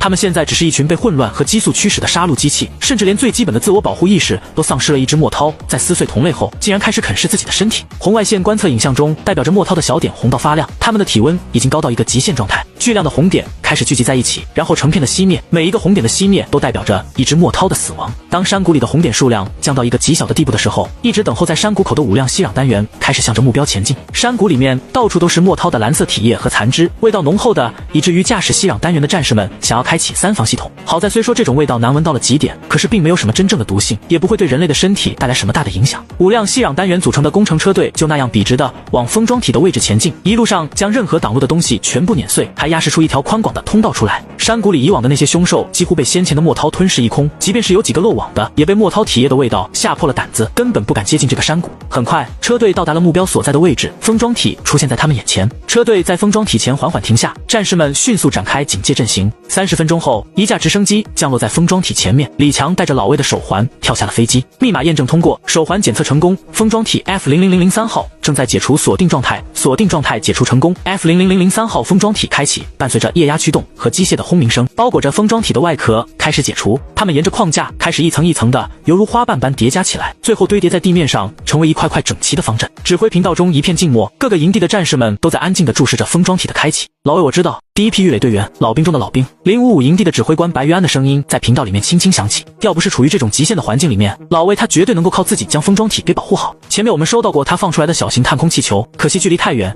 再加上人手不足，没有办法来帮他。今天终于白玉安的声音有些发颤，没有继续往下说。队友，放心吧，你的任务完成了，他在心底默默地念着。随着最后一层金属板滑落在地，封装体内部的一切终于完全展现在所有人面前。那是一个巨大的仓库，框架结构里面是停放的整整齐齐的5架直50式重型直升飞机及配套维护组件，还有10辆 WS3 型火箭炮和适配的各种弹头，以及大量的武器、食物、药品、衣服、燃油和各种工具。按照移山计划的规定，前几批封装体大都如此，只为了提升先期人员的存活概率。而在距离封装体很远的一棵巨树上，在树顶部位有一具穿着军服的人类骸骨，骸骨的双腿和左手都有明显的缺失，显然在死前受到了严重的伤害。一根绳索将骸骨死死捆在大树的枝杈上，让骸骨面对着封装体的方向。在骸骨那根还算完整的右手臂上，一把自动步枪被死死地捆在上面，还被特意的架在骸骨眼前，瞄准镜头一直瞄准着封装体那里。似乎是已经有些松动了。当封装体最后一块金属板落地，李强打开仓库的大门的时候，捆住步枪的绳索终于断裂开来，那只坚守到最后的步枪终于坠落，它砸在骸骨身旁的树杈上，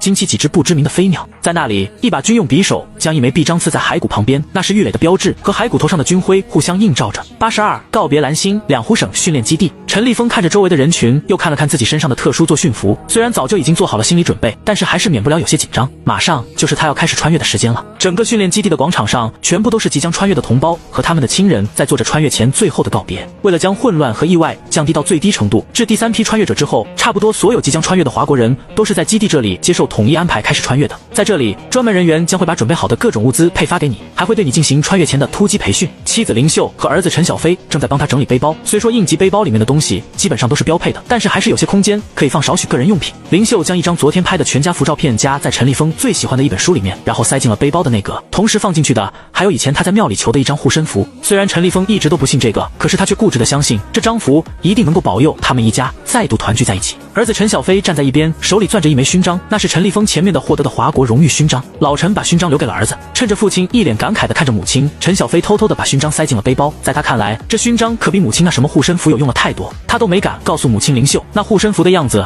和他以前看的一部动画片里面的一模一样。林秀整理好了背包，将其递给陈立峰。老陈深吸了一口气，张开双臂抱住了自己的妻儿，故作轻松地说道：“放心吧，我先过去探探路，到时候找好了地方等你们一起过来。小飞，一定要听你妈的话，我不在了，多帮帮你妈，训练的时候要用心。我可是听说了，你在你们营地里面是枪法最好的那一批，好小子，比你老爸我强多了。”陈小飞用力地点了点头，眼眶有些发红，却倔强地不让眼泪掉下来。他挺直了腰板，学着父亲平时训话时的样子说道：“爸，你放心，我会照顾好妈妈的，你一定要等着我们，一定。”林秀紧紧攥着陈立峰的衣袖，指尖都泛白了。他强忍着哽咽，从口袋里掏出一个绣着平安结的香囊，这里面装着我们老家的土，还有我的一缕头发，要是想家了就……陈立峰接过香囊，轻轻吻了吻妻子的额头。远处传来集合的蜂鸣声，他深吸一口气，将背包甩到肩上。一个所有华国人都无比熟悉的机械女声响了起来：“所有人员请注意，所有人员请注意，还有最后1个小时就是开始穿越的时间了，请大家确认自己的手环，不要错过了穿越时间。请所有即将穿越的同胞们前往出发准备区，那里有专人协助你们做好最后的出发准备。请送亲友的同胞停留在警戒线以外，以防出现干扰或者其他危险。”陈立峰同妻儿挥手告别，然后跟着人群按照地上的指示线来到了准备区。这里被划分成了一个个方形的格子，每一个即将穿越的人们都按照手环的编号站在自己的格子里面。格子里是准备好的各种物资，根据每个人的情况略有不同。负责维护秩序的战士们快速入场，先是检查了每一个人的手环，确保没有弄错，然后就将寄放在这里的武器装备分发给所有人。在准备区的正前方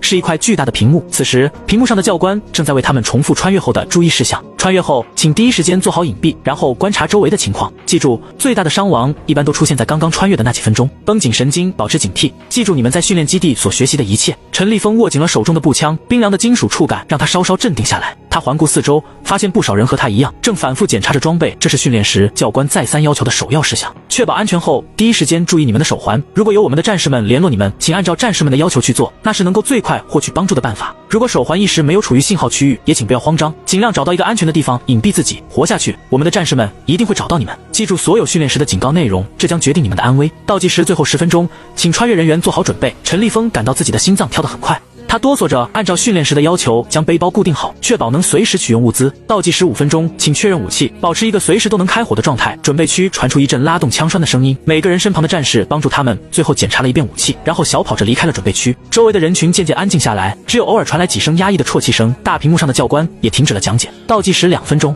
全体注意！广播里传来指挥官浑厚的声音：绷紧你们的神经，加油，活下去！倒计时1分钟，陈立峰按照要求左手端起步枪，然后紧张地注视着周围的一切。他看到了在远处警戒线外面的妻儿，他们正朝他拼命地挥手。陈立峰深吸一口气，冲他们露出一个自以为轻松的笑容。倒计时30秒，一种奇怪的感觉包围了陈立峰，他一瞬间就感受到了自己即将离开这边的世界。10、9、8，陈立峰最后看了一眼妻儿的方向，将他们的面容深刻进心底。3、2、1，无声无息中，整个准备区为之一空。警戒线外面，送行的人们久久不愿离去。林秀望着丈夫消失的地方，轻声的呢喃：“一定要平安啊！”而在另一个世界，伴随着一阵天旋地转，陈立峰猛地睁开眼睛，发现自己正站在一片陌生的森林中。他立即强忍着不适蹲下身子，举起步枪，警惕地环顾四周。在他的右手上，手环正发出非常轻微的滴滴声，信号搜索失败，无法连接网络。83，大人，时代变了。陈立峰紧张地观察着周围的一切，甚至连呼吸都有些不顺了。目视范围内都是说不出名字的树木，时不时还有些古怪的影子从视线中一闪而过。他强迫自己深呼吸，冰凉的空气灌入肺部，让他略微清醒了些。运气还不错，虽说出现在树林里面，可是周围并没有看到什么大型动物，也没有肉眼可见的危险存在。先隐蔽，陈立峰低声自语，努力回忆训练时的要点。好在离他不远的地方就有一块突出的岩石，附近灌木丛生，将岩石遮掩住了大半，是个躲藏的好地方。顾不上别的，陈立峰连忙跑了过去，凭借身上的作训服从灌木的尖刺中挤了进去，手忙脚乱地爬上了那块岩石。直到这个时候，他一直悬着的心才稍稍放松下来。岩石背面有一处凹陷，刚好能容下一个人。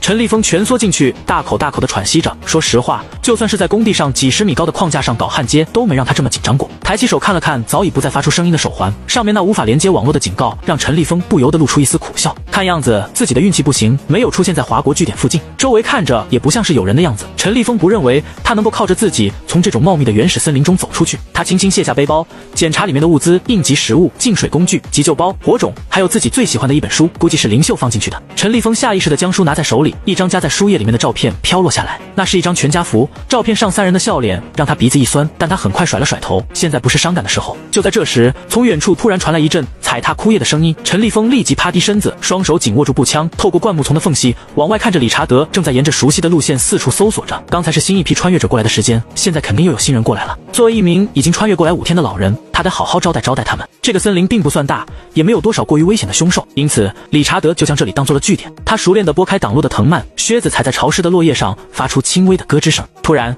理查德眯起眼睛，打量着地面上新鲜的脚印，有人刚从这里经过。菜鸟，他嘴角勾起一抹冷笑，右手不自觉地摸了摸腰间的手枪。这5天来，他已经接收了3批新人的物资，靠着这些，让他在这里过得非常滋润。岩石后的陈立峰屏住呼吸，透过灌木丛的缝隙，他看到一个魁梧的外国男子正朝这边走来。那人穿着迷彩服，端着枪，动作熟练得像个职业军人。不是华国人，陈立峰心头一紧，手指悄悄扣上了步枪的保险。在穿越前的培训中，教官反复强调过，在陌生环境中最危险的可能不是野兽，而是其他穿越者。理查德突然停住了脚步，眯着眼睛看着不远处的一块岩石。这个位置他太熟悉了，大部分新手都会把那里当作藏身之所。3个猎物中的2个就是他在那里找到的。出来吧，我看到你了。理查德用带着浓厚口音的英文说道。他边说，还一边在退到旁边的一棵大树的后面。这里是他早就挑选好的位置，正卡在那个岩石凹陷处的视线死角上。岩石那边很快有了动静，一个身影似乎在努力地寻找声音传出来的位置。人影身上熟悉的衣服让理查德忍不住想要吹响口哨。是华国人，地地道道的肥羊。理查德舔了舔干燥的嘴唇，眼中闪过一丝贪婪。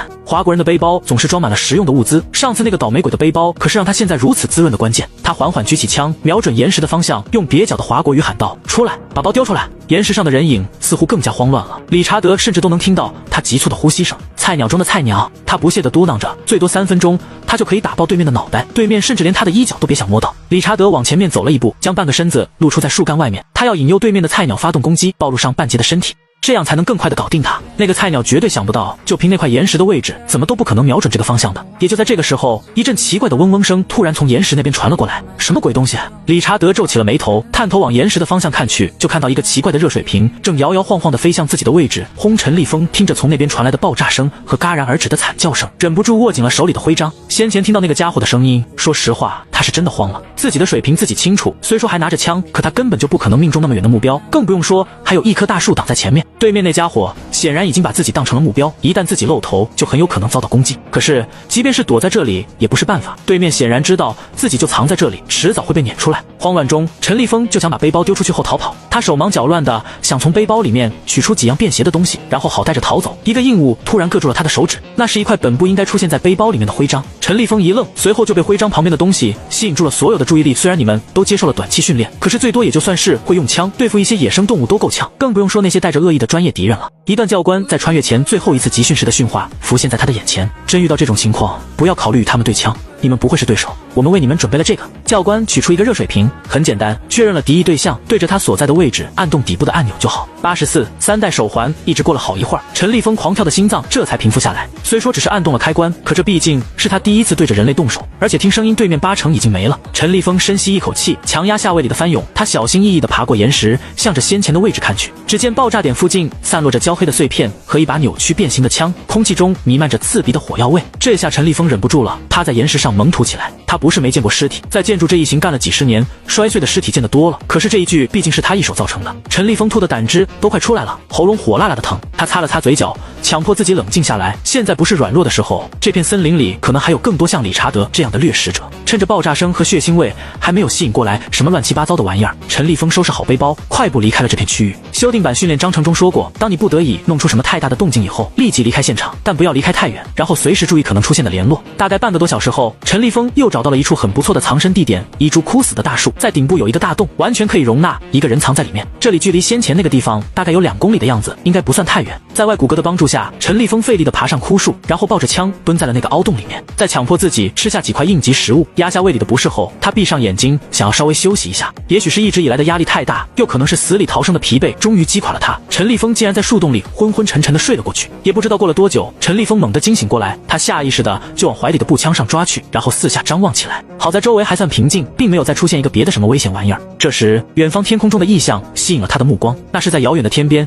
一个又一个的光点在不停地闪现。虽然由于隔得太远，听不见声音，但是陈立峰立马就认了出来，那是什么东西在空中爆炸。他在蓝星某个封装体工地的时候看到过差不多的情况，光点持续了2-3分钟，然后就彻底消失不见。陈立峰看了看自己的手环，距离他穿越过来已经过去了3个多小时，手环上的网络还是显示没有连接，也没有任何通讯接入的迹象。看来短时间是没可能有同胞能够找到自己了。陈立峰无奈地摇了摇头，为了尽量节约体力，他又抱起步枪，蜷缩回了树洞里面。在距离陈立峰大约300公里的位置，0179号燧人营地，指挥官关山看了看先前鸿雁系统的记录，在面前的地图上画了一个圆，然后指了指边缘处的一个位置，就这里吧，只要把1176号燧人展开在这个位置，就能与那边连成一片，形成新的通讯网络。刘卫天、张向前，你们立即出发，务必在2小时内完成新的燧人的部署工作。那片区域里面还有很多同胞在等着我们的救援。一旁的直升机组早已做好了准备，调起燧人1176号就往目标位置飞去。森林里，距离陈立峰藏身的树洞不到30公里的地方，李灵彤正在把一根金属带粘在小型探空气球上，然后将其放飞，希望能够行得通。李灵彤一脸期待地看着缓缓升空的气球，开始在自己的手环上操作起来。这里是一个小小的营地，除了李灵彤以外，还有6个华国人，其中有2名军人。李灵彤是先前那一批穿越过来的，运气不错的他刚过来就联络上了营地里面的同胞，很快就被接应到了营地。营地很小，只有一辆吸壤单元作为核心，几个人就是依附着核心搭建出了2个树棚作为栖身之地。在了解了这里没有通讯网络，只能通过无线电进行联络，而且范围只有10公里左右之后，唯一的一架无人机中序由于森林环境复杂已经损坏，他便自告奋勇地出来帮忙解决这个问题。作为华国无线电爱好者协会的会员和骨灰级无线电爱好者，李灵彤对于如何扩宽无线电接收器的范围那是如数家珍。他很快就从那架损坏的无人机上面拆下了中序器，又用自己随身携带的一卷金属带做了一个简单的放大器，然后通过探空气球放飞到了空中。随着气球越升越高，手环上的无线电接收器渐渐地发出了沙沙的声音。不要动，给我乖乖地跪下。2名男子正拿着枪对着陈立峰，其中一个操着一口蹩脚的华国话命令道。陈立峰浑身一僵，缓缓举起双手，他能感觉到到冰冷的枪管正抵着自己的后脑勺，冷汗瞬间浸透了背心。就在刚才，这两个一路跟着他留下的痕迹的家伙，趁着他不注意偷袭了他。等他反应过来，就已经陷入了绝地。两个人抢走了他的背包，还将他从树上拉扯下来，用枪对着他的脑袋。眼看那个拿枪对着陈立峰的家伙就要开枪，另一个同伴似乎发现了什么，连忙拉开了他的枪口。干什么，山下君？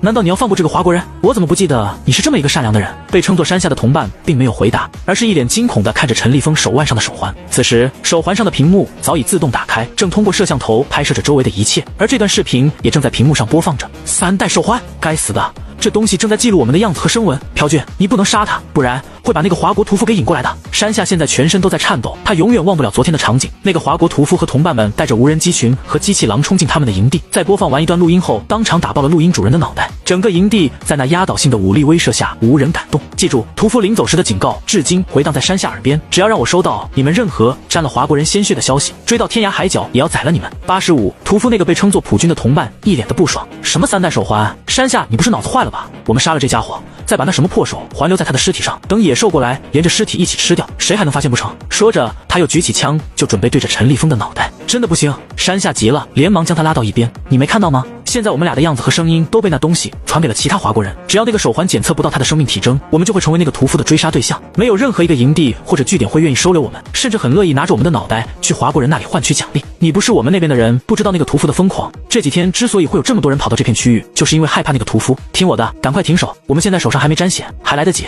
普被山下说的有些害怕了，他移开了枪口，狐疑的看着陈立峰手腕上的手环。这东西真有那么神奇？山下拼命的点着头，就像一只被吓破胆的小鸡。可是这东西上面写着没有连接网络，这样也能把消息发送出去啊？听到普的话，山下愣住了，他连忙凑到手环面前仔细的看了看，果然看到了那几个闪烁着的文字。他的脸一瞬间变得青一阵白一阵，肉眼可见的进入了红温状态。山下的牙齿咬得咯咯作响，他猛地抬手给了自己一个耳光，声音清脆的让普都吓了一跳。8星号，我们被耍了，这里没有信号，那些消息根本就发不出去，屠夫不可能知道我们的情况。杀了他，普，现在就杀了他，然后只要把那个手环砸个稀巴烂，就不会有任何隐患。恼羞成怒的山下对着普吼了起来。朴被山下的突然转变吓了一跳，但很快他的脸上也浮现出狰狞的笑容。他重新举起枪，黑洞洞的枪口对准了陈立峰的额头。华国猪，敢耍我们？普的手指扣在扳机上，眼中闪烁着残忍的快意。眼看着他就要扣动扳机的时候，陈立峰的手环突然发出沙沙沙的声音。喂喂喂，听得到吗？我是李灵童，听到请回答。突如其来的情况让两个人连带着陈立峰都愣在了那里，随后就看到手环上跳出一个大大的提示，信息发送完毕，普和山下僵在原地，就仿佛两个木雕一般。普的瞳孔收缩，手指还扣在扳机上，却怎么也没有力量按下去。而山下的脸色由红转白，冷汗顺着太阳穴滑落，滴落在他的面前。不可能！山下声音嘶哑，刚才明明没有信号，手环的沙沙声持续不断。李灵童的声音断断续续传来，听得到吗？这里是李灵童，我们在如需要帮助，请告知我你的位置。信号似乎不是很好，只能断断续续的听到那边传来的声音，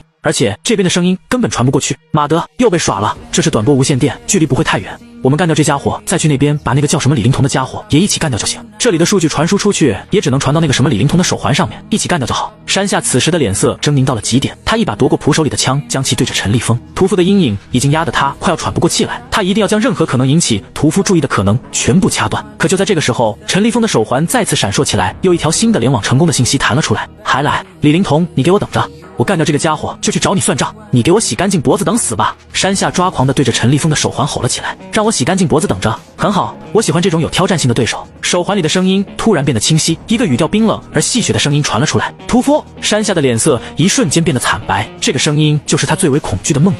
不可能！他的手开始颤抖，枪口微微晃动。这破手环明明没有信号，怎么会？他不知道的是，在距离这里不到200公里的地方，一座新的燧人系统已经完成了部署。燧人1176号并网成功，从这一刻开始，这一片的所有燧人系统已经全部连接在了一起，巨大的通讯指挥网络覆盖了这片区域所有的地方。而在另一座燧人营地，程润正盯着新出现在屏幕上的10来个手环坐标，其中代表着陈立峰的手环正在急促地闪烁着，这代表手环的主人此时的精神压力极大，应该处于一个非常危险的状态。程润立即接通了这个手环的联络，可还没等他开口，就听到了手环那边传来的山下的咆哮声。一瞬间，程润就反应过来，对面可能处于一个什么样的状况。他先是对着一旁的战友比了一个手势，让他立刻联络离那个坐标最近的快速无人机，并赶往坐标的位置。自己则是迅速调整了状态，将声音变得低沉而又冰冷，然后对着联络器开口。他要给对方施加压力，尽量拖延时间。你们似乎还没走到最后一步，继续啊！要不要试试看看看我后面能不能把你们碎尸万段。山下的脸色变得惨白，他慌乱地看向四周的森林，仿佛那些摇曳的树影里随时会冲出索命的恶鬼。看在你们还没有沾血的份上，我可以给你们一个机会。程润冰冷的声音继续通过陈立峰的手环传过来，放开手环的主人，我可以饶你们不死，给你们3分钟的时间考虑一下，到底准备怎么做。山下和溥仪时间又僵在了原地，想要离开却又有些犹豫的样子。3分钟的时间转瞬即逝，立刻给我滚！程润的声音如同冰刃一般，刺得山下和溥浑身发颤，否则我要你们后悔活在这世上。山下的喉结滚动了一下，眼神闪烁地看向溥，要不我们闭嘴。朴突然暴喝一声，额头青筋暴起，你以为现在收手，屠夫就会放过我们？别天真了！他猛地将枪口重新对准陈立峰的脑袋，手指因用力而发白。屠夫，你听着，我们不怕你，我们不怕你，我现在就杀给你碰！溥的上半身变成了一团血雾，空中一架高速无人机呼啸而过。86制造传说，山下被溅了满脸的血，他呆滞地看着溥只剩下半截的尸体缓缓倒下，温热的液体改变了他裤子的颜色，甚至还漫入到了靴子里面。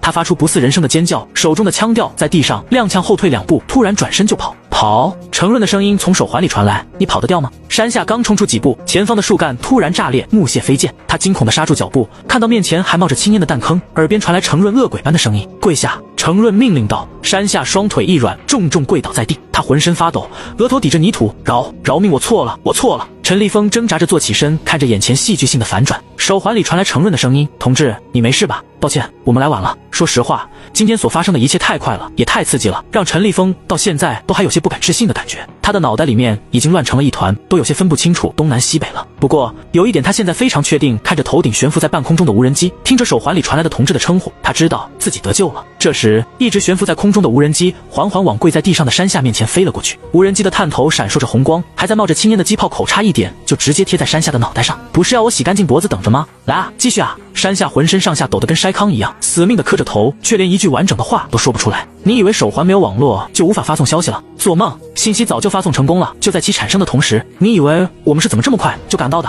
无人机又往下压了压，伸缩旋翼的狂风吹起了山下的头发，露出他磕破皮的脑门和鼻涕眼泪混杂在一起的脸。看在你一开始试着阻止别人对我的同胞动手的份上，这一次我放你离开。过去给我的同胞磕3个响头，然后给我滚！记住，没有下一次了。听到程润的话，山下如蒙大赦，连滚带爬地扑到陈立峰面前，额头重重砸在地面上，发出咚咚咚的闷响。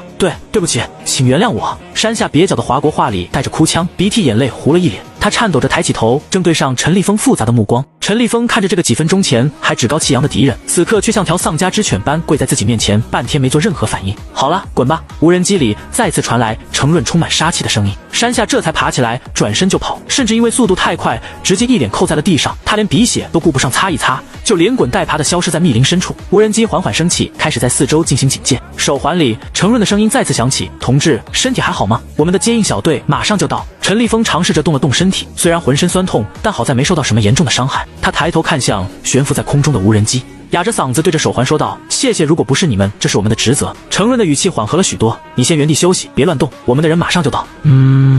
看到探头中的陈立峰明显没有什么大碍的样子，程润这才松了一口气。他关掉了面前的话筒，看着旁边正还在构建模型的同胞，专家，我刚才的表现可以吧？还行，就是演技略有些浮夸，不过看对面那个样子，应该也不会在意了。王程程终于完成了模型的构建，他是前几批来到这边的心理学专家，正在负责构建一个有利于落单的同胞们存活下来的心理学模型。根据我的计算，现在屠夫的名声已经传播到了周围的大部分地区，再加上刚才放走的那个家伙打的补丁，对于第3代手环的效果应该可以再提高15个百分点。周围的营地也正在尝试着放出消息，只要协助落单的华国人将他们送到我们的营地，就能在一定程度上收获我们的友谊，还能获取一定量的补给。李强也在旁边补充了一句，这样的话，只要不是太极端，一般的人看到戴着手环的同胞都会考虑一下出手的代价，可以把风险降低很大的程度。程润队长，王程程认真地看着面前的程润，请一定要让那些伤害过我们同胞的家伙全部血债血偿，只有这样才能让屠夫彻底成为一个传说，成为悬在所有人头上的一把达摩克利斯之剑。程润的眼神骤然变得极为锐利，他缓缓地站起身来，放心，每一个沾过我们同胞鲜血的畜生都一定会付出代价。燧人1176号营地，随着接应队伍的陆续返回，陈立峰他们都被接到了离他们最近的1176号营地。此时营地里面已经有些热闹了，早已等待多时的医疗救护小组把他们迎了过去，开始细心地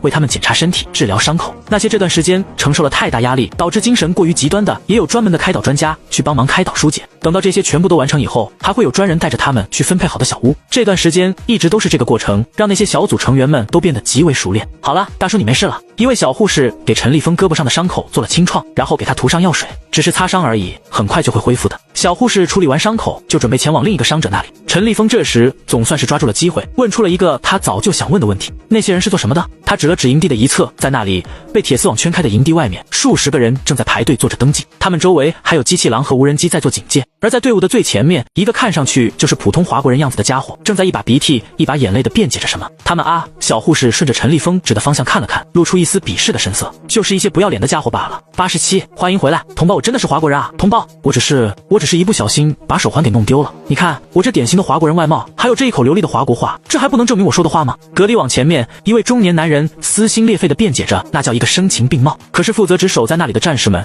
只是冷眼看着他，并没有开口。哦，对了，是不是要唱国歌？还有别的什么问题来证明我的身份？男人突然想起了什么，我记得我在什么电视剧里看过，我会唱啊，我真的是华国人。说着，男人就自顾自地唱起了华国国歌，还一脸期待地看着面前的战士。说实话，看着面前这个家伙那做作的样子，在听到从他嘴里唱出来的国歌，张猛的脸一下子涨得通红，差一点他就想抽出警棍，然后一棍子敲在面前这张面目可憎的脸盘上面。深吸了好几口气，张猛这才调匀了呼吸。他看着面前的人群往前走了2步，看到张猛有了动作，那个男人顿时喜出望外，他连忙也往前凑了凑。那个同胞，我是不是通过了？要是还有什么问题，您尽管问，我一定都能回答出来。说着，他还伸手拍了拍自己的胸膛，一副充满了豪情的样子。张猛没有开口，就那样冷眼盯着他，一直盯到他脸上的笑容逐渐僵硬，额头上渗出细密的汗珠。同志，男人结巴了一下，不自觉地后退了半步。张猛终于开口，声音像淬了冰，不要乱扯关系，谁跟你是同志？他环视了一圈，你们都和这个人是同样的情况。一时间，人群里的回答五花八门，有的说手环遗失了，有的说穿越的时候一时大意没有带，还有的说自己的手环被人抢了，那些家伙利用他的手环混进了营地。最离谱的是一个年轻人说自己的手环被变异兽叼走了，他追了几公里都没能抢回来。张猛听着这些漏洞百出的借口，嘴角抽了抽，眼神愈发冷厉。他抬手示意所有人安静，随后缓缓开口：华国公民的身份认证从来不是靠外貌、语言，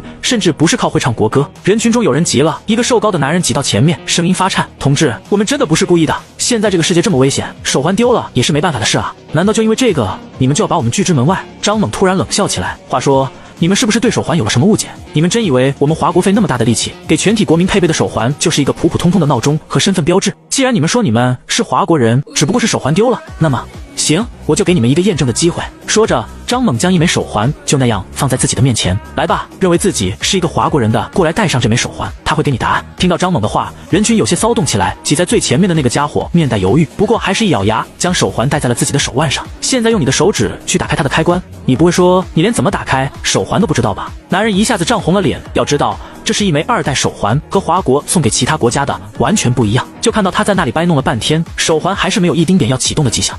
男人的脸涨得通红，连话都有些说不利索了。他急中生智，突然狡辩道：最开始是工作人员帮我戴上的，我没注意怎么开的，真的。张猛被他的话给气得笑了起来，就让你死个明白。说着，他一把抓住那个男人的另一只手，将他的手掌按在他戴着的手环上面。5秒钟后，手环亮了起来，访客模式启动，身份检索中，检索成功。高明洲，男，于1级战备后第6天离开华国，默认其放弃了华国人的身份，权限不足，无法正常启用手环功能。随后就看到中年男人，也就是高明洲手腕上的手环闪了2下，又变成了关闭状态。张猛戏谑地看着高明洲瞬间惨白的脸色，慢悠悠地补了一句：现在知道为什么我们只认手环不认人了吧？人群中突然爆发出一阵骚动，一个染着黄发的青年猛地推开旁人，歇斯底里地喊道：这不公平，我们当时只是出去旅游，谁知道会突然不公平？张猛的声音突然拔高了8度，在我们亿万同胞没日没夜的在工厂生产建设的时候，你们在做什么？在我们的战士们为了建立一个能让同胞安心生活的据点，牺牲自己的生命的时候，你们在做什么？当我们的祖国被怀疑甚至是被逼迫的时候，你们在做什么？现在你居然有脸过来跟我说不公平！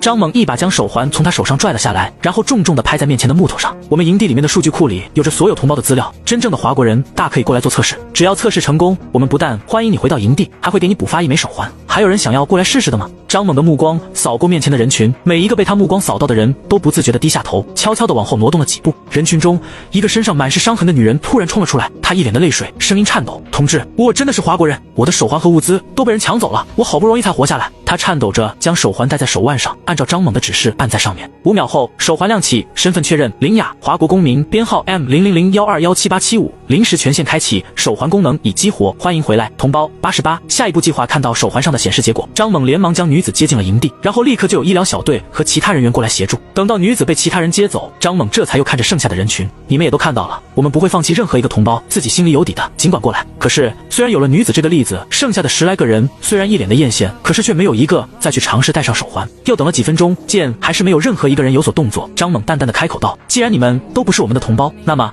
请立即离开我们的营地。你们堵在这里会对我们营地的安全带来一定的影响，请立即离开。”人群晃了晃，可是却没有一个人离开。这些家伙都知道，离华国营的越近，自然也就越安全。按他们的想法，只要赖在这里，按华国人的一贯作风，并不会驱赶他们。其中不少人还在蓝星时就这么做过。张猛见人群依旧纹丝不动，眉头微微皱起。最后一次警告：非我方人员，请立即离开，否则我们将采取必要措施。人群中传来一阵骚动，有人在低声嘀咕，还有人眼神闪烁个不停，可就是没有一个人离开。一个的男人挤了出来，他搓着手，脸上堆着讨好的笑容：“长官，您看这外面到处都是危险，我们这些人手无寸铁，能不能通融一下？我们要求也不高，就让我们留在营地附近就行。”张猛没有搭理他，而是直接走到那几只机器狼的旁边，执行防卫程序，批准使用武器。10分钟后清场，他故意对着那群人一字一句地说出了命令，随后便径直走进了营地。机器狼立刻站了起来，他们头部的摄像头位置发出红光，开始不停地扫描着营地前的人群，背上的机枪也开始发出子弹上膛的声音。顿时，一直不愿意离开的人群发出了惨叫，拼了命地往警戒线外面跑去，就恨自己爹妈少生了2条腿。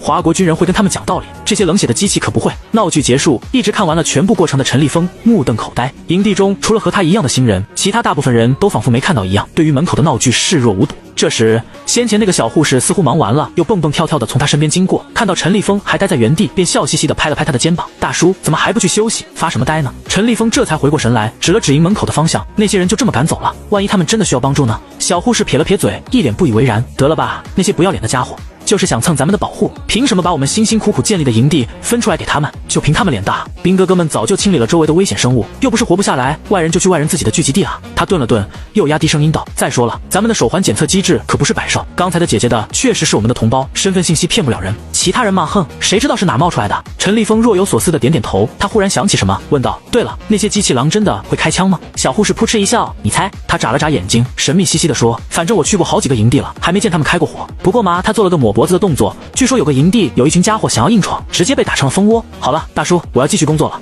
你要是实在不想休息，可以去那边看看。”小护士伸手指了指一旁一个帐篷，那里有公告，到处都缺人。大叔，你要是有什么擅长的方面，就赶快去看看吧。再见。小护士说完，又蹦蹦跳跳的跑到另一边去忙去了。说实话，经历他这么一打岔，陈立峰的心情还真是平复了不少，正好感觉身体也休息的差不多了，他便按照小护士指的方向往那个帐篷走了过去。帐篷里面已经有了好几个人，其中有2个还是跟陈立峰同一批来到营地的。在帐篷中间有大量的公告牌，上面写满了各种公告。医疗小队急需大量有医护经验的人员，请到最近的医疗帐篷报名。燧人1号营地需要几个熟练电工，有能力者请联系营地工作人员。需要一批熟练焊工和钳工，在野外修建信号塔，我们军方会全程保护你们的安全。看到这个公告，陈立峰的眼睛立刻亮了起来。营地临时指挥所，燧人1176号控制室，营地指挥官刘卫天正在联合指挥网络上汇报着情况。目前1176号营地一共新收拢同胞25人，其中19人状态良好，3人受伤严重需要治疗，周边情况良好。营地50公里范围内的高危目标已经全部清除，周边他国幸存者有向我营地聚拢的趋势，已经按照要求命令他们至少在10公里以外建立据点。收到，请继续按照计划安排进行，注意突发情况，如有异常立即联络。收到。另一边，燧人1号营地，李强挂断了联络，看着眼前的屏幕有些出神。屏幕上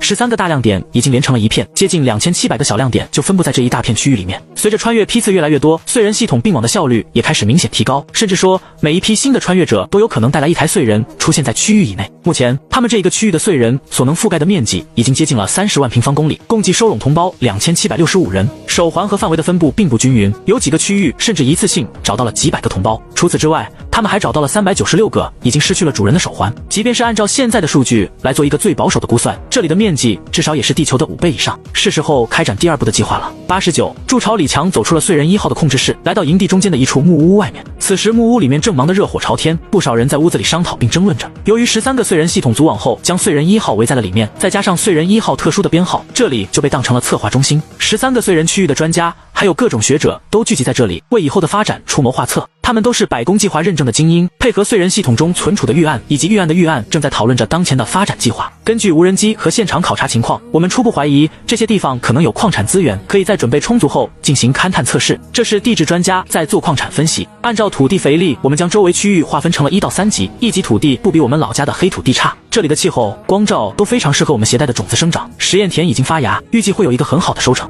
这些是农业专家在各营地张贴布告，吸引民众自己参与进营地建设的行动已经有了收获，他们对于营地的归属感和安心程度都有了明显的提高。这是社会学和心理学专家不少医疗小队的小姑娘都在抗议了，说是你们定的那什么狗屁行动章程，让他们尽量蹦蹦跳跳的工作根本就是一个错误，他们每天都累得要死，腿都蹦肿了。这是医疗方面的专家在抱怨，你就说有没有效果吧。营地的实际数据明显提示，在接受了这种状态的护士的治疗后，那些新来的人无论是心理承受指数还是舒缓指数都提高了不止10个百分点，这还是那些心理学和社会学专家。况且这也不是我们的突发奇想，这可是预案中都有的方案。李强站在门口听着里面的讨论声，嘴角不由露出一丝笑意。他轻轻推开门，木屋内嘈杂的声音瞬间安静了一瞬，随即又恢复了热闹。李指挥来了，有人喊了一声，众人纷纷抬头看向他。李强摆摆手，示意大家继续工作。他走到屋子中央的长桌前，上面铺着一张手绘的地图，标注着13个燧人系统的分布和周边地形。情况怎么样？李强问道。地质组的负责人韩教授推了推眼镜，指着地图上几个红圈说道：初步勘测显示，这几个区域可能存在铁矿和铜矿，如果能开采出来，就能为我们以后的工业发展打下基础。农业组的张教授接过话头，实验田的长势很好，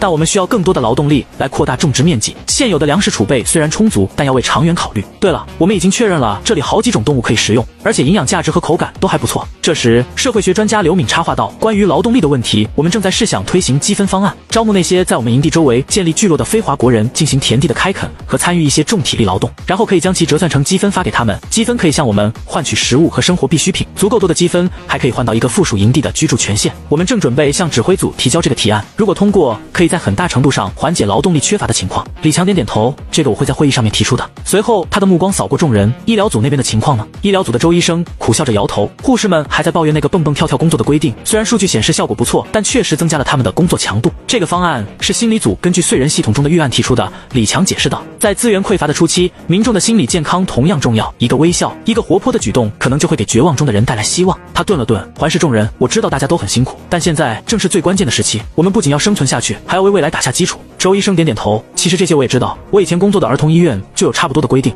而且那些小护士虽然嘴上抱怨，其实他们也都明白，不然怎么一个个嘴上说不要，实际上蹦得比谁都卖力，都是些口是心非的小姑娘。李强听完周医生的话，不由得笑出了声，看来我们的小姑娘们都很明事理嘛。放心，等到一切都稳定下来，我们一定会减轻他们的负担，到时候他们就不用再这样蹦蹦跳跳的了。以上就是这段时间反馈回来的具体情况，大家看看还有没有什么需要补充的。李强的声音通过联合通讯系统传遍13个燧人营地，短暂的沉默后，各个营地的负责人开始陆续回应。541营地补充一点，通讯器里传来徐泽阳的声音，我们在西南方向发现了一条很大的河流，河水流量很大，而且有一个很明显的高低落差部位，可以解决未来工业用水问题，但需要水利专家评估是否适合修建水电站。好的，这边会看看有没有水利专家，会请他去确认具体情况。还有其他需要补充的吗？李强再一次询问。这次指挥系统里面没有人再开口了。既然这样，那我们进行下一个讨论环节。我提议立即开始候鸟计划的第2步筑巢。联合通讯指挥系统中，李强发出了提议。大家请看，李强将目前的燧人系统分布状况图调了出来，那是13个燧人的组合区域。随后随着他的操作，这个组合区域突然缩小成了一个小点，周围出现了大量的黑色区域。这是地质组根据目前的数据建立出来的模型。那些黑色区域是还没有取得联络的地方。这个世界比我们预想的要大了很多，光凭我们现在的人手很难同时开发这么大的区域，更不用说对抗以后将要出现的敌人。我们需要划分出战略、矿产、资源、农业生产的重点区域，将大部分人口转移到那些地点，为后续的发展提前打下基础。90华国人最擅长的是根据蓝星指挥部提前准备的模型和预案，再加上这边由各方专家结合实际情况综合考虑后，我们建立了初步的计划。李强调出一组3维投影，请看这个营地模型。投影中13个燧人节点开始延伸出无数光带，像神经网络般交织成6边形网格，每个网格节点都闪烁着不同颜色的标记，红色是战略要地，蓝色是资源点，绿色适合农业生产，黄色的未来准备建设成为工业区。李强的手指划过投影，我们可以先建立5个核心营地，用快速通道连接。这5个核心营地分别位于资源最丰富、地势最险要的区域，可以确保我们在最短时间内站稳脚跟。我们可以通过息壤单元先在营地之间建设出简易的道路，并在范围内架设信号塔和防御设施。李强的手指在投影上画出几条发光的路径。当信号塔和防御节点完工后，我们就能保证以后新穿越过来的同胞们都能在半个小时以内得到救助，把他们遇险的可能降到最低。随着人手的增加，我们可以逐步扩展原有核心营地的范围，并且增加新的核心营地。而且按照预案，相信其他的燧人营地应该也会采取差不多的措施，建立核心营地并逐步扩展通讯范围。就这样，一直等到所有的燧人全部完成并网的时候，李强停顿了片刻，然后对着分布状况图挥动了手臂。随着他的动作，原来漆黑一片的地图其他区域亮起了无数光点，它们开始向周围蔓延，如同繁星斑点亮了整个地图。看，这就是我们可见的未来。李强的声音有些激动。当所有燧人节点完成并网，照亮这个世界大部分的区域的时候，我们华国人才算真正在这个世界上站稳了脚步。频道里的所有人都屏息凝视着这幅壮观的景象，有人自言自语，有人默默点头，更多人则是攥紧了拳头，仿佛已经看到了蓝图变为现实的那一天。不过，这一切的前提是我们必须确保初期营地的稳固。李强收回手臂，语气转为严肃：资源采集、防御工事、通讯网络这3项是重中之重，任何一环出现问题，都可能延缓整个计划。他调出另一组数据，投影中浮现出5个核心营地的详细结构图。1号营地位于北部那些已经被探明有矿产资源的位置，主要负责进一步的矿产勘探和工业基础在建。2号营地位于中央平原位置，那里的土壤肥沃，便于开发，将是我们的主要粮食产区，也是大部分人的生活聚集区域。3号营地靠近东部森林，负责木材加工和生物资源开发，那里的原始森林足够很长时间的开发，动物资源也极为丰富，可以满足初期的食物消耗。4号营地将建设在西南方向的河流附近，负责水利能源，在时机成熟后可以建设水电工程，确保输水和部分供电。5号营地位于西部荒原，那里没有植被，各种动物也很稀少，我们将在那里建立一处大型太阳能发电中心，初步解决所有营地的用电问题。李强的手指在投影上轻点，每个营地的周边都延伸出数条光路，彼此交织，形成一张紧密的网络。西壤单元已经开始进行道路建设，最快172小时后，5个营地之间的通道就能初步贯通。各位，这就是我们的筑巢计划，如果没有别的意见，那就立刻行动起来。无论是游荡在距离华国营地不远的位置，那些一直想要混入营地的家伙，还是那些在营地较远的地方建立了聚集地的人们，甚至还有那些通过自己带过来的末日地堡或者避难所聚集了一群追随者，但是始终在关注着华国营地的外国人，他们都惊奇地发现，华国人离开了他们那些让人无比羡慕的营地，开始向着四面八方奔去。华国人到底又要干什么？这个疑问浮现在所有看到这一幕的人的心中。不过很快，他们得到了答案。华国人又开始了在这陌生而又危险的地方干起了他们的老本行，也是他们最擅长的事情——基建。华国人的基建狂潮如风暴般席卷这片陌生的大地。西壤单元组合成的大型工程车辆按照规划好的路线推平了沿途的一切，然后后续车辆很快又将其压平，一条简易的道路就会出现。沿着各处节点，运输无人机和植物石将大大小小的配件从四面八方运送过来，很快组合成一个个信号塔，耸立在那里。华国人还贴心的在信号塔上面挂了提示，上有监控，损坏信号塔将招致你无法承受的后果，以及附近有地雷，请不要靠近。每一个信号塔顶部都还有一架攻击无人机的安放区域，做什么用的自然也就不言而喻。最壮观的是，西部荒原大量从封装体外壳上取下来的硅晶板被运送到了这里，这些硅晶板只要展开就是早已备好的太阳能电池板，数万块太阳能电池板犹如银黑色的浪潮铺设在整个荒原上面，一直绵延到天边。这所有的一切都让远处窥探的外国幸存者们目瞪口呆，他们怎么也想象不到会有人愿意离开安全的营地，冒着生命危险去荒野上干这种根本看不到头的建设。有那些资源和设备用在自己的营地里面不好吗？为什么要去开发未知的荒原？他们疯了吗？一个满脸胡茬的男人放下望远镜，声音里带着难以置信，在这种鬼地方修路建信号塔，他们以为这是在自家后院吗？他的同伴，一个戴着破旧棒球帽的女人，皱着眉头盯着远处忙碌的华国工程队，低声道：不，他们很清楚自己在做什么。你看那些无人机和自动化设备，他们根本没打算靠人力硬拼，而且天上有无人机警戒，安全也不会有太大的问题。就在这时，地面传来轻微的震动，两人猛地回头，只见一台庞大的西壤工程车正缓缓行驶了过来，所过之处，崎岖的地形被迅速推平，随后另一台机械紧随其后，将被刨开的地面压实，短短几分钟内，一条平整的土路便延伸向远方。见鬼！男人咽了咽口水，他们到底带了多少设备过来？他们不是除了人多一无是处的吗？为什么和他们相比，我们反而像是原始人一样？91，英家与华国蓝星，英家5边形白色房子。你说和他们比起来，我们更像是原始人。新任的英家大统领布朗端着一杯咖啡，眯着眼睛看着自己眼前的幕僚长。亲爱的特雷斯，为什么要这么说？如今的特雷斯早已没有了往日的自信与洒脱，他的样子看上去就和那些蹲在街边嗨劲儿过去了的家伙差不多。特雷斯从怀里取出一个金属酒壶，揭开盖子，猛灌了一大口，这才用无神的眼睛看着自家的大统领。难道不是吗？这段时间的一切让我不得不相信这个事实。特雷斯一脸的痛苦，对面那个国家到现在一丁点的混乱都没有出现，甚至还爆发了比以前更加夸张的生产能力，而我们呢，就没有一天不发生暴乱的。我们花费了很大的代价，才从华国人那边弄来了他们的手环，还有他们的末日应对计划，利用现有的技术，好不容易才给每个英家人配备了可以联络和定位的机器。结果发生了什么？说着说着，特雷斯忍不住了，他又取出酒壶喝了起来。哦，我亲爱的幕僚长，这样酗酒对你的身体不好，还是不要这么做了。布朗摇了摇头，从特雷斯手里拿下了他的酒壶。你刚才的话并没有说完，让我猜猜看发生了什么？是不是仅仅过去了10天，那些仪器的定位功能就失效了一半？是3天，失效了90%。特雷斯悲愤欲绝。哦，看来我们的国民比我预想中更要崇尚自由。布朗反而笑了起来。特雷斯瞪大眼睛看着眼前的大统领，他甚至以为喝多了的不是自己，而是布朗。看着眼前一副不敢置信样子的特雷斯，布朗端起咖啡轻轻地喝了一口，然后走过去拍了拍他的肩膀。我亲爱的幕僚长，你可能这段时间受到了太多华国人的影响，以至于你忘掉了我们的本质。什么叫做原始人？布朗将咖啡杯放在桌上，双眼盯着面前的幕僚长。原始人？不，特雷斯，我们是真正的自由之子。他转过身，眼中闪烁着殷家人特有的危险光芒。华国人用科技编织牢笼，而我们的国民宁愿砸碎定位器，也要捍卫选择的权利，这才是流淌在血液里的自由基因。特雷斯张了张嘴，却被布朗抬手制止。我知道你想说什么，他们的工厂在加班加点生产物资，他们的街道井然有序。但是布朗的声音里面充满了嗤之以鼻。我们殷家永远是这个世界上拥有枪支并能够熟练使用人数最多的国家，我们的民众也绝对都是最为善战的人民。你以为我们到现在打过多少次的战争？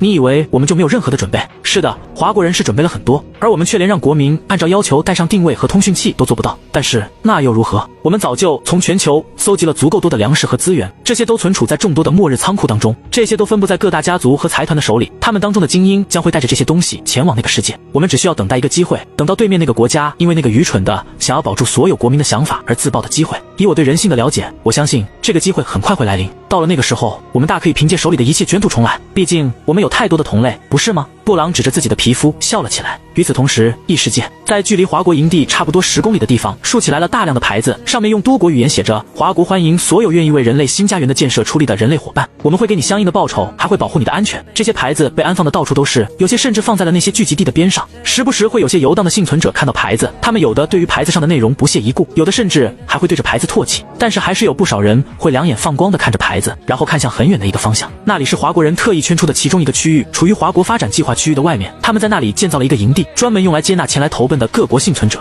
真的可以进去吗？一个衣衫褴褛的白人男子站在营地门口，眼神里满是警惕和犹豫。当然，一名华国工作人员走上前，只要您愿意遵守我们的规则并参与劳动，我们会提供食物、住所和医疗。男子咽了咽口水，他已经3天没吃东西了，身后的背包里只剩下半瓶浑浊的水。他回头看了一眼自己曾经待过的那个混乱的幸存者营地，那里充斥着抢劫、暴力和绝望。我愿意试试。他终于下定决心，迈步走进了营地。监控系统上，各个特设营地里面都出现了差不多的情况，很多幸存者都自发地前往这些营地，想用自己的劳动来换取生存物资。看来比我预想中的还要好一点。在控制室看着监控的李强忍不住说道：“这很正常。”一旁的陈金平笑着回答：“以前我在战乱地区当维和部队的时候，曾经听过一个传言，那时候没有当一回事，现在才感受到真正的含义。”什么传言？李强来了兴趣，是从难民营那边传出来的。有人问：如果你是一个难民，眼前有2座维和部队的军营，一座华国的，一座殷家的，都能接纳你，你愿意去哪一家？几乎所有人的回答都差不多，那就是华国，因为华国人信守承诺，他们会做到答应你的事情。别看殷家各种宣传，可是很多国家，尤其是那些被他们坑过的国家的普通人，心里还是很明白的。所以陈金平指了指屏幕中的营地，这不就是理所当然的情况？923种维生仓华国穿越事务协调调度组织指挥中心吉原特殊事态应对指挥部李总指挥，近期国内的所有情况都已经汇总完毕，请也递过来一份电子报告版，上面密密麻麻地汇总着近几批穿越者的消息和华国近期的情况，已经按照规划提交到各部门进行研究和改进。目前来看，一切都在按照计划顺利进行。国内有些波动，不过大体上也还处于平稳状态。按照朱老的大模型计算，如果没有大的变动和新的异常情况，这个状态至少可以持续到第2年底。李云书在电子版上快速地翻动着，上面都是一些新成立机构的具体情况，有大规模心理安抚与疏导中心，有穿越后亲属联络办公室，还有规模庞大的各种技能速成培训机构。在完成了基础训练和生产任务以后，不少华国民众都选择了去培训机构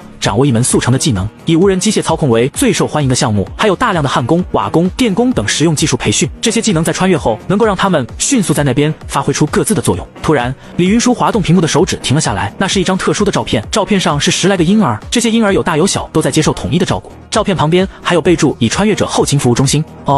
这些婴儿都是因为家属已经穿越，或者是近期将要穿越，没有办法获得良好的照顾，为了防止出现任何意外，才由我们基层办事人员了解情况后统一接纳的。秦也解释道，我们在每个地方都设立了这种后勤服务中心，专门用来处理相关的情况，如今都已经做好了登记，会在那边完成初步建设后，第一时间帮忙寻找他们的家人。同时，我们也可以帮助这些婴儿做好穿越的准备，以防止他们被独自留下带来最坏的结果。同样的，那些行动不方便或者年龄太大的同胞，也都由后勤服务中心做了登记，会在他们开始穿越之前帮助他们做好准备。李云书点点头，将手里的屏幕滑动到最后，那是截止目前为止华国所有穿越者的统计名单，一共是39710164人，其中9岁以内的儿童接近400万人。看着这些数据，李云书还是有些揪心，不过很快就调整了过来。他指着上面的数据，这些孩子们的安排妥当吗？秦秦野看着李云舒所指的数据，也是脸色一暗。我们已经尽了最大的努力，按照儿童的年龄，我们设计了3种完全不同的维生舱，分别是给9个月以内婴儿准备的 NICU 维生保护系统，9个月到2岁的辅助维生保护系统，以及2岁到9岁的定位保护系统。秦野调出了3张照片，那是3种不同型号的保护系统的样子。第一种婴儿的李云舒见过，另外2种分别是一个和第一种差不多，但是没有 NICU 箱子的幼儿用装置，以及一个配备了大量食物和水，但是处于封闭状态的儿童装置。通过技术改进，我们将前2种的最大维生时限提高到了1周，同时配备了一套自启发探空气球，会在失去这边信号连接半个小时后自动发射，往周围传播信号。第3种装置最大维生时限为15天，箱子里有自动照明和一些简单的玩具，同样配备了探空气球。维生舱内置了语音引导系统，会以温和的方式向孩子解释情况，并提供简单的指令。此外，我们还录制了安抚音频，包括父母的声音，如果他们的家人已经穿越，我们会尽量匹配。至于2岁以下的婴儿，秦野顿了顿，我们只能确保他们的生理安全，心理干预暂时无法实现。此外，第3种维生系统会在失去信号后的第15天解除外壳锁定状态，这是社科院他们计算出来的极值，不能再长了。一时间，2人都有些沉默。不过秦野很快又开口说道，按照丁参谋长他们的测算，目前燧人系统应该已经完成了部分组网，剩下大部分的组网也会在10天内完成。我们的战士们肯定会在时限到来前找到他们，我们这边能做的都已经做了，剩下的就只能托付给那边的战友们了。李云舒点点头，示意自己知道了。秦野正准备转身出门，突然想起了还有一件事情需要告诉李云舒，连忙又转了回来。对了，李总指挥，从明天起，你的助理就要换成其他同志了，待会儿我带着他来向你报道。李云舒一愣，正准备询问，就看到秦野抬起自己的右手，露出了手环，倒计时1天7小时13分21秒。秦野笑了笑，明天晚上我就得穿越了，让我也去会会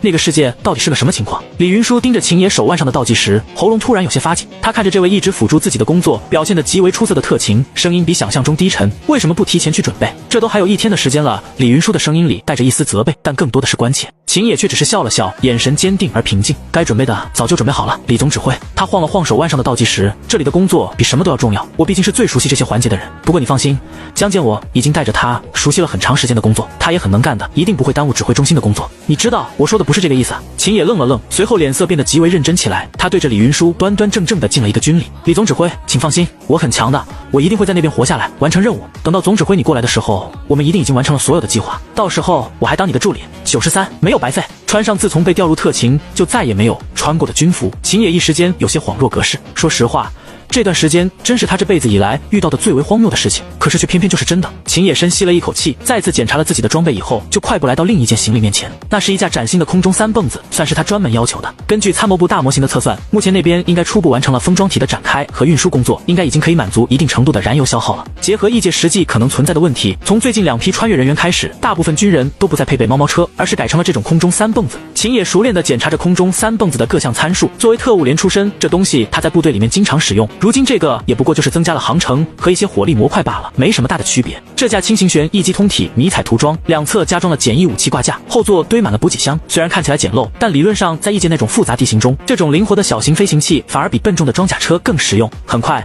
秦野就对这架3蹦子的性能了如指掌。他关掉发动机，让其一直处于预热状态，然后依靠在驾驶座上点燃了一根烟。虽然那样向李总指挥承诺了，可是要说心里有底，那真是骗人的。训练的资料秦野也看过，他可不认为研究了半辈子安全护卫与反恐出突的自己能在跟虫子的战斗中占到多大便宜。不过工作已经完全转交给战友，自己该做的准备也都已经完成，他已经再没有任何顾虑。秦野一口将嘴巴里的香烟吸得只剩烟头，然后将其按灭，再一次启动了3蹦子的引擎。此时他已经完全进入了战斗状态，就等着最后时刻的来临。一手握紧步枪，一手按在3蹦子的机身上，等到手环的倒计时归零的那一刹那，秦野直接消失不见。凭借过人的身体素质，秦野只用了几秒钟就从眩晕中清醒过来。他立刻端起步枪，背靠着3蹦子，警惕地看着周围的一切。眼前的一幕让他大吃一惊，差一点就直接扣动了扳机。就在离他不到1米的距离，一个全身上下黝黑一片的生物正露出一口惨白的牙齿，惊讶地看着他。不光如此，那个生物还头上缠着一条他熟悉到不能再熟的白色毛巾，手上戴着一副他家里还有几副的劳保手套，正满身大汗地拿着一把65式工兵铲。在这个黑色生物的旁边还有好几个肤色各异，可是装扮都差不多的存在。看到面前惊讶的秦野，那个黑色生物突然一脸的惊喜，先是准备往秦野面前跑，却又因为他手里的步枪停下了脚步。他把手上拿的工兵铲往地下一丢，抄着一口磕磕碰碰的华国话就开口了：“这位战士，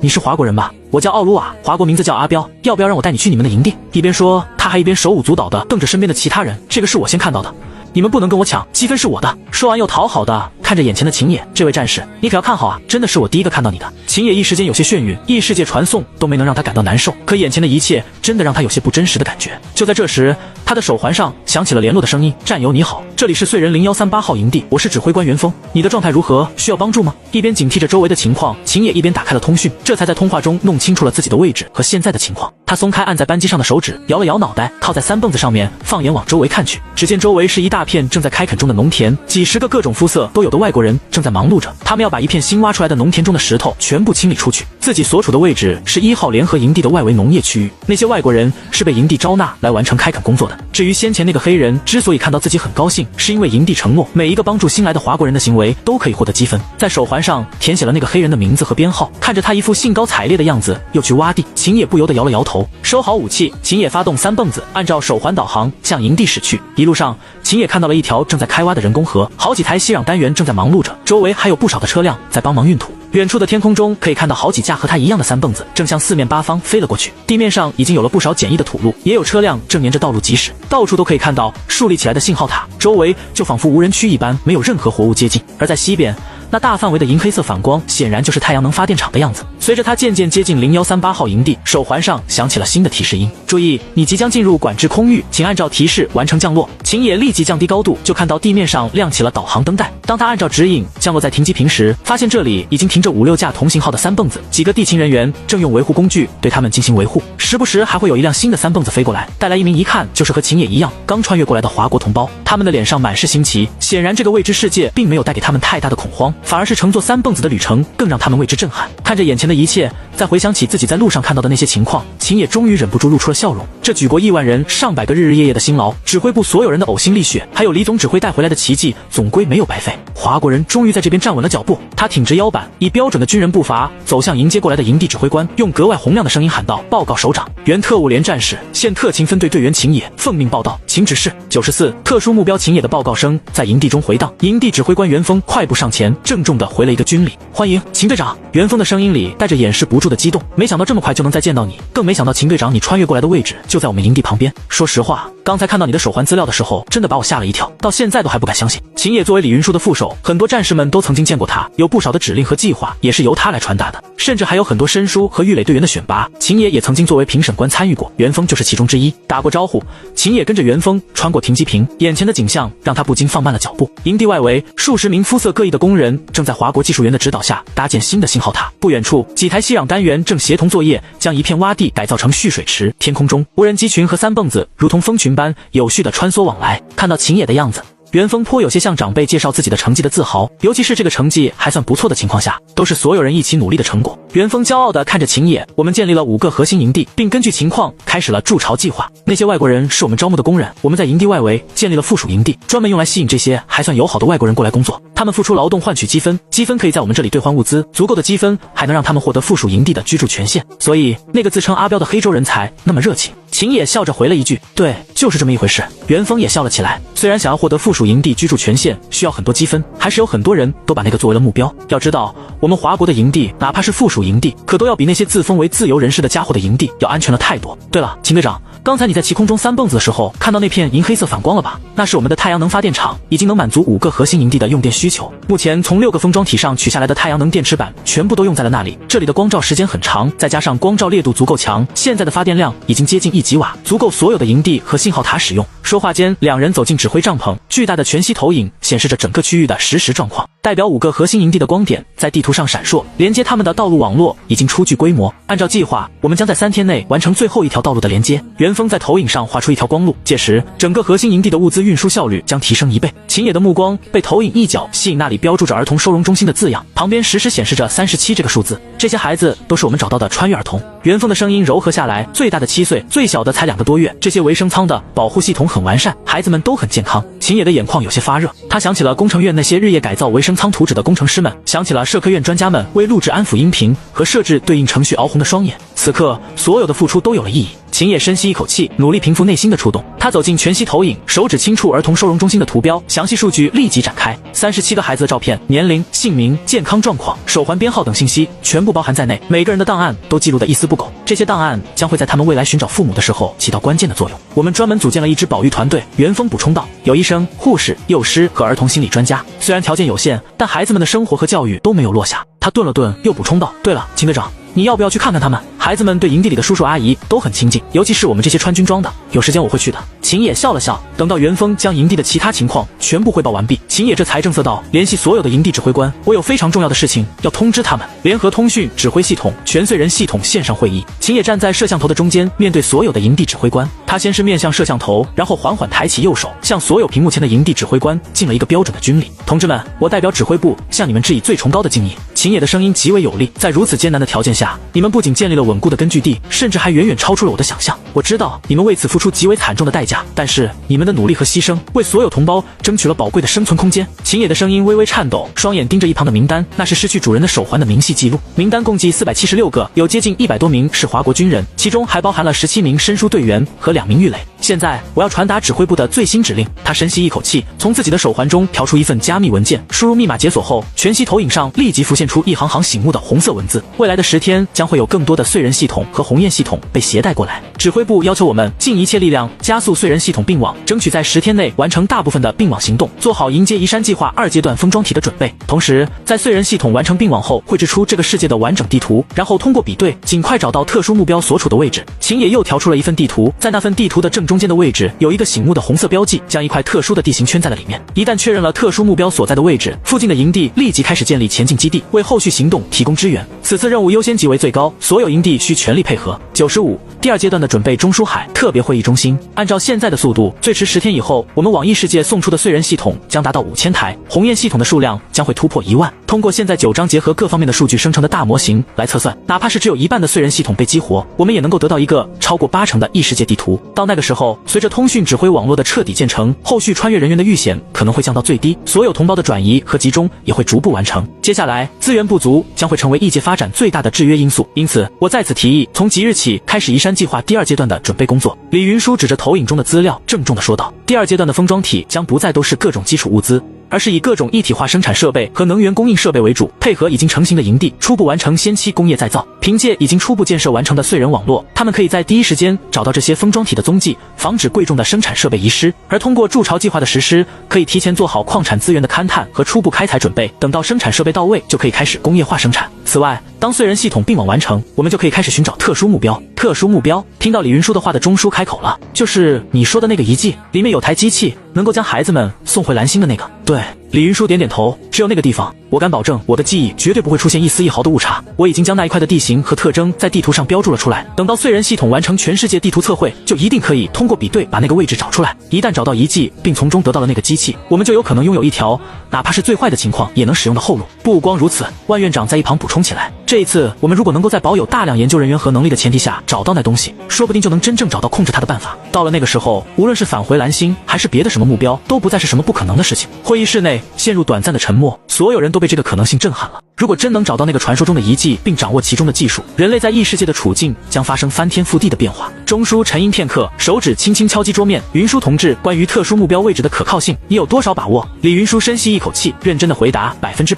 虽然第一个找到那个遗迹的并不是我，甚至连那台机器是怎么从遗迹里面被发现我也并不清楚，但是最后的火种基地就修建在那个遗迹旁边，遗迹里面的那台机器根本没有办法移动，所以当我们发现了机器的作用后，就只能将基地修建在上面。那个遗迹的样子和位置，无论如何我都不可能忘记。钟叔点点头，虽然我事先同意了你们关于寻找特殊目标的优先计划，但是有一点我必须强调，绝对不能因为寻找那个东西导致我们正常的计划无法完成。无论是控制那个机器，还是找到方法返回蓝星，那都是未来的可能性，并不能100%保证有效。而眼下，我们必须确保异世界的开发和生存计划稳步推进，尽快完成工业体系异世界再造，这才是根本，也才是真正我们能够完全可以控制的。更不用说那种遗迹所能代表的危险，我想你们应该都明白的吧？李云舒回答：我们明白，按照制定好的计划，特殊目标的搜索会建立在现有资源的基础上，不会抽调核心力量。移山计划的第2阶段依然是当前的首要任务。秦野他们带带过去的计划书里面也重点点明了这方面的要求。万院长补充道，钟叔的顾虑很有道理，不过如果能在工业再造的同时顺带完成对特殊目标的定位，对我们来说无疑是双重保障。毕竟那台机器代表的不仅仅是退路，更有可能大大提升我们相关的科技水平，甚至彻底杜绝再次出现这种情况的钥匙。钟叔点点头，他的目光在众人脸上扫过，最后停留在投影地图上那个被红色标记圈出的区域，那里代表着未知的希望，也隐藏着无法预知的风险。既然大家都认可这个方向，那就按计划推进。钟叔开口说道，但必须建立双重保障机制，移山计划的核心资源调度要独立于特殊目标的搜索体系，两者之间只能共享情报，不能互相挤占资源。李云舒立刻调出新的预案投影，我们设计了搜索方案，燧人系统的日常测绘数据会自动与特殊目标的特征库进行比对，只有匹配度超过 85% 的线索才会启动专项调查组，调查组的人员将从另外的人手中抽调，不会影响工业体系的建设。此外，我们还通过脑机接口将那个遗迹的样子和位置制作成了虚拟模型，这样可以加快比对的准确性和效率。钟叔拍板道，好，我同意开始2阶段移山计划，并且同时开始寻找特殊目标的计划，但记住，所有行动必须遵循2个原则。第一，工业再造进度只能提前不能延后，那才是我们真正能够依靠的东西。第二，除寻找特殊目标以外，其他任何关于特殊目标的行动都必须提前进行风险评估，不得擅自行动，任何针对特殊目标的行动都必须保证万无一失，否则不予执行。96，燧人正如秦爷所说的一样，当新的一批穿越者出现在燧人覆盖范围的时候，李强他们果然发现，无论是新的燧人系统还是鸿雁系统都比以往要多了许多。蓝星时间7月26日即穿越开始第41天，伴随着221名新同胞出现在扫描范围之内，一同出现的还有35套鸿雁以及6套燧人。当日，随着16套鸿雁系统在半空中的闪耀，6套燧人在新的位置展开，同时67个燧人节点并入网络。7月28日，燧人1号收到新的并网邀请，系统所覆盖的范围扩大了 40%。7月30日，程润带领屠夫小队执行任务的时候，遇到了同样来回收手环的其他小队，代号刽子手。当双方在战场上确认身份的那一刻，联合通讯指挥网络迎来了又一次扩编。8月3日，加上新展开的2个封装体，燧人1号所属营地共计找到67个封装体，整体物资储备处于极为充沛的状况。8月4日，伴随着补网的燧人展开，犹如奇迹一般，一张由无数光点所组成的大网就那样徐徐展开在所有人的眼前。4361个节点所组成的网络彻底互相连通，燧人初步组网完成，这个世界的整体地形第一次被描述出来。自此，区域联合通讯指挥系统正式改名为燧人。燧人系统全范围组网成功，伴随着一声欢呼，整个燧人网络上都陷入了一片狂欢。秦野看着眼前的光网，嘴角不由得微微上扬。4361个节点组成的光网之中，是超过5900万同胞的星星之火，他们共同构成了如今的燧人。秦队长，我们提前1天完成了组网任务，如今燧人初步组网已经完成。伴随着李强的汇报，一个新的全息模型出现在秦野的眼前，那是根据燧人节点所测算出来的这个世界的样子。那是连在一起的3块巨型大陆，周围被海洋隔开，海洋和大陆各占了面积的一半，只是燧人的光芒只出现在大陆上，除了大陆边缘的海洋，远海部分都还是漆黑一片，似乎穿越只限定在大陆上，并没有出现在周围的海洋里面。根据目前的数据和地质专家们的测算，这个世界的面积是蓝星的5倍，单是陆地面积就接近了3倍。可是奇怪的是，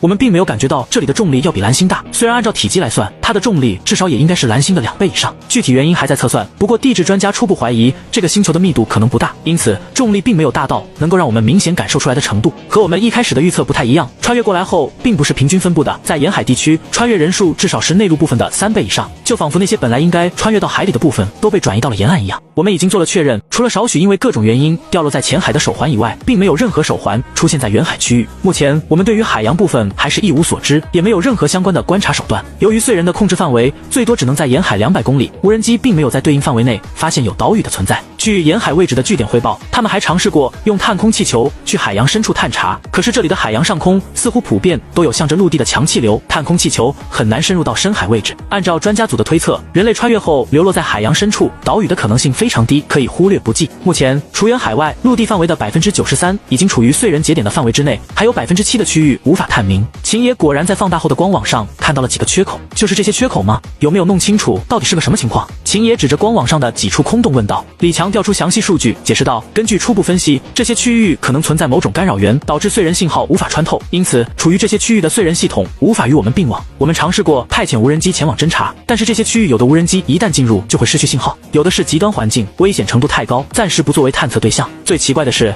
这些区域里面有几个的边界非常规整，几乎呈几何形状，像是人为划定的。秦野眉头微皱，人为划定？难道这个世界还有其他势力？不排除这种可能。李强点点头，还有一种可能是自然形成的能量场，但具体原因还需要进一步调查。专家组还有一个更为极端的猜想。李强的声音有些低沉，那就是这些区域里面有超乎想象的危险因素，导致所有进入这些区域的燧人全部都被破坏，因此也无法传递出任何的消息。按照蓝星那边的计划来算，截止今天应该有4800台燧人系统来到了这个世界，可是目前联网的只有4361台，刨去可能出现的燧人损毁或者未展开的情况，那些未确认的区域里面恐怕有至少400台燧人的存在。这个数据让秦野的心脏为之抽搐起来，整整400台燧人失联，代表着有更多的同胞无法取得联络，失陷在那些区域里面。他们现在是个什么情况，秦野都不敢去想。此外，还有一个更加麻烦的消息，李强的声音更低沉了。通过比对，我们并没有在已观测到的范围内发现特殊目标的存在，甚至连相似的情况都没有。负责地质观测的小组还进行了多次确认，确定了这个情况。如果不是特殊目标现在所处的环境与未来不符，那就只剩下一个最差的可能，我们初步怀疑特殊目标并没有在现有的燧人网络覆盖的范围之中，而是在那些未确认区域里面。97百工招募，燧人起航最麻烦的情况。虽然早有了心理准备，可是听到这个结果还是让秦野有些低沉。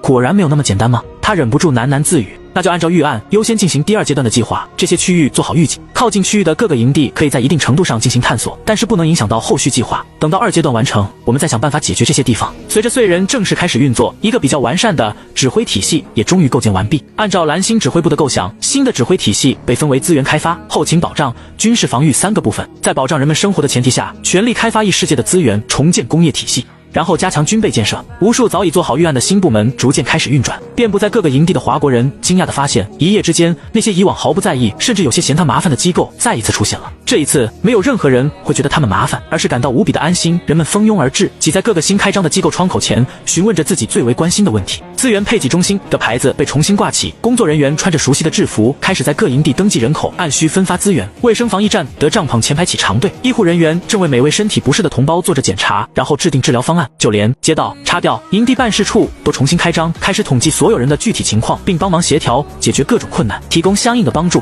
在每个营地中央的公告板前都张贴着最新的异界临时管理条例，条例明确了各项纪律要求，又详细列出了居民权利保障条款。最下方盖每个华国人都无比熟悉的大红印章。最为热闹的当属2个新成立的部门：百工招募中心和异界亲属联络办公室。百工招募中心前贴满了各种公告，请所有在百工计划中验证通过的专家前往最近的营地进行登记。现需要大量各类熟练工人，包括但不限于机械维修、电力维护、建筑工、焊工、车床操作等岗位。公告下方还附有详细的技能分类表，不少人在表格前对照着自己的职业特长，兴奋地指指点点。而在亲属联络办公室的前面，人们排起了长队，紧张地在一台机器上操作着。这是特意准备的查询终端，可以查询目前所有已被燧人系统收录的人员资料，只需要输入对的证件信息，就能知道他现在是否安全，以及身处在哪一个燧人营地之中。所有有亲属和熟人在这段时间穿越过来的人们都在这里排队，等待那个让自己心安或是心碎的答案。虽然由于路途遥远，现在并不支持人们过去与亲属相见，可是仅仅知道他们还活着，而且处于一个安全的环境当中，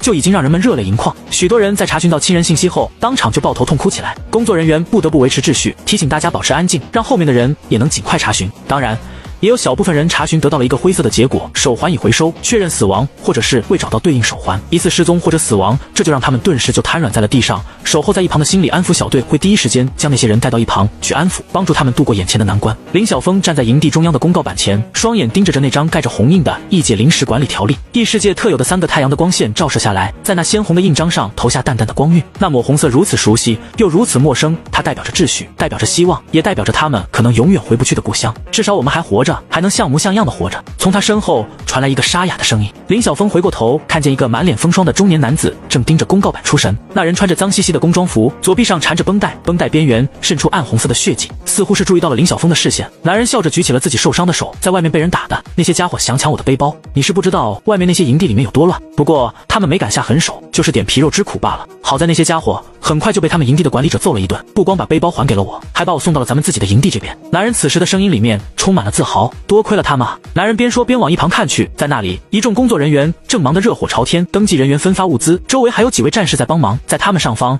是那面熟悉的旗帜。是啊，多亏了他们。林晓峰也有些感慨，他是上一批才穿越过来的。穿越前做好了九死一生的准备的林晓峰，在穿过来还不到30分钟的时间，就已经坐上了回营地的空中3蹦子，这让他很没有真实感。这时，远处传来一阵欢呼声。林晓峰转头看去，百工招募中心前的队伍中，一个年轻人正兴奋地挥舞着一张蓝色卡片，那是技能认证通过的标志。现在到处都缺人，尤其是各种专业技术人员。中年男子顺着林晓峰的目光说道：“我昨天就去登记了，我叫陆压，是个电工。”林晓峰点点头，他知道百工计划这是指挥部根据异世界开发需要制定的特殊人才招募方案。不光如此，他自己己还是一名通过了百工计划认证的路桥工程师，你不去试试吗？陆压问道。看你样子就是个搞技术的，肯定比我这个只会玩点简单的电路的粗人要强得多。待会儿就去，我想先去亲属联络处看看。林晓峰回答，这也是他过来的主要目的。你有亲人已经过来了？陆压一愣，随即轻轻地拍了拍他的肩膀，快去吧，祝你顺利找到亲人。联络中心的队伍比想象中更长，至少有几十个人在临时搭建的帐篷前排成蜿蜒的长龙，没有人说话，空气中弥漫着一种压抑的期待。偶尔有人从查询终端前离开，有的泪流满面，有的面无表情，不过大部分人的脸上都带着难以言表的喜悦。当轮到林晓峰的时候，他用颤抖的手指在机器上输入了想要寻找的信息。林泽宇，那是他从小一起长大的堂兄弟，在他前面30天穿越的。很快，机器上出现了一条消息：林泽宇状态正常，现处于燧人3149号营地。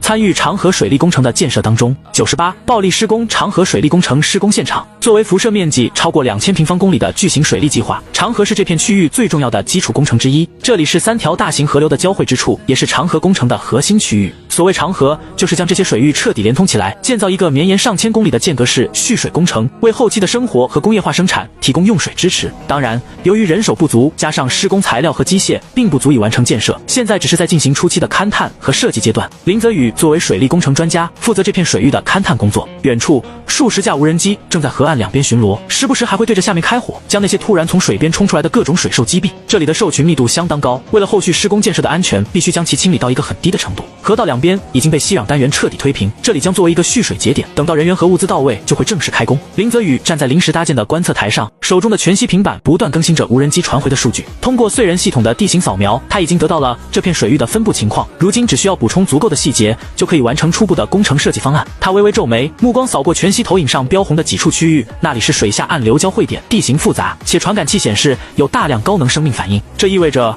水下很可能潜伏着大型水兽，甚至可能是某种群居性掠食者。拿出记号笔，在平板上做好了记号，然后点击发送。不到10分钟的时间，随着相关位置清场完成，2枚火箭弹带着高爆弹头钻进了对应的水域当中。沉闷的声音顺着水道传了过来，屏幕上密密麻麻的红点成片的熄灭，复杂的暗流也随之变得一马平川，简单粗暴。这就是如今华国人的施工办法，充满了当年红星联盟的暴力美学。由于工期短，再加上人手和设备都不足，自然也就不可能选择温吞的手法。反正这些复杂区域一开始就没打算住人，也就怎么方便怎么做了。经过几次尝试，现在这种先爆破再施工的做法，受到了包括林泽宇在内的所有水利工程师的一致好评。他们的任务就是把水路建起来，把水输送到那些需要大量消耗的地方。至于这边的环境和生物种群，那不重要。听说还有几个营地做得更加离谱，他们甚至为了清除矿脉上面的凶兽，在那些地方引诱过去了大量可以称得上是这个世界的天灾之一的墨涛群，硬是将那一片区域吃成了生命禁区。一想到那些密密麻麻的黑色恶魔，林泽宇就感到浑身上下不自在。他们营地可没少吃那玩意儿的亏，要不是简易息壤单元的封闭功能，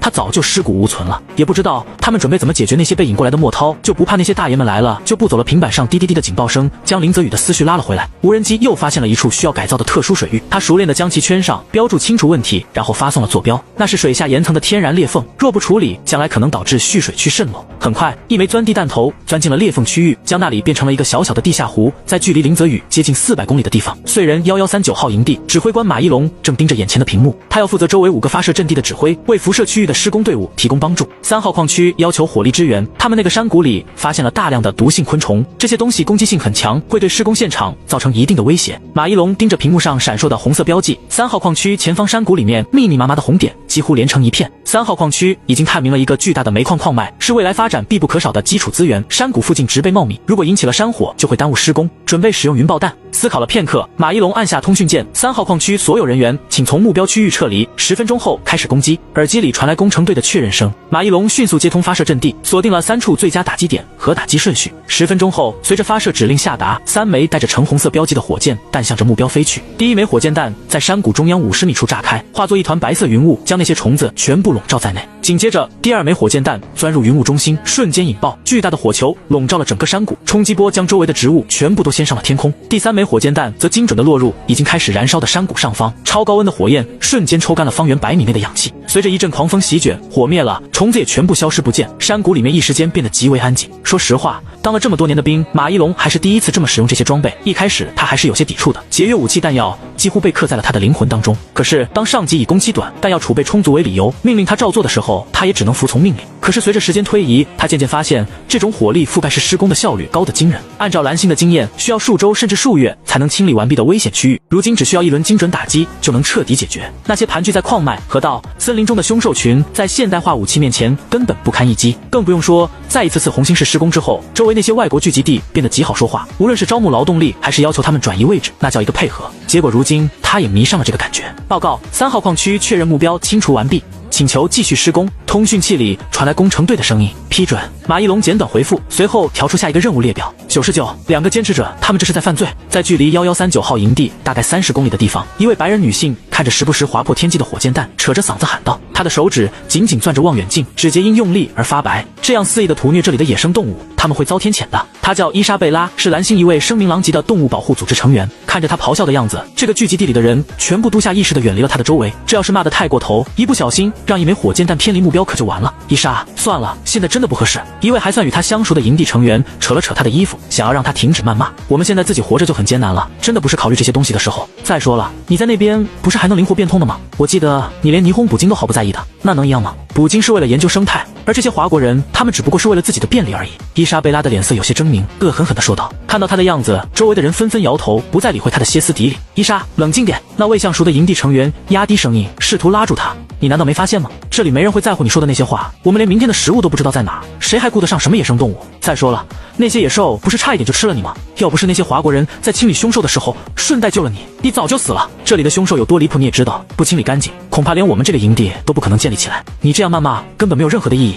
你到底想要干什么？这疯子到底想要干什么？在营地的一侧有一座毫不起眼的全封闭混凝土房子，一名守卫看着眼前的监控，一头雾水地问道：干什么？为什么一定要有目标？一个带着讥讽与漫不经心的声音从守卫旁边的机器里面响起，那是一个年轻人的声音，带着鹰家特有的傲慢与偏执。老板。守卫立刻站直了身体，恭敬地对着监控屏幕说道。屏幕上，一个金发年轻人懒散地靠在真皮座椅上，手里拿着一杯咖啡，嘴角挂着若有若无的笑意。他穿着考究的西装，领带松松垮垮地挂着，仿佛对一切都漠不关心，却又带着掌控一切的傲慢。伊莎贝拉这种人根本不需要什么目的。年轻人嗤笑一声，他只是享受站在道德高地上的快感罢了。作为暗中扶持出无数伊莎贝拉的财团继承人之一，他对这些家伙的本性无比的清楚。可他这样闹下去，会不会影响我们的营地？守卫犹豫着问道。影响？年轻人挑了挑眉，眼神里闪过一丝嘲讽。他能影响什么？华国人会因为他骂几句就停止清理凶兽？还是说这个营地里的人会突然良心发现，跟着他一起去送死？守卫咽了咽口水，不敢接话。就让他去闹，不用管他，你做好营地的监控，定期向我报告就好。说完，年轻人关闭了通讯装置，守卫这才松了一口气，又开始通过暗中安放在营地各个角落里的监控设备来窥探营地里的一切。在距离他差不多50米，地下第15层的位置，先前那位年轻人看着眼前监控系统中那个正在偷窥营地一脚流口水的守卫，发出嗤之以鼻的声音。这个家伙是营地建立后才招募进来的，就是为了与外界保持一定程度的信息流通。恐怕那个家伙都不知道，他的老板并不是在他自以为的下面一层，而是远超过他想象的地方。作为鹰家老牌财团的继承人，年轻人所处的秘密基地是鹰家末日珍珠链计划的一环，旨在异界建立大量隐蔽据点，确保财团在异界仍能掌控资源与权力。蠢货！年轻人轻蔑地瞥了一眼监控画面中那个贪婪的守卫，指尖在屏幕上敲了敲，屏幕切换显示出伊莎贝拉仍在营地边缘歇斯底里的身影。他的愤怒像一场滑稽的独角戏，无人响应，却恰好成了他计划中的一环。记录他的言行，尤其是对华国的指控。他对着空荡的房间说道 ：“AI 系统立刻将伊莎贝拉的咆哮转化为文字，并标注关键词。等时机成熟，这些正义的呐喊会成为舆论战的弹药，让大部分人站在我们这边。”他抿了一口咖啡，目光投向另一块屏幕那里，实时传输着华国1139号营地的动态。火箭弹的轨迹划破夜空，精准地消灭着一切阻挡在华国人面前的障碍。真是高效啊！年轻人低声喃喃，眼底闪过一丝忌惮。就让你们先得意一段时间，等到时机成熟，最后的胜利者一定是我们。年轻人将手里的咖啡一饮而尽，对着屏幕恶狠狠地说道。特殊空白区域，王红石一手提着一个应急背包，正向着前方拼命地狂奔。在他身后是一大群看上去和蓝星上鬣蜥差不多的生物，但是只有成年人手臂长短。这些鬣蜥身上有一层尖锐的鳞甲，甲片边缘甚至带着金属的光泽。它们成群结队，死死地追在王红石的后面。鬣蜥的速度很快，正在一点一点地缩短与前面猎物的距离。它们头部那个特有的叶状器官上面还带着诡异的闪光。随着闪烁的节奏，不少鬣蜥开始往一旁的岩壁上爬了上去，显然是想要从另外的方向包围猎物。终于，王红石的面前出现了一个还冒着蒸汽的山洞，他一咬牙，速度再次提升，就那样冲进了山洞里面。然后带着背包一头钻入洞口的一处水潭里面。接近50度的潭水被溅了出来，几只跟得太近的鬣蜥来不及躲避，被热水淋到身上，顿时倒在地上痛苦地挣扎起来，不一会就没了动静。其他的鬣蜥这才纷纷后退，离开了这个对他们来说无比难受的洞穴。而在水潭的另一边，几个人手忙脚乱地把已经被热水烫得全身通红的王红石从水里拉了起来。王红石顾不上已经烫得多处溃烂的身体，先将手里的背包递了出来，看，我把补给又拿回来了，大家坚持下去，很快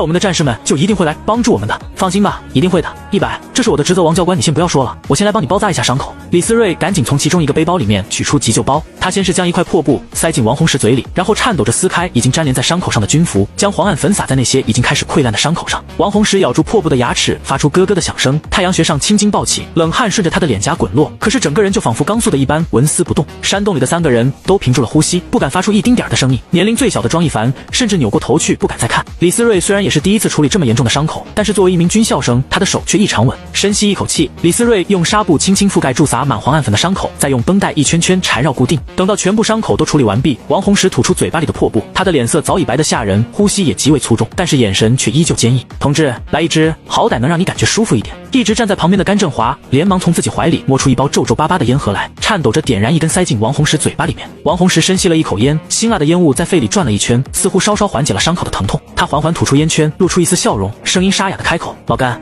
我记得这是你最后几根烟了吧？你一直没舍得抽的，就你这烟瘾，给我了你自己怎么办？甘振华白了他一眼，什么叫我的烟瘾大？我那是爱国好不好？没有我们这些烟民每天抽，咱们哪里来的现在的装备？倒是你怎么样了？还撑得住吧？一边说，甘振华一边用担忧的目光看着眼前的王红石。一旁的李思睿收拾着急救包，手指还在微微发抖。他偷偷瞥了一眼王红石浑身上下没有几块好肉的身体，心里一阵发紧。作为军医大的学生，他见过不少伤患，但像王红石这样的也不多见。每次伤没好，就又被热水烫开，很多伤口都已经开始溃烂了。思睿，你做得很好。甘振华拍了拍他的肩膀，递过来半壶水。一个小姑娘家家的，真是难为你了。来，喝点水缓缓。一旁的庄一凡这时才敢转过头来，他的脸上写满了不安。王大哥，你还好吗？王红石扯出一个笑容，死不了。他试着动了动身体，立刻疼得倒吸一口冷气。别乱动！李思睿急忙按住他，伤口刚包扎好，再裂开就麻烦了。等到确认了伤口并没有迸裂，他这才一脸担忧地看着王红石。除了一开始就穿越到这个山洞附近的庄一凡，他和甘振华都是王红石救到这里的。王大哥，你必须好好休息几天，绝对不能再出去。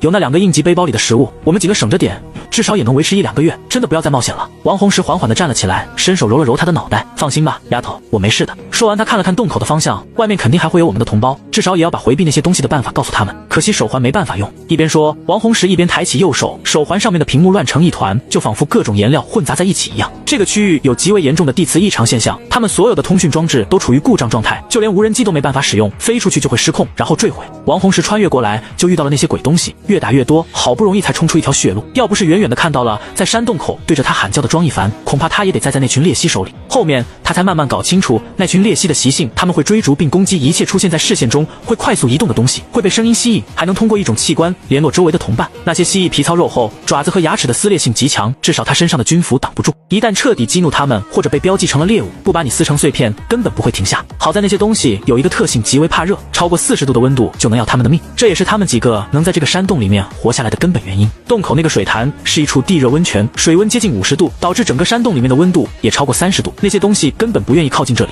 而且那些东西还有另一个特性，那就是如果你的动作非常轻微，用极为缓慢的速度去移动，那么只要不主动攻击他们，他们根本不会对你发动攻击。也正因为这个发现，王红石才一次又一次的通过热水潭出去到外面，在任何醒目的地方用华国话写上提示，保持镇静，不要移动，一定不要主动攻击那些蜥蜴，他们不会袭击缓慢移动的目标，保持镇定，绕开他们，寻找附近有温泉的山洞，躲进去。那些蜥蜴怕热，待在山洞里面不要出来，等候救援到来。为了让同胞们能够相信，他还在每一个提示的下面画上了军徽和华国的标志。每次出去，王红石都尽力在所有能看到的地方写标记，直到自己体力不支或者找到新的幸存者，这才会回到洞穴里面。李思睿和甘振华就是这样被他救回来的。吃了几块应急干粮，又靠在一旁休息了一段时间后，王红石从昏睡中惊醒过来。虽然全身上下还是疼得要命，但是已经可以活动了。略微整理了一下自己的装备，王红石就准备跳进水潭。王教官，你真的不能再去了。被他的动作惊醒的李思睿红着眼睛看着他，你的身体已经到极限了，再这样下去会出大问题的。王红石笑了笑，丫头，我没事的。又快到新一批的同胞过来的时间了，还有不少地方没有写上提示，我得出去帮助他们，些许皮肉之苦罢了，根本不值一提。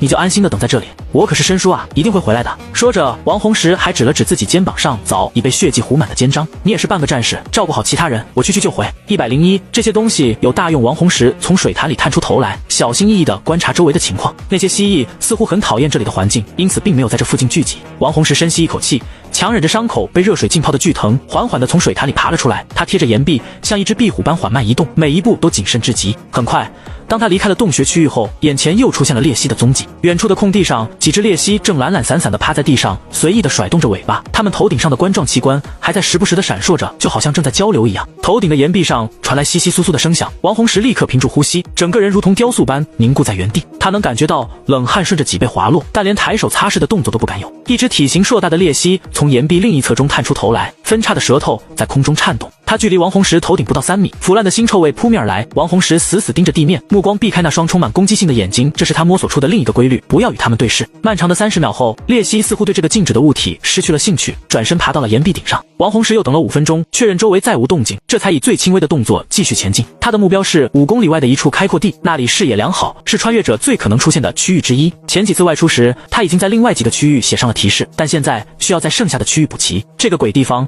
地面极度凹凸不平，到处都是岩石和裂缝，行动起来非常麻烦，再加上必须用极为缓慢的动作，王红石每前进一段距离都要消耗很大的体力。爬过一处斜坡，靠在一辆已经废弃的猫车上喘了口气，确认了周围没有任何蜥蜴，王红石这才从怀里取出一根能量棒，缓缓地吃了起来。这辆猫车还是20天前同他一起过来的，如今已经是千疮百孔的样子。那些该死的蜥蜴似乎是会对特定金属成分感兴趣，它们将整个猫车啃咬的全是窟窿。这里的地形根本没办法开车，而且一旦车辆发动，周围所有的蜥蜴都会发疯一般的扑过来，也不知道是什么东西吸引了它们。即便是简易吸壤单元上面的装甲层都没办法阻止这些东西的破坏，它们似乎能够分泌一种腐蚀金属的液体。王红石不止一次的在周围看到过简易吸壤单元的残骸都被这些东西给啃空了，甚至还有一个让他无比痛心的发现，那是在西边的一处凹地里，一个封装体如今只剩下了一地散落的硅晶板。由于干扰严重，王红石在这些残骸周围没有找到任何一个手环或者其他的东西，他甚至不敢确认这些东西还存不存在。摇了摇脑袋，将跑偏的思绪摆正。王红石咽下了最后一口能量棒，现在不是考虑这些东西的时间，他还有任务要做。来到预先选好的开阔地，再利用设好的小机关把周围的蜥蜴吸引过去。他立即拿出一根碳棒，在面前的岩壁上书写起来，保持镇定，不要盲目移动。那些蜥蜴怕热，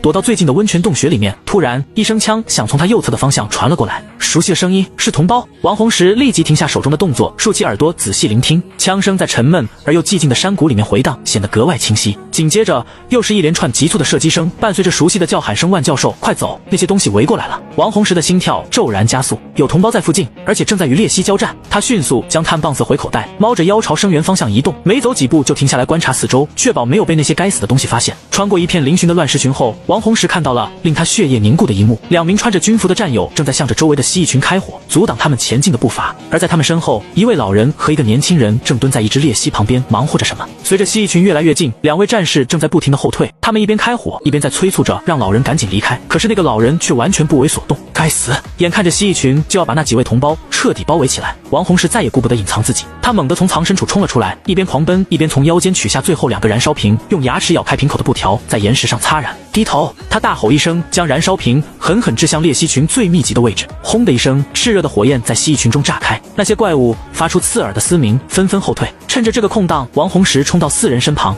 一把拽起还在埋头研究的老人：“不要命了，快走！”老人却死死抓住他的手腕：“等等，我发现了重大线索，这些生物体内有，没时间听你解释。”王红石粗暴地打断他：“再不走就来不及了。”可是老人还是挣扎着往蜥蜴尸体那里摸索。王红石气急，就准备直接把老人扛起来。这时，那个一直在蜥蜴旁边忙活的年轻人突然站了起来：“万教授，取下来了。”他手里是鬣蜥头上特有的那个冠状器官，还连在一个奇形怪状的肉瘤上面。老人这下不坚持了，任由王红石把他拉了起来。走走走！2名战士也迅速靠拢过来，一位继续往周围靠过来的鬣蜥群开火，另一位在前面带路。我们藏身的洞穴就在前面不远，快来！靠着燃烧瓶的阻碍，几个人总算是有惊无险地冲进了藏身处里面。这里和王红石他们藏身的那个山洞差不多，也有大量的温泉。抹了一把脸上的水迹，王红石看了看山洞里面的痕迹，很显然他们在这里生活了有段时间了。他恼怒地走到那2名战士旁边：“为什么要带着普通民众出去乱跑？你们的军纪呢？”2位战士还没有回答，就听到老人满是歉意的声音响了起来：“这位同志，你不要怪他们了，是我一定要出去的。”万教授手里拿着先前那个取下来的器官，走到王红石的面前：“这个东西很重要，真的很重要。”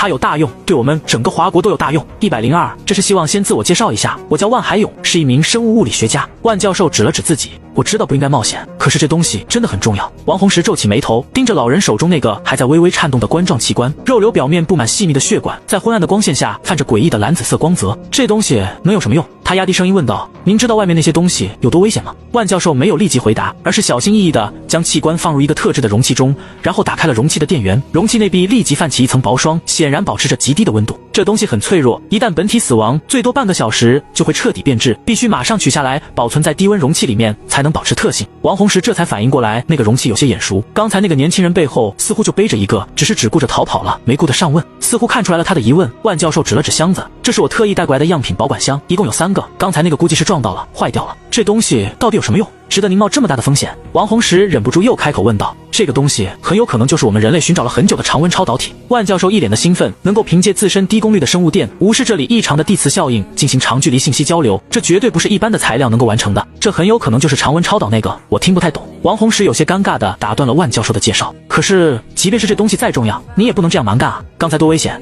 要是我没赶到，你们几个搞不好都会被那些蜥蜴给撕了。那样就算是有再重要的学术发现，又有什么意义？您不觉得应该在这里等待，等到大部队过来接应，到时候再帮您完成相关的研究比较好吗？万教授苦笑一声，那恐怕不行，我们没有那么多的时间了。他指了指一旁的年轻人，这位是李宇，就让他给你说明情况吧。李宇连忙走了过来，先是对着王红石敬了一个军礼，然后这才开口：教官，我是一名地质专业的研究生，来到这里已经快半个月了。根据我的观察，这里的温泉无论是温度还是流量都在一直增加，很有可能会在近期发生水热爆炸。而这里整个区域都处于地下水网的范围，一旦水热爆炸发生，恐怕会将全部区域都笼罩在内。王红石听完李宇的话，眉头皱得更紧了。他环顾四周，昏暗的洞穴中，温泉的水汽氤氲升腾，石壁上凝结的水珠不断滴落，发出轻微的滴答声，空气中弥漫着一股硫磺的味道，混合着某种说不清的腥气。水热爆炸，王红石低声重复了一遍。水热和爆炸连在一起是什么意思？他没听懂。可是爆炸单独是什么东西，他却非常明白。你的意思是这片区域随时可能被炸上天？李宇先是摇头，又很快点了点头。虽然不至于被炸上天，但是确实很危险，而且根据我的测算，最快可能在1周内发生。一旦水热爆炸开始，这些温泉的水汽和高温会瞬间充满整这一片所有的区域。对我们这些人来说，并不一定会致命，但是对那些蜥蜴就不一定了。根据观察，那些蜥蜴只能存活在10到35度的温度区间，一旦高于这个温度，它们就会快速死亡。水热爆炸之后，恐怕就是那些蜥蜴灭绝的时间。一旁的万教授叹了口气，拍了拍手中的容器，所以我们必须尽快离开，带着这个样本回去研究。同志，你是申叔吧？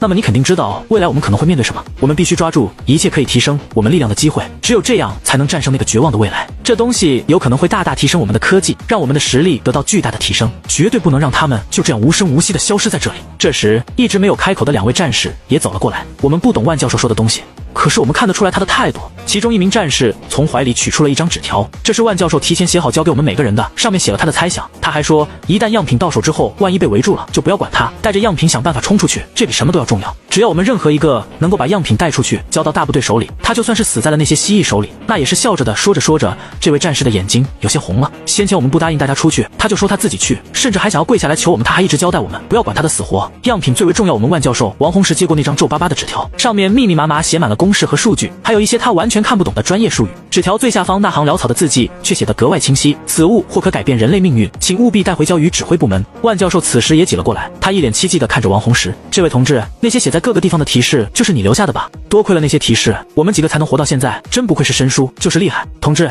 你有没有办法离开这里？哪怕是你一个人，只带着样品就好。真的没有太多时间了，恐怕除了这个特殊的地方，都不会再有这些蜥蜴的存在。这是大自然的奇迹，是难以复现的现象。我们必须把样品带出去，无论付出什么代价。说着，万教授将容器缓缓推向王红石，脸上全部都是无比认真的样子。这是希望比我们所有人的生命，甚至一切都要重要的多的希望。103突围1，王红石愣住了，他感觉手里那个不到20斤的箱子足足有1000斤重。他的声音从来没有这么沙哑过。万教授，说不定那些蜥蜴并不会全部死掉，肯定还有残留下来的，要不早就绝种了。我们可以再等。王红石说不下去了，万教授也没有说话，只是安静地看着他。对我们不敢等不敢赌啊！第一个洞穴里，李思睿看着正在做准备的王红石，眼中满是担忧。王教官，你真的要去吗？太危险了。王红石将2支军用镇疼剂塞进腰包里面，然后又将几个新制作出来的燃烧瓶装好。我必须去。思睿，以后这里就交给你了，拿好武器，保护好他们。虽然不知道那个水热爆炸到底有多大威力，但是你们一定要小心，找地方藏好。如果有机会，就也趁机冲出去，把最后2个备用弹夹固定好。王红石起身揉了揉李思睿的脑袋，把他的头发揉得乱七八糟的。放心吧，说不定还没等到那时候，我就带着战友们过来接你们了。这时，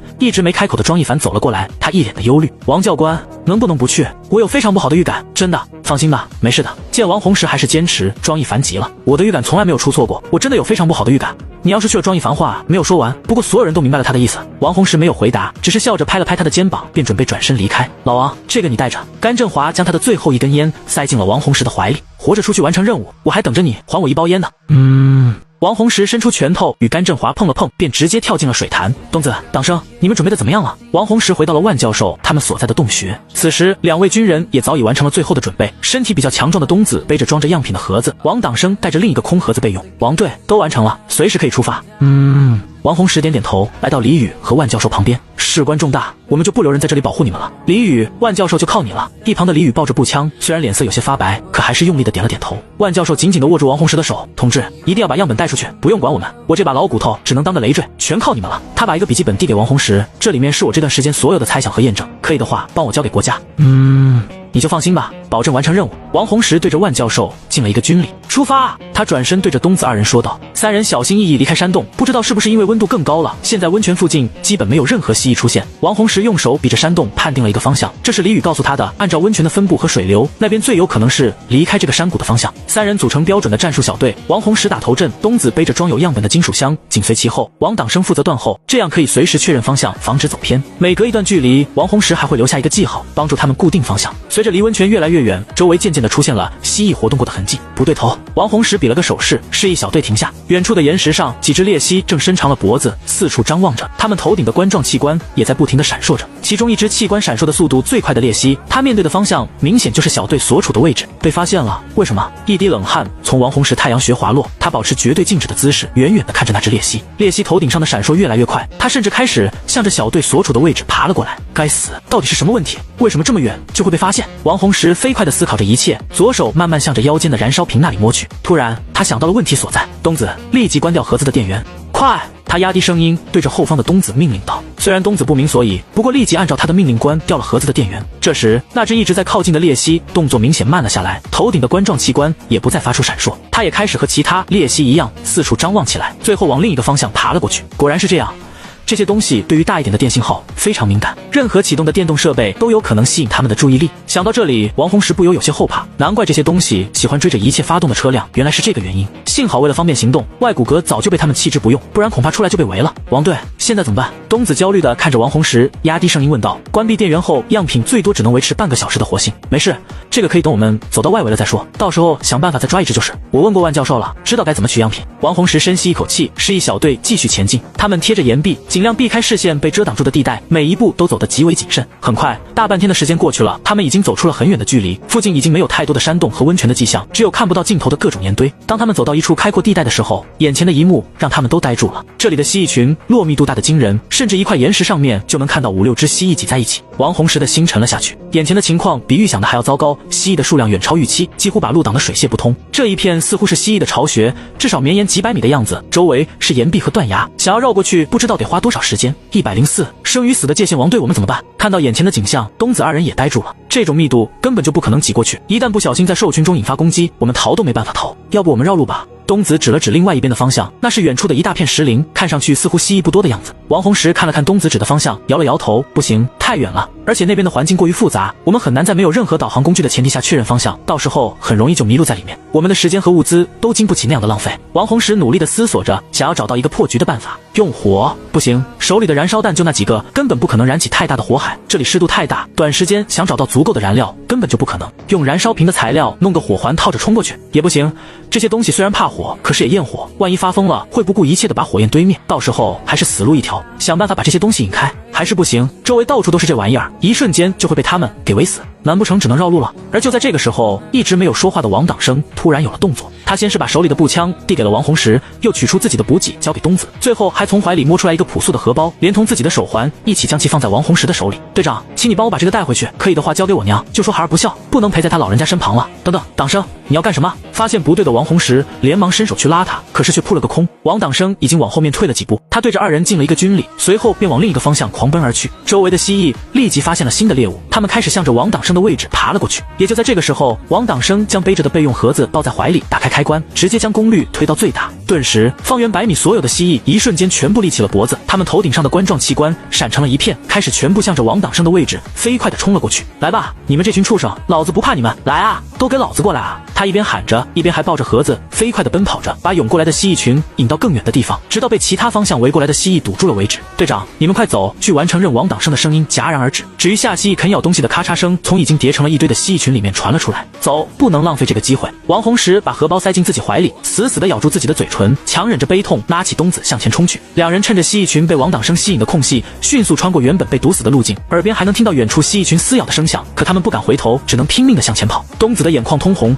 拳头攥得死紧，声音哽咽：“队长，党生他闭嘴，跑！”王红石厉声打断，声音却同样发颤。他知道现在不能停下，一旦犹豫，王党生的牺牲就白费了。两人一路狂奔，直到彻底甩开蜥蜴群的包围圈，才终于放缓脚步。王红石喘着粗气，靠在一块巨石旁，从怀里掏出那个朴素的荷包，手指微微发抖。荷包里是一张照片，应该是王党生刚入伍的时候拍的。照片里，稚气未脱的王党生胸前戴着一朵大红花，笑得像个开朗的大男孩。偎依在一位妇人的身旁，东子沉默地站在一旁，最终低声道：“队长，我们得继续走。”王红石深吸一口气，将荷包仔细地收好，塞进衣服的最里面，眼神重新变得坚定起来。走吧，任务还没完成。王红石和东子继续在崎岖的岩地上前进，随着离地热汇聚的区域越来越远，附近的温度也随着越来越低。一路上遇到的鬣蜥不再独自行动，而是全部都汇聚在一起，形成一个庞大的群落。虽说这让二人的前进变得容易了许多，却也在王红石的眼底留下了些许阴霾。他的右手下意识地摸在胸口的位置，那里是党生的照片，似乎是做出了什么决定。王红石眼底的阴霾散去，只留下洒脱和些许不舍。走吧，加快速度，看样子我们快要走出这个特殊的区域了。王红石一马当先走在前面，却没有看到背后的东子脸上那充满了觉悟的神情。也不知道过了多久，就在他们的体力和补给都快要消耗的差不多的时候，眼前出现了一个极为奇特的景象。那是一道分界线，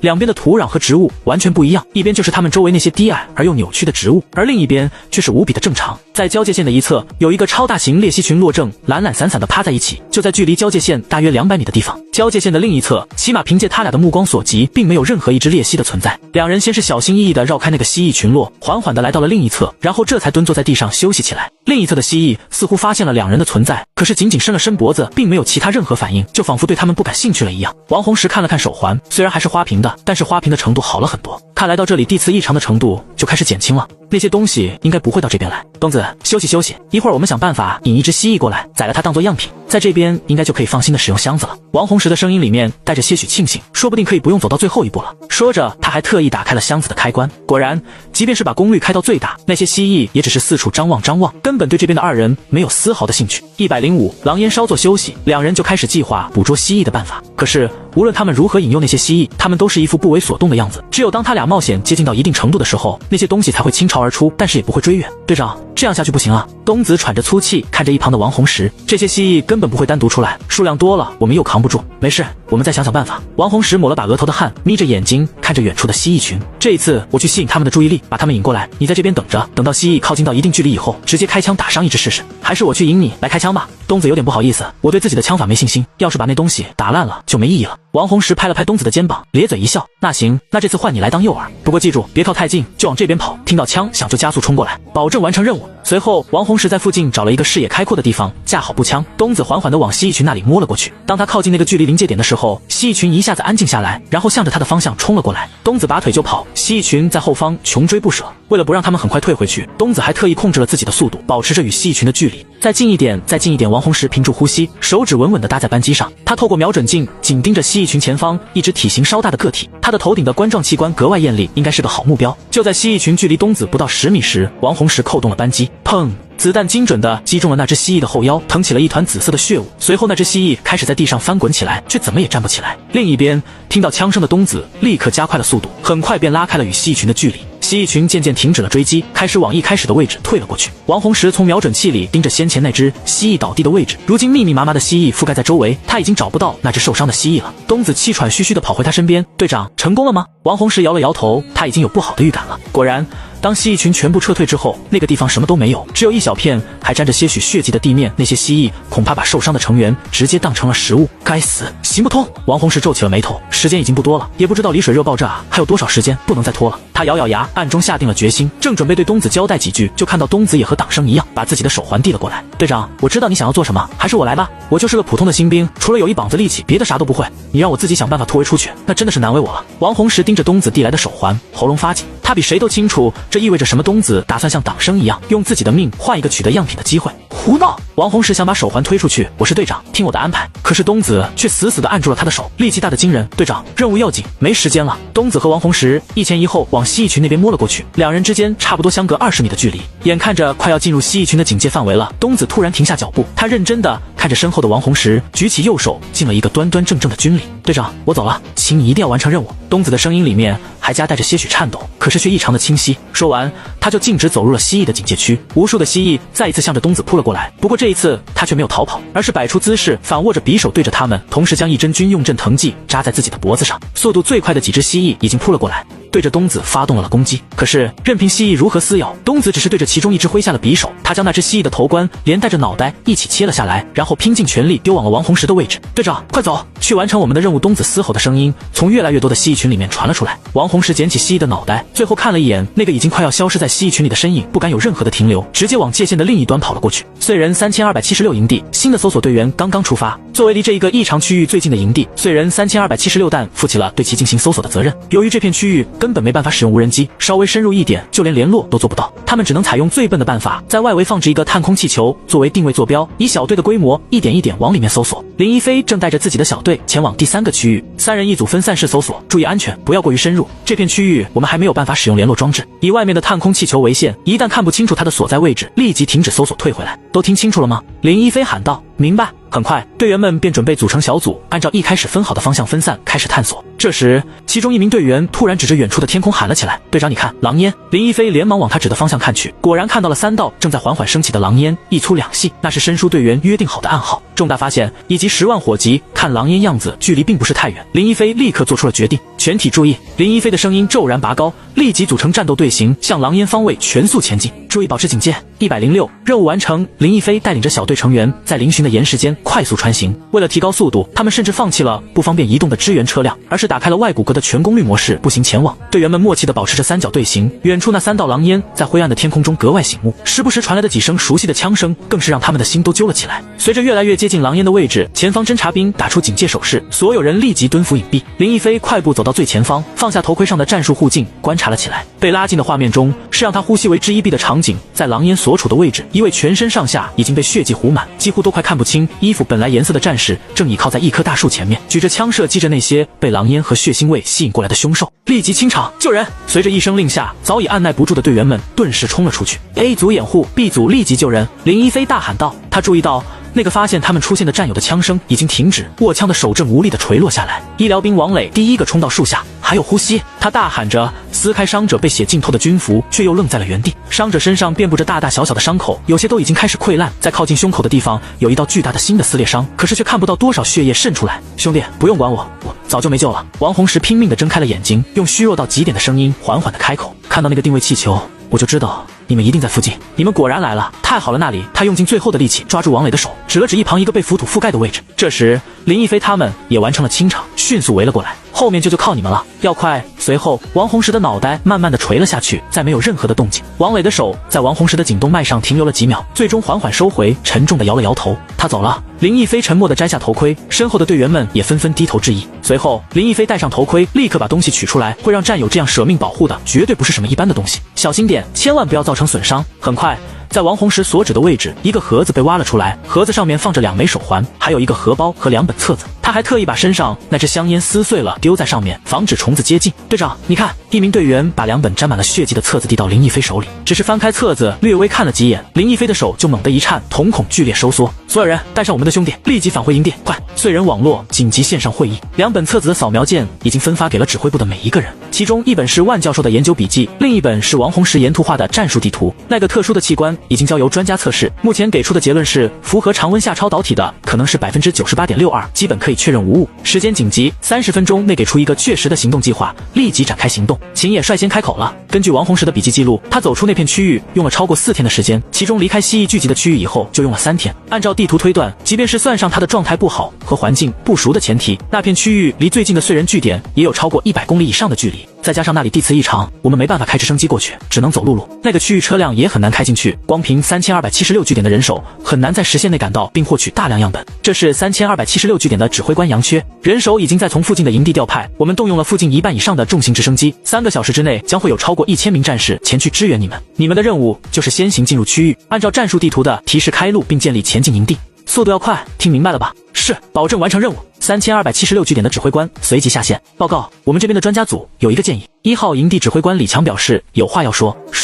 秦野将视线看向屏幕中的李强，根据王洪石在笔记里面记录的地热温泉分布情况，还有李宇的推测，我们这边的地质专家有一个大胆的计划。李强调出来一张地下水网分布情况图，这是专家组根据笔记推导出来的分布图。我们准备在这个地方开一个洞，让水热爆炸提前按照选定途径宣泄出来，这样可以把水热爆炸的范围降到最低。保守估计，至少有1/3的蜥蜴能够存活下来。有把握吗？根据测算，最少也有80%的概率能够成功。80%不够。秦野摇摇头，有没有办法提高成功率？恐怕做不到。李强回答，那个区域的地磁干扰过于严重，我们没有办法获得准确的地形分布，只能靠仅有的信息去推导，这已经是成功率最高的方案了。而且根据专家组的测算，即便是没有命中选定的目标节点，也能在一定程度上释放压力，推迟水热爆炸发生的时间。秦野沉思片刻，手指在桌面上轻轻敲击。推迟多久？至少24小时。李强回答。24小时。秦野眼睛一亮，足够我们调集更多人手和设备了。他猛地抬头，目光扫过屏幕上的每一个人。执行这个方案，同时命令所有支援部队全速前进，务必在20小时内抵达目标区域，然后全力捕获目标对象，搜集对应的器官。是。107给蜥蜴们一点华国式震撼燧人3276营地，林一飞小队正在做着出发前最后的准备。营地里面的3台吸氧单元已经完成了工程特化改造，准备按照地图的指示直线前往目标区域。林一飞和队友们的任务就是协助开路，消灭沿途一切出现的阻碍和危险。队长，我们准备完成了。队员江冠峰的声音从通讯器中传了出来。稍等，我马上就到。林一飞最后看了一眼放在桌上的3个手环和一个装着照片的荷包，端端正正的进了一个军礼，便快步走了出去。营地门口，队员们已经整装待发，除了3辆链接在一起形成一个庞然大物，前方是一个巨大的铲子，两侧是锋利的切割刃，后方则是高耸的备用油箱，这就是经过工程特化改造的开路专用吸氧单元。林一飞扫视了一圈队员，沉声道：检查装备，5分钟后出发。江冠峰拍了拍身旁的吸氧单元，咧嘴一笑，这大家伙可真够劲儿，一路上什么障碍都不怕了。不要大意，区域里面目前还无法使用联络，一定要注意一切风吹草动，保护好吸氧单元，多带几个工兵爆破筒。我们的任务就是开路，除了实在无法通过的情况，一律尽量按直线前往，遇山开山，遇水铺桥，为后续部队做好准备。都听明白了吗？明白。对了，在进入地磁最强的区域之前，可以提前将手环取下放在屏蔽箱里面，长时间暴露在那种环境下会彻底毁坏手环，我们现在还做不到随时补充。林一飞又提醒道，先前从王洪石那里得到的3个手环都已经彻底毁坏，只有背后的钢印还能记住3位战友的身份。收到。很好，现在出发。林一飞一声令下，伴随着巨大的轰鸣声，3台吸氧单元组成的开路巨兽缓缓启动，战士们分散在周围，随时清理那些被惊动的凶兽，防止他们靠近。3276营地周围的几个据点，数台吸氧单元也在接受着最后的改造。按照专家组的意见，那些蜥蜴很有可能只能生存在那个地磁异常的环境之中，或者说只有在那个区域，它们才能生长出那种特殊的器官。因此，专家组建议就在地磁异常区域建立研究中心和养殖场，这些吸氧单元就是在为此做着准备，加快速度，在10个小时之内完成改造。负责改造任务的刘敬泽穿行在各个施工现场，大家一定要注意，实验模块要做好磁场屏蔽，养殖单元一定要保证舱内温度范围。如果最后没有办法阻止水热爆炸，这就是我们唯一能够确保样品来源的途径，切记不要出现任何的纰漏。那些负责改造的工程师和技工们没有回答，只是全神贯注地埋头于自己负责的部分。他们都是从各个营地紧急抽调过来的技术骨干，陈立峰也在其中。陈立峰蹲在一台吸氧单元旁，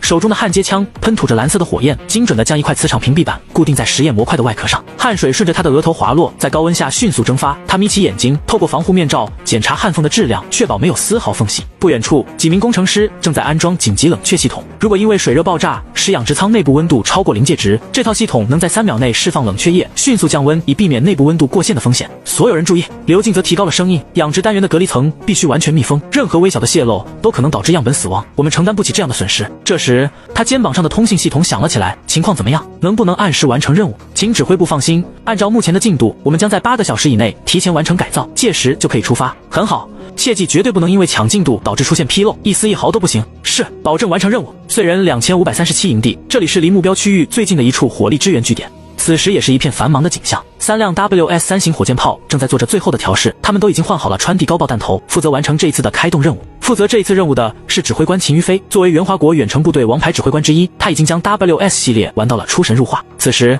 他正盯着眼前的屏幕，随时注意反馈回来的信息。由于目标区域地磁效应太强，无法获得准确的地貌特征，他只能冒险选择了另一种办法。一架高空无人机正在极限高度飞向目标区域，在这个位置可以将地磁干扰降到最低，为火箭炮提供初期定位和导航，同时获取一定程度的目标区域数据。虽然扫描结果还是近乎一片漆黑，但是根据王红石留下的战术地图和黑色区域对比，还是可以推论出具体距离情况。目标大概在380公里到400公里之间吗？看着无人机反馈回来的数据，秦于飞拿着纸笔在一旁不停地验算着，很快有了主意。通知后勤人员给弹头换装图像识别末端自导模块，最后的目标由弹头自行选择，照最低的位置打。换装完毕后，所有火箭炮调整仰角至47度，做好发射准备。是。操作员迅速输入参数，3辆 WS3 型火箭炮的发射架缓缓抬起，发出机械运转的嗡鸣声。技术员小跑过来报告，指挥官，图像识别系统已校准完毕，但目标区域磁场干扰太强，末端制导可能会失效。没关系，秦于飞摆摆手，只要初始弹道准确，弹头会在最后20公里启动光学识别，这样按照这个打出去的火箭弹会落在目标区域方圆1公里内的最矮位置，足够了。他眯起眼睛，其他部队应该已经开始推进了，我们必须尽早打开宣泄口，为他们争取更多的时间。报告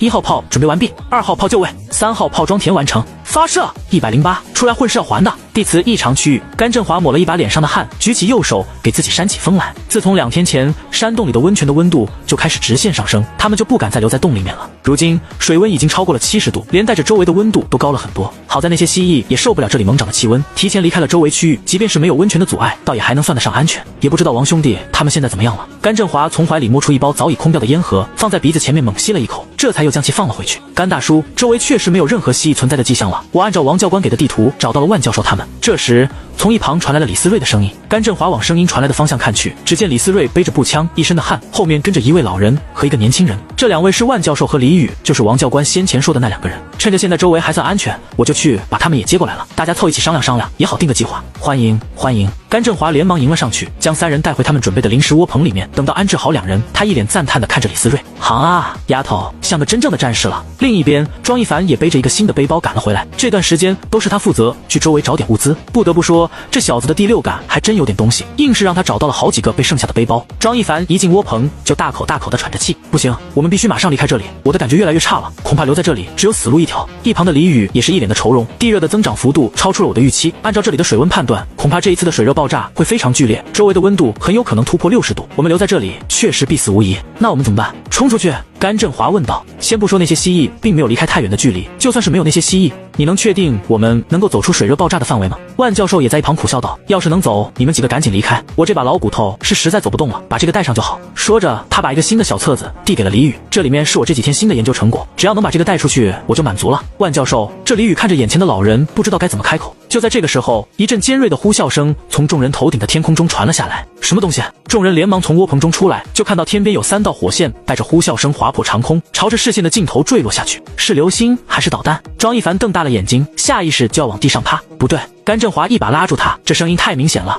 是我们家的 WS 火箭弹，每次军长我都去看过，绝对不会听错。3道火线在众人震惊的目光中渐渐地落了下来，先是一阵沉闷的声音顺着地面传了过来，随后就看到一个巨大的喷泉拔地而起，人工泄压，是人工泄压。李宇突然喊了起来，咱们的人想要阻止水热爆炸，是他们成功了。说话间，狂风带着温热的雨水落在了每个人的脸上，周围的气温一瞬间又高了几度，不过还在承受范围以内，而山洞里面的温泉水位则肉眼可见的降低了下去。甘振华望着远处冲天而起的水柱，喉结上下滚动着，温暖的雨水打在脸上，顺着下巴流了下去，就仿佛无声的泪水。是救援！李思睿突然抓住他的胳膊，声音发颤，甘大叔，你看那边。顺着他手指的方向，3颗红色信号弹正缓缓升上灰蒙蒙的天空，在雨幕中，那抹红色显得格外刺眼，是军队的制式信号弹，我在军校里学过，他们来了，王教官他们成功了。紧接着又是一连串的信号弹飞上了天空，不光是李思睿，每一个接受了前期训练的华国人都能读懂信号弹的意思，寻找一个安全的地方就地躲避，发信号，等待我们的救援。庄一凡连忙冲进屋里，取出一支信号弹，又冲了出来。随着他拉动了引线，一颗闪亮的信号弹从他们的位置升上了半空，紧接着在他们的周围又有不少新的信号弹被发射出来。看着天空中一闪一闪的星星，李思睿带着骄傲的声音说道：“是王教官一直以来的努力，他留下的提示和记号没有白费，还有更多的同胞们活了下来。”甘振华也笑了起来，是条汉子，太好了，我就等着抽他还给我的烟了。这种好汉上的烟，那真是想一想就觉得美味。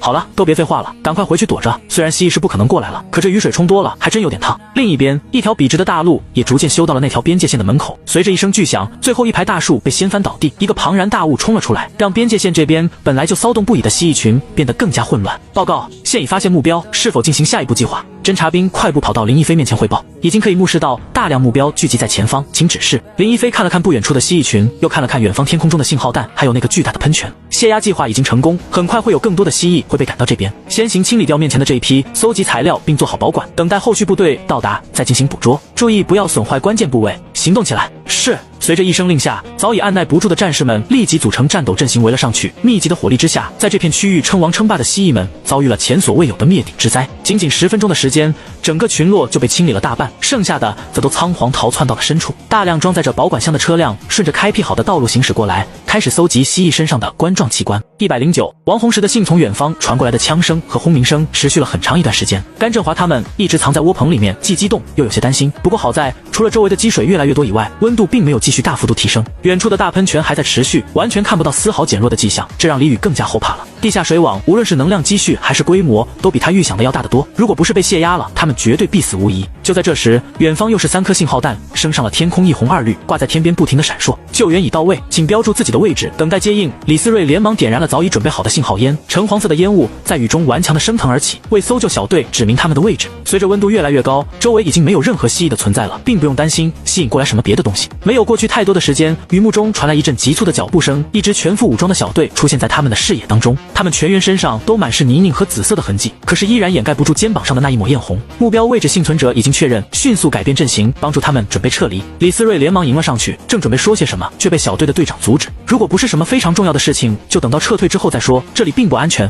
还有水热爆炸的可能。在救援小队的协助下，他们一行人很快就来到了边界线的营地之中。这里已经完全改变了样子，一座巨大的营地已经出现在边界线的另外一侧。营地里面已经有了不少的人，时不时还会有一支和他们差不多的队伍返回营地。在营地的对面，一群身上已经全部都是紫色的人们正在努力处理着堆成小山的蜥蜴尸体。他们把这些蜥蜴的冠状器官取下，放在一旁的存储箱里冰冻保存。时不时还有车辆过来，卸下大量还算新鲜的蜥蜴尸体供他们处理。而在离他们不远的地方，数量完成改造的吸氧单元正停放在那里，旁边已经被圈出了一大片养殖区域，军人们正忙着将还活着的蜥蜴驱赶进去。经过计算，这里的温度并不会超过蜥蜴们能够承受的极限。当然，为防万一，一些最健康的蜥蜴被关进了那几辆完成改造的养殖车里面，作为最后的种子。救援小队把他们带进了一个医疗帐篷里面，便转身离开，继续新的任务去了。几名医护人员连忙迎了过来，准备给他们做相应的检查。我们没事，没受什么伤。甘振华想要推辞，却被为首的一名大夫一把按在了椅子上。谁说的？那片区域的磁场过于异常，不想留下什么毛病的话，就安心接受检查。医生不容置疑地说道，同时熟练地拿出检测仪器。甘振华只好乖乖配合，其他人见状也纷纷坐下。医护人员动作麻利地为他们测量血压、心率，并采集血样进行快速检测。帐篷内一时安静下来，只剩下仪器运转的细微声响。万教授望着帐篷外忙碌的景象，忍不住问道，大夫，现在情况怎么样了？那些蜥蜴具体我也不是很清楚，不过你就放心吧，早就都准备好了，安心接受治疗，有什么话等检查完了再说。营地中心的临时指挥部，林一飞和一众队长正在新建立的简易沙盘上做着记录。由于地磁干扰，各种成像设备都受到了不小的影响，因此他们只能通过各个小队的目测来搭建出一个大概的沙盘。最后一个有信号弹发出的位置救援也已经结束，还有5支小队在区域里面搜索可能存在的幸存者，不过概率不大。根据地质专家组的计算，大概20个小时之后还有可能出现一次小规模的水热爆炸，让我们做好准备。靠近喷泉区域的蜥蜴已经全部逃离或者死亡，能够处理的都已经完成了处理。现在所有的蜥蜴都已经逃到了外环区域，除了营地这边，其他位置的按计划暂时没有干预。随着每一条消息的送达，他们都会在沙盘上做好记录，然后用最快的速度把资料和数据传送出去。这里根本没有通讯，只能送出去后才能让燧人网络上的大本营进行下一步的分析。等到手边的任务全部完成，林一飞这才走出临时指挥部，向着医疗帐篷走去。他还有一个托付没有完成。你们谁是甘振华？还有万教授、李思睿、庄一凡和李宇站在被救出来的幸存者面前，林一飞大声地询问起来。已经完成了所有检测的甘振华连忙站了起来，举起手说道：我就是。一边说他一边往林一飞那边走了过去。李思睿他们连忙跟在他的身旁。林一飞的目光在5人身上扫过，最后定格在甘振华脸上。他伸手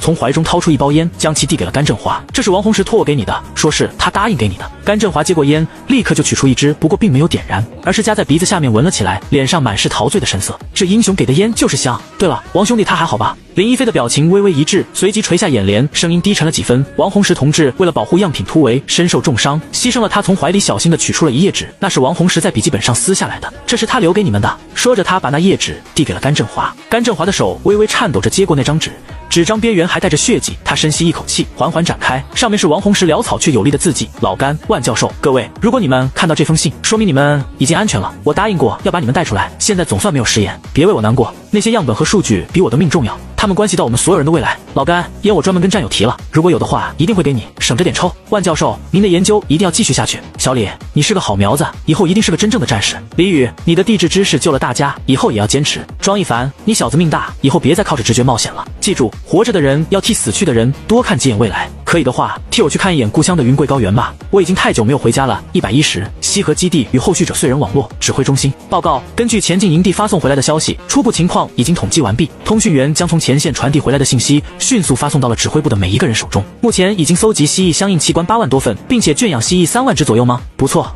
从对应区域搜救出来幸存同胞47名，已经全部带回营地，实在是太好了。那种地方居然还能有这么多的幸存者，据说都是先前那个带着东西冲出来的申叔战士的功劳。他把如何回避那些蜥蜴的办法写在了整个区域的各个地方，让同胞们能够回避危险。了不起的英雄！对了，我们已经找到了发现常温超导体存在于蜥蜴体内的那位科学家，他已经报名参加研究团队了，都是好样的。指挥中心的大屏幕上闪烁着前进营的送回来的照片，由于网络无法使用，只能采用这种办法来传递信息。科研人员正在解剖蜥蜴样本，医疗队为幸存者检查身体，工程组则在搭建新的防护设施，周围则是已经成型的蜥蜴养殖区域。根据初步检测，超导物质普遍存在于这些蜥蜴的特殊器官中，而且具有极高的临界温度。研究小组的组长程哲满脸都是兴奋之色，指着数据图表说道：如果能大规模提取并优化，我们的能源技术将迎来革命性突破。根据我们地质小组的测算，地下压力已经下降到了一个安全的程度，再次出现水热爆炸的可能性还在降低，即便是出现，也会保持在一个很小的范围内，不会波及到大部分的区域。负责环境方面的苏组长也会报道。此外，我们小组建议所有工作人员不要在地磁异常区域工作太长时间，最好不超过10天就要轮换出来，至少休息10天。已经发现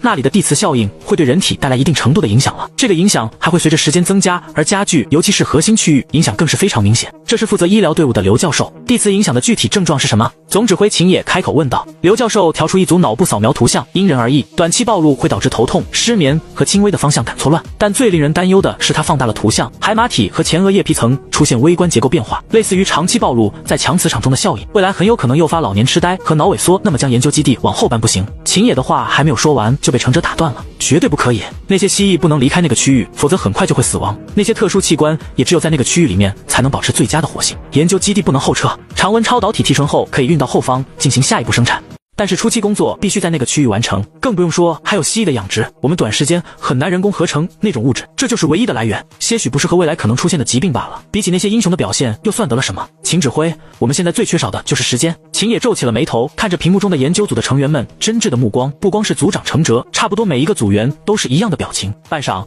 他把准备发布的命令咽了回去，用极为严肃的口气说道：那就暂时不要后撤，就近继续完成下一步的研究。好。程哲他们的脸上都是喜意，不过我有个条件。秦野话锋一转，医疗小组必须全程监护每一个在区域内工作的成员的身体状况，一旦出现明显的异常，立即后撤，这是命令。我们现在需要的是可持续的研究，而不是牺牲健康换来的短暂突破。程哲张了张嘴，似乎还想争辩，但最终在秦野不容置疑的目光下点了点头。明白了，我们会严格遵守医疗规程。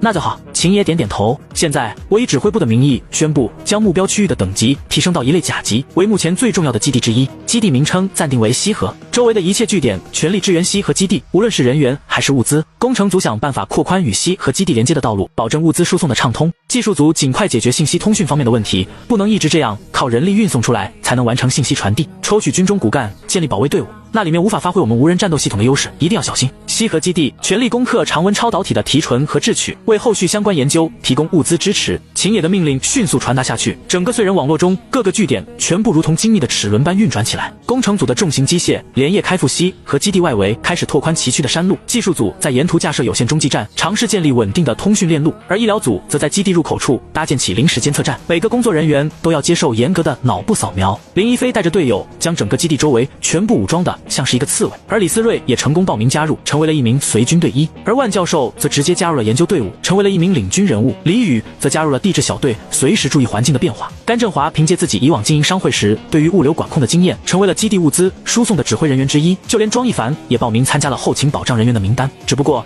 由于他们在核心区域待了太长的时间，已经受到了很大程度的磁场影响，必须先行和那些幸存者一起后撤，等到轮换结束就可以重新回到一线。111突破与小困境西和基地成立第3天，第一批经过提纯稳固后的常温下超导体材料被运往后方研究中心。虽然和蜥蜴器官一同腐烂后就会失去效果，但是一旦被提纯出来，这些材料就会变得极为稳定，完全可以支持下一步的各种实验。燧人3276号据点作为距离西和基地最近的据点，如今这里已经被彻底改造成了研究中心。整个燧人网络上究竟能够抽调和赶到的112名物理和材料学家全部汇集在这里，其他由于距离太远或者还有其他重要任务的专家则通过网络提供相应的支援。他们将在这里完成对应常温下超导体材料的扩展使用研究、无线长距离输电、抗干扰通讯、超级快充电池组以及可控核聚变超导磁体控制模块。报告，新一批的3辆吸壤单元和配套研究设备已经全部到位。通讯员向研究中心总指挥郑国忠汇报着实时情况。由于这个研究中心实在过于重要，援华国某秘密基地的指挥官郑国忠就被特意安排过来掌控全局。相关的合成和分析设备到位了没有？郑国忠问道。还在空运当中，从新发现的封装体中找到的6个相关材料和合成的一体化生产系统都被划拨了过来，预计将会在2天内完成配备。按照总指挥部那边的安排，后期有相关的设备和物资被发现，都会在第一时间抽调过来，尽量满足西和基地的需求。很好，安全方面完成的怎么样了？已经完成30225条警戒线，同时也将周围所有的聚集地全部清离。他们愿意配合，还行，在无人机和机器狼的帮助下，他们还算好说话。当然，我们还是给予了一定的补偿，同时还招募了一批新的劳动力。听到通讯员这么一说，郑国忠笑了笑，并没有多说什么。西河基地那边有没有什么新的消息？第1条有线通讯已经完成了对接，虽然干扰还是很重，但是已经可以和西河基地进行实时通讯。那边要求更多的人手，由于死亡蜥蜴的数量太多，临时冻库已经快要存储不下了，必须及时完成材料剥离，不然会造成大量浪费。程哲组长还特意强调了，恐怕短时间很难人工合成，绝对不能浪费。郑国忠沉思了片刻，告诉他们，我们会尽量满足他们对于人力的需求，但是请他们不要急于求成，必须确保每一份样本的完整性。他转头对通讯员说道，从燧人网络再抽调200名有生物样本处理经验的技术人员，优先支援西和基地。通讯员迅速记录下指令，正准备离开时，郑国忠又补充道，另外通知后勤部门再调拨3套速冻设备过去，必须保证样本存储条件。燧人3276号据点主实验室，实验室中央一块经过提纯的超导材料被悬浮在磁场中，周围环绕着数十台精密仪器，物理学家庄景波紧盯着屏幕上的数据流，连眼睛都不敢眨一下。第3次载流测试，临界电流密度达到 1.2 乘以10和 cm2， 比上次提升了 15%。他的声音有些颤抖，这已经远超理论预测值磁场约束数据呢。一旁的白发老者，这是科学院院士吴老，也是目前唯一一位来到这边的专攻可控核聚变的物理专家。磁场约束强度达到23特斯拉，持续时间突破300秒。庄景波快速调出另一组数据，吴老，您看这个曲线完全符合托卡马克装置对超导环向场线圈的要求。实验室里突然安静下来，所有人都盯着屏幕上跳动的蓝色波形。吴岳峰的手指旋在控制台上微微发抖。这位毕生研究可控核聚变的老科学家突然摘下眼镜，用袖口擦了擦镜片，立即给指挥部发消息。他的声音沙哑的不像话，把数据研究结果发给他们，让他们想办法准备 EST 装置。老人有些激动，毕生的愿望眼看就要有了实现的机会。庄景波的手指在控制台上悬停了几秒，终于重重按下了数据发送键。屏幕上的蓝色波形化作一串加密数据流，沿着燧人网络专属通道飞向指挥部。吴老，您先休息一下吧。庄景波递来一杯温水，发现老人的手抖得厉害，从昨晚到现在您都没合眼。休息。吴院士突然笑了，布满血丝的眼睛里闪着异样的光彩。小庄啊，你知道我等这一刻等了多久吗？27年，从我在普林斯通读博时第一次接触托卡马克算起。吴老，我不是那个意思，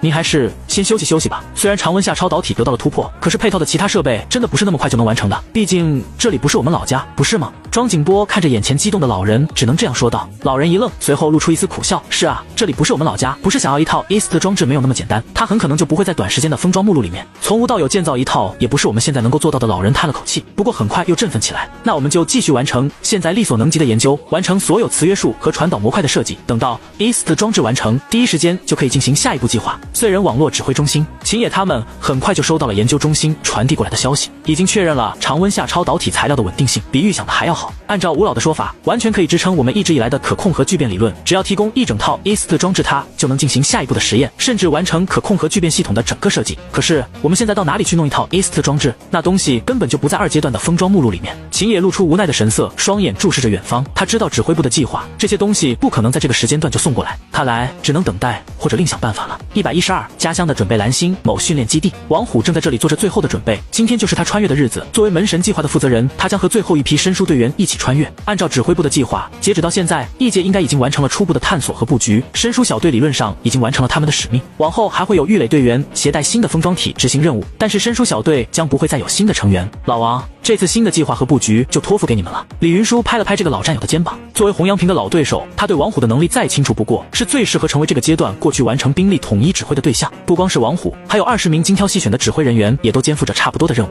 再有20天，第2阶段的封装体传送就要结束了，马上开启的第3阶段将是重中之重，尽快统合所有人力物力，利用已经完成的基础工业体系，开展针对性的全产业链发展。只有这样，我们才能在第2年中就完成工业备战计划，才能有足够的装备和指向性武器迎接第3年末的挑战。王虎深吸一口气，目光往周围环视了一圈，在他周围是另外20名身着迷彩服的指挥人员，正进行最后的准备工作。他们每个人都带着厚重的战术背包，里面装满了加密文件和微型数据终端。老李，放心吧。王虎转过身，伸出拳头与李云舒碰了碰。咱们什么大风大浪没有见过，这一次有了这么完备的准备，还有举国之力的支持，一定能够改变你记忆中的那个未来。说不定等你过去的时候，我们都已经把那边建设成了一个全新的蓝星，那也不是什么不可能的事情。别大意了。李云舒笑骂着捶了捶王虎，随后正色起来。虽然我们做了很多准备，现在那边到底是个什么样子，根本就没办法知道。你们过去要小心，一定要做好完全的准备，迎接第3阶段的封装体。那些都是最为重要的大型设备和产业基地，哪怕遗失任何一件，都是难以承受的损失。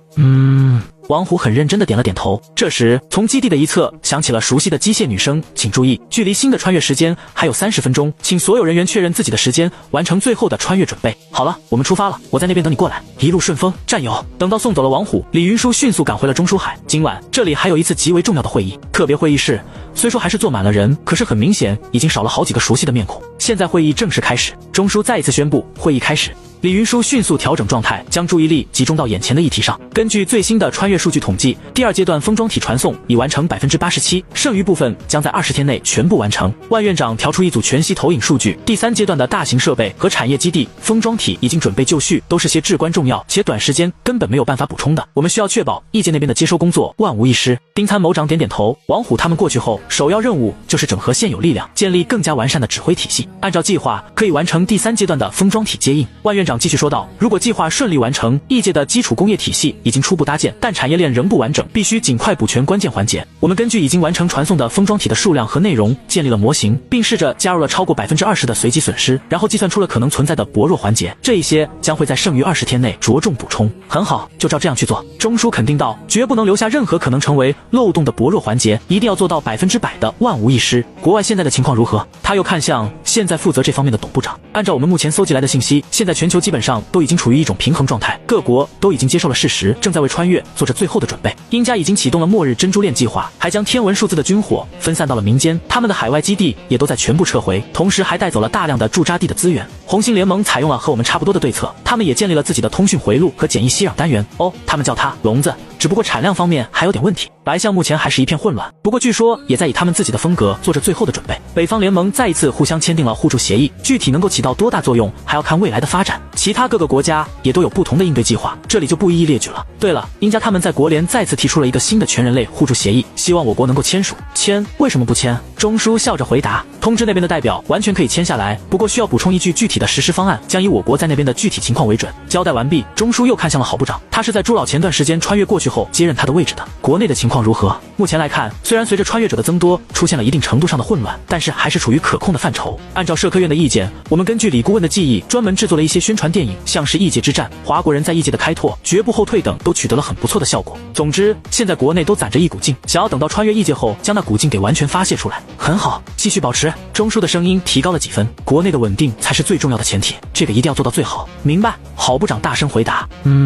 中书点点头，然后环顾四周，下面开始下一个议题，关于第3阶段的封装体的安排，这个大家还有没有什么意见？113，3阶段计划开始关于第3阶段封装体的建议。中书的话音刚落，在场的所有人就都严肃起来。丁参谋长还是第一个发言，我的意见是优先保证军备建设和相关产业链，尤其是冶炼、化工、锻造、合成等方面的工业体系要在第一时间完成。我们的战士需要装备，我们的同胞需要保护。我同意丁参谋长的意见。国防部的江部长紧接着发言，但必须考虑到能源供应的瓶颈问题。根据李顾问提供的资料，异界初期能源基础设施严重不足，我建议在第3阶段传送初期再增加10套模块化核电站组件。工业部的何部长快速翻阅着数据板，这个建议很有必要。不过根据计算，如果增加核电站组件，就需要相应减少其他设备的传送量。我提议削减部分分民用工业设备的配额。不行，郝部长立即反对，民生保障同样重要，如果基础生活物资生产跟不上，社会稳定就会出问题。我建议保持现有民生工业设备的传送比例，可是那样很有可能会导致我们的装备不足，可民生必须保证。一时间，会议室里面乱作一团，所有人都在据理力争，眼看争论愈演愈烈，钟书轻轻敲了敲桌面，会议室立刻安静下来。各位的意见都很重要，钟书的声音带着欣慰和无奈，但我们必须要在军备和民生之间找到平衡点。这样吧，万院长，请你把那份请愿书在这里宣读一下，就是前不久你转交给我的那个。一直没有发表意见的万院长先是一愣，随即马上激动起来，他连忙从自己的个人终端中调出一份资料，将其投影了出来，关于第3阶段封装体科研项目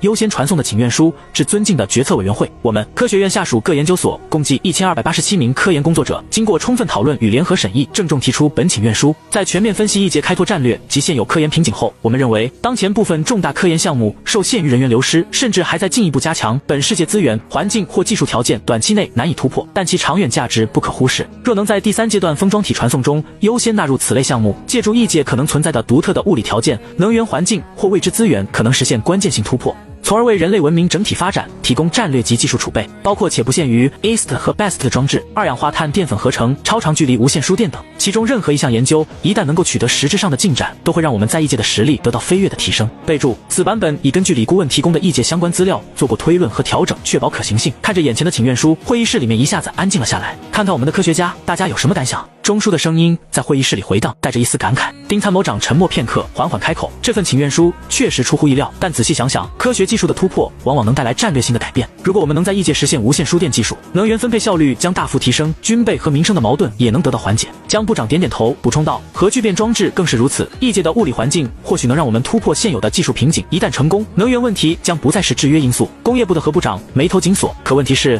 这些科研项目的传送需要占用大量封装体资源，而且短期内无法看到成效。如果我们把资源倾斜到科研上，军备和民生的及时需求怎么办？郝部长叹了口气，民生问题迫在眉睫，但科研的长远价值也不容忽。或许我们可以尝试折中。所有人的目光再次聚焦到钟书身上，他环视众人，缓缓说道：折中是必然的，但如何折中需要更细致的规划。他转向万院长，科学院能否对这些项目的优先级做个排序？哪些是最有可能在短期内取得突破的？尤其是在借助异界的特殊环境下。万院长立刻回应：我们已经做了初步评估，比如二氧化碳淀粉合成技术，如果能借助异界特殊的日照环境，有可能在半年内实现规模化生产，部分解决粮食问题。而核聚变和超长距离无线输电等项目，只要能够在那边找到对应的材料突破，甚至1个月就能出现成果。即便是短时间没有办法获得突破，这些项目也不会消耗太多的人手，短期内封存就好。钟书点点头，很好。那么我提议调整第3阶段封装体的传送方案，优先保障核心科研项目、基础能源设施和关键军工生产线，适当削减部分民用工业设备，但必须确保基本生活物资的生产能力。丁参谋长思索片刻，我同意这个方向。不过军备方面，我们是否可以优先传送高精度制造设备？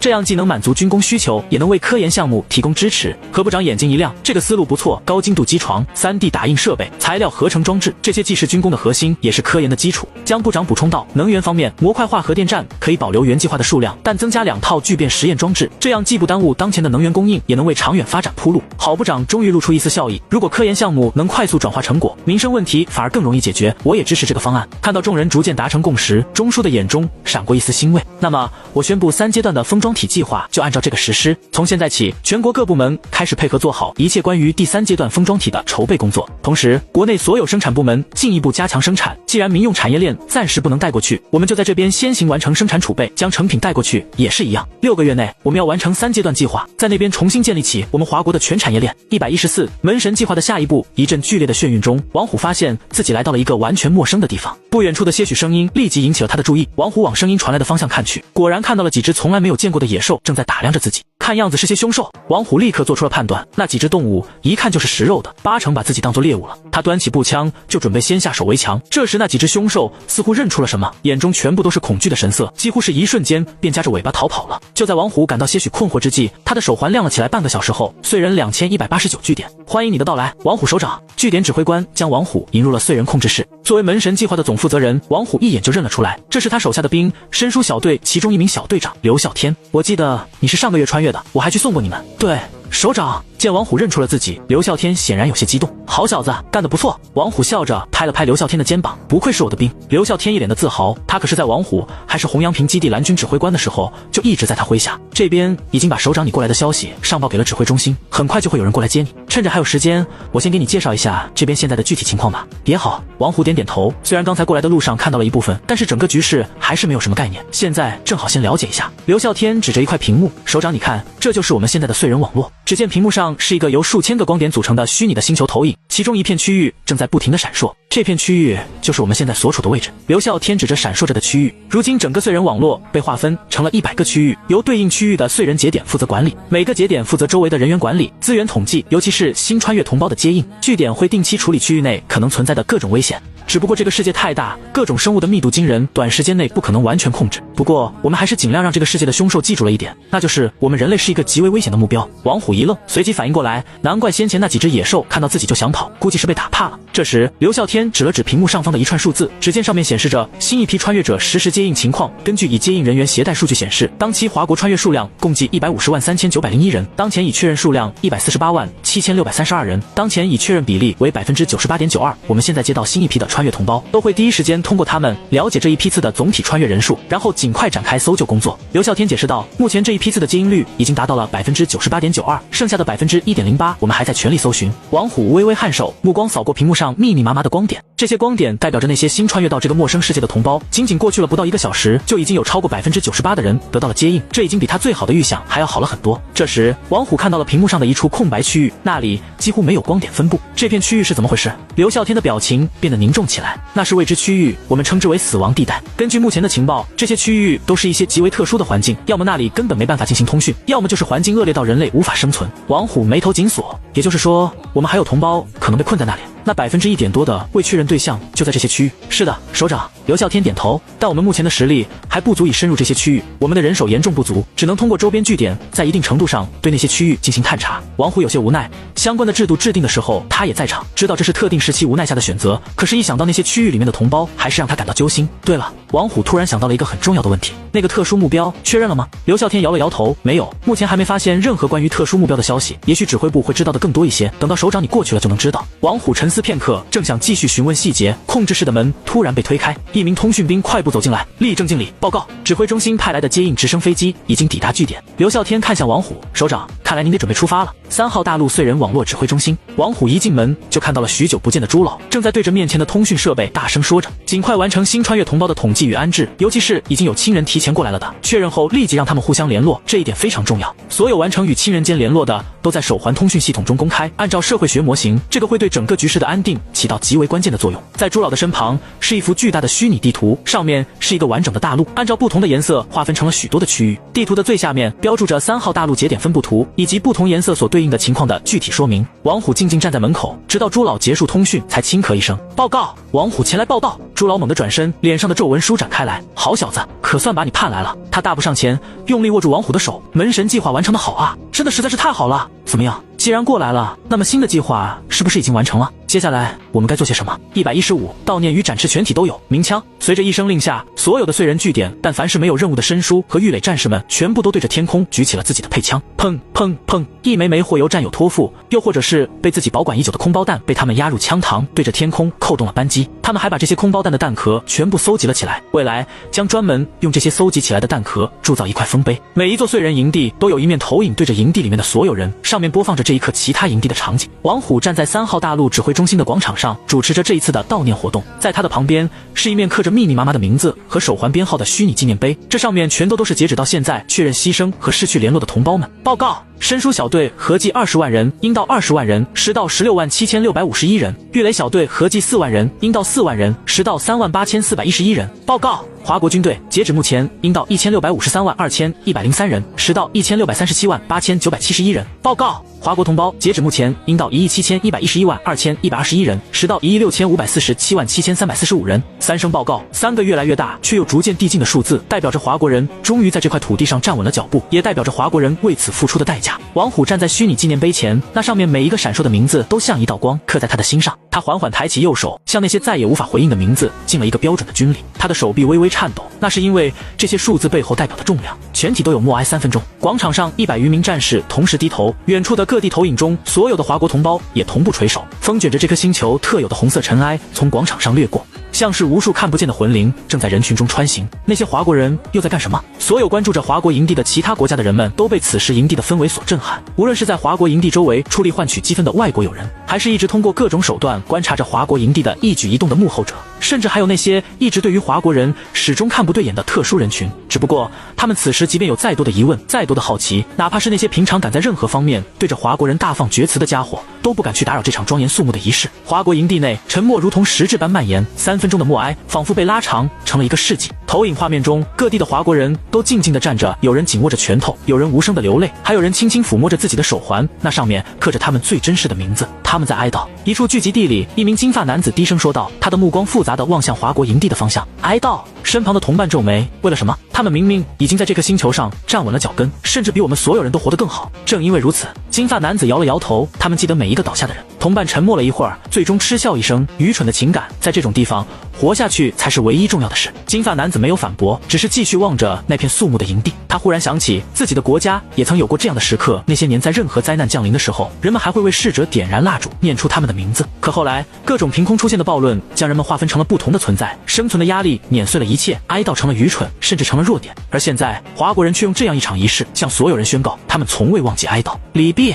漫长的3分钟终于结束，王虎的声音在广场上回荡，打破了长久的寂静。战士们缓缓抬起头，目光依旧停留在那面虚拟纪念碑上，那些名字，那些编号，每一个都代表着一个曾经鲜活的生命，一段无法磨灭的记忆。投影中，各个营地的华国人也陆续抬起头，有人擦去眼角的泪水，有人深吸一口气，挺直了脊背。他们知道，哀悼不是为了沉溺于悲痛，而是为了铭记，为了继续前行。王虎转过身，面向所有人，声音低沉却坚定。今天我们站在这里，不仅仅是为了哀悼逝去的同胞，更是为了告诉他们，我们还在战斗，我们不会忘记他们的牺牲。这颗星球夺走了我们太多人，但我们不会退缩，因为我们是华国人，我们的脚下就是新的家园。我代表指挥中心在此宣布，从今天起，我们将开始候鸟计划第3阶段展示。从这一阶段开始，我们将会进一步加强探索这里的资源和土地，尽全力开发，为后续建设提供物资基础。我们将尽量探明这个星球的每一处角落，消灭所有可能存在的危险，迎接未来的危机。我们欢迎所有人类同胞为了人类能够存活下去而共同努力，无论来自哪个国家、哪个民族，只要愿意遵守华国的规则，愿意为人类的未来而战，我们都将一视同仁。我们愿意为你提供食物、医疗和住所，甚至在一定程度上接纳你们成为我们的一份子。即便是你们不愿意与我们合作，但是只要你们愿意作为人类去拼搏，哪怕是为了你们自己，我们也可以为你们提供一定程度上的帮助。但是如果到了这个时候，有些人还是想着那些见不得光的东西，想要以一己之力拖慢整个人类前进的后腿，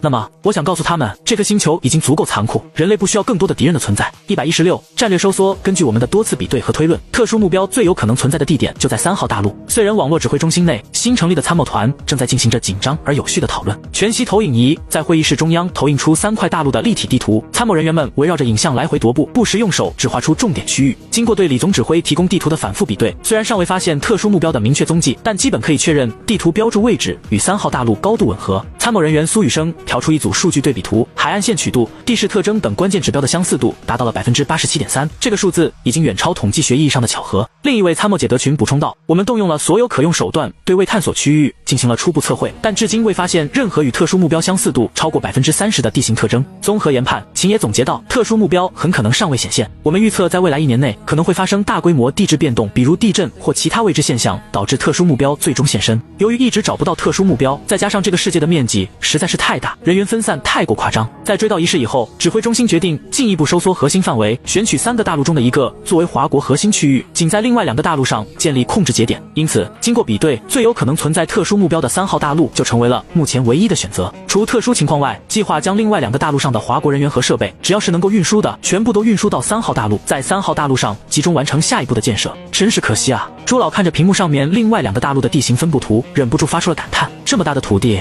这么多的资源，我们却不得不放弃。大屏幕上，另外2块大陆的分布图上早已备注好了这段时间的勘探成果，森林、矿脉、生物资源、河流、肥沃的土地，这些东西任何一样放在蓝星都是必争之地，更不用说如今什么都有，而且数量大得惊人。明明这些东西对我们现在来说都是触手可及，我还是第一次有我们华国的人口太少了，完全不够用的感觉。没办法，秦野摇摇头，这个世界实在是太大了，大到完全超出了我们的控制能力。如果不能短时间把力量汇聚起来，我们根本不可能下一步的计划，光是运输就会浪费大部分的时间。况且我们最多只有2年多的时间，到时要面对什么，你又不是不知道。那种程度的敌人，那么大的面积，我们根本就不可能建立完备的防线，只会被各个击破。他老人家可是说过，存人失地，人地皆存；存地失人，人地皆失。所以我们才做出了这个决定。秦野的手指敲了敲屏幕，屏幕上的地图随之切换成3号大陆的全息模型，收缩全部力量汇聚举到一个大陆，将效率提高到极限。况且，就算是这一个3号大陆，就基本超过了整个蓝星所有的陆地面积。2年多的时间，就算是我们无视任何负面影响，再把人工智能辅助拉满，最多也就能完成30%的资源开发。这我当然知道。朱老叹了口气，目光重新落回屏幕上那广袤的3号大陆全息投影。但有时候，理智上明白是一回事，情感上接受又是另一回事。更何况，这可是刻在我们骨子里的对于土地的执着。好了，不说这个了。朱老摆摆手，既然是早就做好的预案，肯定是按照计划来做。说吧，这个阶段需要我做什么？秦野连忙调出一份计划书。朱老，这些事情可还得靠你了。计划书上面是关于如何将分布在这个世界的华国同胞全部汇集到3号大陆，并且完成城市规划和产业链布局的。目前超过1亿的同胞，每天还有过100万增量，需要完成一个统一的规划与安排，还要在3号大陆上建立一整套的城市和产业布局，这些都需要朱老你的经验。我们已经在整个燧人网络寻找有相关工作经验的人员，成立了一个专门的工作小组，配合朱老你的工作。他们里面还有不少原来就是你下面的工作人员，相信很快就能配合得不错。时间宝贵，因此不能浪费任何时间，必须做出一个能够足以支持任何后续发展需要的布局。这个没问题。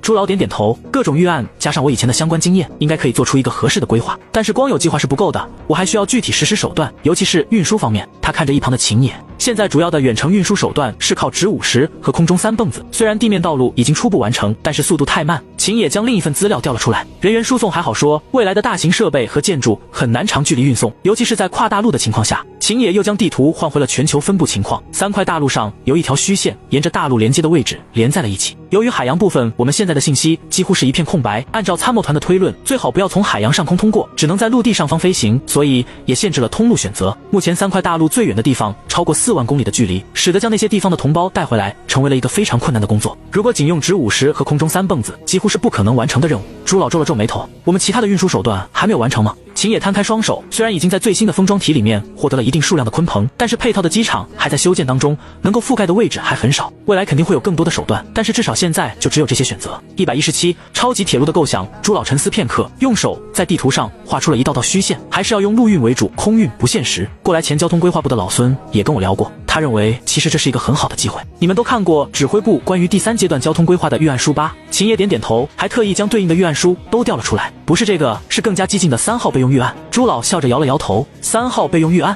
秦野一愣，随即反应了过来，朱老，你的意思是对，我就是这个意思，放弃以往的思路，直接走极端，采用3号预案，建立一个泛大陆的铁路体系。朱老说着，将3号备用预案给调了出来。关于建设超宽轨道铁路网络的构想，朱老的手指在预案图片的全息投影上缓缓划过。老孙说的对，现在正是打破思维定式的时候。他转身看向秦野，目光灼灼。传统铁路的运力天花板太低，是时候用3号预案这把钥匙了。随着朱老的进一步操作，一组3维模型瞬间展开，那是种前所未见的轨道结构，超过5米轨距的钢轨，如同2条平行的河流，下面的枕木规模惊人，单宽度堪比传统的铁路，远比普通火车大得多的超级火车就行驶在这种超宽轨道上，就像是一条条钢铁巨龙，速度不算快，但是却充满了力量感。虽然这种轨道由于占地实在是太大，在蓝星那边很难完成，但是在这边反而不是问题。这里不会有土地和搬迁纠纷，我们完全可以设计出最好的线路布局，一切其他建设全部都给他让路。我们可以先完成主要的9横9纵铁路网络，再依附着这些铁路网络建造我们的城市。这种超宽轨道能够运输更大更重的物资，轨道本身也更加的稳固，抗沉降能力更强。这里普遍温度都比蓝星要高，没有大范围的冻土区域，非常适合建设这种超宽轨道。前面我还担心这种超级火车头的输电问题，可是这边不是已经解决了吗？朱老很是兴奋，你是说那个常温下超导体材料？秦野反应过来，对，就是那个，我听说那东西的产量已经稳定下来，完全可以满足铁路的需求。蓝星那边早就根据我们电磁炮的能源模块和超级电容，做出了出力达到1万兆瓦级别的固态变压器，还成功测试过，只是因为电力浪费严重封存了，这些在这边同样不是问题。朱老越说越兴奋，都有些手舞足蹈起来。这些铁路全部都是以直线运输为主，曲线限速200公里，可以24小时不间断运行。他滑动屏幕，显示出令人瞠目的列车编组方案，货运列车固定编组300节，像蜈蚣一样分段铰接，在枢纽站直接用平移式换装平台整列装线，根本不需要传统吊车厂。极端情况下，我们的吸壤单元也可以充当车厢。秦野看得目眶神怡，还是忍不住开口问道：可是这东西的修建难度并不难？朱老笑了，在不考虑成本的前提下，这种轨道的修建难度甚至并不比普通轨道高。它最大的问题主要修建成本太高，占地太大，一般情况运力浪费严重。至于这些，在这里是问题吗？秦野盯着全息投影上那夸张的轨道模型，眼神从震惊逐渐转为思索。朱老所说的确实没错，在这个异世界，他们最不缺的就是土地和资源。如果按照这个方案，我们需要多少时间完成主干网络？秦野问道。朱老调出预案后面的数据，在加入这边的实际情况后，我做了模拟计算，如果集中所有工程力量，配合息壤单元的快速施工能力，理论上可以在3个月内完成3号大陆的9横9纵骨架。如果再加上附属配套设施，最多半年。半年？秦野瞳孔微缩，这速度比传统铁路快10倍不止，因为这里没有征地，没有环保审批，没有复杂的供应链问题。这里有几乎取之不尽的木材资源，略作加工就能满足先期施工需要。除去其他工业建设所需要的钢材，我们可以把剩下的全部都先用在这个项目上，相信我们的人民也不会对其有太大的意见。毕竟我们这几代人可是听着那句话长大的，不是吗？要想富先修路，秦野脱口而出，这句话实在是太熟了。对，要想富先修路，现在是要想活下来战胜末日，那更是需要先修路，修大路。我们可以聚集所有的力量来做这个事情，其他任何东西都可以往后排。朱老的手指在全息图上画出一条条笔直的线路，我们可以直接让工程 AI 和息壤单元按照最优路径推进，沿路所有问题全部轰平，甚至不需要绕开居住点，直接搬走就行。按照路线规划图，可以让每一个碎人节点都抽调力量来完成附近段落的先期工程，最后再次将其全部结合到一起。他调出一段模拟动画，数百台重型工程机械在无人指挥的情况下自动铺设轨道，息壤单元像活物一般吞噬土壤，夯实路基，超导电缆在轨道旁同步延伸，整个建设过程如同流水线般高效。铁路周围可以就近安置大量的太阳能电池板，既能对铁路本身起到一定的保护作用，更可以提供相应的能源补充，而且这种轨道的维护起来会更加简单。朱老补充道，超宽轨的稳定性让它几乎不会出现传统铁路的轨道变形和沉降问题，再加上超导输电系统，能源损耗近乎为零。一旦这东西完工，起码在这3号大陆，我们的运输能力就再也不存在任何问题。未来我们甚至还可以将这种铁路延伸到另外2块大陆，彻底解决关于运输的问题。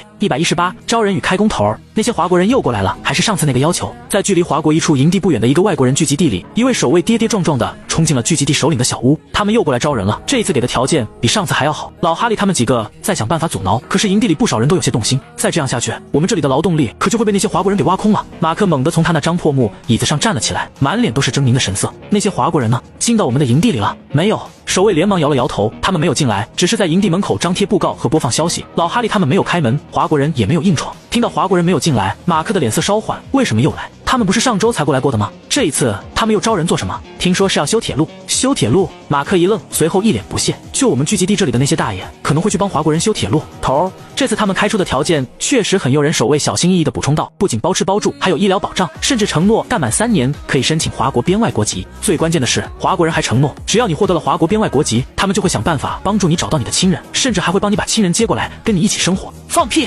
马克猛地转身，一巴掌拍在桌上。那些华国人就是想用这些小恩小惠骗走我们的人。修铁路？哼！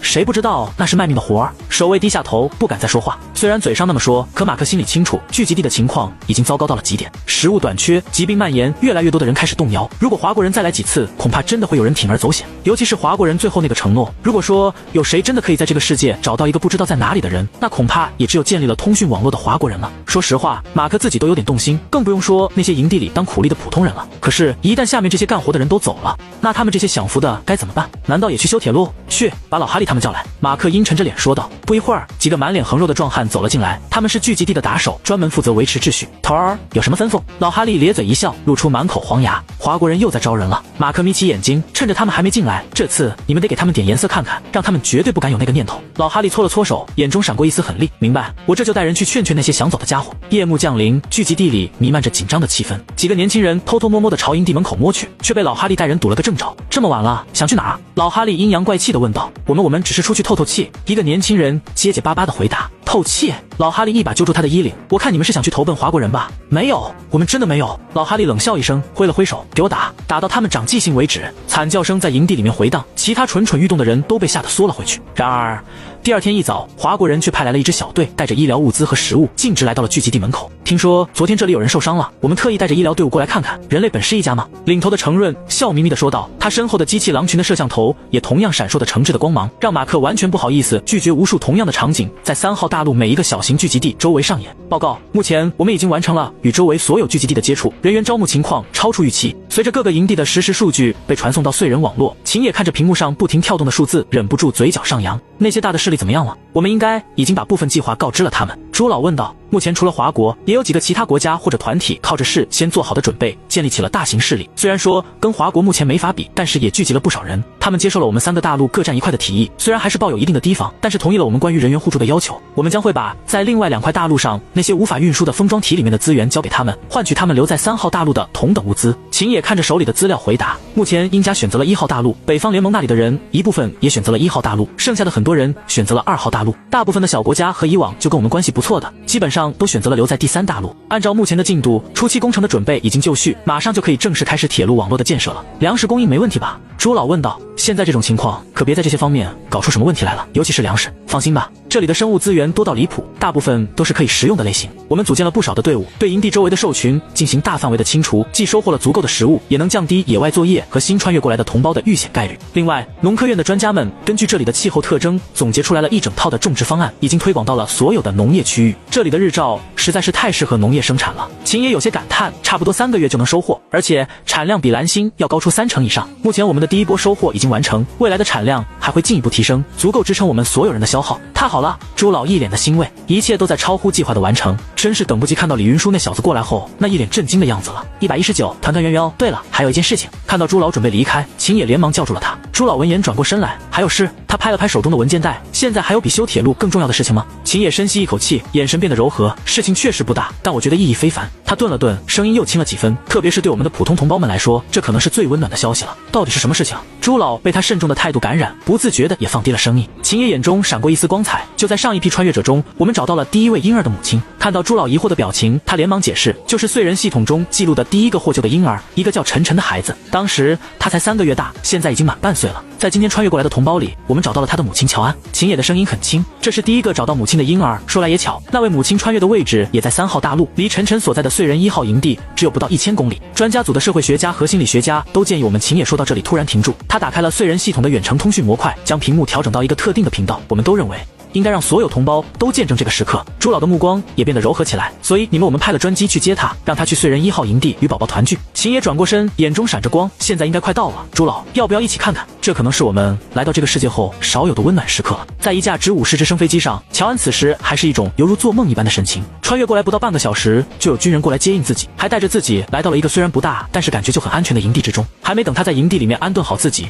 就又有人过来找他，说是找到了他的宝宝，要带着他去与宝宝团聚，并很快带着他坐上了飞机。坐在飞机上，乔安的手里还死死地攥着一个平安结，那是他用在晨晨满月的时候搜集的胎毛混合红线自己编的，是他现在最为珍惜的东西。自从晨晨的穿越时间被手环检测出来以后，他感觉天都塌了。他完全不敢去想晨晨这么一个婴儿，一旦独自穿越到一个陌生的世界，会是一个什么样的下场。后来虽然国家派专人专程过来找他，还帮忙给晨晨做好了应对穿越的准备，可是他还是整天以泪洗面。自从晨晨穿越后，他几乎再没有笑过，那个平安结也再也没有离过身。乔安望着舷窗外飞速掠过的云层，心脏在胸腔里剧烈跳动着。他下意识又捏了捏手里的平安结，那上面仿佛还残留着晨晨身上淡淡的奶香味。还有20分钟就能到达燧人1号营地，飞行员的声音从耳机里传来，地面已经做好迎接准备了。乔安的手指微微发抖，这3个月以来，他无数次梦见和晨晨重逢的场景，可当这一刻真的临近时，他却害怕起来。晨晨还认识妈妈吗？这3个月他过得好不好？有没有生病？有没有？乔女士，您看那边。陪同他一起过来的一位女战士突然指向舷窗的位置。乔安顺着他指的方向，透过舷窗向远处望去，只见地平线上出现了一片整齐的建筑群，在建筑前方的广场上聚集着密密麻麻的人群，即使隔着这么远的距离，他也能看到广场上飘扬的红色横幅，那是迎接你和晨晨团聚的仪式。女战士微笑着说，自从知道你穿越过来了，而且还在附近，整个燧人1号营地都沸腾了，晨晨可是1号营地的小福星呢。直升机开始缓缓下降，乔安看到广场上的人群突然骚动起来，有人指着天空，有人开始鼓掌，他的视线模糊了，只能死死抓住座椅扶手。当直升机稳稳降落在临时停机坪上时，舱门打开的瞬间，乔安听到了一阵热烈的欢呼声。他踉跄着走下舷梯，看到人群自动分开一条路，路的尽头站着一位抱着一个婴儿的女医生，那个婴儿给他的感觉是那么的陌生，却又那么的熟悉。晨晨，乔安的声音哽在喉咙里，女医生怀里的孩子似乎感应到了什么，突然扭动起来。当乔安跌跌撞撞跑到女医生跟前时，6个月大的晨晨睁着圆溜溜的大眼睛，先是困惑的眨了眨，然后突然咧开没长牙的小嘴，露出一个灿烂的笑容，2只胖乎乎的小手朝着他张开。毛毛，晨晨含糊不清的叫着。乔安再也控制不住，一把将孩子搂进怀里，泪水决堤而出。他感受到晨晨温热的身体，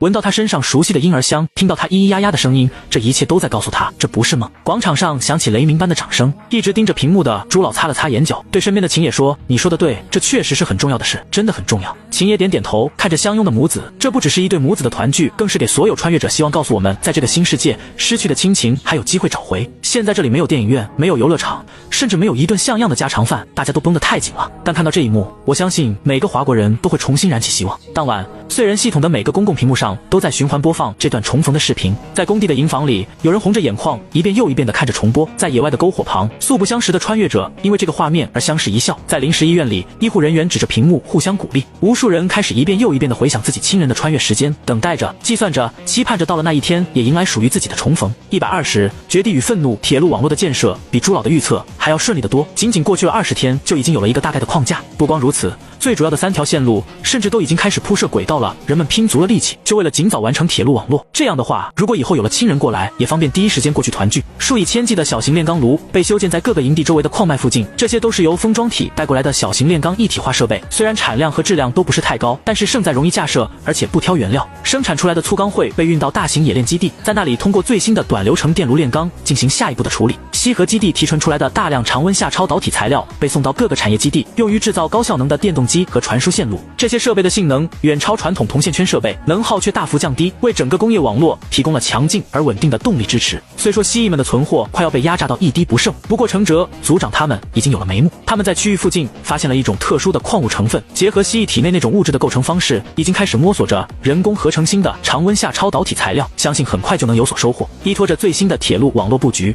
新的城市规划也在顺利推进中。只不过由于现在的混凝土和钢材产能还不足，优先保证工业建设和铁路修建，大多数的房屋都是由木材直接拼合组成，这里的高级木材实在是取之不尽。再加上指挥中心要求各营地修建房屋的时候，必须保证能够抵御高烈度的地震侵袭，所以直接用木材建房子就成了最好的选择。在不考虑修建高层建筑的前提下，这里有很多木材只需要稍作烘干和防蛀就可以直接拿来用。如今整个星球陆地上的探索已经接近了100%，地图上的大部分区域都已经被探明，包括最后2个绝地。那2个地方都是真正意义上的绝地，一个是地壳薄弱地带，遍布着活火山和岩浆，整体温度超过90度，除了极少数耐热生物以外，根本就没有任何生命可以在那个区域里面存活。另一个绝地则如同星球的溃烂伤口，弥漫着致命的毒物。勘探无人机传回的数据显示，该区域地表遍布着墨绿色的酸液沼泽，不同区域的 pH 值波动在0.3到13.7之间，时不时发生的化学爆炸产生大量的腐蚀性蒸汽，在永不停歇的下沉气团作用下，形成直径400公里的毒气漩涡。要不是那个区域实在特殊，整个区域都是一个巨大的盆地，毒气团被困在里面无法外泄，恐怕周围也不会有任何的生命存在。就连极端环境专用的勘探无人机，在进入那个区域以后，也会在最多1个小时之内彻底损毁。这2个区域是现在唯一无法做到救援的位置，即便是检测到新的手环信号出现在里面，也会在几个小时以内逐渐失去信号。专家组是想过在2个区域建立安全据点，可是无论如何都无法做到，只能放弃。秦野站在指挥中心的大屏幕前，看着屏幕上显示的图像，那是如今整个燧人网络的现状。在屏幕右下角有2个黑白色的区域，这2个地方是这颗星球上最后的禁区，由于无法进入，只能在外围修建信号塔，总算是也把这2个区域纳入到了燧人网络的扫描范围之内。又消失了。监测员的声音在通讯频道里响起，带着一丝压抑的无奈。全息投影上10来个闪烁的蓝色光点一个个熄灭，那是手环的信号，代表着刚才穿越过来的新的同胞。只要信号出现在绝地范围内，最多半小时，它就会永远消失。监测员唯一能够做到的，就是趁着这短短半个小时不到的时间，记录下手环的编号，确认他们的身份。这是第几个了？王虎压抑着声音问道。第17个。监测员回答，这一批的穿越者一共有17个出现在那2个区域里面。该死！屏幕上身在2号大陆还没有过来的王虎重重一拳砸在墙上，只能看着眼前同胞无助的死去，让他愤怒到了极点，更让他对于可能存在的幕后者的痛恨又深了一层。冷静点。秦野的声音低沉而克制，但指节同样捏得发白。愤怒解决不了问题。王虎深吸一口气，强迫自己压下那股翻涌的怒火。他知道秦野说的对，可眼睁睁看着同胞在绝地里挣扎死去，却连救援的机会都没有，这种无力感几乎让人窒息。尤其是屏幕上的编号在一堆 J 和 M 当中，那个 T 尤其的刺眼。我们不能想办法把那2个区域无害化吗？王虎沙哑着嗓子说道，就像是前面那个蘑菇山谷一样。王虎所说的蘑菇山谷是一个前不久被解决掉的死亡区域，那是一个占地接近1000平方公里的巨型山谷。山谷里面遍布一种特殊的孢子植物，它们在整个山谷里面散布着自己的孢子，任何进入山谷范围内的生物都会很快被孢子寄生，然后变成半死不活孢子生长的温床。起初，军队尝试用火焰喷射器清理外围的孢子群，但很快发现这些孢子具有极强的抗高温特性，甚至能在烈火中短暂休眠，待温度下降后继续扩散。更棘手的是，一旦受到刺激，母猪会释放出更多孢子作为防御机制。为了防止孢子扩散，指挥中心只能先行停止清理。不过，转机在新一批的封装体出现后到来，那些封装体带来了大量的镁基固态储氢材料。在专家组的多次计算后，132颗带着氢化镁装填的火箭弹覆盖了整个山谷。在堪比核弹的持续高温下，孢子的抗高温特性变得完全不值一提，整个山谷的孢子植物被全部一扫而空，彻底无害化。恐怕不行。秦野摇了摇头，这2个区域过于特殊，且不说想要引爆并无害化需要的当量是一个天文数字，况且就算能够做到，带来的后果也会是我们根本没有办法控制和接受的。121，物资交换那2个区域的地质状况极为特殊，贸然动手干预不但做不到无害化，甚至很有可能导致危险区域扩大，最坏的情况下会影响大半个大陆。秦野的声音很严肃，这也是专家组经过多次模拟计算出来的结果。一边说，他一边调出了一组复杂的数据模型。地质专家已经尝试了17种不同的方案，但每一次模拟的结果都指向同一个结论，任何外力介入都会引发连锁反应，导致地质结构失衡。到那个时候会出现什么结果，谁都不敢确认，高概率会比现在更加危险。听到秦野这么一说，王虎只能无奈地点了点头。既然这2个区域的地质问题暂时无解，那就先放一放。秦野看向王虎，你现在的首要任务是确保聚拢同胞的行动顺利进行。1号大陆由江冠峰大校负责，2号大陆就由王虎大校你负责。所有的燧人节点全部保留，然后按照区域修建补给点，在节点位置建立机场。通过鲲鹏将同胞们全部运到3号大陆来，能够移动的物资可以想办法一起带过来，实在不能移动的就留在原地。我们已经与其他国家做了交涉，可以用他们留在3号大陆的物资对等互换。必须这么做吗？王虎皱了皱眉头，那些封装体都是我们好不容易才准备好的，我不觉得那些国家能够拿出对等的物资来换。没办法，这个世界实在是太大了。秦野又点开一幅地图，目前我们根据李总指挥留下的记录做了战棋推演，那4个敌对势力并不是同时出现在同一个大陆的，虫族出现在第3大陆，海兽是从海洋中冒出来的，还有2个势力大概率第一时间是出现在另外2个大陆。如果另外2个大陆失守，我们很有可能和李总指挥他们那时一样，直接被4个势力围攻。虽然我们做了相应的准备，但是4线作战的风险还是太大了，所以我们同意了资源互换，哪怕会吃亏，但是这样至少可以分摊出去2股主要的敌人，这是存亡之战。按照李总指挥的说法，那些异族可没想过留我们人类一条生路，因此我们也不用担心有什么特殊的族群会站在大多数人类的对立面，帮助异族对付自己的同胞。想要活下去，就只能跟他们战斗到最后。其他的大陆如果能够抵抗住，那么我们的压力就会小很多，也会获得更长的发展与准备的时间。王虎沉默片刻，目光落在地图上的2号大陆区域，那里有他们辛苦建立的基地、储备的物资，还有刚站稳了脚步的同胞。放弃这些确实让人难以接受，但秦野的分析不无道理。我明白了。王虎深吸一口气，我会尽快安排撤离工作，确保所有同胞安全转移。不过那些无法带走的封装体真的只能交换吗？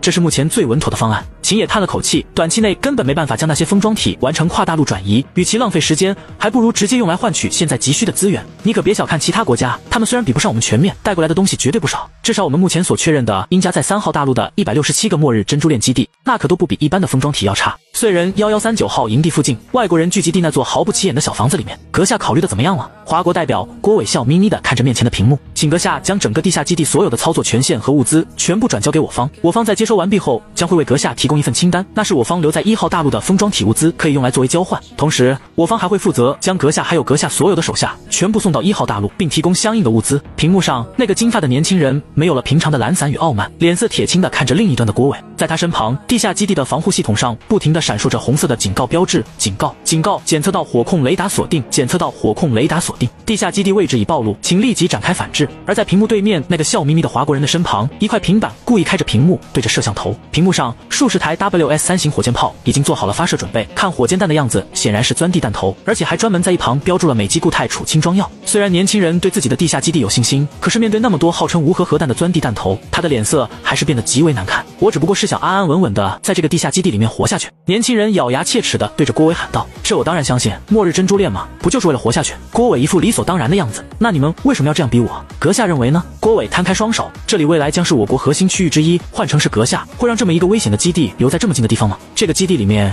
有什么东西，相信阁下比我们清楚。郭伟用一根手指指了指地下，然后又比了一个爆炸的手势。年轻人一愣，他没想到对面连这种秘密都知道了，在每一个末日珍珠链基地里面都有数枚装填好的核弹头，你们就不怕我现在就发射那些导弹吗？年轻人做出一副副狰狞的样子。阁下可以试试看看能不能成功发射，提前引爆危险也是一种很好的解决办法。郭伟还是云淡风轻，那样你也死定了。无所谓，只要能解决问题就好。郭伟笑了笑，况且阁下会是那种愿意拼命的人吗？年轻人沉默了，就那样静静地看着屏幕对面的郭伟。郭伟也不急，就那样微笑着看着他。也不知道过了多久，年轻人突然愤怒地站了起来。好吧，华国人，你赢了，我答应你的要求。不过我有一个条件，我会锁死这里所有的系统，等到我在1号大陆拿到对应的东西以后，才会将解锁密码告诉你们。不，阁下，你恐怕会错意了。你必须现在就把所有的东西都交给我们，我们完成接管以后才会护送阁下去1号大陆。至于说好的东西，等阁下到了1号大陆，自然会交到阁下手中。我怎么知道你们会不会骗我？年轻人怒吼起来，阁下没有其他的选择，况且在信誉方面，我们华国人绝对要比阁下那边值得信任，不是吗？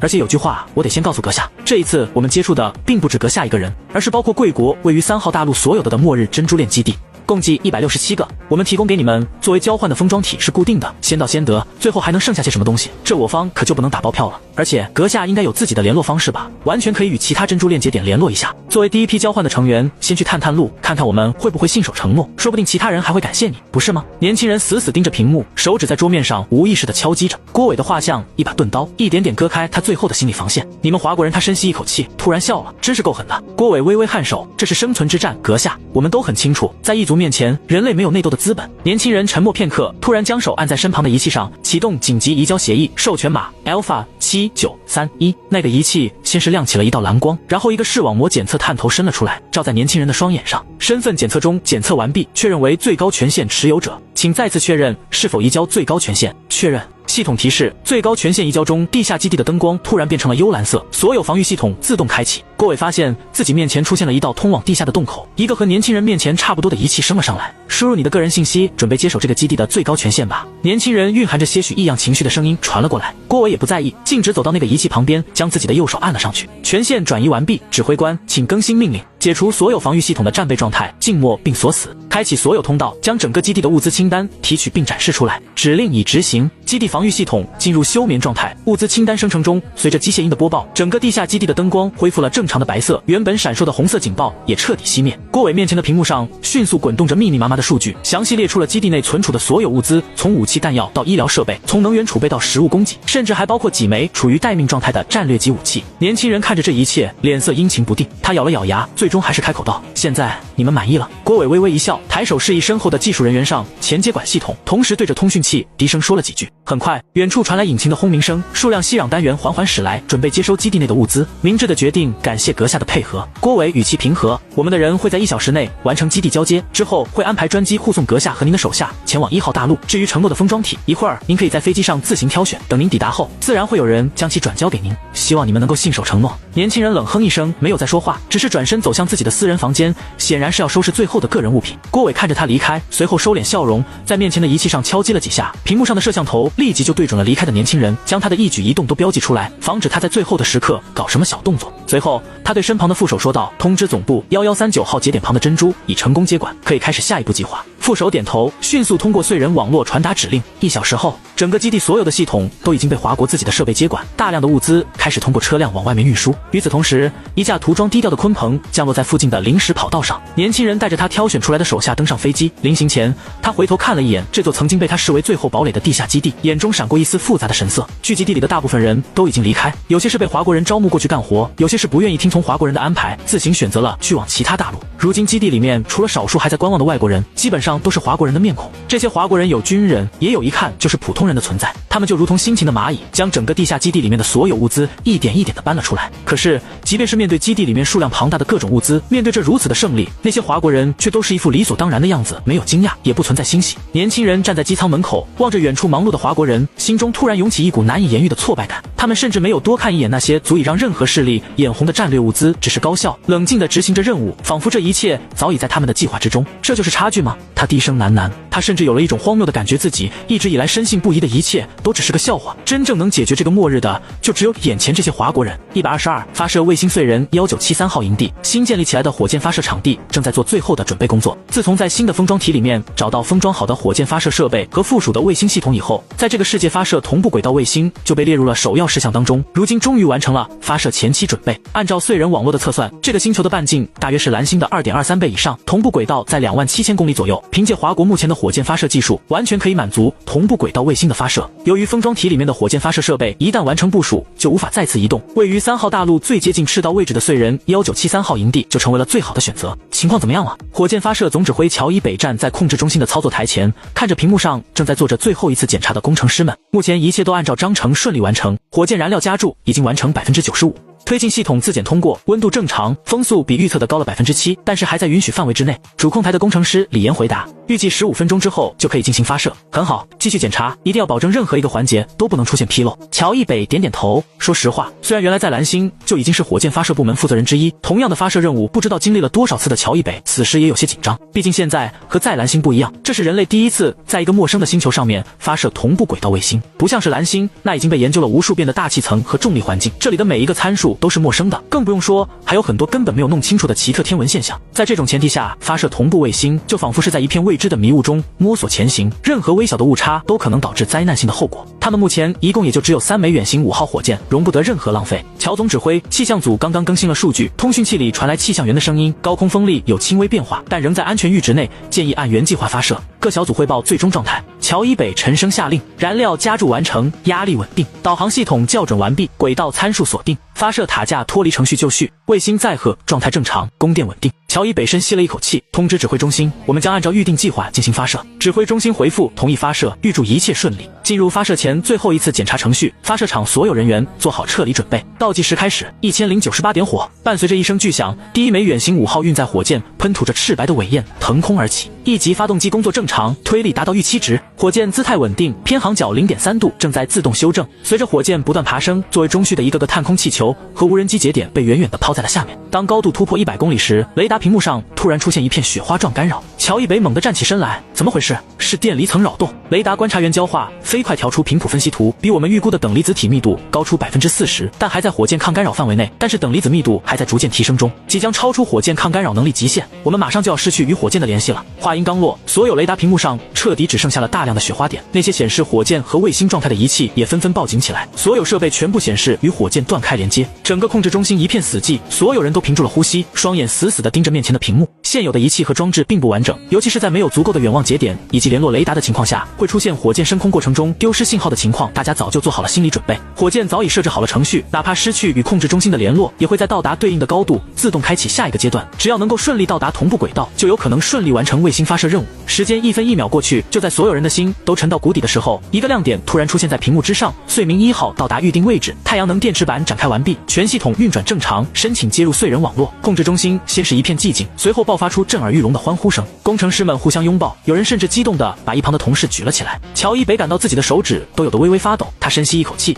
努力让自己的声音保持平稳，立即建立连接，调取卫星状态数据。主屏幕闪烁几下，随即显示出清晰的图像，穗明1号成功进入预定轨道，太阳能帆板完全展开，各系统运转正常。更令人振奋的是，卫星搭载的高清摄像头传回了第一张俯瞰图像，那是一片巨大的陆地，遍布着各种不同的地形，周围是深色的海洋，还能看到与另外2个大陆的连接之处。整个大陆大部分区域都是漆黑一片，只有极少的部分才能看到些许亮光，那是穗人营地所在的地方。穗明1号作为同步轨道卫星，将常态处于3号大陆的上空，对整个3号大陆做出最完整的地形扫描，信号强度100%，数据传输速率达到设计标准。李岩兴奋地汇报，穗人网络已经开始接收卫星的气象数据和地形扫描结果。报告，指挥部发来贺电，庆祝第一颗卫星发射获得成功，让穗人网络开始解析地表数据吧。乔一北松了一口气，声音里带着久违的轻快，告诉指挥中心，我们将按照预定计划发射剩余2枚火箭，等到3颗卫星完成组网，我们就能初步建立起完整的全球观测系统，彻底摆脱对地面探测的依赖。卡文了，本来准备2张一起发的，还有1张12点前发，123，先活下来再说。有了穗明1号的支持，剩余2枚远行5号火箭的发射变得更加容易。3天后，穗明2号卫星成功发射，并部署在2号大陆上方。5天后，穗明3号也成功进入1号大陆上方的预定轨道。3颗穗明卫星联网，成功构建了覆盖整个星球的观测网络。当最后一颗卫星的信号成功接入穗人网络时，控制中心的大屏幕上原本模糊的星球轮廓逐渐清晰，最终呈现出完整的全球地图。成功了！工程师们欢呼着，屏幕上3颗卫星实时传回的数据不断填充着地图的细节。乔伊北站在屏幕前，凝视着这颗陌生星球的全貌。3块大陆呈三角分布，被深褐色的海洋隔开，3块大陆各自延伸出一块，互相连接在一起。开始解析地形数据，乔伊北下令，很快。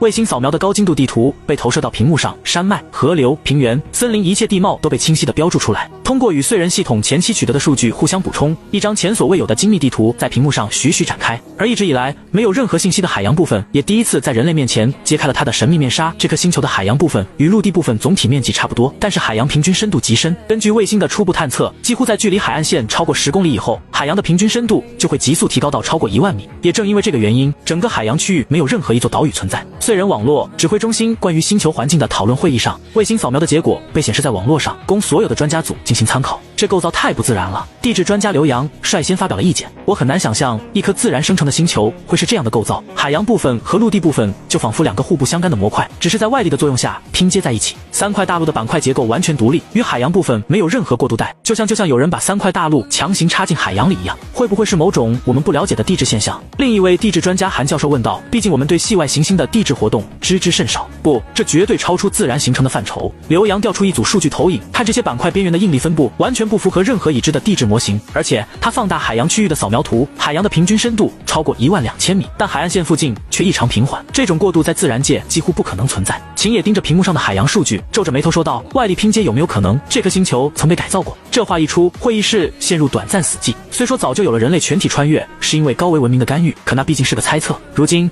整个星球的特殊构造几乎变成了证实这个猜测的证据，不由让所有人都感到压力。如果这个改造星球的势力真的存在，而且和导致我们穿越的原因是同一个势力，那么一位专家的声音沙哑到了极点，对方所表现出来的技术超过人类何止一个等级，他有点不知道该怎么去对抗这个背后的势力了。不光如此，你们看这个，生物学家张金典开了2张不同时间同一位置的海洋扫描图片，照片里面有几个明显的黑影所处的位置发生了变化，我怀疑这些黑影是一些体型巨大的海洋生物，要不然根本就没有办法解释它们的位置会这样变化。而如果那些黑影是生物，那就代表着它们的体型至少也是蓝鲸的10倍以上。如果它们也是攻击性很强的生物，那么整个海洋区域将会无比的危险。光从卫星扫描图片上就能看到，这些黑影的数量不会低于6位数，而且几乎分布于整个海洋的区域当中，更不用说超过1万米的海洋深处，我们现在的技术根本就没有办法进行探测。那些地方到底还有什么更加危险的生物或者存在，目前根本无法确认。会议室里的气氛随着张晶的话变得越发的凝重，大家这是怎么了？失去信心了吗？主持会议的秦野开口了，有高维文明存在的可能，我们不是一开始就已经做出过判断，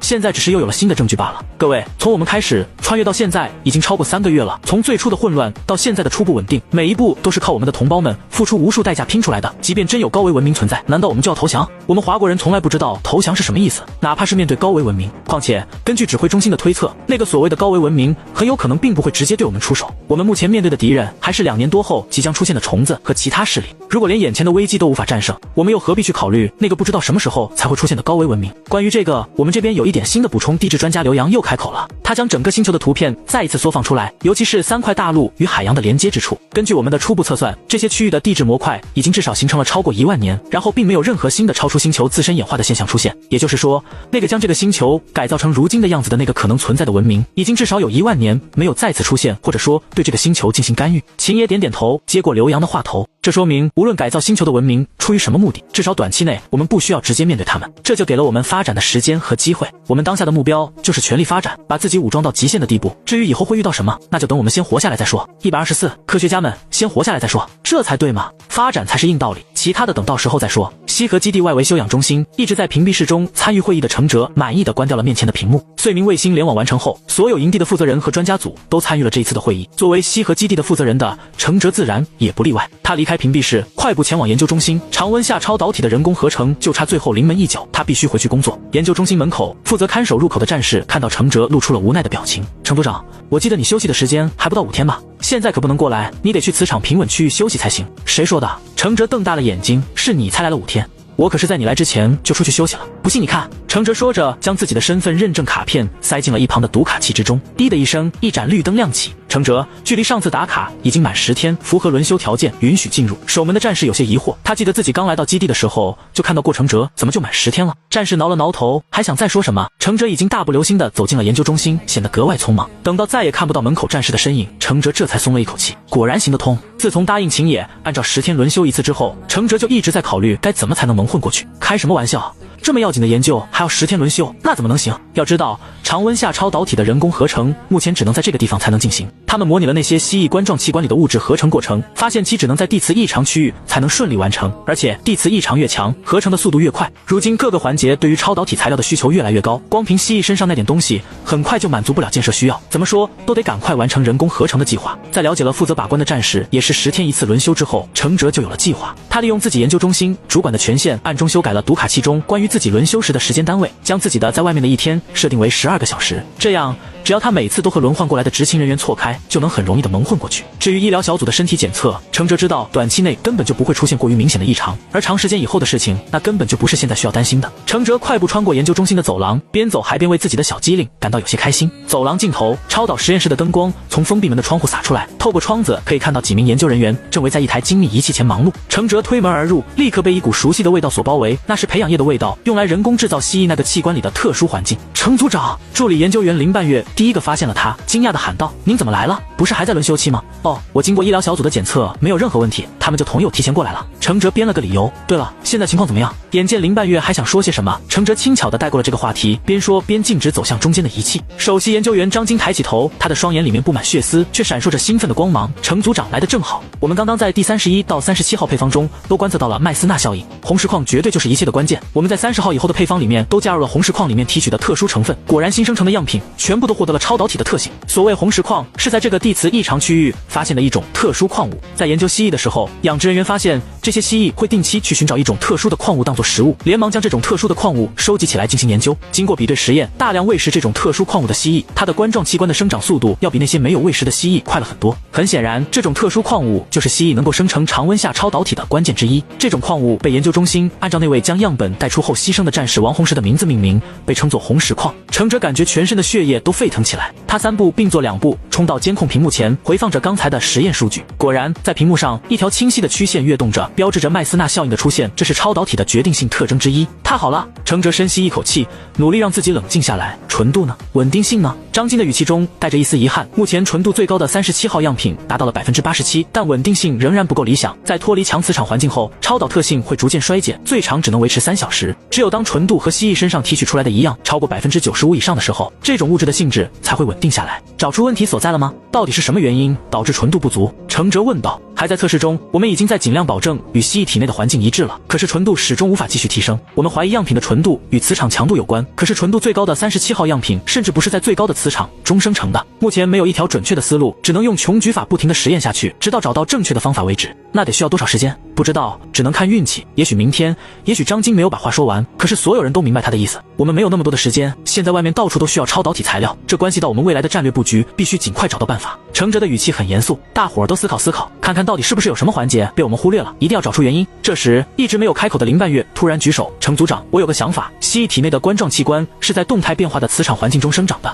而我们实验室的磁场是静态的，也许燧人3279号营地超导材料研究中心。”吴老，好消息！庄景波兴奋地冲进一间实验室，挥舞着手里的文件，大声喊道：“景波，你害我浪费了一块宝贵的实验材料，到底有什么事让你连实验室的基本规则都不顾了？”吴老放下手里已经有些变形的扭曲线圈，不满地看着冲进来的庄景波。手里这个扭曲线圈模型是吴老为了构想中的仿星器专门设计的，属于外形极不规范的特种线圈。由于常温下超导体的产量有限，每一块材料都难能可贵，这一下子浪费了一大堆，不由得吴老要发脾气。虽说可以回收线圈的材料再加工，可是经过一段时间的实验，他们发现这种材料会因为多次加工降低纯度，最后失去常温下超导体的性质。吴老，您先别生气。庄景波赶紧将文件递过去，声音因激动而微微发颤。西河基地那边传来消息，他们成功合成了纯度达95%的常温超导体，以后我们不会因为材料不够而无法进行实验了。吴老的手猛地一抖，扭曲线圈模型直接掉在了地上，他一把抓过文件，快速翻阅起来，眼睛越瞪越大。好，吴老连说了3个好字，脸上的皱纹都舒展开来。这下我们的仿星器计划终于可以推进了，不是继续制作模型，而是真正的仿星器线圈。由于常温下超导体材料的性质，再加上都是从零开始，吴老他们决定选择仿星器开始研究，最大限度的将超导体材料的优势发挥出来。庄景波兴奋的点头。西河基地那边说，他们发现关键在于模拟蜥蜴冠状器官的动态磁场环境。程组长他们设计了一套特殊的磁场调制系统，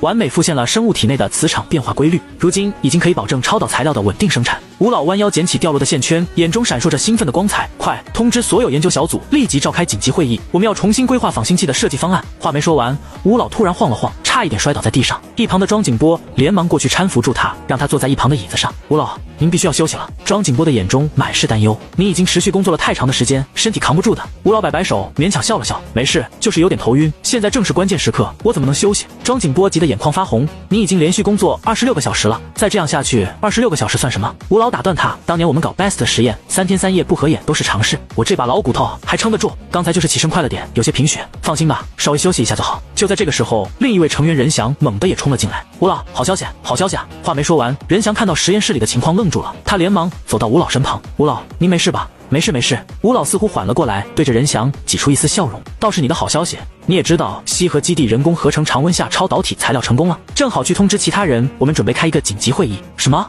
常温下超导体的人工合成成功了？听到吴老的话，任翔先是呆滞了片刻，随后一脸的狂喜。吴老和庄景波这才反应过来，任翔显然是这才知道这个消息。你不知道？那你急匆匆的跑过来的好消息是什么？二人忍不住问道。啊，是这样的。任翔连忙将手里的一份通知拿了起来。昨日在最新接收到的一批封装体中，我们发现了一些蓝星那边未能完成的验证设备，包括 EAST 和 BEST 实验装置各一套，甚至还有一个仿星器的半成品。吴老，家里面把东西送过来了。燧人网络跨大陆调度处理中心。你是说你要去那个被称作炼狱的死亡区域做调查？调度中心的主任江明一脸震惊地看着眼前的年轻人，要不是年轻人手里还拿着指挥中心的证明，旁边还有几个一看就是精锐的军人在陪同，他真以为对方是在开玩笑。那地方常态温度处于90度左右，即便是穿上最好的防护服，也不敢保证能够活着出来。且不说随时可能出现的各种爆发，就算是遇到一个特殊气流，你都有可能死无葬身之地。这样你也要去吗？对，年轻人笑得很憨厚，只有那里才有可能找到我们现在急需的一种材料。我有预感，通过分析那些生活在那个区域的动物的隔热特性，我们能够发现一种非常好的隔热材料。我在地工理工大学主要研究的就是这个。那时候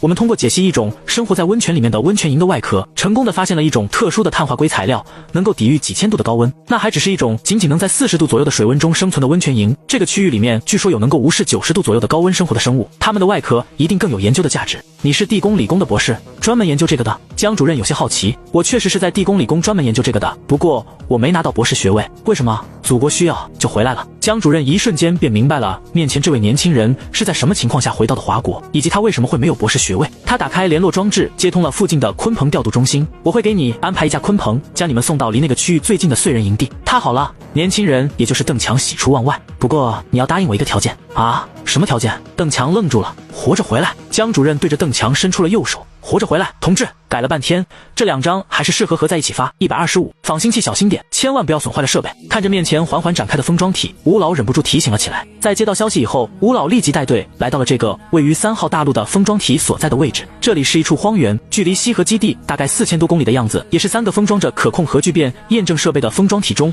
唯一一个出现在3号大陆的。按照封装体外的资料显示，这个封装体里面就封装着吴老心心念念的仿星器半成品。另外2个托卡马克设备据说出现在2号大陆，由于距离太远，已经托付给了那边的队伍进行下一步实验。如今这个封装体旁边已经被修建好了一座临时机场，方圆100里内的有害生物也被驱逐一空。工程队还贴心地挖出一条人工河，专门给这个封装体供水。在距离封装体40多公里的位置有一个湖泊，水就是从那里引过来的。放心吧，吴院士。正在展开封装体的玉垒队员陈诚收回按在封装体控制模块上的手。这个封装体是特制的，结实得很，而且考虑到里面的设备对于精度要求非常高，我们还特意增加了多层底部封装，只要没有大的损坏，外壳的展开就不会出现任何的问题。陈诚看着面前缓缓展开的封装体，有些感叹地说道：说实话，我真没想到这个封装体居然会这么早就需要展开。过来之前，指挥中心还特意叮嘱过，如果这边没有任何关于这方面的成果，就保持封装体的封闭状态，等到有需要的时候再开启。可没想到你们这边居然已经突破到了这个程度。说着说着，陈诚忍不住看了一眼吴院士他们身后的位置，那里大量设备和材料正从2架鲲鹏上搬运下来，一旁还有4台刚从附近的燧人营地调运过来的息壤单元，正在组合成一个新的后勤中心。出身于技术兵种的陈诚，对于高科技方面还是有不少了解的，要不然也不会让他负责携带这种特殊的封装体。吴老点点头，目光始终没有离开正在展开的封装体。随着外层金属板缓缓分离，内部复杂的支撑结构逐渐显露出来。就在这时，随着一个预设好的装置自动开启，一道投影出现在封装体的正面，就在吴老他们的面前。投影中是一位所有人都很熟悉的老者万院长。诸位同志，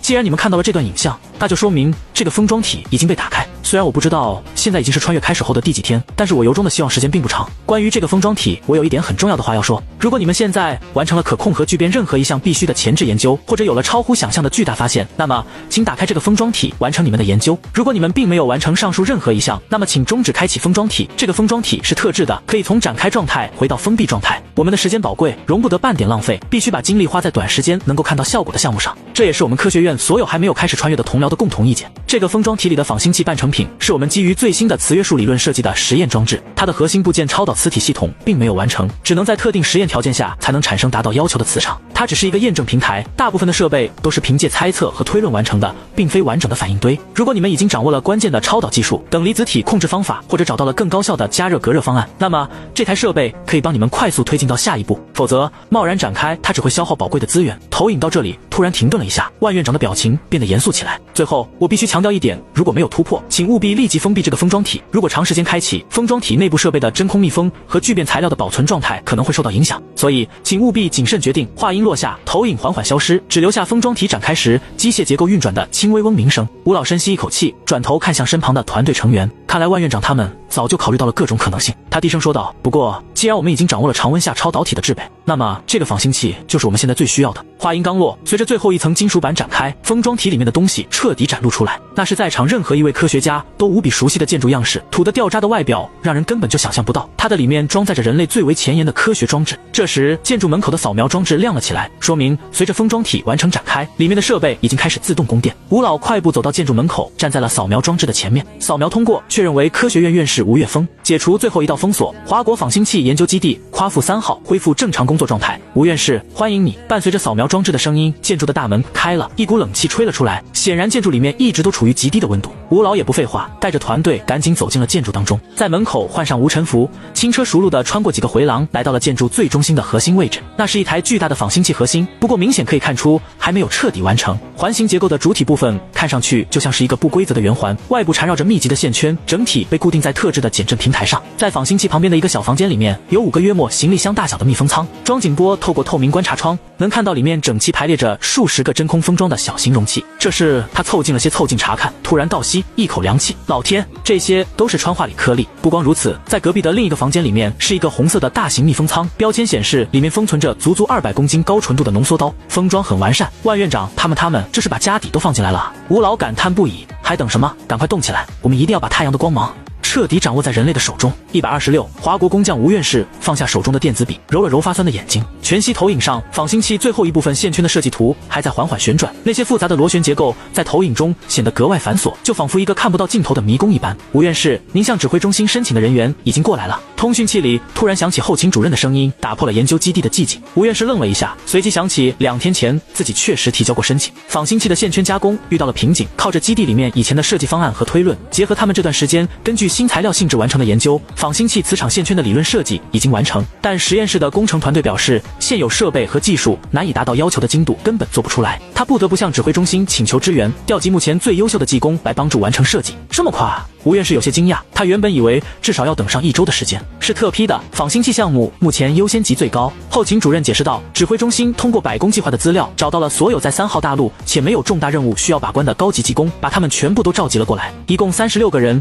都是8级前工那个级别的，其中还有2个上过大国工匠的厉害角色，说不定你以前都见过。此外，他们差不多每个人都在前面的移山计划中表现突出，获得过国家荣誉勋章，绝对可靠。吴院士连忙关掉全息投影，快步走向研究中心的大门。远处的停机坪上，一架巨大的鲲鹏运输机刚刚停稳，尾部舱门正在缓缓放下，30多个身影陆续从机舱中走出，他们穿着统一的深蓝色工装，手里提着各式各样的工具箱。为首的是一位戴着眼镜、头发都有些花白的中年男子，吴院士一眼就认了出来，是董传文，大国工匠，还在蓝星的时候就因为托卡马克的线圈制造一起工作过。吴院士快步迎上去，欢迎，我是吴岳峰，仿星器项目的负责人。吴院士，好久不见，没想到在这一届还能跟你一起工作。为首的董传文伸出手，他的手掌粗糙厚实，只节处布满了老茧，这些都是专门过来帮你完成设计的，有钳工、焊工、车工，全是最顶尖的工匠。吴院士打量着这些人，他们大多40岁上下，脸上带着长途跋涉的疲惫，但眼神中都透着一种专注和自信。你们了解仿星器吗？他忍不住问道。董传文他知道，但是其他人他并不熟悉，担心这些工匠可能无法理解他们将要加工的部件有多么精密和特殊。一旁的陈立峰笑了笑，知道些皮毛。仿星器是通过扭曲磁场、约束等离子体实现核聚变的装置，线圈系统需要产生特定的磁场位型，精度要求极高，而且形状极不规则。他顿了顿，一路上董工已经跟我们都做过介绍了。放心吧，吴院士，我们路上做过配合测试，线圈的公差可以控制在0.005毫米以内。那就好，那就好啊！吴院士喜出望外，还等什么？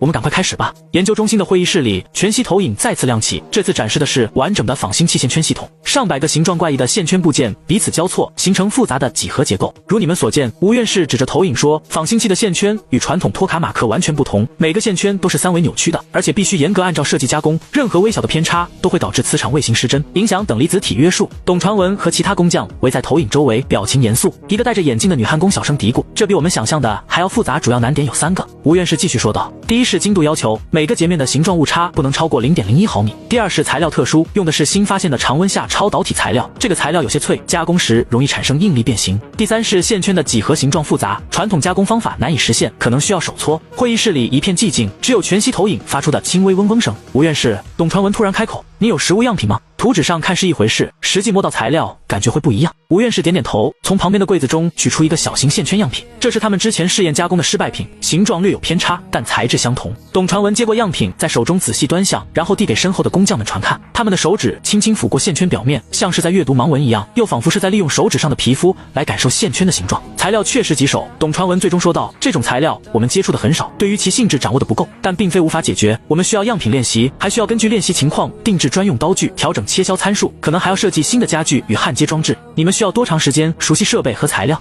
吴院士问道。董传文与其他工匠们交换了一下眼神，给我们24个小时，明天这个时候我们会拿出初步的加工方案。好，吴院士深吸一口气，从现在开始，你们有研究中心的最高权限，需要什么设备、材料还是人员支持，直接提出来就好。董传文点点头，开始分配任务。李斌，你负责研究材料特性；王磊，你去熟悉这里的数控机床并完成调试；陈立峰，焊接设备的准备和调整就交给你了。接下来的24小时里，研究中心变成了一个热闹的车间，技工团队分成3组，轮流进行休息和工作，还有不少工匠似乎不需要睡眠一样。吴院士每次经过加工车间，都能看到他们专注工作的身影。第二天，当吴院士再次走进会议室时，董传文和几位工匠正围在一起讨论着什么，桌上摊满了图纸和小型样品。吴院士，董传文抬头看向吴老，他的眼睛里面布满了血丝，但精神很好。我们已经有了初步方案。他指向全息投影，上面显示的不再是原始设计图，而是一个详细的加工流程图。传统方法是从一端开始按顺序加工。陈立峰解释道，但是我们发现这样做到最后时，累积的误差会超标，所以决定换一种方式，先加工最复杂的中间部分，然后向两端延伸。吴院士仔细研究着这个方案，但这样加工对于家具的要求极高，如何保证基准面不会移动？我们设计了这个。陈立峰从桌上拿起一个精巧的金属装置，多功能定位家具，可以随加工进度调整。吴院士接过家具，惊讶于它的精巧，每一个接触点都经过精心计算，既保证稳定程度，又不会造成材料变形。还有材料的问题，董传文继续说道，这种超导材料在切削时很容易产生加工变形，我们试验了不同的切削速度和冷却方式，终于找到了最合适的加工方法。他展示了另一组数据，详细记录了各种加工条件下的材料表现。吴院士注意到，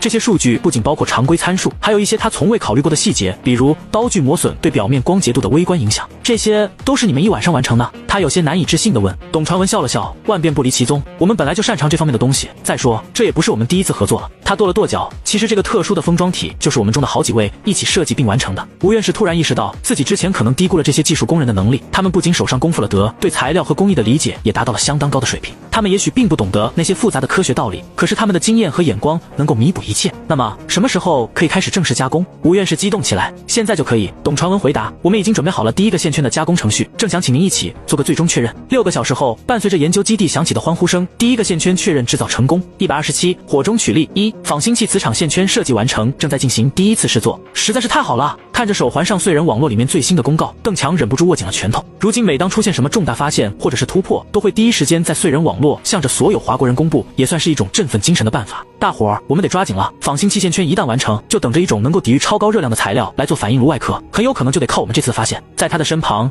是几个正在做着最后的准备的队友，他们正在检查所有的防护服和氧气瓶，以及一会儿进入炼狱区域可能会用到的东西。这里是距离炼狱区域最近的燧人1423号营地，也是他们在进入炼狱区域前唯一一个可以得到补给的地方。邓博士，其实你真的不用和我们一起进去。小队的队长林俊泽再一次来到邓强面前，那里面太危险了，即便是我们这些人都不敢保证能够全身而退。林俊泽是前华国应急消防部队的一位大队长，对于一般的危险环境不知道经历过多少，可即便是这样，炼狱区域的危险程度也是他前所未见的，甚至可以说一个正常人根本就不应该进入那种鬼地方。我们可以把那些无人机拍到的生物全部都给你带出来，你完全可以就在外面完成后续的研究。邓强摇了摇头，语气极为坚决，林队，我明白你的好意，但是我必须去。那些生物体表的特殊殊鳞片结构很可能就是解决反应炉材料问题的关键。光靠无人机影像和数据，我们没法真正理解它们的耐热机制，而且这种特殊环境下的生物很有可能一旦离开了所生活的环境，就会失去一部分的特性。他拍了拍手中的便携式分析仪，我必须亲眼看看他们是如何在那种极端环境下生存的。林俊泽沉默片刻，最终叹了口气，好吧，但你必须全程跟紧队伍，全程服从我的安排，一旦出现任何异常，我们立刻撤退。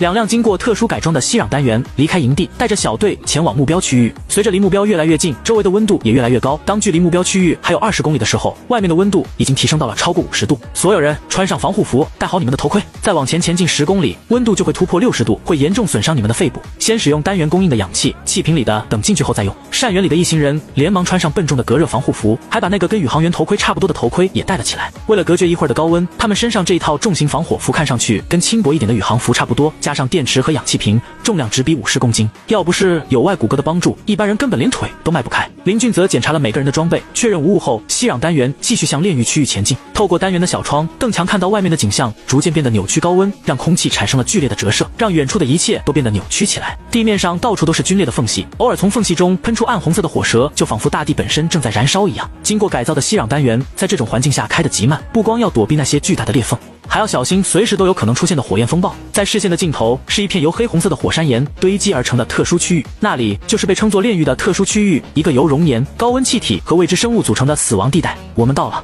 林俊泽的声音在头盔里面响起，最后5公里温度会急剧上升，地面的硬度已经无法支持吸氧单元继续前进，我们必须徒步。吸氧单元缓缓停下，舱门打开的瞬间，热浪如实质般冲击而来，即便隔着防护服，邓强心理上都有一种要着火的感觉。他深吸一口气，打开防护服的自循环系统，跟着小队踏上了这片灼热的地狱。脚下的地面都仿佛被高温烫软了，虽然看上去是黑红色的火山岩，可是每一步都像是踩在泥土上一般。我们出发，防护服的极限工作时间是8个小时，我们必须在第3个小时前做好返程的准备。这2辆吸氧单元会在这里等我们，期间会通过无人机给予我们一定的支援，直到我们回来或者全员失去信号为止。注意各自手环上的线路，严格按照上面显示的落脚点前进。这里的地面并不稳固，一不小心就会陷进去，掉进熔岩坑里。小队排成紧密的队形，林俊泽走在最前方，手中的热成像仪不断扫描着四周，找出最稳固的地面。队尾和队伍两旁是3名和林俊泽一样出身于华国消防或者紧急救援队伍的精英。邓强在队伍中间，在他前后是2名带着特制武器的伸书战士，负责保护整个队伍的安全以及捕获目标。注意看好我落脚的位置，最好不要走到其他的地方。一边说，林俊泽一边小心翼翼地移动着，一条由脚印形成的虚拟路线也随着他的移动出现在每个队员的头盔屏幕上。所有人都紧跟着林俊泽的脚步，每一步都精确踩在前方队员的脚印上面。防护服的外置传感器不断发出警告，显示外界温度已经超过180摄氏度，远超人类生存极限，而且还在持续提升中。他们的目标是前方5公里处的一个熔岩湖，根据以前无人机的探测，一种极为特殊的生物就生活在那里。这里的极端环境让所有人都走得极为艰难，好在也没遇到什么东西的袭击，让他们得以把全部精力都用在赶路上。很快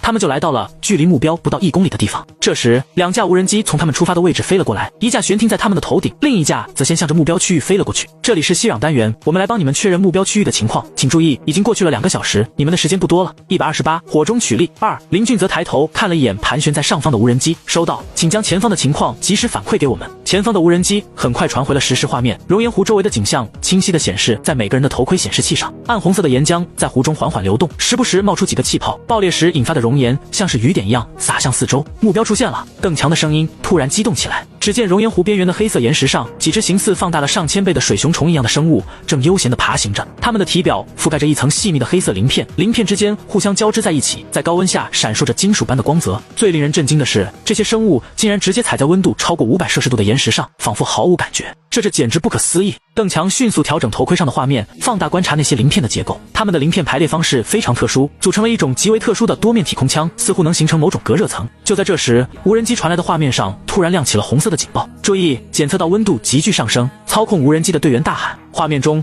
熔岩湖中心突然翻涌起来，一个巨大的气泡急速膨胀，随后伴随着一声沉闷的爆裂声，无数炽热的岩浆水滴溅射而出，直冲高空，其中一些正好击中了无人机。屏幕黑了，只剩下操控员无奈的声音：1号无人机失去信号。林俊泽立即下令所有人停止前进，原地警戒。邓强则一遍又一遍地回看着无人机最后传回来的画面，面对如此剧烈的熔岩喷发，那些放大后的水熊虫竟然不躲不避，飞溅的岩浆落在他们身上，顺着鳞片滑落，就仿佛普通的雨点一样，没有造成任何伤害。他们能抵御熔岩的直接冲击。邓强激动地记录着这一发现，这种耐热性能远超我的预期。林队长不会错，那就是我们需要找到的东儿。他的话还没有说完，就被林俊泽焦急的声音打断了。所有人蹲下，抱着头保护好你的面罩。无人机2号迅速拉升，小队成员不明所以，但是立刻按照林队长的要求照做。不到10秒钟的时间，无数已经有些半凝固的岩浆雨滴就落了下来，撞击在队员们的防护服上，发出沉闷的砰砰声。防护服的外层瞬间被灼烧出一个又一个焦黑的痕迹。报告损伤情况。等到岩浆雨滴结束，林俊泽的声音立即透过通讯器传到所有人的耳边。防护服外层轻微受损，但内层完好，状态正常。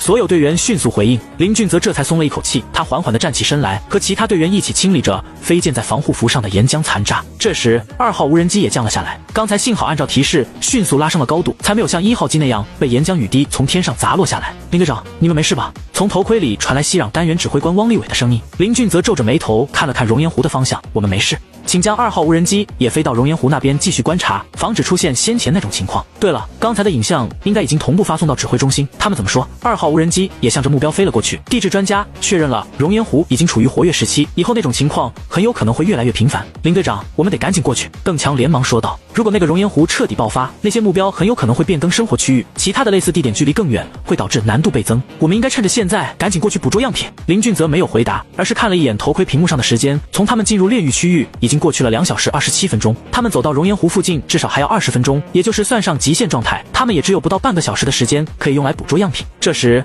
2号无人机也飞到了熔岩湖的上方，开始传输新的画面。此时的熔岩湖倒是非常平静，周围那些目标还是和先前一样，就仿佛刚才的爆发对他们没有任何影响一般。虽然对于邓教授所说的东西只能说是似懂非懂，可是林俊泽也明白，那些大号水熊虫绝对非同小可。小队的所有成员都注视着林俊泽，等待他做出决定，尤其是邓强，面罩后面的2只眼睛几乎要冒出火来。时间不够，林俊泽摇了摇头，按照现在的状况，我们最多还有不到30分钟的时间去获得样品。且不说这点时间很难完成捕捉，一旦熔岩湖再次爆发，我们很可能连撤退的时间都没有。林队长，你就让我们去试试吧。如果20分钟还捕捉不到样品，我们立即撤退，怎么样？邓强急了，不行，太冒险了，这样蛮干成功的概率低到可以忽略不计。可是不能冒险，而且你听我把话说完，汪队。我记得西壤单元上带了一架耐热改造后的载重无人机吧？请将2号西壤单元上携带的7套带有氧气瓶的防护服备用背包通过载重无人机运送到我们所在的位置。所有人都愣住了，通讯器里响起汪立伟的声音：收到，无人机将会在5分钟后携带货物到达你们的位置。看着愣住的邓强，林俊泽微微一笑：邓教授，我不是说了吗？按照现在的情况，既然已经确认发现了目标，而且你判断目标的价值还超过预期，我们自然也就有了更多的选择。虽然我并不是很懂，但是想要协助你完成任务的心情是一样的，但我们不能把希望寄托在拼一把的概率上，既然要做，就一定要保证成功完成任务。说话间，一架无人机带着一个巨大的箱子飞到了他们的上方。现在就更换背包，并把换下来背包的放在这里备用，这样就有了7个小时的时间去完成捕捉。我们不做赌徒，邓教授，7个小时足够你把他们研究个透。129，火中取栗。3，众人迅速互相协助着将运送过来的备用背包换上。这个背包本身也是一种隔热装备，由于这里空气中的有毒成分太多，只能通过氧气瓶来循环呼吸，但是一般的氧气瓶在高温下很容易爆炸，所以必须放在隔热装备当中，再加上一块备用电池，背包本身的重量就接近了20公斤。空中那架运来备用背包的载重无人机又晃晃悠悠地飞了回去。林俊则让小队成员把换下来的旧背包全部放在刚才的箱子里面，这个箱子也是隔热材料做的，起码可以保证一定时间不会出问题。好了，我们准备出发吧。这里的位置已经做好了记录，等一会儿我们回来再换上原来的背包。林队长，为什么我们不多准备一些备用的背包？这样岂不是可以活动更多的时间？邓强忍不住问道。在见到先前那些大号水熊虫的神奇之后，他整个人的心思都已经被拴在了上面。不行的，林俊则摇了摇头。且不说我们的防护服坚持不了那么久的时间，光是用无人机运送备用装备都要冒很大的风险。这里的气流非常复杂，上方空气中的各种粉尘也多，载重无人机的寿命很低，而且运载能力有限。刚才的运输就已经是极限了，要不然我们为什么不直接用无人机载着自己飞过来？算上备用背包，能够在这里活动15个小时就已经是极限，再长无论是防护服的外壳还是外骨骼的电池都会出现问题。听到林队长的解释，邓强有些失望的点了点头，但很快又打起精神，毕竟7个小时的探索时间已经足够他们获取许多珍贵的样本和数据了。小队重新整理好装备，继续向熔岩湖的方向前进。脚下的地面逐渐变得崎岖不平，黑色的火山岩上布满了细小的孔洞，踩上去发出轻微的碎裂声，空气中弥漫着黄色的烟雾，即使隔着防护面罩也能感受到那股灼热的气息。温度又升高了，林俊则盯着手里的监测器，声音有些凝重，已经接近300摄氏度了，防护服的隔热层压力很大。众人放慢脚步，小心翼翼地踩着林队长探好的落脚点前进。随着距离熔岩湖越来越近，空气中的有毒成分浓度已经高到让防护面罩服的监测系统发出尖锐的警报声，空气温度突破300度，再加上这里复杂的毒气，一旦防护服破裂，最多10秒钟就能要你的命。在距离熔岩湖边缘的位置，林队长停下了脚步，所有人再检测一遍自己的防护服，一定要确认没有任何的问题。丁涛、吕安准备好应急隔热板，防止熔岩湖再次出现爆发。老夏，在这里做一个固定桩。牵一条安全绳过去，另外准备好应急拉锁，一旦滑落熔岩之中，最多5秒防护服就会受到不可逆的严重损坏，一定要立即把人给我拉出来。王文问秦于飞准备好武器和捕捉工具，一会儿捕捉样品，同时小心可能出现的攻击。邓教授，请你注意判断，那些是必须要取样的目标，后续我们好处理，但是一定要注意安全。众人立刻行动起来。队伍两侧的丁涛和吕安从自己的背后取下一个像是拐一样的东西，不过比一般的拐要大了很多，另一端就仿佛一个大方块一样。他们将那东西一侧套在自己的胳膊上，按动开关，另一侧就会瞬间撑开，变成一面方盾一样的东西。夏明志则选了一块坚固的岩石，将几枚岩锭深深地砸了进去，还用一种特殊的耐热绳索将每个人都连在了一起。他的外骨骼有一个特殊的滚轮，可以第一时间将目标的绳索卷回来。王文文和秦于飞则开始准备武器。高温环境下，常规的枪械无法使用，因此他们携带了测试中的电磁步枪，利用背包里的固态电池也能取得很不错的杀伤力。至于捕捉样品，他们还携带了2把特制的绳索枪和1把电击枪。邓强则开始通过无人机2号的摄像头仔细地观察起那些大号水熊虫来，想要找到几个最为合适的样品。眼看大家都准备的差不多了，林队长这才又带着头慢慢地往熔岩湖的边缘走了过去。这里的地面已经不是非常结实，时不时还能看到几个暗红色的裂缝，时不时还有火蛇从裂缝中冒出来。林俊则每一步都走得极为谨慎，手中的探测仪不断扫描着前方的地面，寻找最安全的路径。大家注意，前方3米处的地面温度异常，可能有薄弱层，绕过去。林俊则的声音通过通讯器传到每个人的耳中。小队成员们小心翼翼地绕开危险区域，逐渐接近了熔岩湖的边缘。熔岩湖的表面呈现出一种诡异的暗红色，偶尔有气泡从下方涌出，爆裂时溅起的岩浆化作火雨，又落回湖中。温度太高了，无人机的摄像头已经开始模糊了。汪队长的声音从头盔里传了过来，他调整着无人机的高度，试图避开热浪的干扰，提升高度，但别离太远。林俊则提醒道，我们还需要无人机观察熔岩湖的变化，还有大范围的动静。无人机往上飞了一点，将小队周围的情况及时反馈到他们眼前的屏幕上。最近的一群大号水熊虫离他们只有不到20米的距离，这些家伙似乎对于小队的到来没有任何的反应，只是自顾自地在周围的岩石缝隙间寻找着什么，然后迅速进食。邓强打开自己头盔上的摄像头，将他们的图像拉近，就看到那些大号水熊虫时不时从周围的岩石残渣里刨出些许颗粒，然后用前爪不停地翻动，等到温度略微下降后，就包裹进自己的口气之中。其中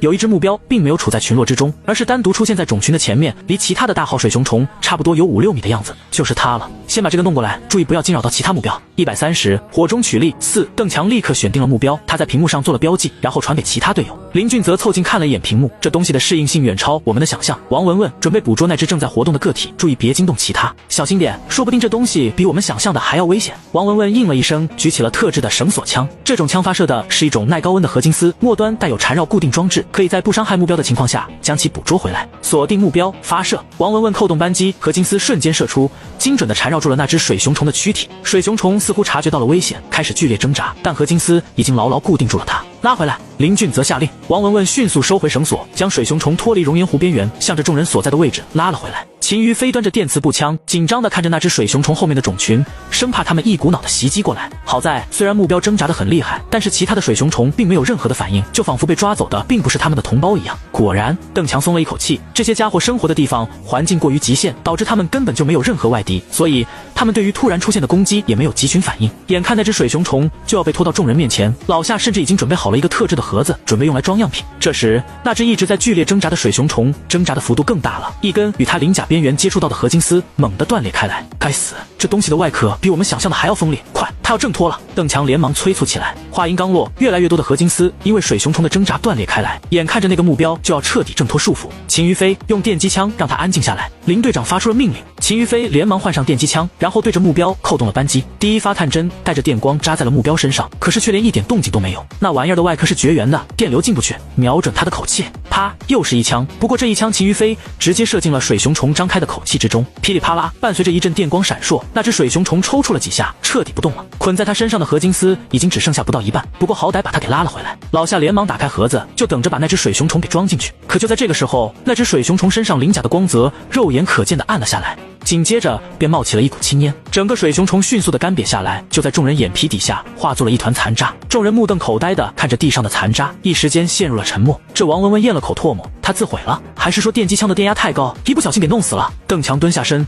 小心拨弄着残渣，不像是自毁，可能是被电死了。可是为什么就连隔热效果也消失了？先前他可是亲眼看到了，原来一直无视高温的水熊虫突然间就好像能点燃了一般。残渣在地面超过500度的高温下迅速碎裂，就仿佛先前的隔热特性不存在了一样。到底是什么情况？邓强也有些疑惑了。这样吧，我们再找一个目标。林俊泽迅速做出了判断。邓教授，这一次请你仔细观察好目标的所有变化。王文文再一次端起绳索枪，这一次他又将目标选为水熊虫群落最外侧的一个大家伙身上。绳索枪再次射出，何金斯精准地缠绕住了那只体型较大的水熊虫。它似乎比上一只更加警觉，在何金斯接触到的瞬间就剧烈扭动起来，锋利的鳞甲边缘摩擦着金属丝，发出刺耳的咯吱声。快拉回来！林俊泽低喝。王文文迅速收紧绳索，但这次水熊虫的挣扎更为猛烈，几个呼吸的功夫，何金斯就纷纷崩裂开来。秦于飞连忙举起电击枪，这一次他特意调低了电压，还是对着水熊虫的口气射了进去。又是一阵电光，大个水熊虫安静下来，时不时还会抽搐2下，不过并没有像上一只那样很快就化作残渣。王文文小心翼翼地将那只水熊重拉了回来，邓强屏住呼吸，死死地盯着屏幕上放大了的水熊虫，生怕错过了任何一个细节。终于，那只水熊虫被拉到了老夏的面前，并没有出现前一只的情况。老夏连忙从盒子将其装了进去，王文文则小心地把还连在水熊虫口气里的电针拉了出来。几乎是一瞬间，那只水熊虫又一次的剧烈挣扎起来，然后抽搐了2下，彻底不动了。它全身鳞甲上的光泽肉眼可见的变得暗淡，然后很快的瘪了下去。不过，由于已经被装进了盒子，这只水熊虫并没有被高温烘成残渣，而是还保持着原来的大体样子，只是整个缩小了一半。邓强连忙打开盒子一侧的操作口，用一枚钳子小心地拨动着水熊虫的尸体。更令人惊讶的一幕出现了，先前可以割断何金斯的鳞甲，现在居然仿佛朽木一样一捅就破。邓强连忙撕开了这只水熊虫的外壳，只见鳞甲里面密密麻麻的空腔如今都已经瘪了下来，还有一些已经明显变质了的液体正在缓缓地挥发着。我明白了，邓强指着盒子里的水熊虫，它外面的鳞甲不光是一种空腔结构，恐怕空腔里面还存在一种极为特殊的分泌物，正是这种分泌物才使它能够抵御超高的温度。先前的电击应该是破坏了这种分泌物的性质，使其变质后不再具备原来的效果，所以才会出现先前的现象。恐怕电压越高，那种分泌物变质的就越快。我们必须抓活的水熊虫，这样才能保证样本的完整性。他看着一旁的林俊泽，林队，再试一次，这次不要使用电击枪，就那样想办法直接把水熊虫给拉过来。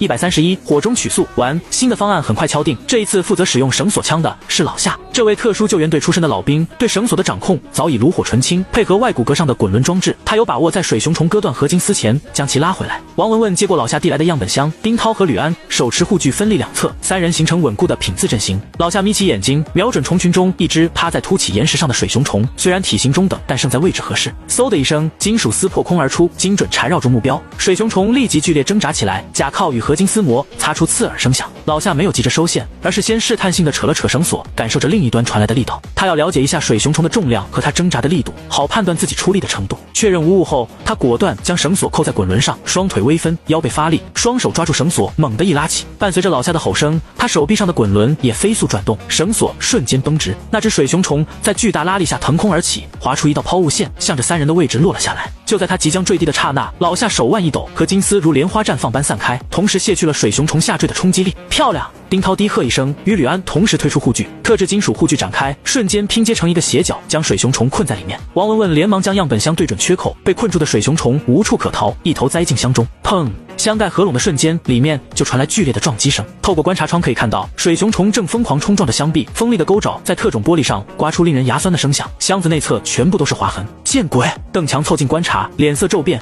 再这样下去，不是箱子报废，就是他把自己折腾死。王文文，你先把箱子放在地上。林俊泽似乎看出来了什么。王文文一愣，不过马上按照命令将箱子放在地上。此时透过玻璃都可以看到，那只水熊虫的外壳已经出现了些许破损，可是他还是拼命地冲撞着周围的箱子，箱子剧烈地抖动着，一副随时都要散架的样子。我数1、2、3，你立刻打开箱盖，然后再关上。林队从背后取下一把特制的工兵铲，对着王文文吩咐起来。王文文虽然还是有些不明所以，不过立刻点了点头。林队将手里的工兵铲往一旁的一处裂缝中铲了过去，铲起一堆还冒着火星的半凝固熔岩。而他快步走到箱子旁边，对着王文文使了个眼色。3。王文文按动箱子一侧的按钮，箱盖一下子弹开，林俊则一铲子熔岩盖了下去，将正准备冲出来的水熊虫又盖回了箱子里面。关上箱盖！林俊则大喊。王文文赶紧又将箱盖盖了回去。令人惊讶的一幕出现了，箱子里的水熊虫不再挣扎，而是安静地趴在箱子里面不动了。林俊则松了口气，果然是这样，这些水熊虫对于环境的变化非常敏感，尤其是温度。邓强凑近观察箱内的生物，只见他趴在箱子中央，周围是林队长铲进去的熔岩，箱子里的温度已经提升到了接近300度。那只水熊虫外壳上的伤痕仍在，但已不再往外渗出体液，它还时不时地从周围的熔岩里面翻找出几个小颗粒，然后吞入口气里面。看来只要让它周围的温度保持在一定的范围之中，它就不会抵抗。我们这种特制的箱子隔热性太好了，里面的温度太低，所以它才会挣扎成那样。恐怕这种生物只能生存在一定温度以上的地方，真是太神奇了。这种生物的特性简直就是一个巨大的宝藏。邓教授，研究的话等出去了再说。林俊则打断了邓强的话，既然发现方法有效，我们就再抓几只样品。丁涛，还有几个箱子？队长，还有2个，我们一共带了3个箱子。很好，你们先给那2个箱子里面铲上半箱熔岩和石块。老夏，做好准备，一会儿再拉2只过来。很快，众人做好了准备，2只箱子里面装上了小半箱的熔岩和石块，就那样敞着箱口放在地上。老夏有了第一次的经验，对于绳索的控制更是得心应手。他甚至将水熊虫拉回来，让其直接落在箱子里面，就连于涛他们拿着方盾挡在一旁，防止水熊虫的应急措施都没用上。3只水熊虫安静地趴在箱子里面，仿佛对于外界的任何情况都不再回应。林俊则看了看时间，距他们过来已经过去了4个多小时，是时候准备返程了。全体都有，检测装备和自身情况，我们准备返程。随着林队长的命令，所有人都开始做返程的准备。王文文负责警戒周围的情况，丁涛、老夏和吕安则抱着箱子，按照一开始的队形准备离开熔岩湖的区域。就在这个时候，头盔中突然传来汪队长焦急的声音，检测到温度急剧上升，小心，熔岩湖又要爆发了。话音刚落，就看到熔岩湖的湖面上再一次鼓起了3个巨大的泡泡，所有人小心，聚拢起来。丁涛、吕安准备防御。小队立即聚拢在一起，围成一个小小的圈子。丁涛和吕安则将手臂上的方盾展开到最大，挡在众人头顶。他俩将2个方盾连起来，形成了一面墙壁，还从身上的外骨骼上伸出几个支撑装置，撑在上面。小队成员围成一个圈，躲在盾墙后面。老夏和林俊则在盾牌连接处帮助2人抵住盾牌。王文文和秦于飞举着电磁步枪，警惕周围可能出现的情况。3个箱子被他们围在中间，邓强则负责照看箱子。很快，那3个泡泡接连炸开，滚烫的岩浆溅射到半空中，然后如同雨点般砸落下来，落在盾牌上，发出密集的噼啪声。撑住！林队长咬牙喊道，手臂因冲击力而微微颤抖。丁涛和吕安的外骨骼发出轻微的嗡鸣，支撑装置承受着巨大的压力，但盾牌依然稳固。岩浆溅落在周围，地面被灼烧出一个个焦黑的斑点，热浪扭曲着空气。小队成员的面罩上反射着橙红色的火光，喷发还在继续。无人机传来的画面上可以看到，还有新的泡泡在熔岩湖面上鼓起，湖面如同煮沸的水不断翻涌，更多的气泡鼓起炸裂，岩浆喷溅的高度一次比一次高。你们要小心！汪队长一边操控着无人机，艰难地躲避着溅到半空中的火雨，一边对着小队成员喊道。可是空中的火雨实在是太多了，哪怕是汪队长操控技术一流，长时间的高温和烟雾，还有越来越多的火雨，终于还是让无人机2号避无可避，失去控制，要坠毁了。伴随着汪队长的怒吼，2号无人机落在了熔岩湖里一个刚刚鼓起来的泡泡上面，将其提前引爆。一瞬间，所有人头盔上的屏幕都黑了，只剩下汪队长焦急的声音还在频道里面传递：坚持住，备用无人机马上就到。按照专家组的推论，最多还有3分钟，这一波爆发就会结束，你们一定要坚持住。3分钟，再坚持30分钟都没问题。丁涛在盾牌下咧嘴一笑，吕安也哼了一声，手臂上的外骨骼液压装置发出轻微的嗡鸣，稳稳支撑着盾牌。就在这时，邓强突然发出惊呼：不好，第1个箱子！所有人的目光瞬间转向他手指的方向，那只最初捕获水熊虫的箱子正在剧烈震动，箱盖的锁定装置已经弹开。不知道什么时候，箱子里的半凝固熔岩已经全部凝固，甚至就连箱子里面的温度都降了下来。锁定装置受损失效了。王文文下意识往前冲了2步，想要压住即将弹开的箱盖。就在他冲过去的一瞬间，箱盖砰的弹开，那只伤痕累累的水熊虫如子弹般射出，直扑双手抵在盾墙上的林队长的面门。千钧一发之际，一道身影猛地插了进来，邓强的右手精准地拦在了水熊虫的扑过来的轨迹上。邓教授！众人惊呼声中，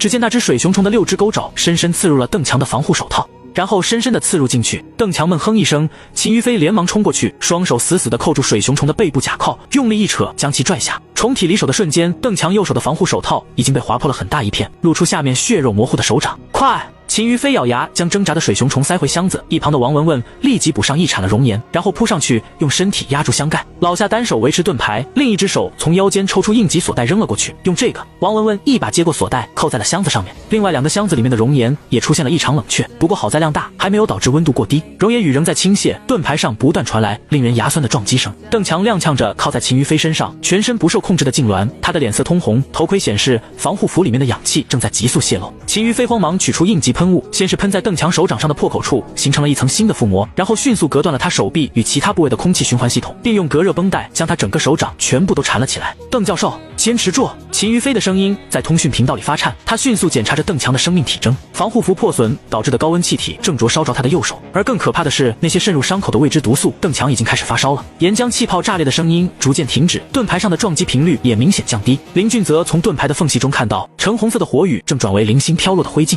喷发停了。了。汪队长沙哑的声音伴随着备用无人机的轰鸣声传了过来，西北方向出现安全通道，快撤！林俊则冲了过去，将意识模糊的邓强背起，老夏开路，王文文注意警戒，其他人拿好样本箱，记得先换好足够的熔岩走。等到众人按照一开始的路线回到先前更换背包的位置，邓强已经彻底陷入昏迷，装着换下来的背包的箱子外面全部都是焦黑的痕迹，显然这里也受到了火雨的袭击。运送箱子的载重无人机经过整备，已经停在了这里。这是路上林俊则通知汪队长准备的。虽然用无人机送人很危险，可是邓强的状态显然已经没办法支撑到走出这个区域，只能冒险先把他运出去。将邓强迅速固定在无人机下方，林俊则快速检查了固定装置，确保万无一失后，通知了汪队长。无人机已启动，正在执行紧急运送程序。汪队长的声音从通讯器中传来，医疗队已经在息壤单元手术室待命，预计7分钟后接收伤员。无人机发出低沉的嗡鸣，缓缓升空，载着昏迷的邓强向出口方向飞去。小队成员目送他消失在暗红色的天空中，随即收回目光，继续向出口前进。等到他们几个带着样品回到息壤单元，邓强的手术已经结束了。好消息是邓强的命保住了，过高的外界温度第一时间就导致他的右手全部坏死，这样也阻止了毒素侵入身体。可是他的右手却不得不期间整个切除。如今他正躺在无菌病房里，各项生命体征趋于平稳，但尚未脱离危险期。玻璃窗外，林俊则摘下头盔，疲惫地抹了把脸。透过观察窗，他看到邓强苍白的脸上罩着呼吸面罩，右肩处空荡荡的被子轮廓刺痛了他的眼睛。可是虽然脸色苍白到了极限，林俊则却在邓强的脸上看到了些许笑容的痕迹，就仿佛他完成了心愿，正在做着美梦一般。他不禁想起了第一次见到这位年轻人，也就是自己被指挥中心派去辅助邓教授的那天，那里太危险了。你为什么会对那里有兴趣？危险？那又如何？邓强望着远方的眼睛闪闪发亮，那里可能有对我们有巨大作用的东西。我们华国人的路从来都是靠自己闯出来的，哪怕前面是任何绝境，以前的路有先辈帮我们闯完了。他转头认真地看着林俊泽，现在只是轮到我们来开路了而已。在隔壁的特殊保管舱里，3只水熊虫正在悠闲地翻动着周围的熔岩残渣，舱里的温度被控制在300度左右，这让他们很舒服，没有半点反抗的迹象。这2张合一比较好，所以一口气写完了一起发132。水熊虫身上的宝藏3号大陆，华国新建核心材料研究基地。大家请看。董博士指着会议室正中间的投影，对着所有与会的人员介绍起来。那是几幅放大的水熊虫的照片，从各个角度把这种生物的特性都展示了出来。这东西长得有点像我们蓝星的水熊虫，不过颜色和大小区别很大。按照发现它的邓教授的命名，我们就将其称作水熊虫了。这是一种非常神奇的生物。董教授点开了一个视频，视频中的那只水熊虫正站在一堆岩浆附近，时不时用尖爪去刨出些许还带着火星的残渣送入口气。这些岩浆附近的温度超过500度，可是对这只水熊虫毫无任何影响。它的外壳拥有至少能抵御1000度高温的能力。台下的人们发出惊讶的声音，显然被那只水熊虫的表现给镇住了。还不仅仅是这样，董教授又打开了一个视频，这个视频里面有2个一模一样的箱子，2位工作人员在2个空箱子里面各自放入了同样分量的熔岩，然后打开了箱子上的温度显示和计时器。其中一个箱子旁边的挡板被打开，一只水熊虫钻了进去。很快，神奇的一幕发生了，有那只水熊虫的箱子上面的温度显示开始迅速下降起来，半个小时不到，那个箱子里面的熔岩就接近冷却，温度降到了200度不到，而另一个箱子整体还在300度以上，几乎没有多少变化。邓教授他们发现这种水熊虫可以让熔岩快速冷却，我们通过实验确认了这一点。董博士打开一个特殊的滤镜，先前的视频中出现了能量场观测数据，可以看到熔岩里面的热量以很快的速度流入那只水熊虫的体内，这些水熊虫能够吸收热量。台下响起了惊呼声，对，这些水熊虫能够吸收热量，而且吸收的热量明显超出了它的承受能力。关于这点，我们从邓教授他们的探索视频中找到了一些非常有意思的东西。董博士再一次开启了新的视频，这一次播放出来的是邓强他们捕捉水熊虫时的画面。当第一只水熊虫化为灰烬，第2只干瘪的水熊虫在邓强手中的钳子下面变得千疮百孔的时候，台下的诸多学者再也忍不住了，纷纷开始议论起来。为什么突然就不隔热了？电击？不应该啊！不光如此，你们没有注意吗？抓第一只水熊虫的时候，它的鳞甲可是割断了那些合金丝。不光如此，你们注意看第一次用电击枪攻击水熊虫的画面。董博士，请你将那个画面暂停，然后放大。放大后的画面再一次让所有人都倒吸一口凉气。那一枪的电针根本就没能在那只水熊虫的鳞甲上留下任何的痕迹，只是卡在一旁的缝隙里面。林队他们当时攻击的时候过于匆忙，并没有发现这个现象。这东西的防御力都已经超过最新的防弹材料了，而且硬度要高得多。可是为什么那只死掉的水熊虫的外壳会变脆，用钳子都能轻易捅破？到底是什么现象会这么奇特？台下的议论声越来越多，所有与会者都是这段时间从各个营地召集起来的材料和物理学方面的精英，对于眼前这种特殊的情况自然极为感兴趣。话说，你们注意看到水熊虫身上鳞甲的光泽了没有？一位年轻的材料专家突然开口说道。一开始有光泽的时候，这些鳞甲表现出极强的防御力和耐热性，可是等到那些光泽消失的时候，鳞甲就变得不堪一击，还会被弱得多的热度直接焚毁。这让我想起了一个只在科幻片里面看到过的概念，相位偏移装甲。那位年轻专家激动地拍桌而起，就像《萝卜战记》里那种在充能状态下坚不可摧、能量耗尽后脆弱不堪的装甲系统。会议室突然安静下来，所有人都盯着投影屏上定格的画面。刘研究员的猜想很有价值。董博士调出光谱分析仪记录的数据，我们确实检测到鳞甲表面存在周期性波动的高频振动，频率在太赫兹范围。台下更乱了，所有人都开始议论起来，甚至有不少的专家冲上台去开始翻看各种记录视频，恨不得现在就对水熊虫进行研究。安静！董博士不得不提高声音，还用力敲了敲桌面。会议室里的喧闹声这才渐渐平息。各位，我理解大家的心情。董博士环视众人，目光中闪烁着同样的热切。这种水熊虫的发现确实可能颠覆我们现有的材料科学认知，但在此之前，我们需要更系统的研究。各位都是材料、生物、物理、化学以及能源领域的顶尖人才，将大家召集到这个基地，正是为了这个原因。接下来，我们将成立专项研究小组。董博士双手撑住会议桌，目光扫视着整个会场。生物组负责解析水熊虫的生理结构与能量代谢机制，尤其是它们吸收热量却不被灼伤的原理。材料组着重分析鳞甲的微观构造，研究高频振动与防御性能的关联。物理组则要破解能量场的本质，搞清楚水熊虫吸收的热量最终流向了何处。诸位，我们面前是一个宝藏，是一个来之不易、付出了巨大代价才换来的宝藏。能否打开这个宝藏，让它成为我们人类文明的助力，就看在座各位的努力了。我们什么时候可以开始研究？已经有人要等不及了。很快，这些水熊虫是在2号大陆发现的，路途遥远。我们已经在发现区域附近建造了一个研究基地，不过还要3天才能完工。愿意参与这个项目的现在报名，我们明天会派专机前往那个基地。由于情况特殊，第一批过去的专家将限定10人，涵盖所有相关的学科，其他人将会留在这里远程参与研究。当然，也会有样本从那里运送过来，以供实验。有句话我得先说在前面，那个区域极其危险，而且近期很有可能会出现超大型地质灾害。一旦真的发生，整个临时研究基地就会被卷进去，死亡率高达90%以上。现在愿意去那里进行研究的可以报名了，只需要举起你的右手就好。一瞬间，整个会议室里面所有的专家学者全部都举起了自己的右手，无一例外。132，突飞猛进。董博士望着满是高举的手臂，眼眶微微发热。他深吸一口气，在名单上快速勾选了10位核心领域的专家。第一批名单已确定。他展示着全息投影上的名单，其余同仁请留在中心建立2级研究中心，我们会实时共享所有数据。次日黎明，3架鲲鹏载着名单上的10位专家和挑选好的设备飞往2号大陆的前线研究基地。他们降落在燧人1423营地，靠着2辆息壤单元来到了上一次邓强他们停靠燧人单元的位置，也就是如今前线研究基地的地点。如今这里已经停放了10来辆特殊改造过后的息壤单元，组成了一个环形的建筑群。熔岩湖的爆发还在持续，不过对于水熊虫的影响比预想的要少了很多，他们并没有迁移，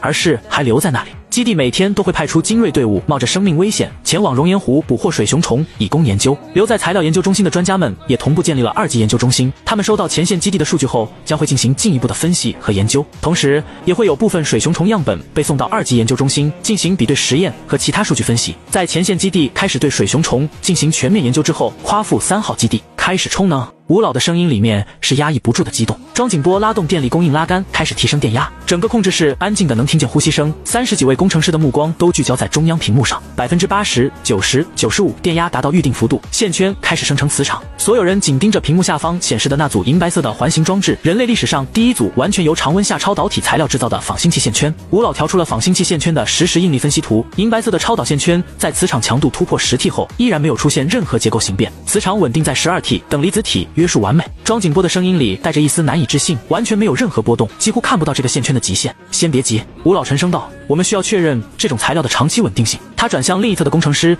启动极限测试程序，逐步提升磁场强度至30T， 控制室内的气氛再度紧绷。屏幕上磁场数值开始缓慢攀升，15T、20T、25T， 线圈温度仍然保持常温，无任何失超迹象。洛伦兹力监测正常，支撑结构应力在安全阈值内。当磁场强度突破30T 时，整个控制室鸦雀无声。理论上，这个数值已经可以满足任何现有聚变装置的需求，甚至已经足够点燃刀川聚变反应了。继续，吴老的声音带着一丝颤抖。数值继续上升，35T、40T、45T、50T， 庄景波几乎喊了出来。屏幕上磁场波纹图依然平滑如初，没有任何紊乱的迹象。这个数值已经远超任何现有聚变装置的需求，甚至足以让现有任何聚变装置的体积缩小到原来的1/10。庄景波喃喃道，这样可以让中子密度减少到一个相当的程度，再加上超强稳定磁场的等离子约束能力，这只要再找到一种既能够抵御高温，还对中子轰击辐射有一定抗性的卢壳材料，我们的梦想真的可能实现。吴老深吸一口气，不要想那么多，先记录数据，准备详载。随着电压逐渐降低，轰鸣的线圈渐渐平缓下来，最后彻底归于平静。我们成功了。控制室内爆发出压抑已久的欢呼声。吴老看着屏幕上完美的磁场波纹图，长舒一口气。多少年的执念，无数次失败，终于在这一刻得到了回报。立即将数据打包发送到燧人网络和指挥中心。吴老揉了揉已经开始发红的眼睛，告诉他们，夸父3号已经准备好了点燃太阳的第一个条件。与此同时，燧人1423前线基地实验室里，董博士和只剩下一只胳膊的邓强正围在一台电子显微镜前。自从邓强从昏迷中醒过来，他就强烈要求留在前线基地继续研究。鉴于他的专业素质和实际情况，指挥中心同意了他的请求。如今邓强成为了水熊虫研究基地中其中一个研究小组的组长。通过模仿那些水熊虫鳞甲的构成，我们合成了这种新的材料。邓强的声音有些兴奋。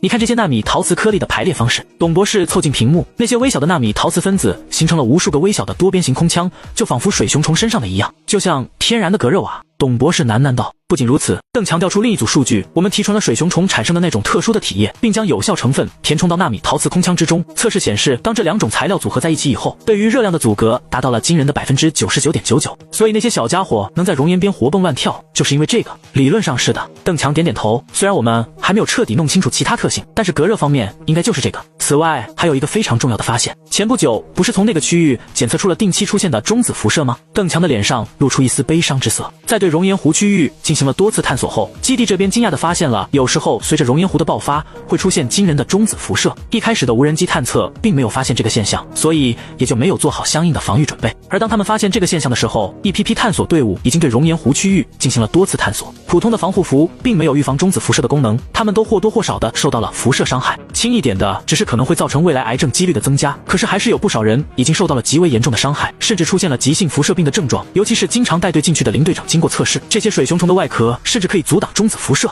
这一章实在是太难写了，改了很多遍，还是高估了自己的能力。各种查资料，想要把可控核聚变搞明白，现在只能这样写。有什么大爆，还望各位读者多多包涵。133，突如其来的大地震，董博士猛地抬头。你是说？没错。邓强调出一组辐射数据，我测试了这种复合材料在中子辐射下的表现，它的那一层特殊的外壳在处于活跃状态时，可以抵御一定程度上的中子辐射。活跃状态就是处于高频振动状态。基地里不是有位研究员说它像是科幻片里面的相转移装甲吗？还真有点那个意思。这些水熊虫能够吸收外界的热量，然后通过鳞甲内空腔的转化变成生物电场，使外壳部分始终处于高频振动状态。这个状态下的外壳部分，无论是硬度还是韧性，都处于一个非常高的程度，还对于各种能量甚至是中子辐射有极高的抗性。我们完全可以仿照水熊虫的外壳，制造出一种极为特殊的材料，在保持其功能的情况下，获得极高的强度。就在这时，董博士的手环突然亮了起来，一条消息被燧人网络推送给了所有的手环持有者。夸父3号基地完成了新一代仿星器线圈制造，效果远超预期。人造太阳的第一块拼图正式完成。夸父3号基地一直在忙着对线圈进行各种测试的吴院士，刚准备进入下一个阶段，就收到了一个老熟人的来电。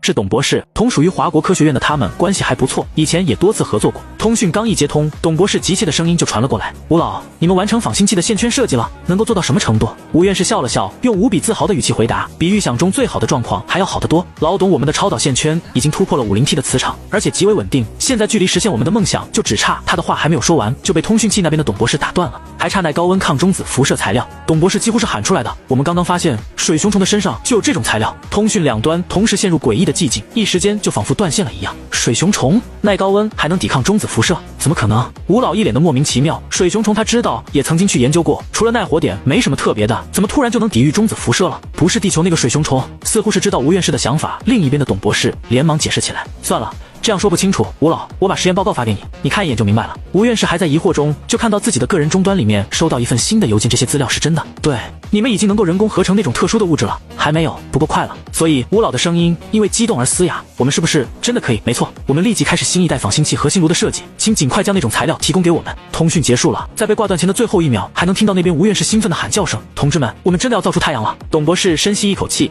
立即准备材料样本，启动紧急运输程序，把所有研究数据打包发送给夸父3号基地，通知燧人指挥中心。董博士对着通讯器说：我们找到人造太阳的最后一块拼图了。在董博士与吴院士的通话结束后，整个华夏的科研与工业体系进入了前所未有的高速运转状态。水熊虫外壳材料的发现，不仅为人造太阳计划提供了关键突破，更让整个国家的战备计划迈入了全新阶段。整个3号大陆正以惊人的速度完成全产业链布局。第137天，长河工程17工程竣工典礼。这条计划跨越大半个3号大陆的超级输水系统，将3号大陆上的16条主要的河流与上百条支流相互串联，形成一张覆盖全境的供水网络。如今最核心的3片为工业、农业、生活供水的水网已经初步完成。专家组在考虑了3号大陆的实际情况后，取消了所有水利力发电的计划，只保留了供水输水的要求，整个工程的进程大幅度加快。再加上高当量的工程建设，使得长河工程得以顺利完成。林则与工程师站在主闸门上，看着水流如巨龙般涌入新修建的河道当中，他对着耳麦轻声说：“指挥中心，长河1号开始输水。”数千公里外，指挥大厅的巨幕上，16条动脉般的蓝色线条带着上百条粗细不一的织网，正在大陆地图上蔓延。当最后一段支流显示通水成功时，现场爆发出经久不息的掌声。第157天，核心电网超导输电网络成型，得益于硒和基地的超导材料，遍布整个3号大陆的电网提前完成了铺设。新一代常温超导电缆以极低的损耗，将电力输送到每一个工业区、农业基地和居住单元，电网负载率稳定在65%，剩余容量足以支撑全自动生产基地的能源需求。电力调度中心的屏幕上，绿色光点连成一片，标志着整个大陆的能源命脉正式打通。第189天，全产业链落地，冶炼中心与制造基地投产完成。在北部矿区，新一代的电弧冶炼炉首次全功率运行，数万吨矿石在高温等离子体中溶解，提纯后的金属被送往自动化工厂，加工成金属板材、合金骨架和精密零件，冶炼效率提升300%，完全满足各类需求。总工程师顾成看着自己牵头完成的新一代的冶炼炉，兴奋地汇报道。而在距离矿区不远的工业区域，新建的全自动生产基地也已进入最后调试阶段。这座占地数十平方公里的工厂，采用模块化 AI 控制，可在72小时内切换生产线，从生产息壤单元到组装无人机，再到3D 打印建筑构建，全流程无需人工干预。而这个工厂只是诸多新建立起来的超级工厂中不算起眼的一个。第219天，农业区域机械化农场开垦完成。曾经的荒原上，各种无人化改造的拖拉机与播种机昼夜不停，将完成了初步开垦的土地改造成标准化农田。被农科院专家精心挑选的各种作物已开始大范围种植。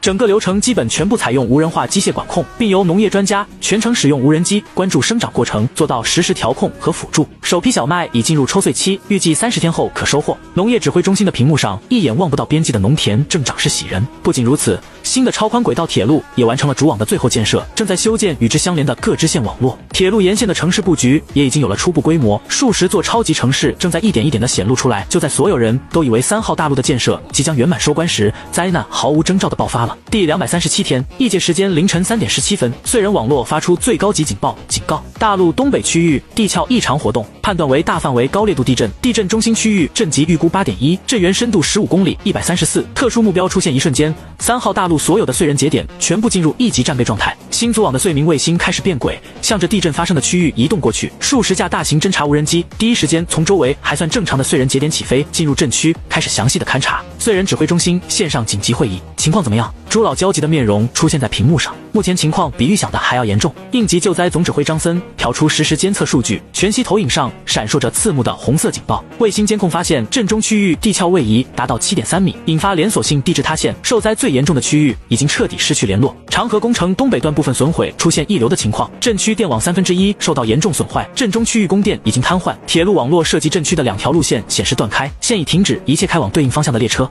人员伤亡呢？朱老的声音沉了下来。除核心区域还没有获取详细数据以外，经过初步统计，37人失踪，1142人受伤。张森的话突然被一阵急促的通讯铃声打断。报告，震区周围32个燧人营地，共计1300名突击抢险队员已经进入震源核心区域，现正在从空中接近受灾最严重的位置。同时，抢险最前线的画面也被同步播放出来，那是一架鲲鹏正在震区中心点减速盘旋，一台备用的燧人系统正通过空投落往预定位置。在鲲鹏的周围有数架大型9天无人机，他们携带了通讯和应急模块，目前的视频就是由他们提供的。而在不远处的天空中，可以看到大量的空中3蹦子正带着一闪一闪的星火直接降落下去。10分钟之后，失去信号的震区再一次被燧人网络所覆盖，成千个手环的光点再一次出现，为救援人员指明了前进的方向。随着燧人网络的重新覆盖，指挥中心的大屏幕上瞬间亮起密密麻麻的绿色光点，每一个光点都代表着一个幸存者的生命信号，在灾区的黑暗中倔强地闪烁着。立即通过燧人网络划分好区域模块，然后